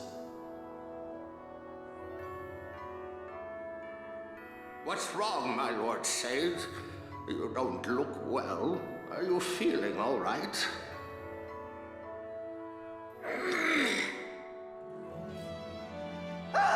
Wings! From the Sage's back! Wings! He's one of them! He's a monster! You're nothing but a lying, subhuman piece of filth! How dare you pretend to be one of us? Get him! The medallion must be quelled. I cannot allow this madness to come to pass. Judgment. The goddess's judgment.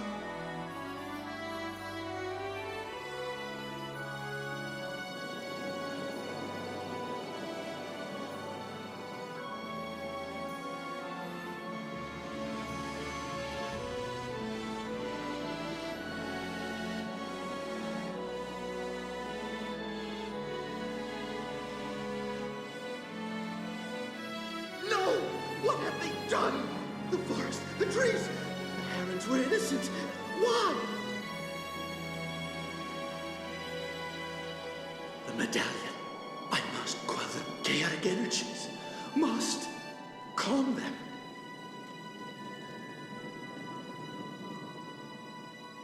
Oh, no! Chaos, madness, so much anger, so much pain.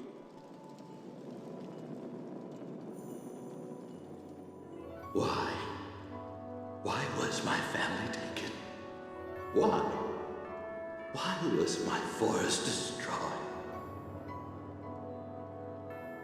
The Apostle did not deserve this fate. Killed by her innocence. Her murderers free to seize power. This is monstrous. This world does not need Bjork, and the Lagoos are deeply flawed.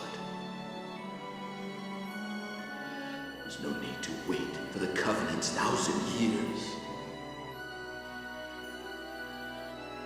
Awaken, O Goddess, awaken and judge.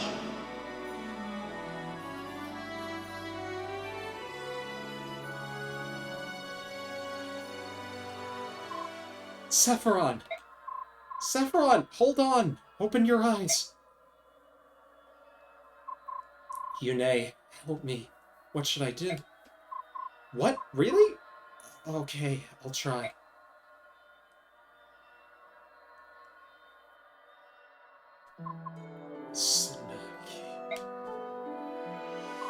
Sephiron, you can hear me? Somebody help, he's wounded. Yeah, no shit. I'm sorry, Sanaki. The doors leading to Ashura won't open while he's alive. I can't save him. That's correct. Thank you, Yune. I am sincerely grateful. Death is all you've wanted since this started. Everything else has been little more than a terrible side effect. I'm sorry that this was your only goal, but I am happy to help you achieve it. Sephiron, I see now that what you were going through, it must have been hard. I wish I could have helped you. Please, don't mourn for me. I'm not worth it. I'm so sorry. I wanted to help you. I really did. Forget about me. This path was my decision. My tragic mistake. Lady Tsunaki, I want you to have this. This is the Rudol gem. Wear it in memory of me. It will protect you. Please forgive me. I'm sorry I lied to you. Sephiron, don't worry. We still have all the time we spent together. Nobody can take that away. Nobody. Thank you. My Lady Tsunaki, I'll be leaving you now. Selkius is waiting. Tina. Sephiron! No! Now, please, Micaiah.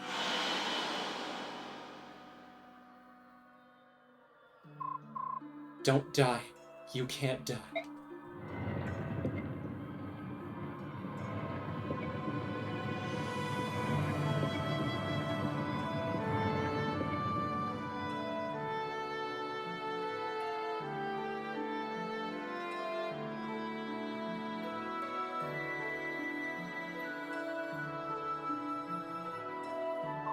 He's breathing? Sephiron is breathing!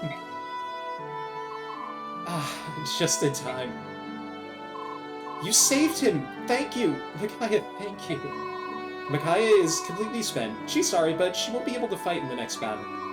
But there's no time. Hurry. Goddess Yune, is there something you haven't told us about you and Sephiron? He saved my life. Your life? Sephiron saved the life of a goddess? Is there something you haven't told us about Sephiron, then? He'll wake up in just a moment, then you can ask him directly. Oh, alright, I'll do that. Why did you save him? Should I not have? I can think of a few reasons why you shouldn't have, yes.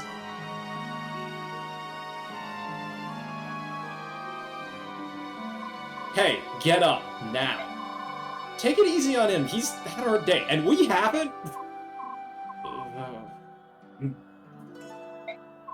LeRon. Goddess Yune, why? Why did you? Because I want you to live. You've always taken care of me, and I couldn't bear it if it ended like this. But I've lost all my hope. All hope in the world and have the people in it. I did what I did for future generations, so they wouldn't have to live in this world. Please, Yune, let me die. I won't, LeRon. I won't. LeRon? Now he's some kind of hero saint? If death is what you really want, then I'm not gonna let it happen on my watch. I don't care what you've gone through. I don't care how much you've suffered. What you've done is unforgivable. Stop it, Nick. Ashera is waiting. It's time for the final confrontation with him. You can come, if you want to. You're asking me to turn my back on Goddess Ashera? If you really want the total extinction of Bjork and Lagusa Lake, then you can just lie here like a lump. If not, this is your last chance to start rectifying your mistakes. Think hard on that.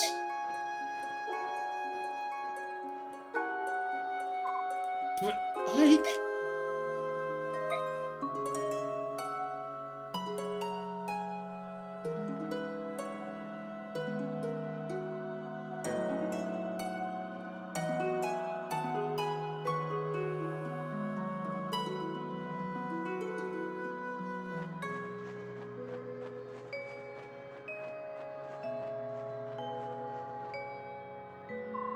I'll be waiting for you, LeRon.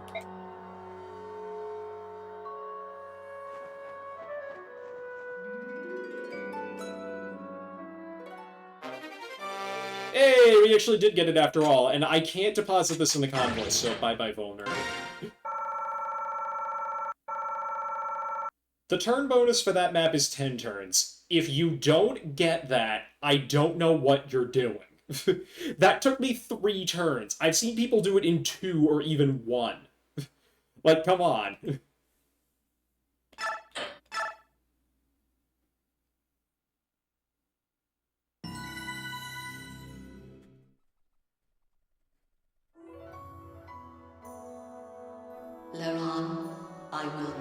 countenance this plan. Hear me, Goddess Ashera. Yune's imprisonment within the medallion has begun to change you. Order and chaos. You are one being, comprising both parts. The one must naturally affect the other. Even so, I will not return Yune to this body.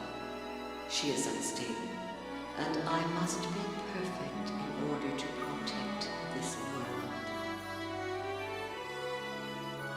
It is as I have said. Yune must be destroyed. Ashera, you mustn't. You cannot survive without your opposite. Please, you must not do this. Your world still needs you. Leron, you have ever been a wise and kind-hearted child. In deference to you, I will place my faith in your kind one last time. For the next 1,000 years, I shall sleep as well. When I wake again, I hope it is to a world of peace and order, where all prosper as equals.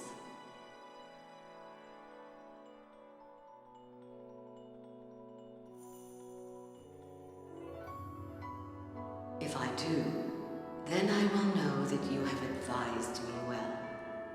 I will reward your counsel. I will also allow Yune to return to me. I will once again be the goddess of creation, whole and complete. Ashura, the dawn goddess, the name your ancestors gave me so long ago. I should like to hear it again.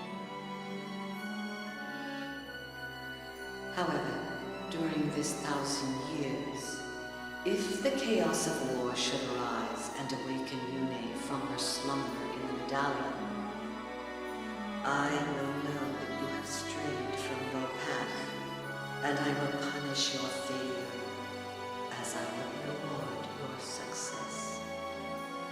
And then you will know my judgment. You will pay for your sins, each of you to the last. In the names of our people, we vow to keep this covenant. There will be no great war between Lagos and Bjork for 1,000 years. So pledge Altina of the Bjork, Degensia of the Dragon Tribes, Soem of the Beast Tribes, and I, Leron of the Bird Tribes. If you believe during this 1,000 years that you have created a world that has outgrown the atrocities of war, or if you feel the world has fallen beyond hope of redemption, you may sing the Galder of release and awaken us both.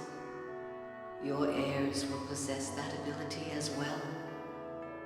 Sing to awaken us, and tell us your tale. Tell us of the world your two kinds have built in our absence. We will listen, and we will judge fairly and impartially. This is our covenant with you.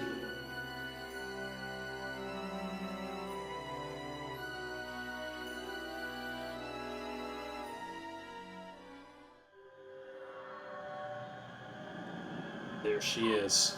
It's her. Ashera. Ashera, it's me, Yune. Can you hear me? Please listen to me.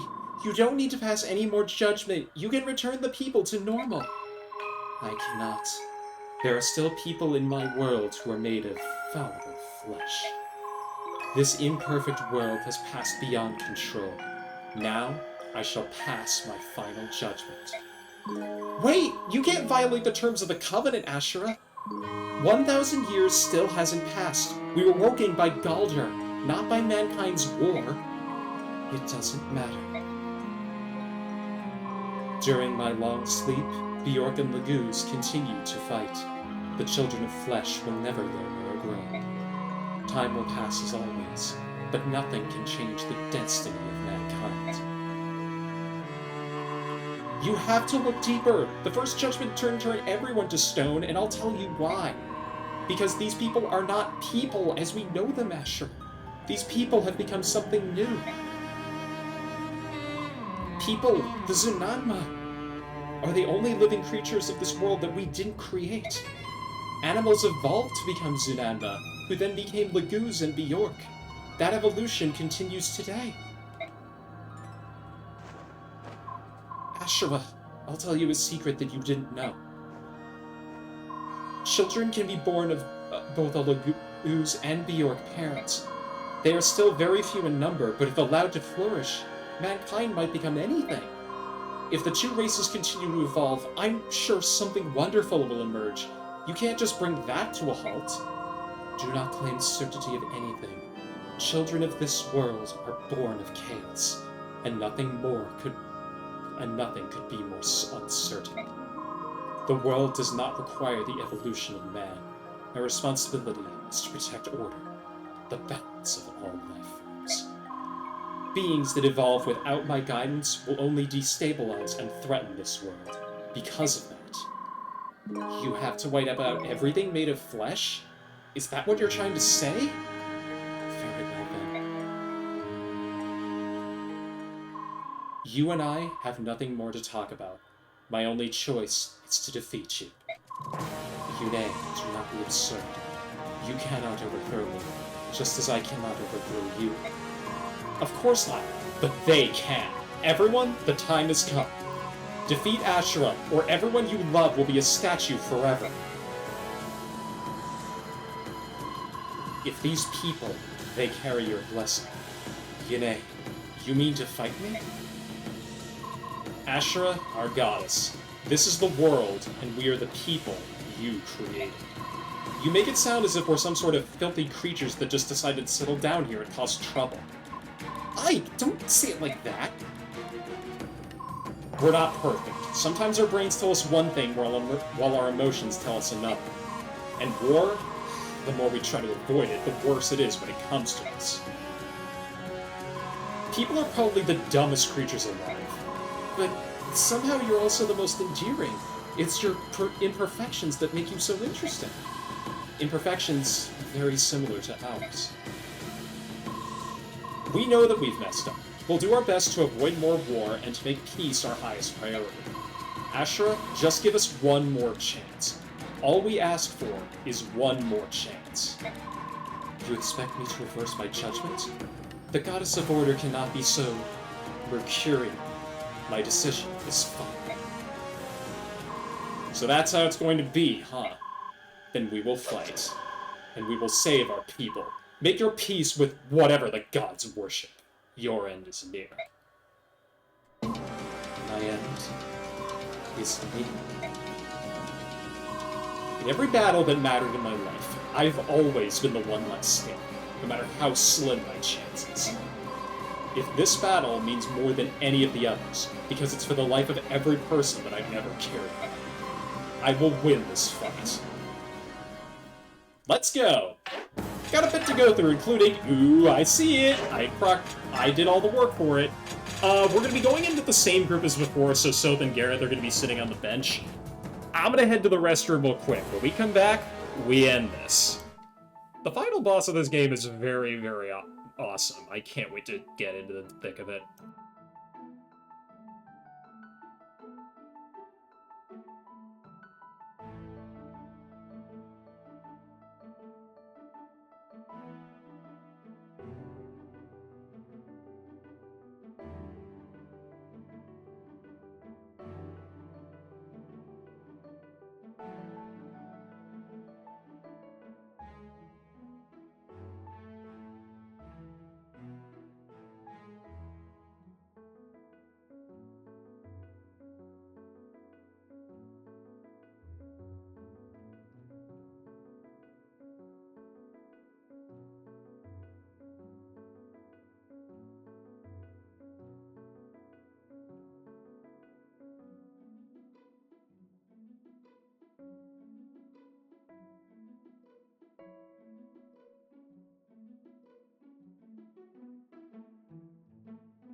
Alright, I am back, and the good news is that we still have plenty of hard drive space, so I can definitely fit this finale in. Let's go. So, as I was saying, we've got pretty much everything, or pretty much everybody's going to be raring to go. I'm a little worried about Aaron at this point, and basically anybody that has his amount of resistance. I'm going to have to be very, very careful and just probably use Pure Waters with everybody on the first turn, which is a little bit bad, and I'll get to why in a minute. The first thing that I need to do is, well, I can't move Bakaya, unfortunately. Only these two are force deployed, but you're going to want to bring your entire A-game here. The one thing that I will do first, though, is, yeah, Gatry, I'm going to need you to be doing a lot of damage here. In fact, can anybody... No.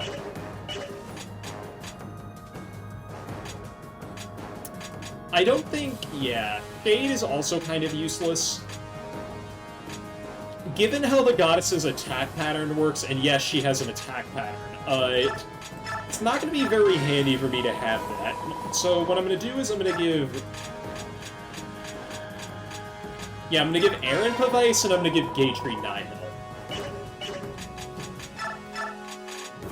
And this is what I'm going to be rocking for the finale today.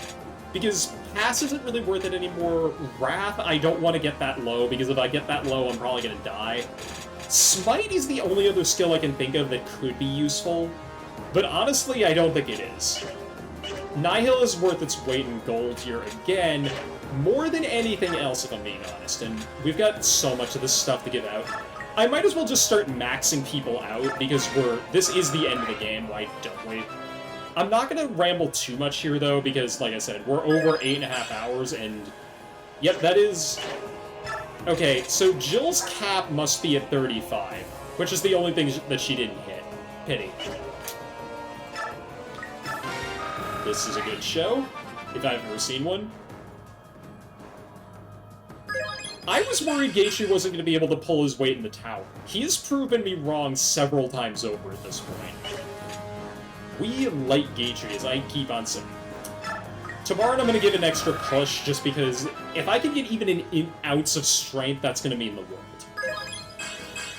And I did. And extra resistance, too. That's 24. It means that even if he does end up taking some shots, it still might not matter. Same thing goes for Mia, who can also get some. Level 19 True Blade. That is so good. And yeah, she only has 2 stats that she hasn't capped yet, so go figure. And yeah, we're going to max out Aaron here as well with bonus XP, because I don't trust him to get a good level up out of this. Level 20 Sentinel. That is awesome.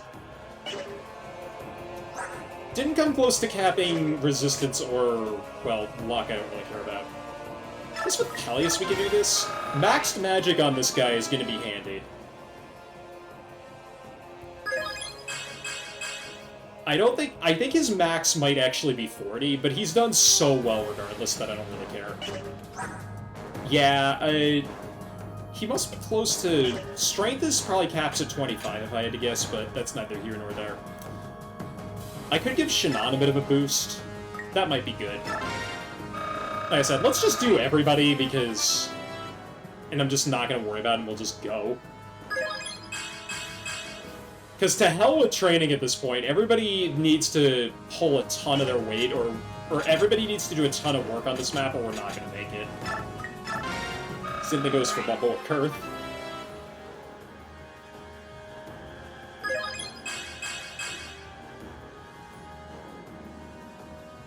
Got that point in skill, that's actually going to be pretty handy, because it means he might miss less.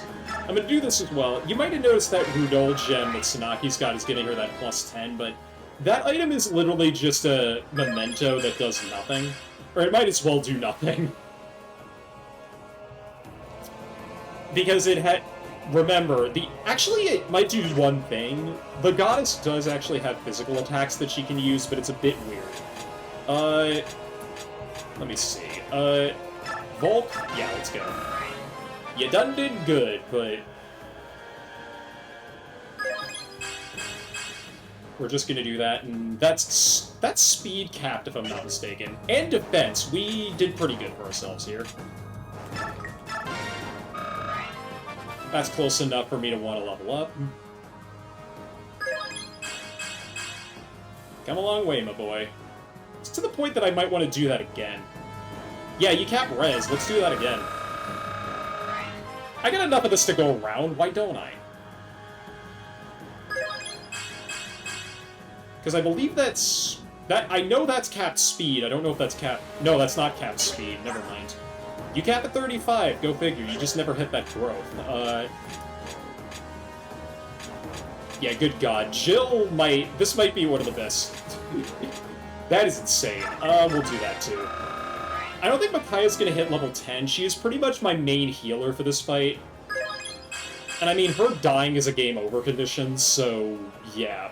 In fact, these two, Ike and Micaiah, are the only two that must live through this. I'm gonna do this to give Ike a bit of extra resistance, because, yeah, magic attacks are still very, very nasty, and I don't want to deal with them if I can avoid it. Extra luck don't hurt either. Level 19, level 9, 12, yeah. Like I said, I've got a number of units that already hit 20. I don't know if everybody will, but I could get closer if I wanted to with a lot of this roster, if I'm being honest, but that's neither here nor there. There is one info conversation left. Exactly one. This is a very special secret. This is probably the most secret of all secrets, if I'm being honest. The only way that you can unlock this is if you're playing on a New Game Plus file with Path of Radiance transfer data. In that transfer data, Ike and Soren have needed to hit A support. Not only that, they have to have had an A support in this game as well. This has taken me the better part of 2 years to unlock. Let's see what it is. Ike, were you joking when you said you couldn't remember how we met? Well, sorta. It was a long time ago. How could you forget? Relax, Soren. I got to thinking, and I remembered. I remember what happened in Gallia on the day we first met. Ike. Mother had gone shopping with Miss that day. I was wandering around the village all alone. I walked to the edge of the forest, looking for a stick I pretend was a sword. There was a raven-haired boy lying on the ground. I remember the huge oak tree by the clearing. I'd been sleeping in the hollow by the roots. He looked like he was my age. He was as skinny as a twig, wearing rags and covered in dirt. He looked like he was near death. I took out my lunch, and I handed it to him. He made a noise like a scared animal and shied away. He was suspicious of me at first, but eventually he took my sandwich and started to eat. It was like he'd never eaten before in his life. I didn't have anything else to feed him, so I told him to come to my house, but he kept shaking his head no. I was afraid you were going to trick me, afraid that you were going to chase me away after taunting me with food, just for a laugh. I told the boy that I'd bring him some food the next day at the same time and place. He finally nodded when I said that. It made me happy. I felt like I was doing something right, helping this boy, like I was the only one who'd do that. I was happy too. Not because I wasn't hungry anymore, but because someone finally would talk to me. So when I went back to the village again the next day, I was scared of the other villagers and their rocks and sticks, but I still went back. That's right, that was Gallia back then. The Bjork abused and tormented the Branded because the Lagoos shunned them. They wanted to avoid upsetting the Lagoos. The villagers threw stones at me, called me an animal and a devil. But on the next day, the village was littered with corpses. Soldiers and peasants were in a panic. It was my dad. He went crazy when the spirit of chaos in the medallion touched him.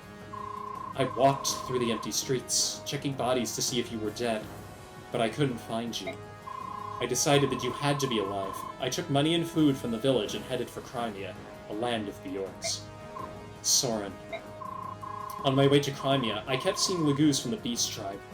They were terrifying, but after a while I realized something. They never attacked me. They all seemed to notice something about me and then pretend they couldn't see me. That look was burned into my mind, and it was always the same. They'd scowl, then walk away like they never noticed me. In a way, that left me feeling colder and more alone than if they'd attacked me. hate. That I could understand. This was denial. They made me feel like I wasn't supposed to exist at all. That my simply being alive was an affront to the world. That was how the beasts treated me, and I hated them for it. It sat in my heart like a lead bar, like a glacier. When I reached Crimea, I took refuge in a church along the way. They took my brand to be a sign that I had been trained in the arcane arts. They took good care of me and taught me things. Once I had learned to speak and behave like other people, I wandered Crimea for several years. Then I finally found you. Yes, you'd forgotten that day in Galia. But I didn't care. My only wish was to see you again. I just wanted to see the only boy who had held out a warm hand when I had nothing. Soren, don't cry. Don't cry? What? I'm not crying. Soren, you're smart, but you're no good when it comes to your emotions. Come over here. Don't treat me like I'm a child, I'm not that... Come on. Shut up, shut up. Then I'll come over to you. It's all in the past, Soren.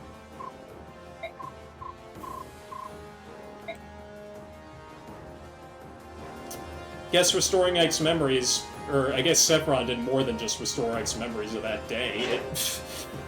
Oh my god, no notes again, good god. Who got MVP last time? Oh, it was Valencia. Okay, but hail to the queen. Just, what the fuck? Oh my god, I knew that was coming too. If you ever wondered why so many people ship Ike and Soren, yeah, there you have it. That is a capstone if I've ever seen one. Like I said, I guess Sephiroth actually, you know, restored more than just a few things.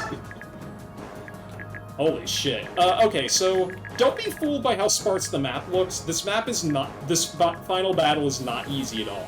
More than anything, we gotta talk about Asher herself. 50 resistance, so magic basically does nothing, but despite having more HP than Digitsia, she's not exactly, like, I don't know what the word is. She's not exactly the brick shithouse that he is, much like Sephiroth was.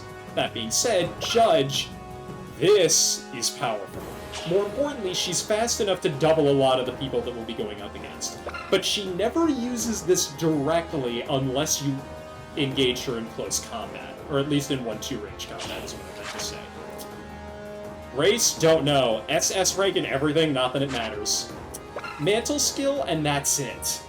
So obviously and 5 leadership stars similar to Gidsia. Order Incarnate, though. The creator of the world who uses limitless power to pass judgment on all. Normal attacks do no harm. That's why we need the blessed weapons at the end of the day. Asher is very strange. She functions more like a raid boss in an MMO than an actual, like, endgame boss in a Fire Emblem game. It kind of works. I wish more games would do this. The closest that I think we got was probably some of the fights in Three Houses, and those more so were trick fights a lot of the time than anything else. But anyway, the reason I compare it to an MMO boss is because that 120 health is deceptive. It's more like 90 times 8 plus 120, so she is close to 1,000 HP that we have to cleave through, and, much like a raid boss, she has a sort of enrage meter of 10 turns. She cycles through an attack pattern of AoE physical and magical attacks as well as single target variants. The important milestones to keep in mind are, on turn 5, she will silence everybody. That doesn't seem bad, but that is the wake-up call that you need to get moving and finish the fight early. Because on turn 10, she doesn't silence everybody. She stuns everybody. And that is more or less guaranteed to go off. You really don't want this fight to be you really don't want to have finished things before that happens, so, you know, don't. Anyway, we have a very similar situation to before. Some of the super cover tiles that we were dealing with earlier are not around, but we're still going to want to keep that in mind. We also have spirits to deal with again, as well as... Okay, these are just pillars, I thought they did something.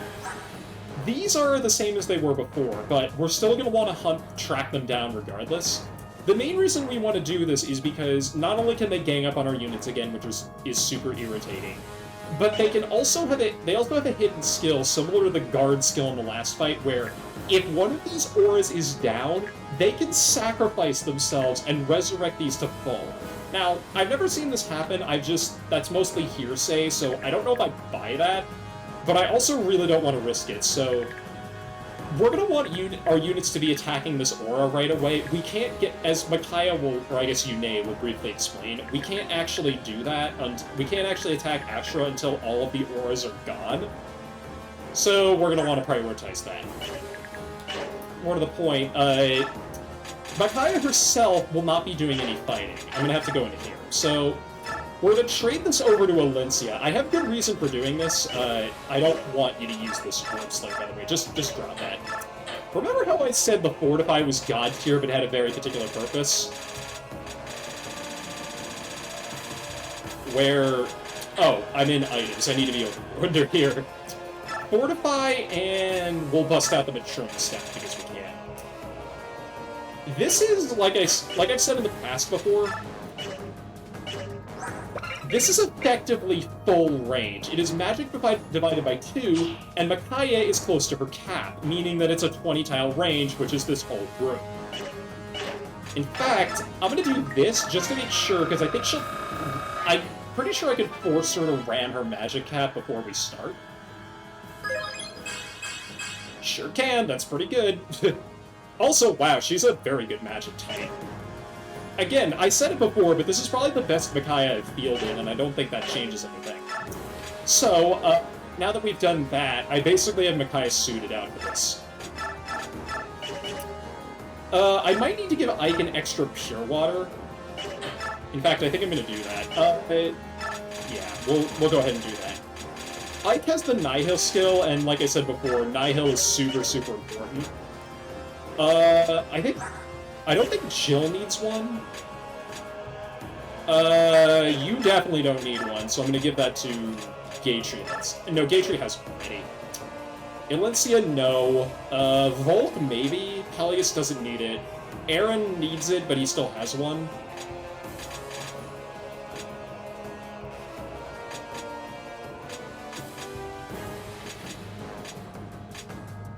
Only the unit I can think of is Tabarn, and I think I'm going to do that. Yeah, we're good.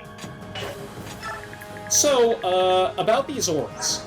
They all have their own... Well, first off, this biorhythm is just flat-out cheating. The Goddess has it too, but I'm not worried about that right now. These guys have one particular wrinkle to them. Not only are their defenses pretty good across the board, but, well, they're okay. They have a second skill in addition to Mantle, Aurora. Causes half of all damage received to be reflected back on the assailant. For Ashura only, but this still counts as Ashura, because it's just an extension of her power. These guys can't attack you, but they can counter.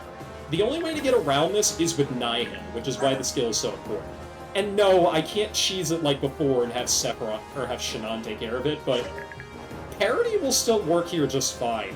In fact, parity's really good here because it means that, I can still attack these guys on player phase, which in Mia's case is absolutely essential because she can double them. I'm gonna want her to be front line as much as possible. Sanaki and Alencia are also gonna want to be on this side because of something that's gonna make sense in about a few seconds. Nazir, I think I'm gonna want... Gatry also has Nihil, so I'm gonna want him to go up first. What I usually do is have start with this initial trio of auras and then go clockwise, or occasionally sending a couple units over this way because spirits will spawn in over here and you're going to want people on spirit hunting duty.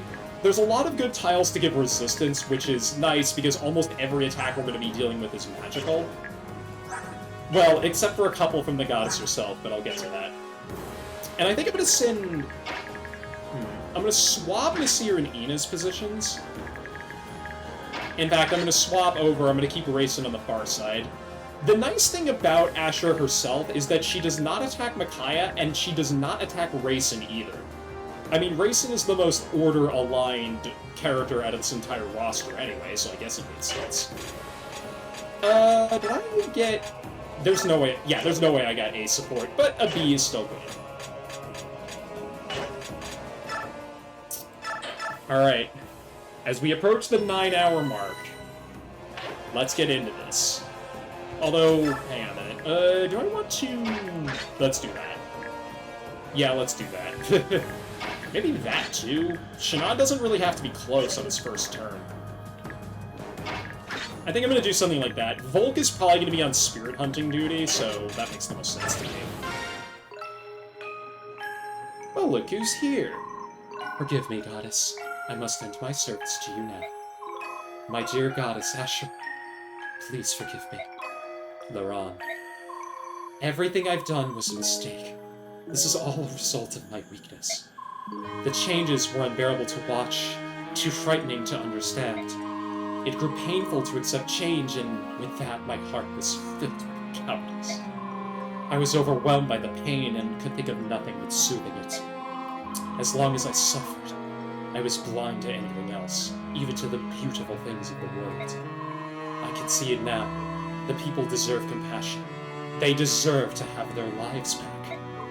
No. You are always too flexible, too inconstant. You cannot sway me any further. Asher, my goddess, please. Be silent now, and watch as I erase these things that confuse your simple heart. How about no? Everyone, listen carefully. In order to reach Ashura, we must first destroy the aura protecting. Got it? Attack the aura. Well, I just explained that, but yeah, we gotta go through these. By the by, this final music is awesome. But you knew that already. So, what do you want me to say about Laron? He doesn't have the Rudol gem anymore or any of his interesting stuff, but he does have this little goodie, the Ashura Staff. You're wondering where this went if you played Path of Radiance. This is a full group heal.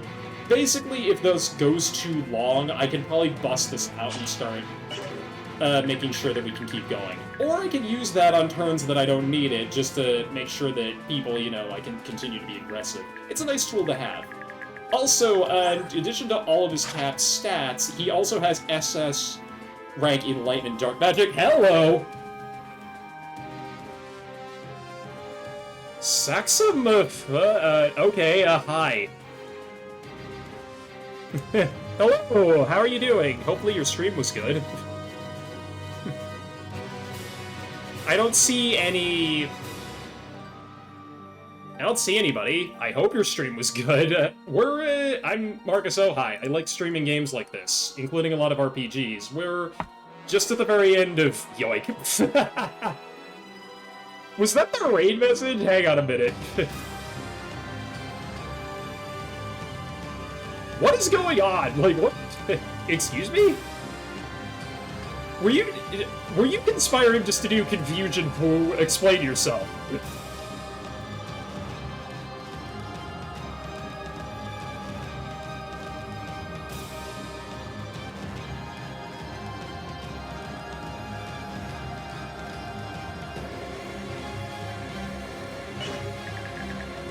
Well, hopefully your stream was good, regardless of what you were doing.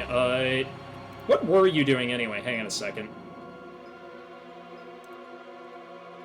Okay, this is definitely a real... Hang on, this is definitely real. Sorry, I'm so paranoid about these things sometimes. What were you doing anyway? Hang on, I gotta get my units into position, but... Entire... Oh, God. Okay, give me a minute. Wait, is that can you play that on stream? Okay, so that's... Okay, first off, I've never heard of Saxa, so I genuinely don't know what was going on. You're allowed to play that? Like, what the hell? Also, yeah, this jingle's pretty good. Oh, it's on the Switch. What? I'm not gonna look that up because I don't want my... I don't want any of my tech to get shot, but... What the hell? Like, this is a very weird shade of events. Okay, can't get you over here, but this turn, but I can move you forward. I don't know if that game is... Okay, that is... Look, I know we're burning the midnight oil here, but this is getting a little weird. But yeah, I don't play games like that for obvious reasons. It's Kyle's favorite game. Okay, that's a real name, okay. Why me, though, is what I want to know. I guess he must like Fire Emblem? I can't even... Does this right? Yeah, I thought so. There's no actual... Oh, interesting? Yeah, it's like... Good God. I guess this is somewhat related. It's like when I learned about Oshinoko for the first time, and I saw the word gynecologist Nice save. Yeah, I was getting a little concerned right there. I don't know, is your boy Saxa, is he here right now? I don't know if he is, but... Why me? I mean, I guess my name is funny, but... Okay, this is the problematic. Volt, you want to crit? You usually crit. There you go, that's what I like to see. He's playing more... Oh, God. I mean, if there's nothing like that in it, then I guess, yeah, that explains why he wasn't banned yet. Anyway, I'm gonna use parody here, and we're gonna just get the party started. We always raid FE streams? Huh. Interesting. As Fire Emblem streamers like to say. Pretty much the same kind of game. Is it, though? Is it? This isn't a very fan-servicey game, either. I guess the modern ones might be, but... Like, good God, like, yeah, that is, yeah, good God. My phone is gonna be shot later, because I'm gonna probably end up looking that up. Anyway, yeah, parody. You also block Aura. That's neat. Good God, that... I expected to get another raid, but that is not where I expected that to come from. Well, like I said, I hope your stream was good. I'm sorry if I am coming off a little bit... I don't want to say cold, but you get the idea. Where is Ina? It's kind of like Fates in a cosmic sort of way. Interesting, yeah. Fates is kind of fan-servicey, so... Alright, I can get behind it a little bit. If only just. Yeah, this game is... If you haven't played Path of Radiance or Radiant Dawn, yeah, these games are very different from those. wait, are y'all gaslighting me? What's happening here? This is just pure chaos at this point. Alright, well, instead of maps, you play a slide puzzler to make... Oh, dear. Well, instead of using the free... What the devil is going on? Is this what happens when I stream... Yeah, it's after midnight. Is this what happens when I stream after midnight? I'm still gonna get in trouble with my landlord and shit, but... Oh, good God. Tavarin, just ease my suffering, attack this thing with great prejudice. Confused, don't you already do that? I have a problem with spoiling this chapter. Less so. This is my third time playing through this. And like I said, I've already gotten Laron, so like, yeah. I will say one thing about this final boss music. I do like how it's sampling the, you're dealing with a small dose of the lethal poison that is... Okay, so he raided into Saxa, is that what I'm hearing? That's one Aura down. I'm right or die Sephiron? Hell yeah. We're gonna hopefully get to see him probably next turn, honestly. Yeah, who is Coney? That's my first question.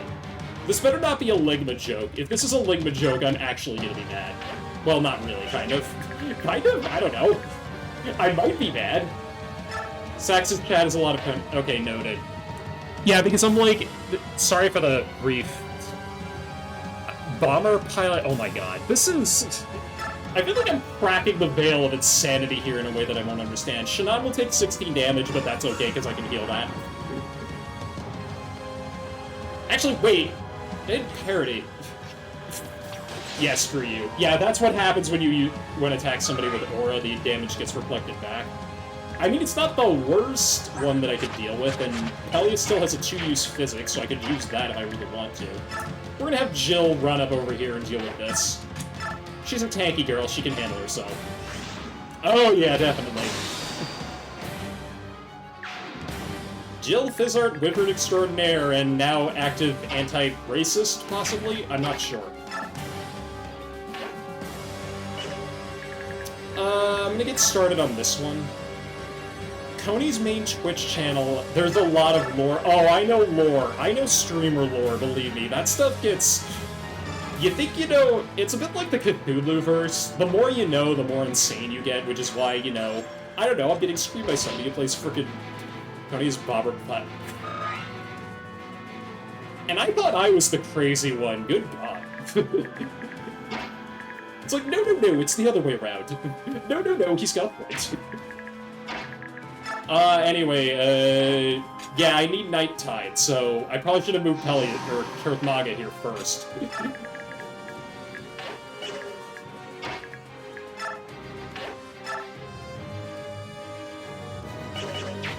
I don't know, Yes? Is Jonathan Claire? What's happened? The answer to that is also yes, but anyway. I've only got one aura to deal with, and I can't deal with it this turn, so we're just gonna keep everybody moving together like usual. Nasir, like, I'm gonna bust loose with this guy.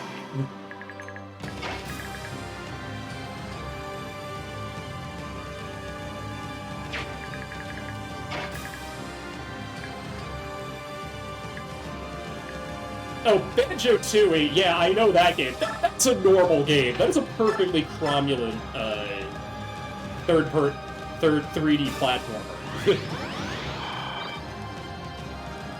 Anyway, I don't know why I'm moving Micaiah closer. I guess I really should, I don't think I'm gonna attack with anybody else, but I am gonna put Soren on this tile, and I'm gonna put Aaron where... I'm gonna keep Aaron where I can see him, because I don't trust what's about to happen here.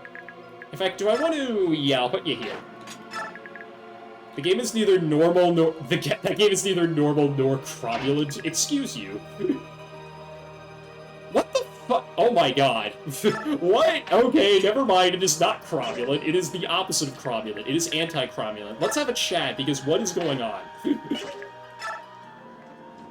This must be what Proton John feels like all the time. I don't even know anymore. Speaking of which, do I want to talk now, or do I want to talk later? Sanaki's about to... She has 24 health. She's a big defense. She's a big girl. She can handle herself. Let's have a chat. You finally made it, Sephiron. Sanaki, I was starting to wonder how I would punish you. I'm sorry? You are my subordinate, after all. I have decided that leaving one's Empress to die is punishable by drowning in a pool of rancid butter. Of course, my Empress. I haven't seen Proton John in a decade. Things are very different now, I'll leave it at that. This is, yeah, unfortunately I can't wade into them, but yeah, things are very different. Things have been very different for the past month and a half, and I don't even want to get into it. There's a lot of stuff. Of course it is, my Empress. Yeah, good God, like, dissing Proton John is punishable by drowning in a pool of rancid butter. I hope you're a strong swimmer. I love that convo, I had to show that off. Also, yeah, these things regen a lot, because fuck you. You kill it in one turn, or you don't, and you're going for Tamarn again, that's fine. I follow Lucagen on YouTube, but... Okay, you better be joking, Fireball. I follow Lucagen on YouTube, but I don't follow the Discord. Yeah, it's been weird. This will hardly be a battle at all. Simply an end. Perish, flawed one. This is an AoE physical attack. It hurts. I hope nobody's about to die. 20... 20... 34, ow. 9? Okay. Okay, these guys are on cover, so they're fine. Shannon is not on cover. Kurthmaga is not on cover. This hits everybody hard. 14... 18...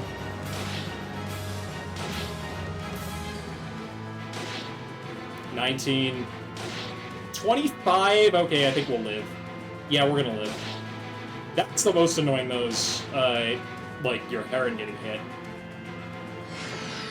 Okay, and if I remember right, that's more... Yeah, that's on the outer periphery where the spirits spawn in. They spawn in until turn 100, but if this gets to turn 10, I lose. Anyway, yeah, everybody do your healing magic. Yeah, good grief, these... I spaced out what discourse? It's fine. Don't worry about it.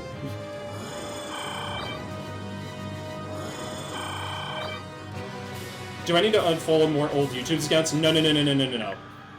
Kanye, shit, Jesus Christ. Alright, moving on. Fortified. This is a good staff.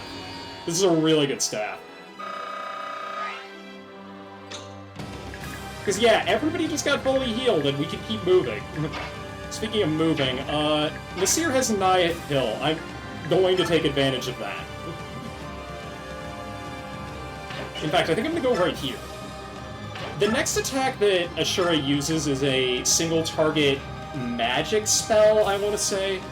If this connects, it's going to do a lot of damage. There's no way of buffing skill, but... You do not need to unfollow more old YouTube's accounts. Nobody got cancelled. I'll just leave it at that. Good God, I'm so tired of... The guy was on stage. What the hell are you... I'm just gonna let you guys talk. She do the funny space laser. Oh, a lot of people do funny space lasers. I'm a connoisseur of funny space lasers.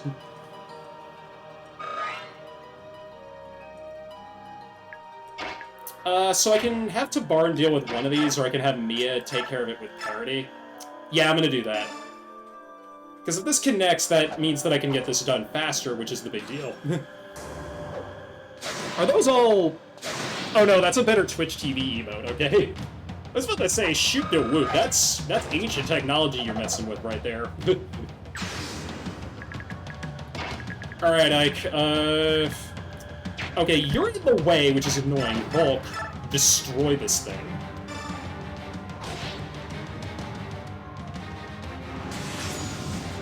Love to see it. I'm gonna need Jill to probably fly out here and deal with this guy. Yeah, she's perfectly capable of doing that.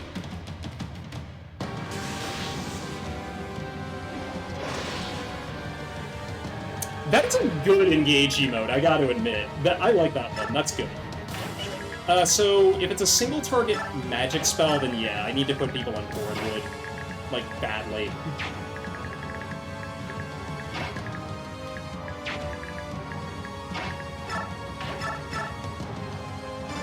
Alright, girl, go for it.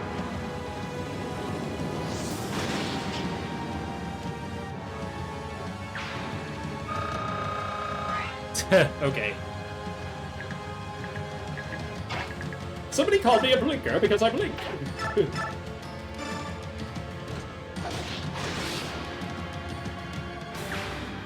I'm bisexual. I'm proud of you. Bisexual rights. Anyway,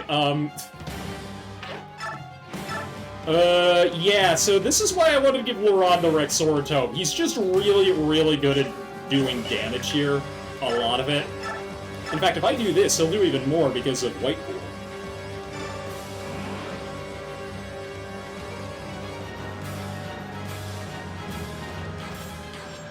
He's also got Nihil, because of course he does.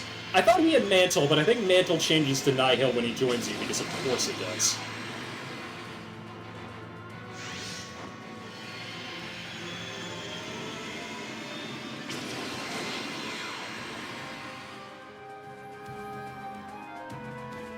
Anyway, because the bird is online, we can actually...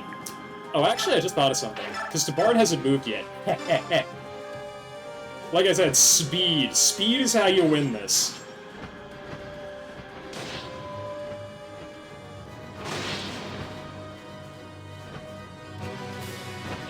Caca!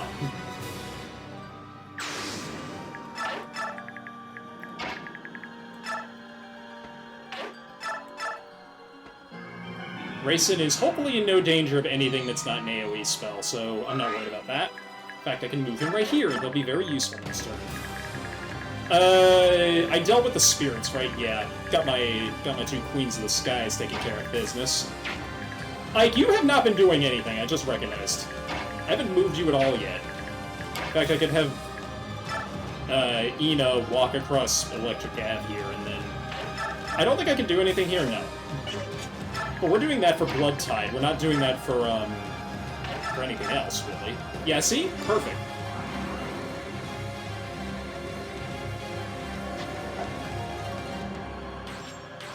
People would lie on the internet. Where's Meg? Next playthrough. The best worst unit is, Hey, no fighting. Yeah, this really is what people have to deal with. People that are bigger streamers than me have to deal with all the time. Anyway, yeah, if you like what you see, you know, just to advertise myself a little bit, feel free to follow or, you know, do some of that other jazz that people like doing with streamers. You can't sub to me yet, unfortunately, which is not cool, but it's very not cool, actually. LeBron, you could go here and do that, yeah. Tabarn's got her HP caps. I know! I've seen an endgame Meg, it's ridiculous.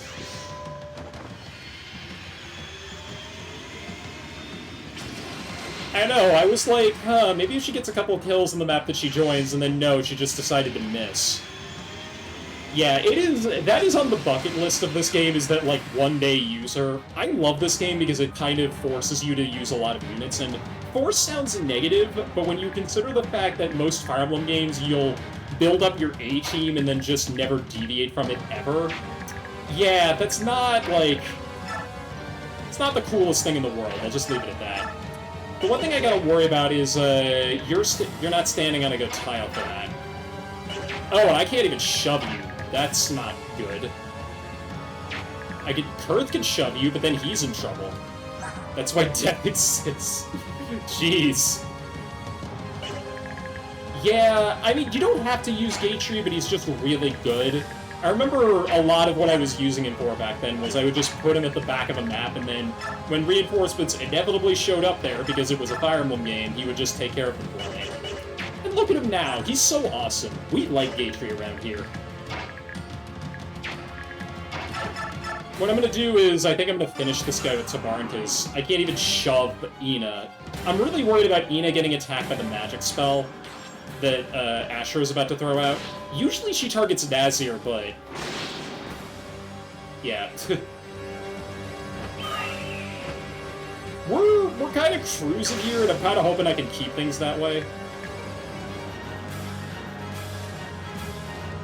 Yeah, Fate's doing that is especially the case in Revelations. Like, it's so bad that, like, it's an active problem of, like, why don't you use anybody that isn't named Ryoma? That sort of thing. I think at the very least I can keep Prime Reset on death targets. Yeah, I know. We're going for 0, by the way, I should have mentioned, but I guess that goes without saying. How much damage can you do with Balvarith? That's on a Wardwood, so... okay, yeah, and that hit rate is god-awful. If I didn't already use, if I didn't already attack, I probably would have gone for the,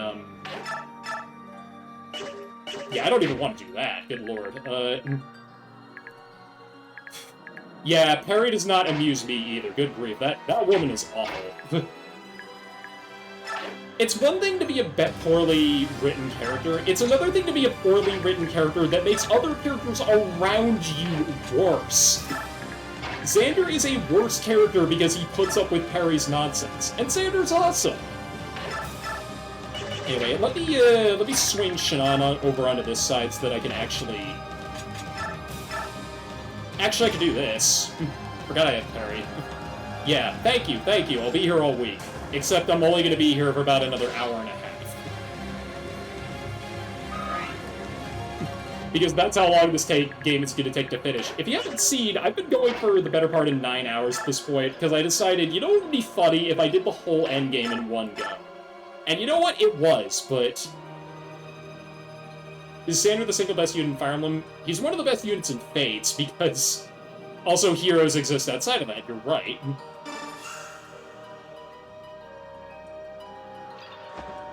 And we all know who the best unit in Heroes is, right? Oh my god. One-off lethal, count it. It's not Darkest Dungeon, but I don't give a shit. That rule still applies. I can use Soren for that, though, and I think I'm gonna do that. Go on, support your love interest over there. He's watching you. The good news is that the final hit of this, it's whoever you currently have to pay for. Yeah, probably. I was gonna say it's Dorcas, but because Dorcas being released into Heroes was like the best day ever. The fact that they not only reference that commercial, but it's basically his whole backstory is freaking hilarious. It's so good. I can't not have fun with it. And then we're gonna put you here. Because I really don't want... I think Ina's gonna get targeted, but...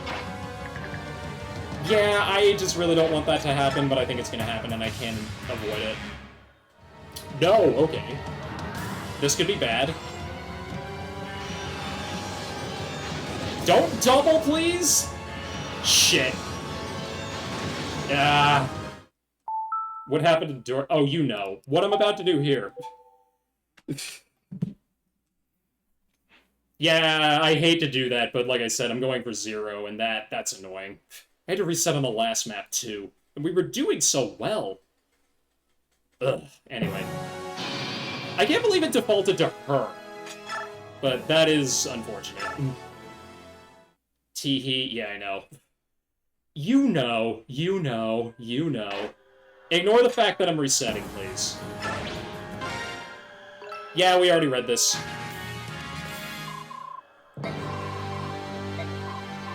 Attack the aura, we got that. We got it. We're taking care of it. Taking care of business. Anyway, yeah, because of what happened back there, we're gonna stick you on a Wardwood tile, and you're gonna stay there for the rest of the mission. Yeah, I know. In some worlds, it's like, don't you dare reset. If you reset, you're banned for life, but I don't know. It's my playthrough, come on. Give me a break. The cover tile was really worth it, though, so yeah. If you're looking for a reset counter, there isn't one, but it's... Hang on, let me think. There was the one time in Part 1. There was the one time in Part 2. There was 3-3, I had 2 resets, actually, because that one stupid Killer Bow Sniper kept killing Heather.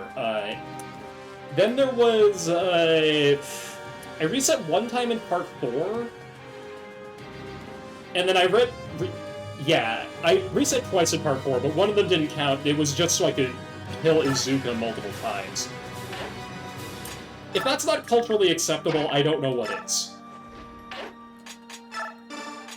You take this, and you go murder all the bad men, alright? Let's do this again because it's cute. Yeah, that is number 8, I want to say. 8 total? Not bad, honestly. Yeah, I know. I hope you're a good swimmer. Rancid butter is on the menu, even though seafood never is.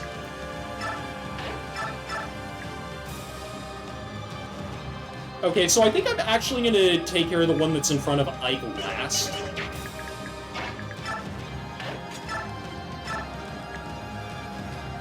Yeah, especially since Mia doubles these, like before. This isn't that big of a deal. I would be more mad if I had to reset after taking care of the auras. But Ashra's single target spells always really throw me off, especially since, like I said, that's just a guaranteed hit if it does. And I also have to be careful with Ina, just because... Actually, who am I kidding? Ina was going to be fine if she got hit. If anything, I want Ina, or probably Nazir, to get hit.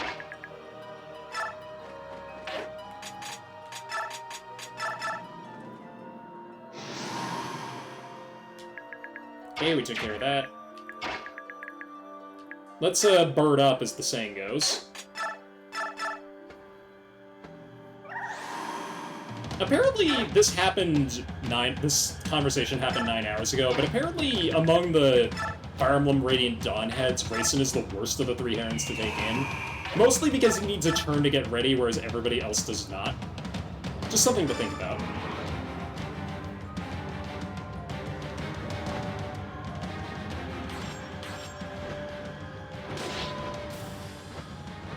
So yeah, as I was saying, I got a follower goal of 50. That's mainly so that I can hit affiliate, but yeah, if I hit the 50, the reward for that is that I'm actually going to stream The Last Promise, I've decided, which is, if you don't know what that is, it's a very infamous Fire Emblem hack that includes multiple self-insert characters, very badly written dialogue. It's a game that is actually somewhat related to Radiant Dawn. Thanks for the follow. Follows are anonymous. Yeah, it's particularly infamous, and it's related to Radiant Dawn because, yeah, you know, Uncle Boar, I respect that. It's a game that desperately wants to be Radiant Dawn, which is why I'm bringing it up now. So yeah, you can torture me from it. Can you handle the weight of something? I forget the line. But that line is the voice parts of this game. If you think the voice acting in Radiant Dawn is bad, you ain't seen nothing. Oh my god, it's gonna get so much worse out there. We could go even lower. And it'd be incredibly funny if we did. Shone is crying. Oh boy, he is. That boy failure is being the most boy failure of boy failures. It still is a good ROM hack though, mainly because it's complete, and I think the ROM hack creator Blazer is actually pretty good at actually making some gameplay changes that I do like. And he also decided it would be a good idea to make it so that staff users get 20 XP when they use their staffs, which is, I'm not complaining, but you clearly can tell that it's not needed. There's also the chainsaw, which is a very silly weapon. I would love to use the chainsaw. I would love it if the chainsaw existed in this game.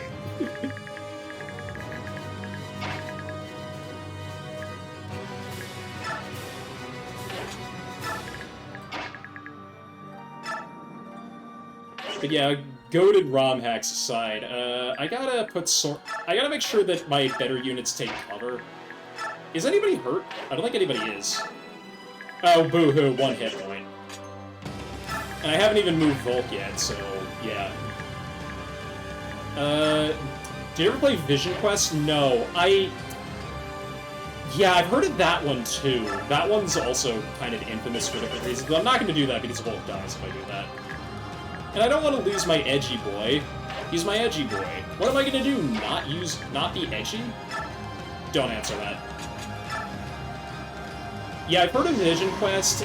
What's the one that came out recently that people like? It's Cerulean something? I'm honestly blanking on the name and it's bothering me. But yeah, I know Vision Quest, Order of the Crimson Arm I know is pretty good. I think I'm gonna keep Peleus towards the back here for the time being, and I can actually put him on cover, which is good. Yeah, do your regen game.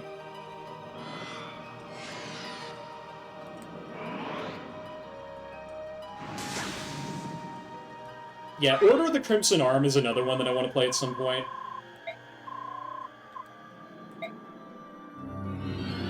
Yeah, keep taunting me. He keeps taunting me, and I just recognized I don't think Nighttide kicks in. Cover certainly does, which helps a lot here.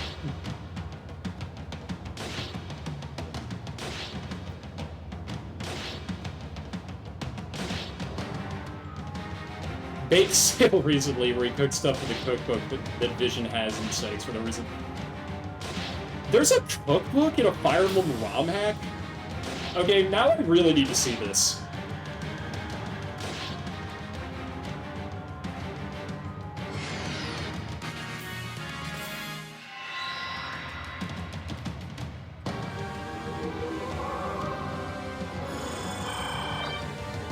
Okay, the mistake I need to not make this turn is I need to get Tsunaki as far away from this as possible, and I also need her to be on a Wardwood tile, because that was annoying. For no reason. The banana bread recipe uses a lot. What? I mean, mayo has eggs in it. Like, I've used mayo in, like, burgers before, because the eggy stuff kind of keeps the meat together, but that is strange to use a lot of it. It probably uses it in lieu of eggs, if I had to guess, which, I mean, right now that might not be a bad thing, but anyway, fortify it up. The reset yeah, that's a good cause. That's a damn good cause, actually. Okay, we gotta get the lead out here, or we're never gonna get out of this. Tsunaki, I want you far away from everything as possible. Yeah, it still does have egg in it, which, like I said, is probably the reason that they used it. It's also just like a half cup of mayo. That is bizarre. That is remarkably bizarre.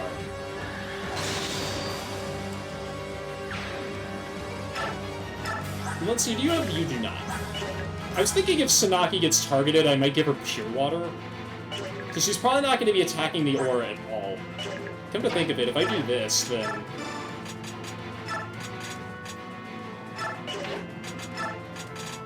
Don't even think of attacking this girl. You hear me? I thought you wouldn't, but you do, and now I'm pissed off. Are you trying to piss me off? Because this is how you piss me off. And it's shocking. Love to see it. Anyway, we could start up on this guy.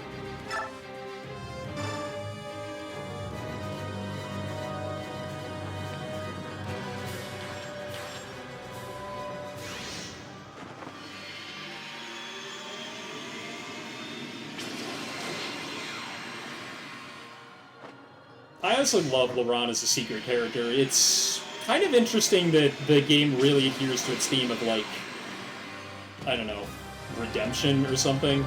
I guess there was no redemption for the Benioff Senators, but it's not like they deserve it at all.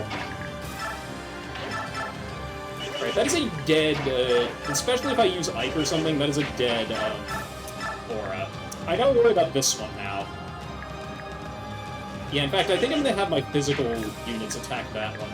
Because I could swing around and get Blood Tide ready.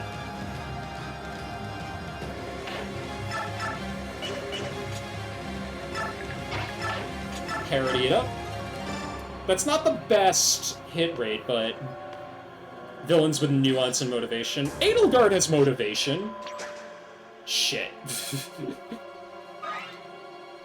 I mean, I don't know if Garen Mania has motivation other than being evil, but, you know. I don't know. I haven't played Engage, so don't spoil that one, but I am curious about that one, if nothing else. Wait, don't you two have a... Yeah, you two sure do. Let's have a chat. Sephiron. I mean, Laurent? I can't apologize enough. I was so terribly mistaken, and now there's nothing I can do to help. Oh, buddy, are we gonna get into that? Oh, no. Like I said, no spoilers for Fates, or Engage. I gotta get around to that. Don't worry. What? Wanting to do something is what that matters is enough. Sometimes, how you feel is more important than how you act. There's no one in that I think more highly of. No time for compliments. We still have work to do here. Yes. Yes, we do. Head up. Eyes forward. I will not back down. Altina, give me strength. Yeah, pray to your wife or somebody. No spoilers for Engage, I mean the Edelgard discourse. Yeah, that's an interesting one. Yeah, I know about her the most probably from Azure Moon. I have to get around to finishing Verdant Wind, but I know that she's a bit less nuanced. Well, Tabaran can beat up on this guy, so we're gonna take advantage of that.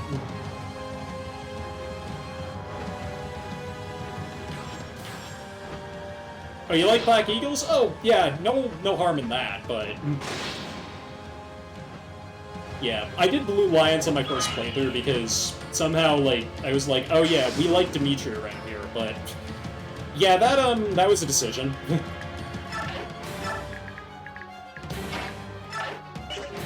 If I take Nasir off of this... Actually, I think I'm gonna keep him on the skill tile now that I think about it, but... At the same time, I really want to get the lead out over here. Yeah, I would love to do... If I ever stream 3 houses, I think I might do Crimson Flower. Man, we are just... What is with people today?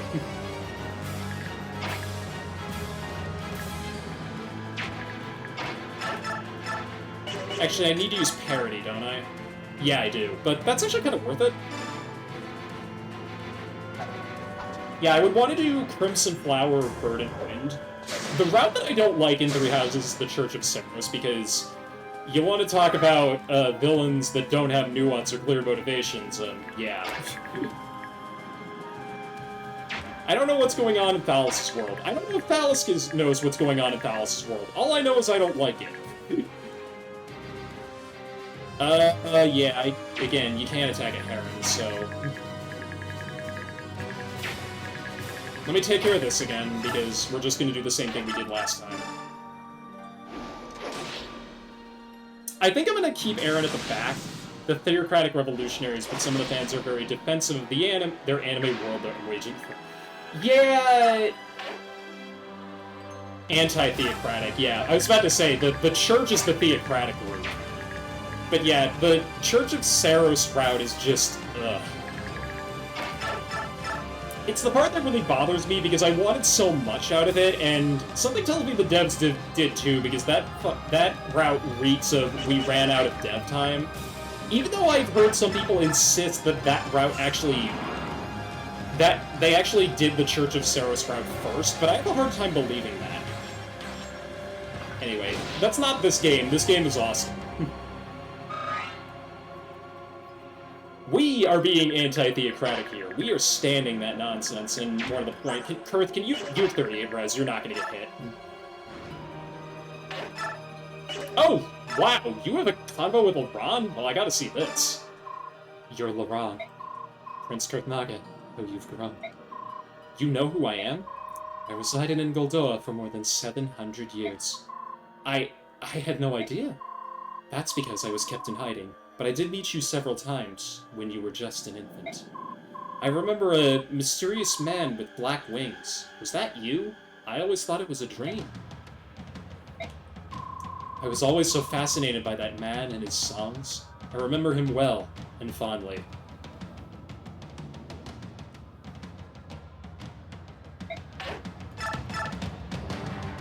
Yeah, the choice with 8 is pretty natural for speed of the side. I can see it. I also don't like how this is a 45, but if it hits, it will finish this thing off, and I really need to do that. I thought not. That's okay. You tried. More importantly, I've got Night Tide in the spot that's going to be pretty good. Soren, I need you to run around because, yeah, we're gonna have to keep you on a ward tile. Tsunaki's also on one this time, so that's good.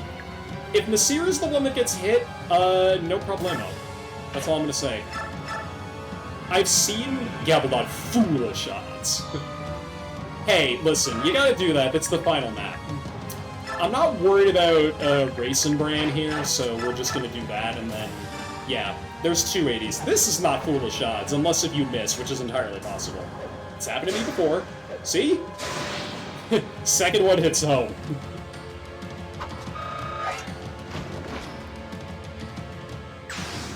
Alright, we're not cruising at the speed of sound on this one, but we are going to be able to stick together.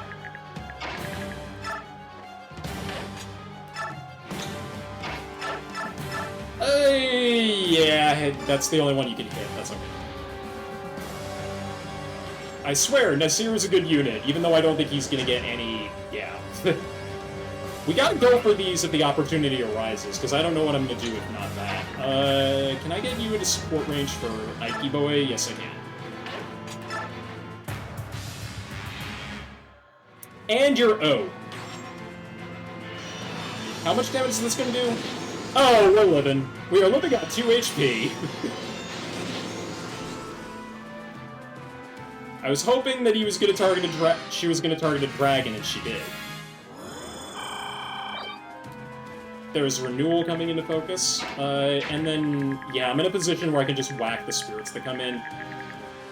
I don't know how many more are really going to show up, but I'm not going to worry about that. We have enough to worry about. Because I think next turn, I forget. It's either an AoE magic attack, which is going to hurt a lot, or it's a single target physical attack, and I don't know which it is. And frankly, I don't want to be around when, I don't want to be around for that. I can keep the spirits under control, and that's the important thing. If it's the single target physical skill, then... which I think it is, actually. Yeah, I'm gonna... Jill does not need to get to cover because she's not in danger. Elyncia might be. So I'm gonna have her run for cover.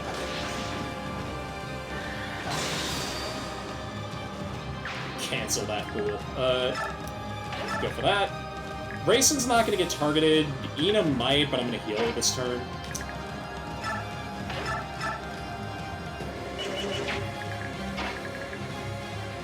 Nasir might get targeted, actually, and I would like him to get targeted by a physical attack.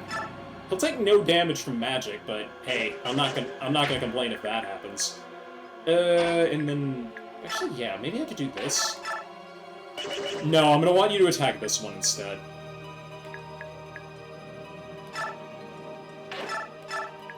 Yeah, because anybody on cover is gonna die very fast to magic. Get him away from his bond support, which is a bit unfortunate, but I gotta do this. One thing that I maybe could have considered is moving the Seer first. In fact, I probably should have done that, because this would have done slightly more damage. And every little bit helps right now.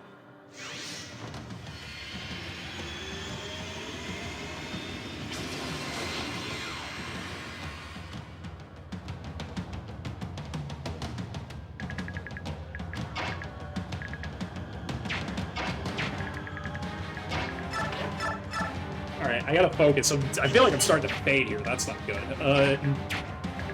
I can get you up here for Blood Tide, and I think I can also just pop an Elixir so that I don't have to heal this turn. Yep, sure can. Wait, hang on. Oh, that's better than using your Breath Attack, but I would rather you just heal up. Because that physical attack would hurt if it comes to that. But thankfully with Blood Tide, oh yeah, we're cooking. We're cooking, and it's even close to being raw.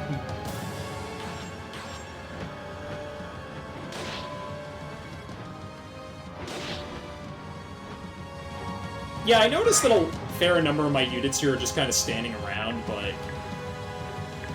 where do I want to put you? Racing probably could go back here. Yeah, we could fly Racing over there, that's good. Ike, this is your main job? Blood Tide, love it.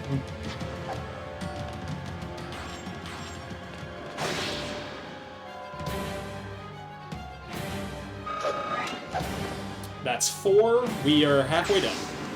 We're actually more than halfway done when you think about it, but anyway.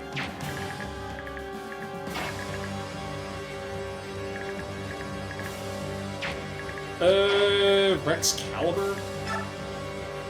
What are your odds here? I like those odds, but I don't want you to... I want to make sure that you don't get hit on the counter. That's why my boy Gatry's here.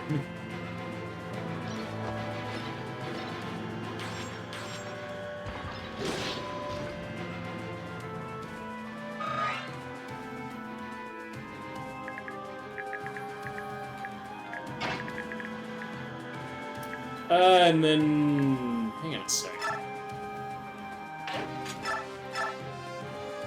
Oh, okay, that is one short.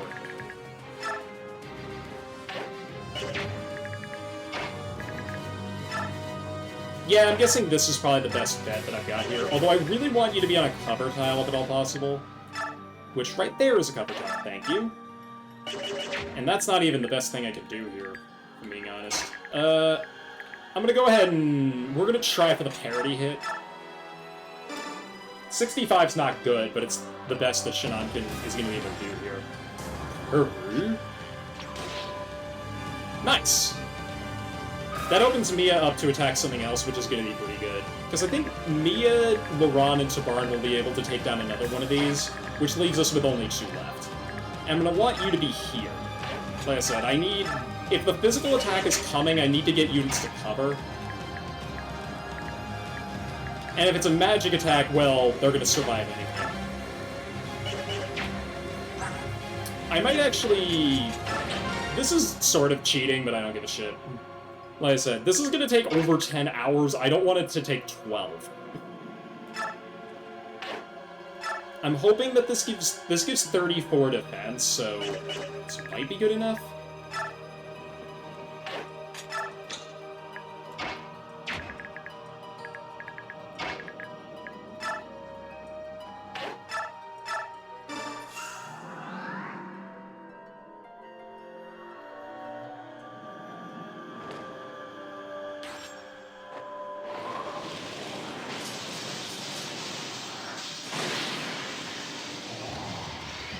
That was not meant to be that close to the screen.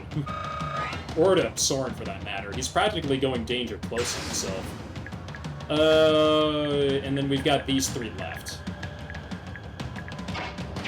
Well, Micaiah can't actually do anything, so I might Let's just ward this guy. Let's just ward up Aaron, because...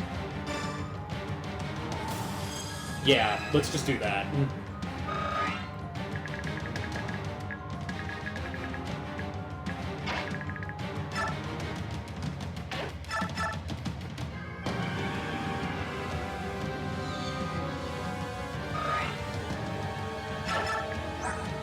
You've got 26 defense, actually. I'm gonna have to be careful. In fact, I almost want you to go on this tile instead.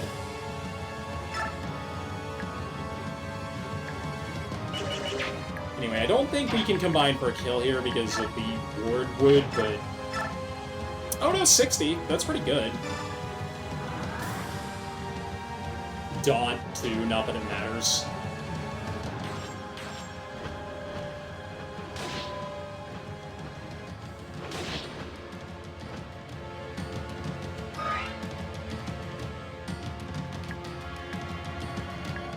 Said, I can maybe do something like that. I don't know who's gonna get hit here, and that is very worrisome, but... Yeah, I can throw people into cover spots to the best of my ability, but... If somebody gets targeted, they still get targeted. In fact, I'm a little worried about Kurth getting targeted, now that I think about it. So I think I'm gonna keep both of these guys on their cover tiles. Ina's on 1-2.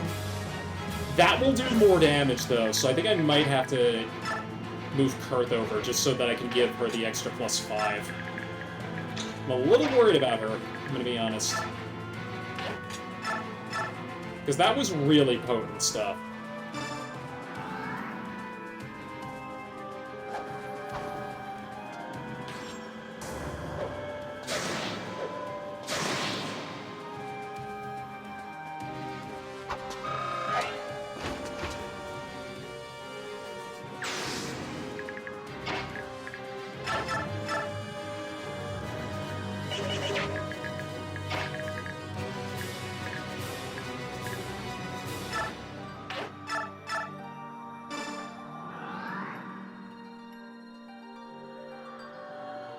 The suspense from this next attack is killing me. I almost want to...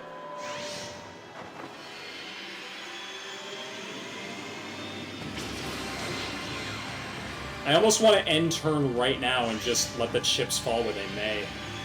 At least then I can kind of prep for it, but... If it's the AoE magic spell, then I really screwed up, but also at the same time I'm fine because I have Fortify.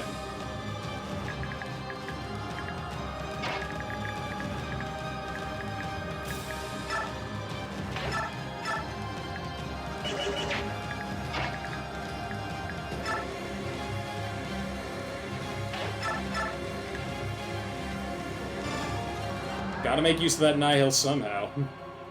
One of these will hit, and it will feel very satisfying. Yeah, see? It hit.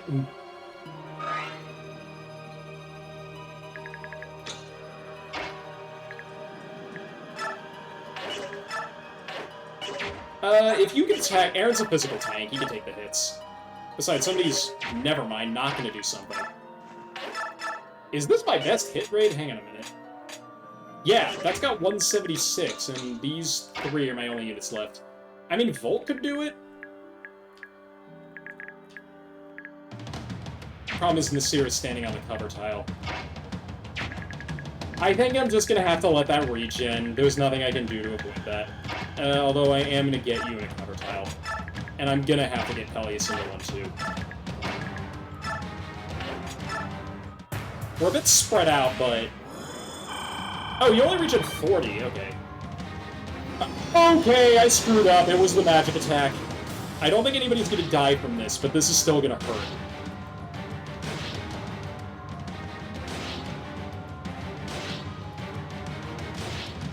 Ow, that's 37.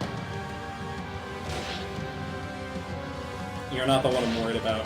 I'm glad I warded up Aaron, because that actually, I think, kept him alive.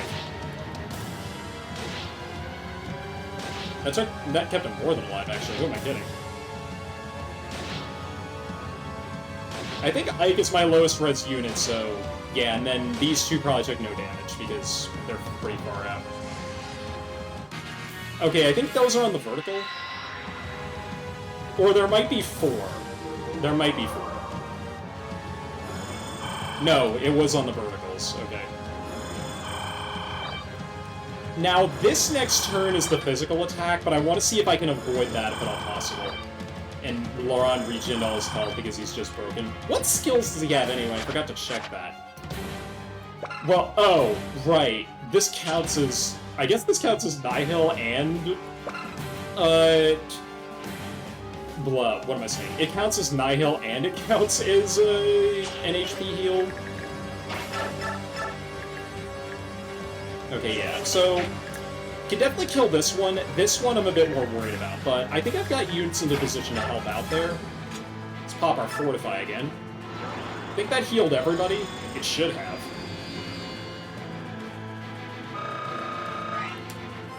Get a level up out of that too, although that's kind of pointless.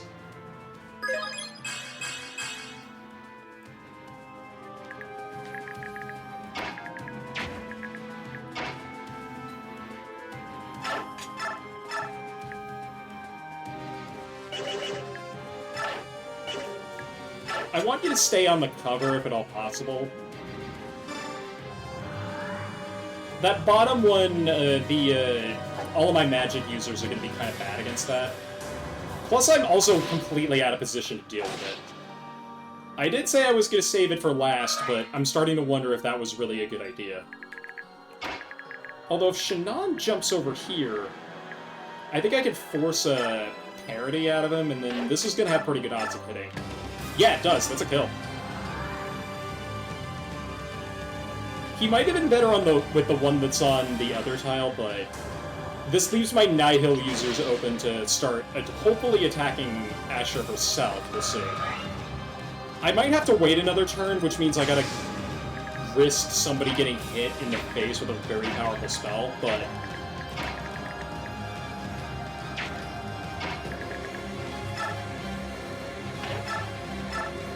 Oh, that did not heal Micaiah?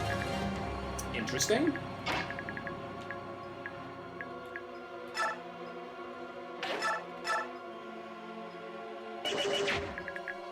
One thing I want to check is, okay, we can get you over there, which is good. And that's... there's only the one at the top? Part of me just wants to send Volk up to deal with it. Nobody's in range, but... and neither is Alencia, which is the most annoying thing. That's who I would like to have seen. Deal with that. So, we can have to barn fly in, and that's 60. If I move Nasir back 1...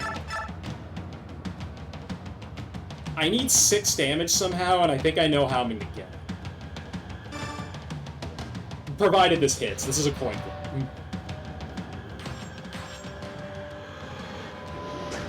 Yeah, okay. I should have expected that. That's okay.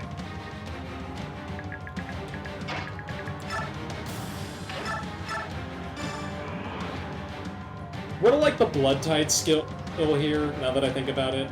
There is a case for putting Gareth in over somebody like Sanaki. But like I said, he's such a liability on the earlier map that I just can't do it.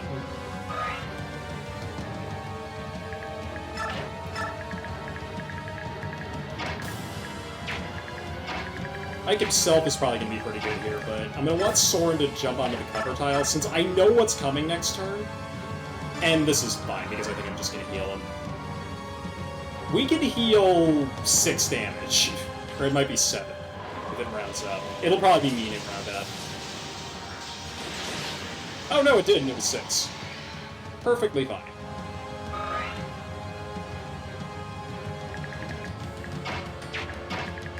And then I could probably make use of Gatry here to help me out here. Get this final hit.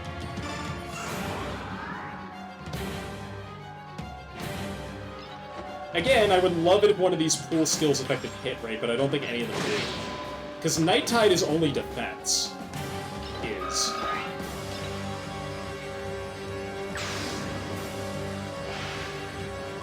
The aura is gone. Excellent. Now we can finish this.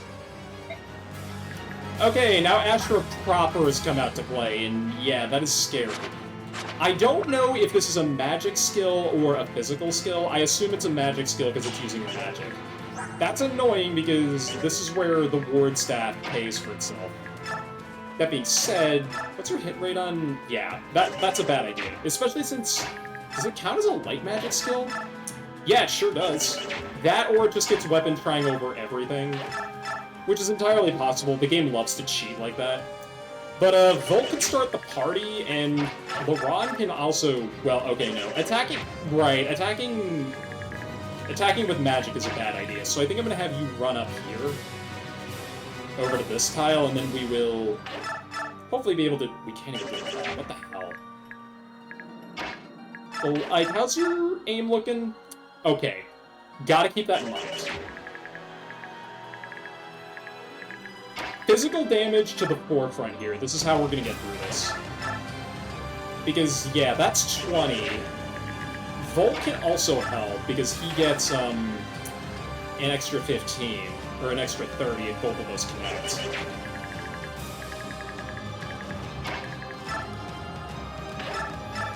Yeah, to hell with Aura at this point. I think it's only the barriers that have that. To hell with that skill, we just gotta get out of here. Yeah, let's start the party, because... Let me use Racing first. Yeah, let me use him first. Because what I'm gonna do is... do that, because that way Peleus actually did something on this map. Sweet! Even got the level up out of it. And then I'm gonna want to probably bring Aaron over here, because otherwise... These odds suck, but if I'm being perfectly honest, he's not doing anything better. That being said, I think I'm gonna want him to jump into cover here.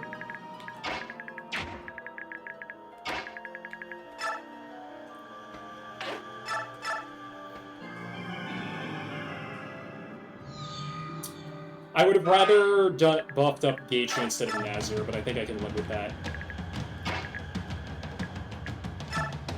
So yeah, the next attack is a physical skill. But I think, yeah, if she's not fast enough to double Volt now, he won't get targeted.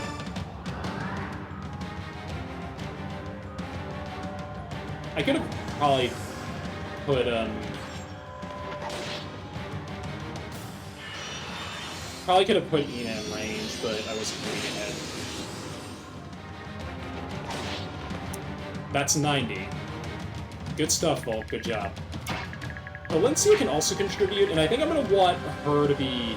The problem is, Ina would need to be where Ike is, I think. Or here, now that I think about it. Here is good. I like here. That will kill, so don't do that. In fact, that's also cover, so that's really good for me. We'll have the Queen jump in to help us. I have seen worse odds, if I'm being honest. Plus, I can have you duck out, and then Sabarn can jump in if I really wanted to, and I do. Because I don't think I'm finishing this turn, and that worries me.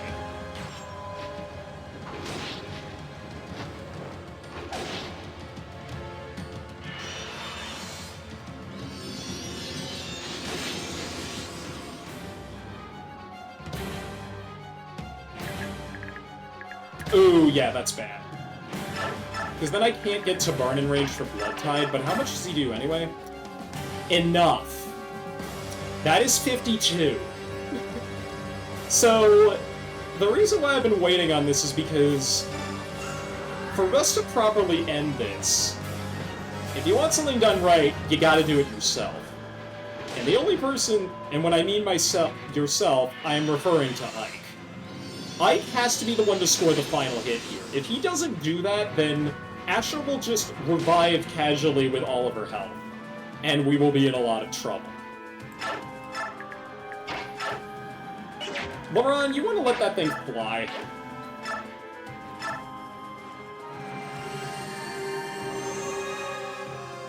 Why not? They don't pay you to take that thing home. Everybody's back at full health, just in case we needed to do that. But regardless...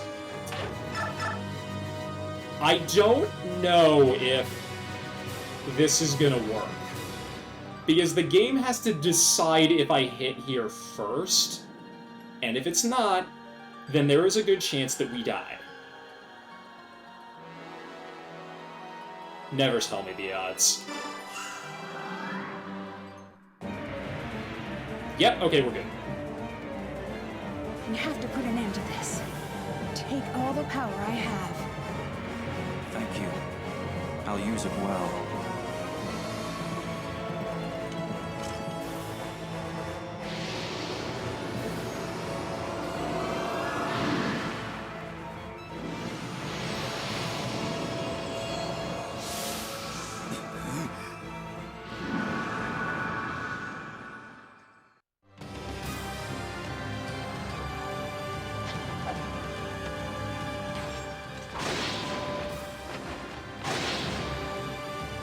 GG. After 10 hours. Best team ever. I am really proud of how that went.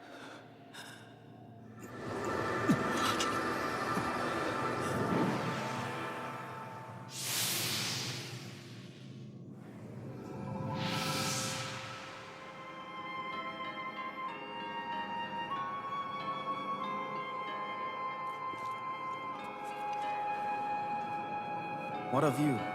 Are you leaving? I am.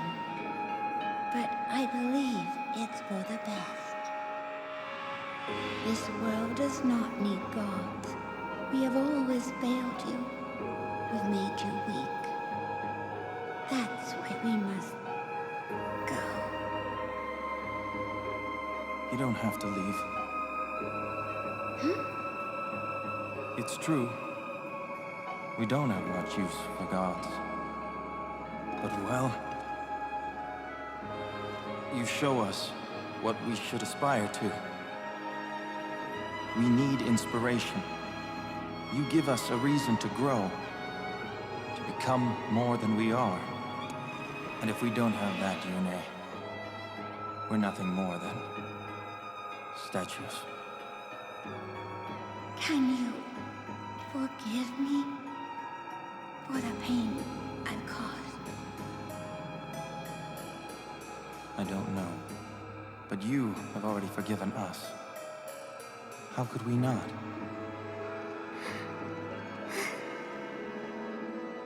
We are all family. We will try to understand one another, even when we disagree. You're right. I will try one more time.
We did it? Yeah, I think we did. Let's watch the epilogue. We earned it. Even though that's gonna take like another hour. But I need to see those unit records, damn it. Oh dear god, I didn't recognize how long that took. God, this song is burned into my brain. Feels weird to be here. Well, I guess this is over. We'd better be on our way. Are you going back to Dane? Yes, everyone's waiting for us. We'll have to start rebuilding all over again. Hopefully this will be the last time. No, don't say hopefully. Make it the last time. If anyone can do it, you two can. I don't doubt it, but thanks for the vote of confidence. Thank you, Ike. I won't ever forget you.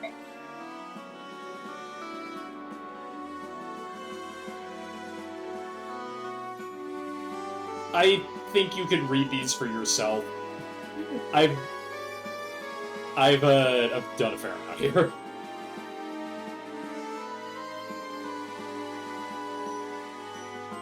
Yeah, I will point out whenever different endings change and things like that. For instance, this one is probably the most common because Makai and Soth start with an A support. Yeah, they get married at the end of the game. This happens a lot in Fire Emblem.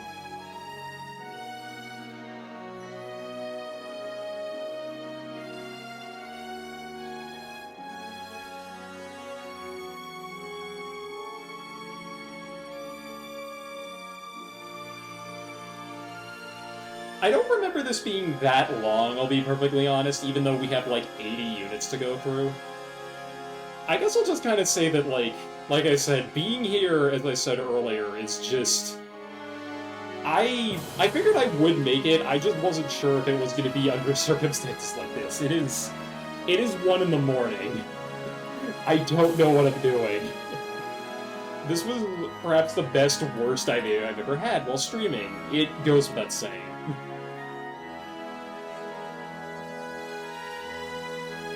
Wise champion, no limit.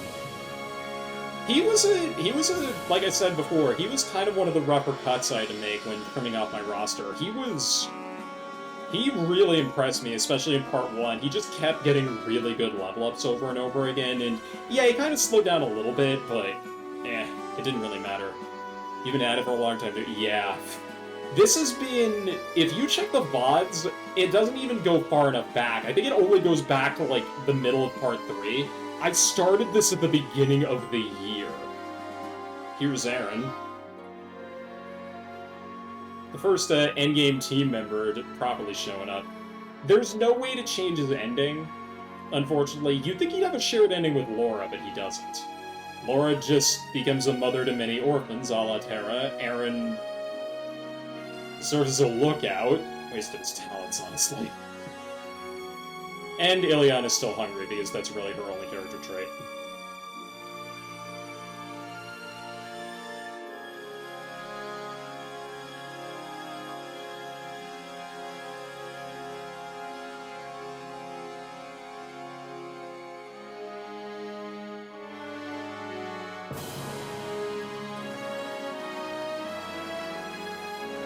Oh, they finally addressed that.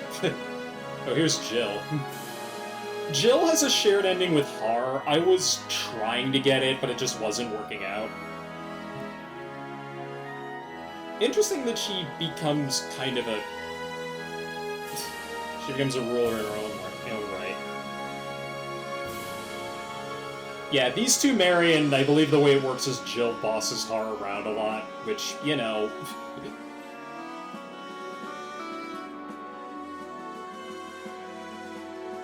That's fitting, but yeah, the man just wants to deliver the mail. He doesn't want to fight. He never wanted to get into this. The only reason he got into this is because Marcia yelled at him or something.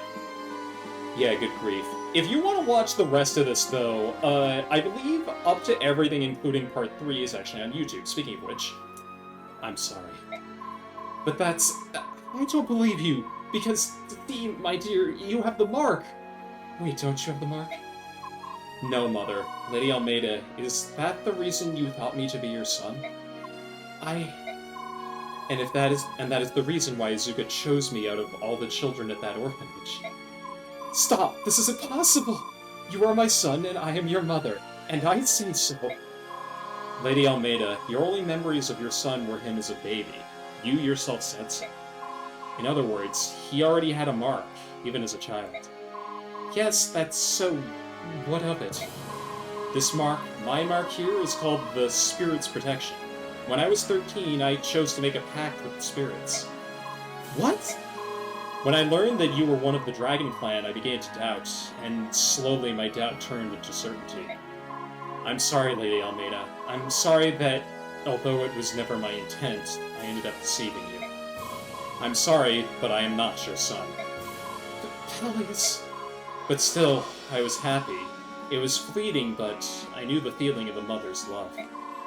You have my thanks.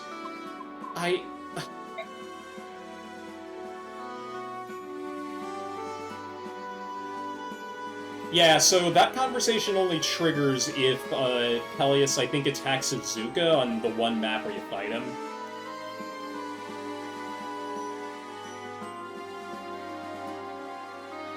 But yeah, it's nice that he sticks around. It's a break from some other characters that... Well, honestly, it's the opposite of a character that I actually hate from an earlier Fire Emblem game, who... Yeah, basically insists that he's a hotshot capable of being royalty, and then he fails horribly at it in the epilogue. Meanwhile, over here, Mistress of the Evil Eye. I guess that's why she has one eye covered, anime style.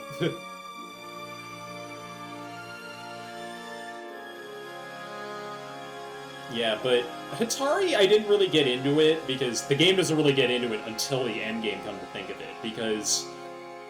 Yeah, they never elaborate on it, but the way that it ends up working is that, like, Nyla's presence in the tower just befuddles every single boss that fights her. Obviously, with Lacane, it's just a matter of saying, like, oh, you're a monster, but hang on a sec. Ike, your work out there was superb. Hey, you weren't quite over the hill yet yourself, you know. I always wanted to go one-on-one with you. Just once. Ha, I would have expected you'd had your fill of fighting. I've had enough kill or be killed to last me a lifetime, but something simpler, some way of testing our respective strengths. You mean controlled matches with all the little rules they have. In a peaceful world, we need such things, especially we Lagoos. Without a fight now and then, we go a bit strange in the head. That's the honest truth. I'd rather try to order a river to change course than stop a bunch of rampaging Lagoos. Anyway, only Ike would want to 1v1 the frickin' King of Lions. This was the guy, mind you, that forced the Black Knight to back up after Gawain died.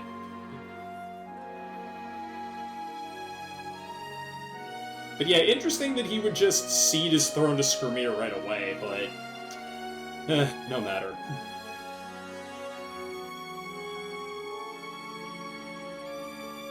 Yeah, as I was saying, that unit in question, like, I think it's Arios in Thracia, he thinks he's hot shit, and then he fails horribly in the epilogue, but no matter. It's more interesting when it's the opposite, which was probably, if I had to guess, might have been the inspiration for Peleus' design. Probably not, because nobody that worked on that game probably worked on this one, if I had to guess. But yeah, Skirmir's the new Lion King. He had character development. He earned it.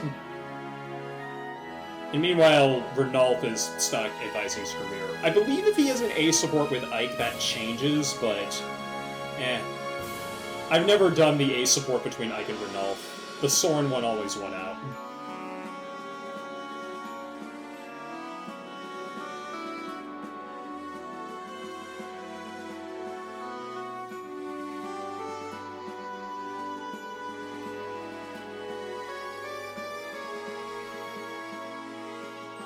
Meanwhile, I was, like, wondering with Kanegas and stuff, like, oh, we Lagoos do go a bit crazy in the head if we don't fight it every once in a while. It's like, I don't know, Mordecai here manages it just fine.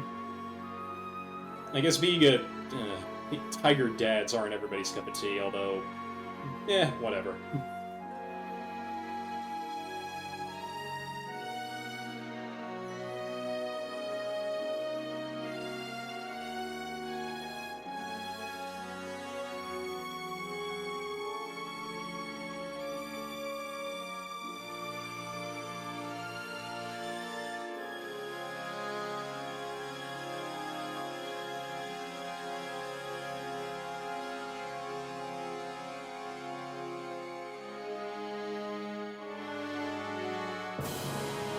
This part's interesting. Wait, sister! You're my older sister, aren't you? What do you mean?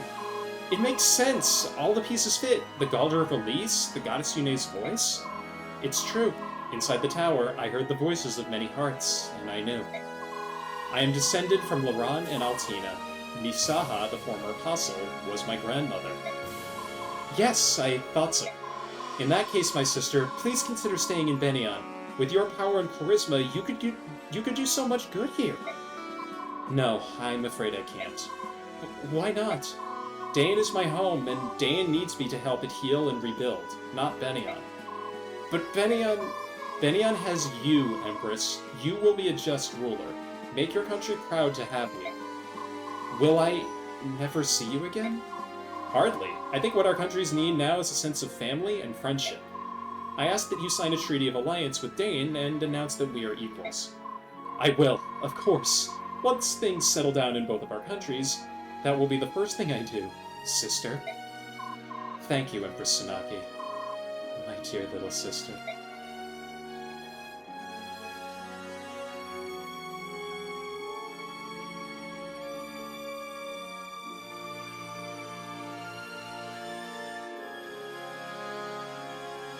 I've said it before, but I think Tsunaki is one of the best written characters that Fire Emblem has ever had. Like, yeah, to own up to the fact that, like, you're not special, but you still earn the right to call yourself that anyway, like, and believe me, she has. It's remarkable.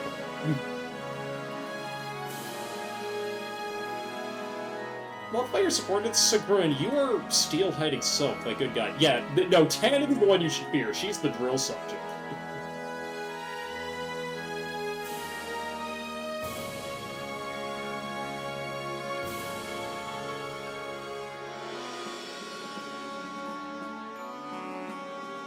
Meanwhile, the tour god is just at it again.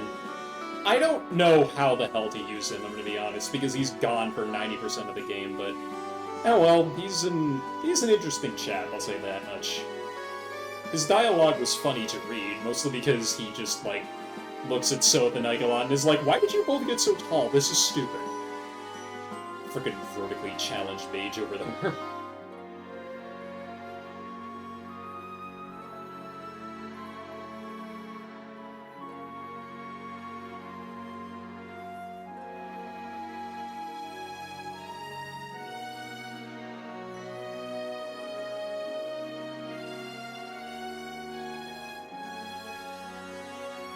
And then meanwhile, here's Oliver. I don't know if I'm ever going to use him in the tower, but I desperately want to. He's one of my favorites in terms of joke characters, as I've said before. And hey, see, he did do good after all. He stopped lusting after birdies and decided to actually, you know, sponsor a ton of art and stuff.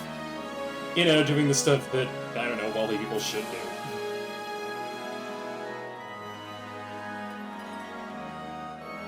Anyway, here's the man, the Lord of the Air. Will you be heading back to Gallia first? We'll stop by Gallia, then wing straight on to Serenus. Serenus? Why there? The Empress Tsunaki has kept her promise. Serenus will be formally ceded back to us. She said we may return immediately. Ah, I see. That's good to hear. Sometimes birds change their feathers. The hawks, the herons, even the ravens. We're thinking we'll all settle down together. After all this time, we've sorted ourselves by our ways of thinking and seeing and living. We can respect each other's opinions and we learn to... and if we can respect each other's opinions and we learn to compromise, we can learn to live together without strife. I don't think it will be that easy, but it still ought to be simpler than getting Bjork and Goose to treat each other decently. You set a good example, Rayson. All the major issues look like they'll be handled soon. The only thing we can't agree on is eating and hunting meat. The forest creatures are off limits. Needless displays of violence as well. You know we will not budge on that. Tell me, have you ever heard of a vegetarian hawk? Or a raptor that doesn't scream victoriously at the skies after a kill? Me, huh? That's the only problem. I guess some things will take time to figure out, but whatever.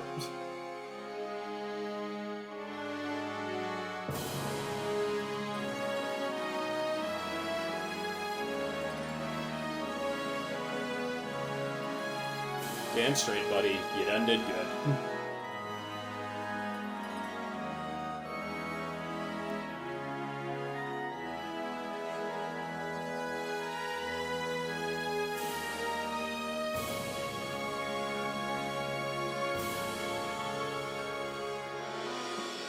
They sound like it's a happy ending too, the emo... the emo raven guy that he is.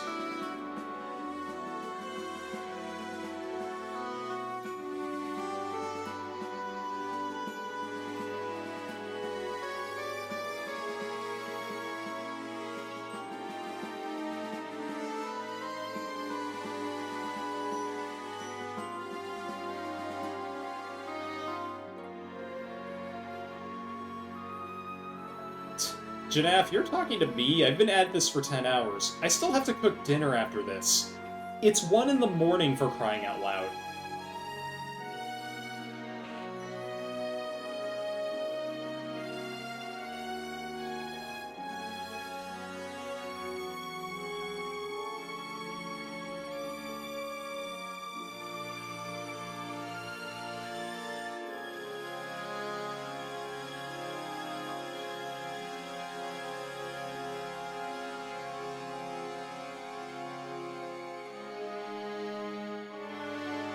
And here's this dusty old bird, as I like to call him.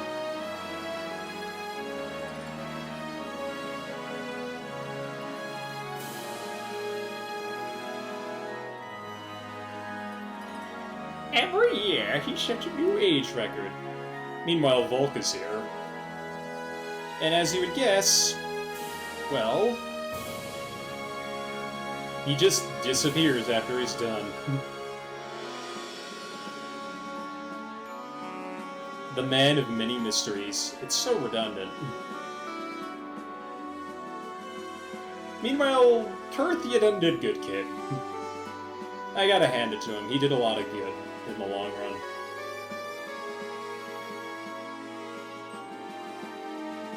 Meanwhile, if you're wondering why Rajan was so crazy about trying to go after Ina as well as Nazir, yeah,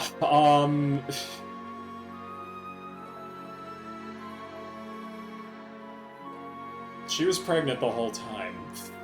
That is the weirdest frickin' twist out of all the units, but yeah, Goldoa actually having a newborn for the first time in forever is a very strange idea.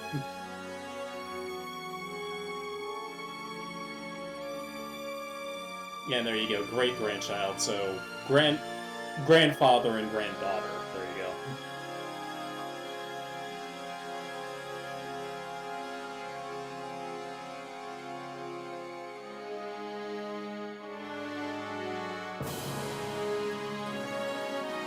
Meanwhile, here's Valencia. Well, Your Majesty, shall we be off? Yes, let us. To Crimea. To our homeland.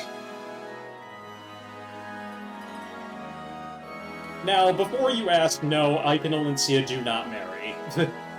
If they have an ace support. Valencia only marries Joffrey if she has an ace support with him, and that's a little bit hard to get. I think if I took the full Crimean contingent into the endgame, including Renning, speaking of which, I probably would have been able to manage it, but yeah, it's another one of those where you need to take a bunch of units into the tower and then pray that you get enough support points to make it happen. I sort of like it like that. And... wait, who's Jay? Are you pulling my leg again? I said Joffrey, not Jesse.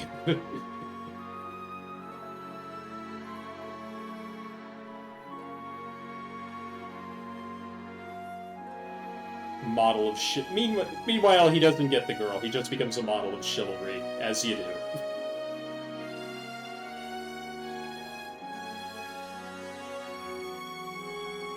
Valencia and Jay... Alright, I got my phone. I'm not gonna regret this, am I? I might, who am I kidding? Meanwhile, Bastion being the... on the topic of... oh, that's why.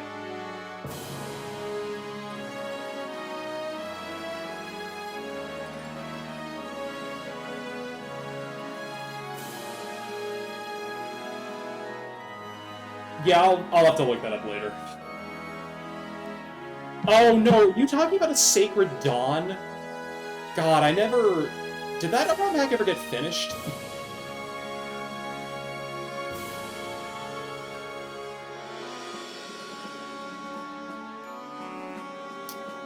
Meanwhile, here's Martian Makalov. Makalov's another unit that I'm very perplexed by, in a similar manner to, I guess, Meg. Makalov remained a Royal Knight because the Empire was too strict. Miraculously, he was never fired.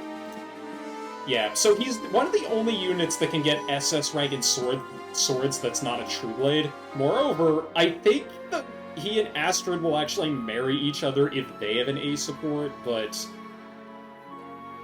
Yeah, that is the weirdest pairing, I don't even... I guess if you're gonna be... Astrid's whole reason for running from Bennion was because I think she was forced to get married to Lacane. So rather than do that, she ran away, which I don't blame her. And I guess after that, you'll take anybody, and I do mean anybody. Here's Neff. And Braum by extension. Braum I've used a ton in prior playthroughs, and Nephany was a past MVP, so I decided to give Aaron a spin, and I guess it worked out. I'm still kind of convinced that Nephany edges Aaron out just a little bit, but meanwhile here's Country Girl Meg that everybody seems to like.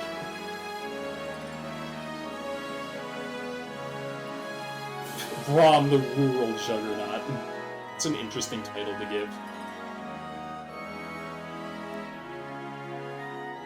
And before you ask, no, Zahark does not marry Meg at the end of the day. Interesting little tidbit, seeing as that how they potentially have so much dialogue with each other.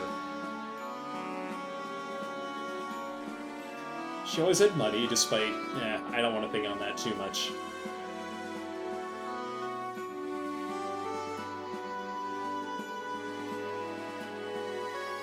Danbed, who is most certainly not Devdon. First-rate Sage? Yeah, I think you earned that title this time. I actually... Using Khalil, even though I mainly just ended up getting her promoted for the desert map and stuff, worked out pretty okay.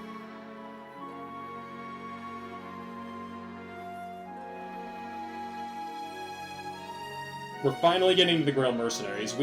I think the Grail Mercenaries are last on the epilogue list. Once a year, she visited the graves of... God, this text. Of her fallen friends. All one of them, because no one died this playthrough.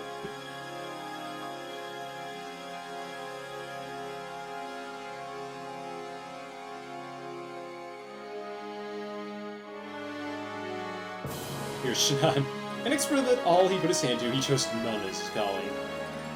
Manuel Gatry just became a man of legend.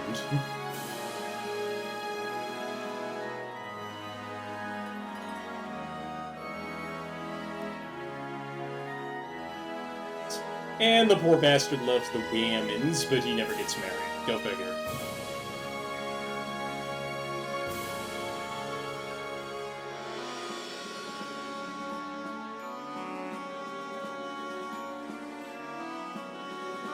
Oscar, that's conflict of interest. You can't do that anyway.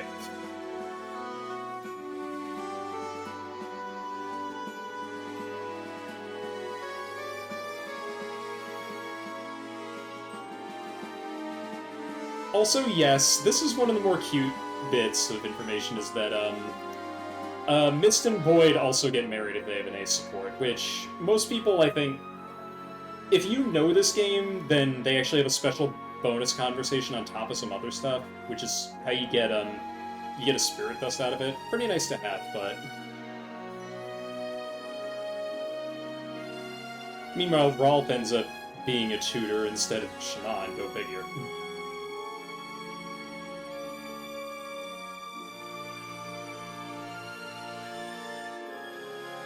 Here's Mia. I guess she didn't stick around? Go figure.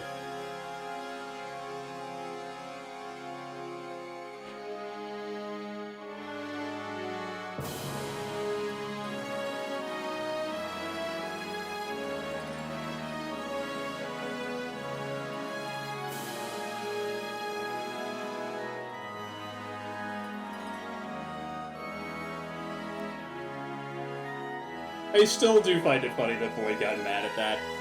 Now this is curious. You are Ike, the Grail Mercenaries? And you're the Dowager Queen of Dane. I heard some of what you've gone through. I'm glad that you're safe. Ah, indeed. In light of that, can I do anything for you? I think not. I think I have seen enough. As you wish. Well then, Lady Almeida, Prince Kritnaga, take care of yourselves. Yes, and you as well. I know we shall meet again. This is particularly rare. The only reason that I think this is triggering is because Soren attacked Makai and Peleus at different instances, but on top of all the other secret nonsense that I've dealt with, I've actually never seen this before, period. Are you satisfied, my sister? You wished so strongly to meet with General Ike. I only did so because Peleus said... He said that it would be wise if I were to meet with him. Did he say why? That child, he said. It was the last gift he could give me. He wouldn't say anything more. A gift? By meeting General Ike? What about that there could possibly be... Wait. Ah, wait! Stop a moment! Sister? Yes, you needed something? You are... What is your name? Soren. I see that... That is a fine name. Thank you? You're welcome. Is that all? Yes, pardon me. Calling out to you like that, I was confused. Don't let it trouble you, if you'll excuse me. I don't believe it. That boy is the staff officer for the Grail Mercenaries. What made you call out to him like that? Sister? Because I've lost the power of my birthright, I thought. Maybe I wouldn't be able to... That I might not be able to recognize my own child. But when her own true son stands before her, no mother could fail to know. Oh, my son, you've lived and grown strong. You can't mean Soren is your son? We'll just close the curtains on that.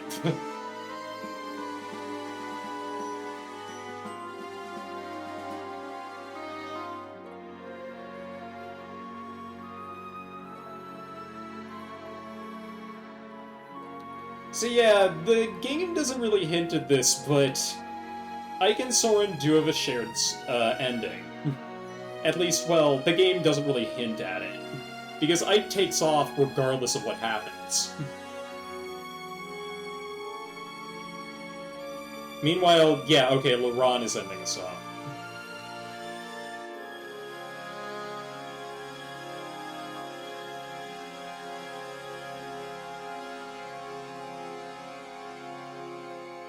He did find peace after all. And Ike has no title, go figure.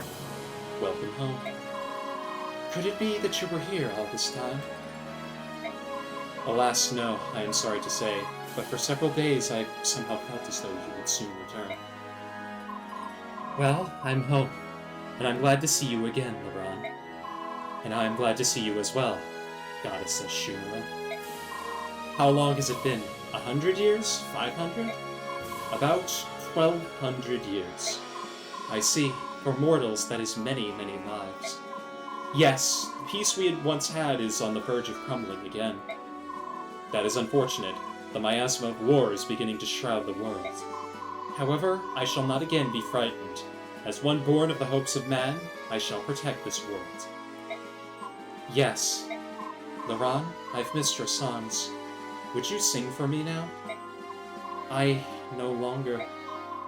Well then, I will sing, and you may sing with me. Is that all right? Yes.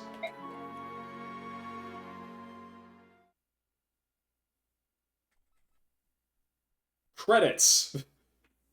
Which I'm not going to talk during because...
Are they done singing? I think they're done singing. I didn't want to talk over that because it's a nice song. Although, I did notice when we got to the voice acting part of the credits, other than Lev Lieberman, who I think has done some other voice work, yeah, I don't think very many of them are voicing characters in Fire Emblem games anymore, which is a bit unfortunate. It's a case where I think direction probably could have mattered a lot, because I didn't really want to harp on it too much, but, like, some of the dialogue is, like, either just, especially a lot of Sephiron's stuff, because that's where most of the voice work came in, just felt kind of stiff, in my opinion. Although I would have to look up to see if anybody else did anything. Yeah, they're all Greg Chun. Is Sephiron also Greg Chun? I know he voices Ike and is just damn good at it. If they ever remake this, or if they remake Path of Radiance by extension, which they would also have to do, I really, really want Greg to cook, because he would be amazing with Ike's dialogue in these two games.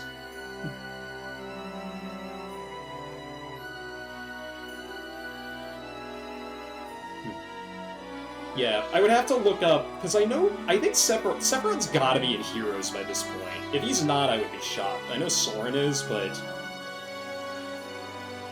yeah, I'm tempted to look that up, but I'll worry about that later. They did motion capture to this game. I kind of have a hard time believing that, but... yeah. Some of the animations in this game are a little bit weird looking now, because they didn't animate, like, characters' clothing in particular in individuals. Yeah, he's not. He had one Christmas alt, excuse me? Well, good lord, we'll never know who would voice him now. Honestly, I'm trying to think who... no Meg or Devdon. Well, okay, Devdon is a crime, I don't know about Meg. I have to actually use Meg first before I really judge too harshly, though.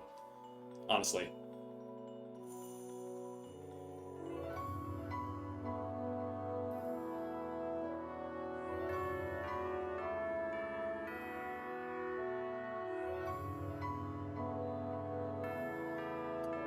Yeah, that's weird that he's not in the game, because Sanaki has like 4 ults, including a couple that I know were pretty... I like a stubborn unit. Yeah, me too, but this wasn't the playthrough for it at the end of the day. Like I said, getting Meg to Marshall is just...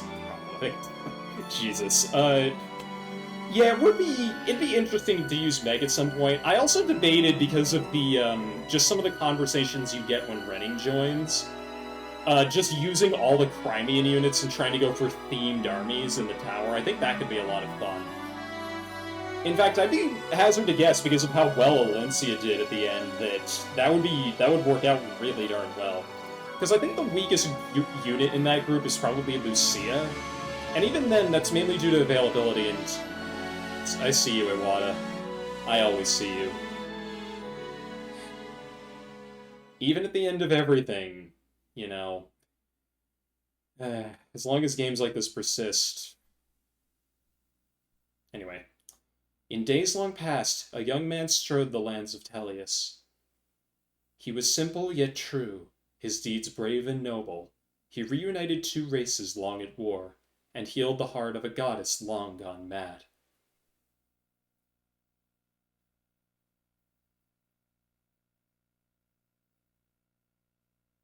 Ask any you meet, be they young or old, Bjork or Laguz, of a hero named Ike, and you'll receive a warm smile and a tale or two of faith, courage, and honesty.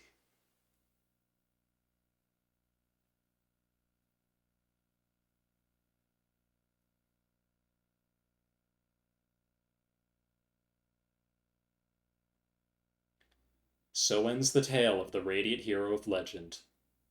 Well, at least until Priam shows up, I still don't know what that's about. And I don't think... some questions will remain unanswered until our graves, and that may be one of them. Seriously, if I love Soren or something, how did he have a kid? I don't want to get into that. That's a beautiful end screen. But it's time for the unit records, because, yep, here we are. The prologue, which I did in January, that's how long this took.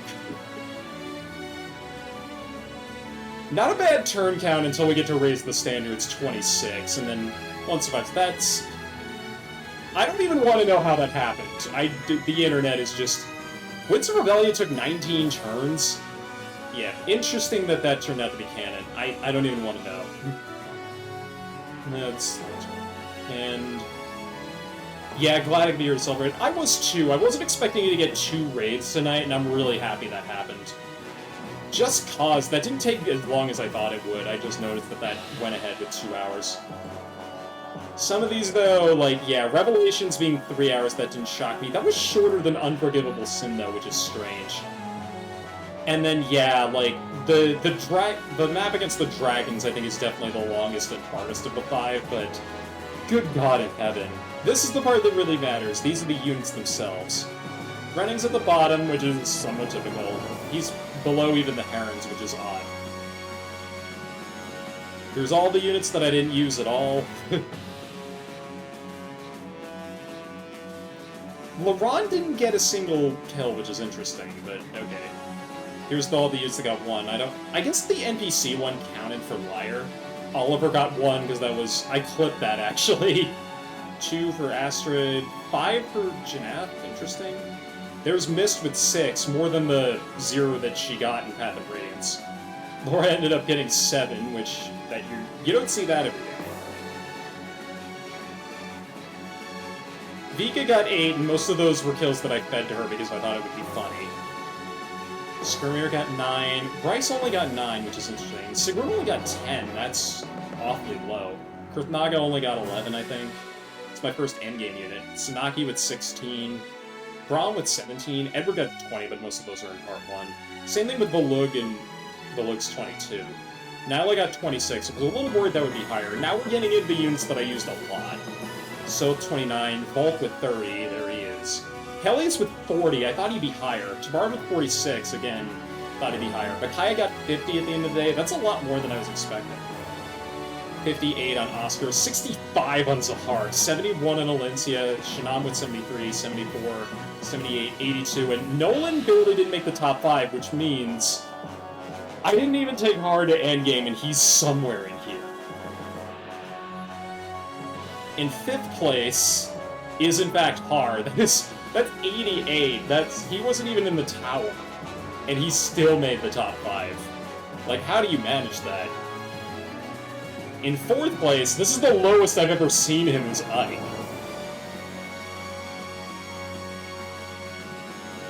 I think it's a dead heat between the top 3.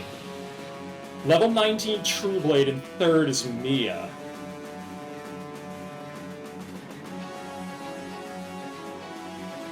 $97, huh? Ooh. I thought he might top the rankings, but Aaron got 2nd with 105, which means... Level 20 Dragon Lord by 4 kills, Jill. I did not expect that. I went from benching her in Path of Radiance to her being the MVP of the damn game. I will outright admit I did not see that coming. This is a bit of a shock. I thought it would be Aaron for sure. I thought Soren would be higher, but yeah, everybody in the endgame had like at least, I think Alencia was 71, so yeah, go figure. Well, congratulations. That is... Whew! We're done. Clear data will be saved here. Select this data and then continue to begin a game using your Radiant on clear data. We will go ahead and do that. Frickin' Withered Rider playthrough. The class is good. The class is really good, but anyway. Okay, nobody cares about the intro. One thing I do want to show off is that, yeah, when you beat the game for the first time, you get this screen, which is nice. More importantly, I do want to go into extras. I was kind of hoping that I would be able to see that cutscene right at the end there with where Almeida acknowledges that Soren is her son and stuff like that, but I want to check out combat records for a minute because... Yeah, oh wow, that's impressive.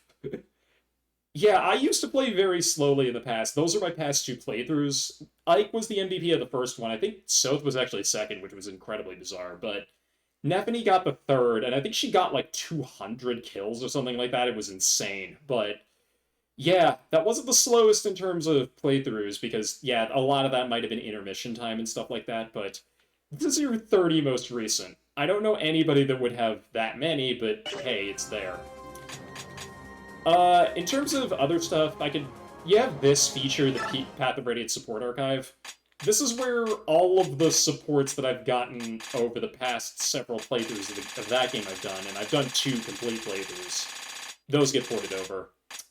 Yeah, there's a lot of stuff that's more spoiler-y in here that I didn't want to go over, mainly just units that I haven't had yet, or I didn't get yet when I first showed this off, but these are... I guess I'll demonstrate this with one of Ike and Soren's. I think this is one where Ike calls Soren a wuss, which is kind of funny.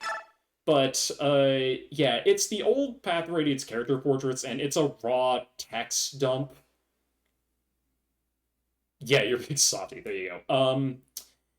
Yeah, so it's better than nothing. I like that this stuff carries over and that you can view it, including stuff like, where is it?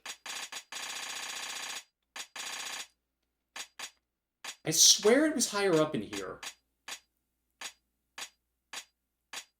Oh, right, Shannon and Gatry C rank.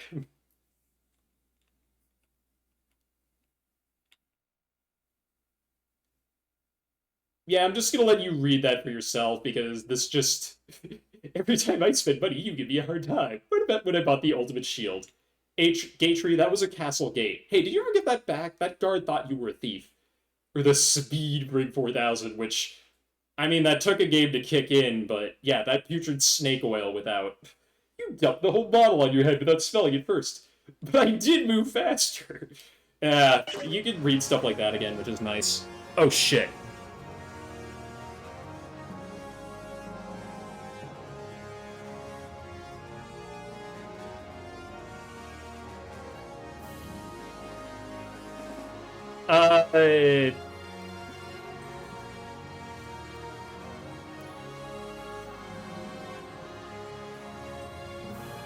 Are we back?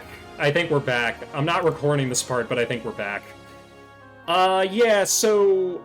OBS just disconnected. I hope I didn't lose everybody, but... Good grief, that... Yeah, unstable. I think my internet is finally giving out. We're just gonna... I was literally at the end here just showing some stuff off, but... Oh, good God. How am I gonna edit this? I don't even know, man. Let's get out of here. Okay, how the hell do you... How the hell do you even... Who the hell do I even rate at this hour? I don't even know.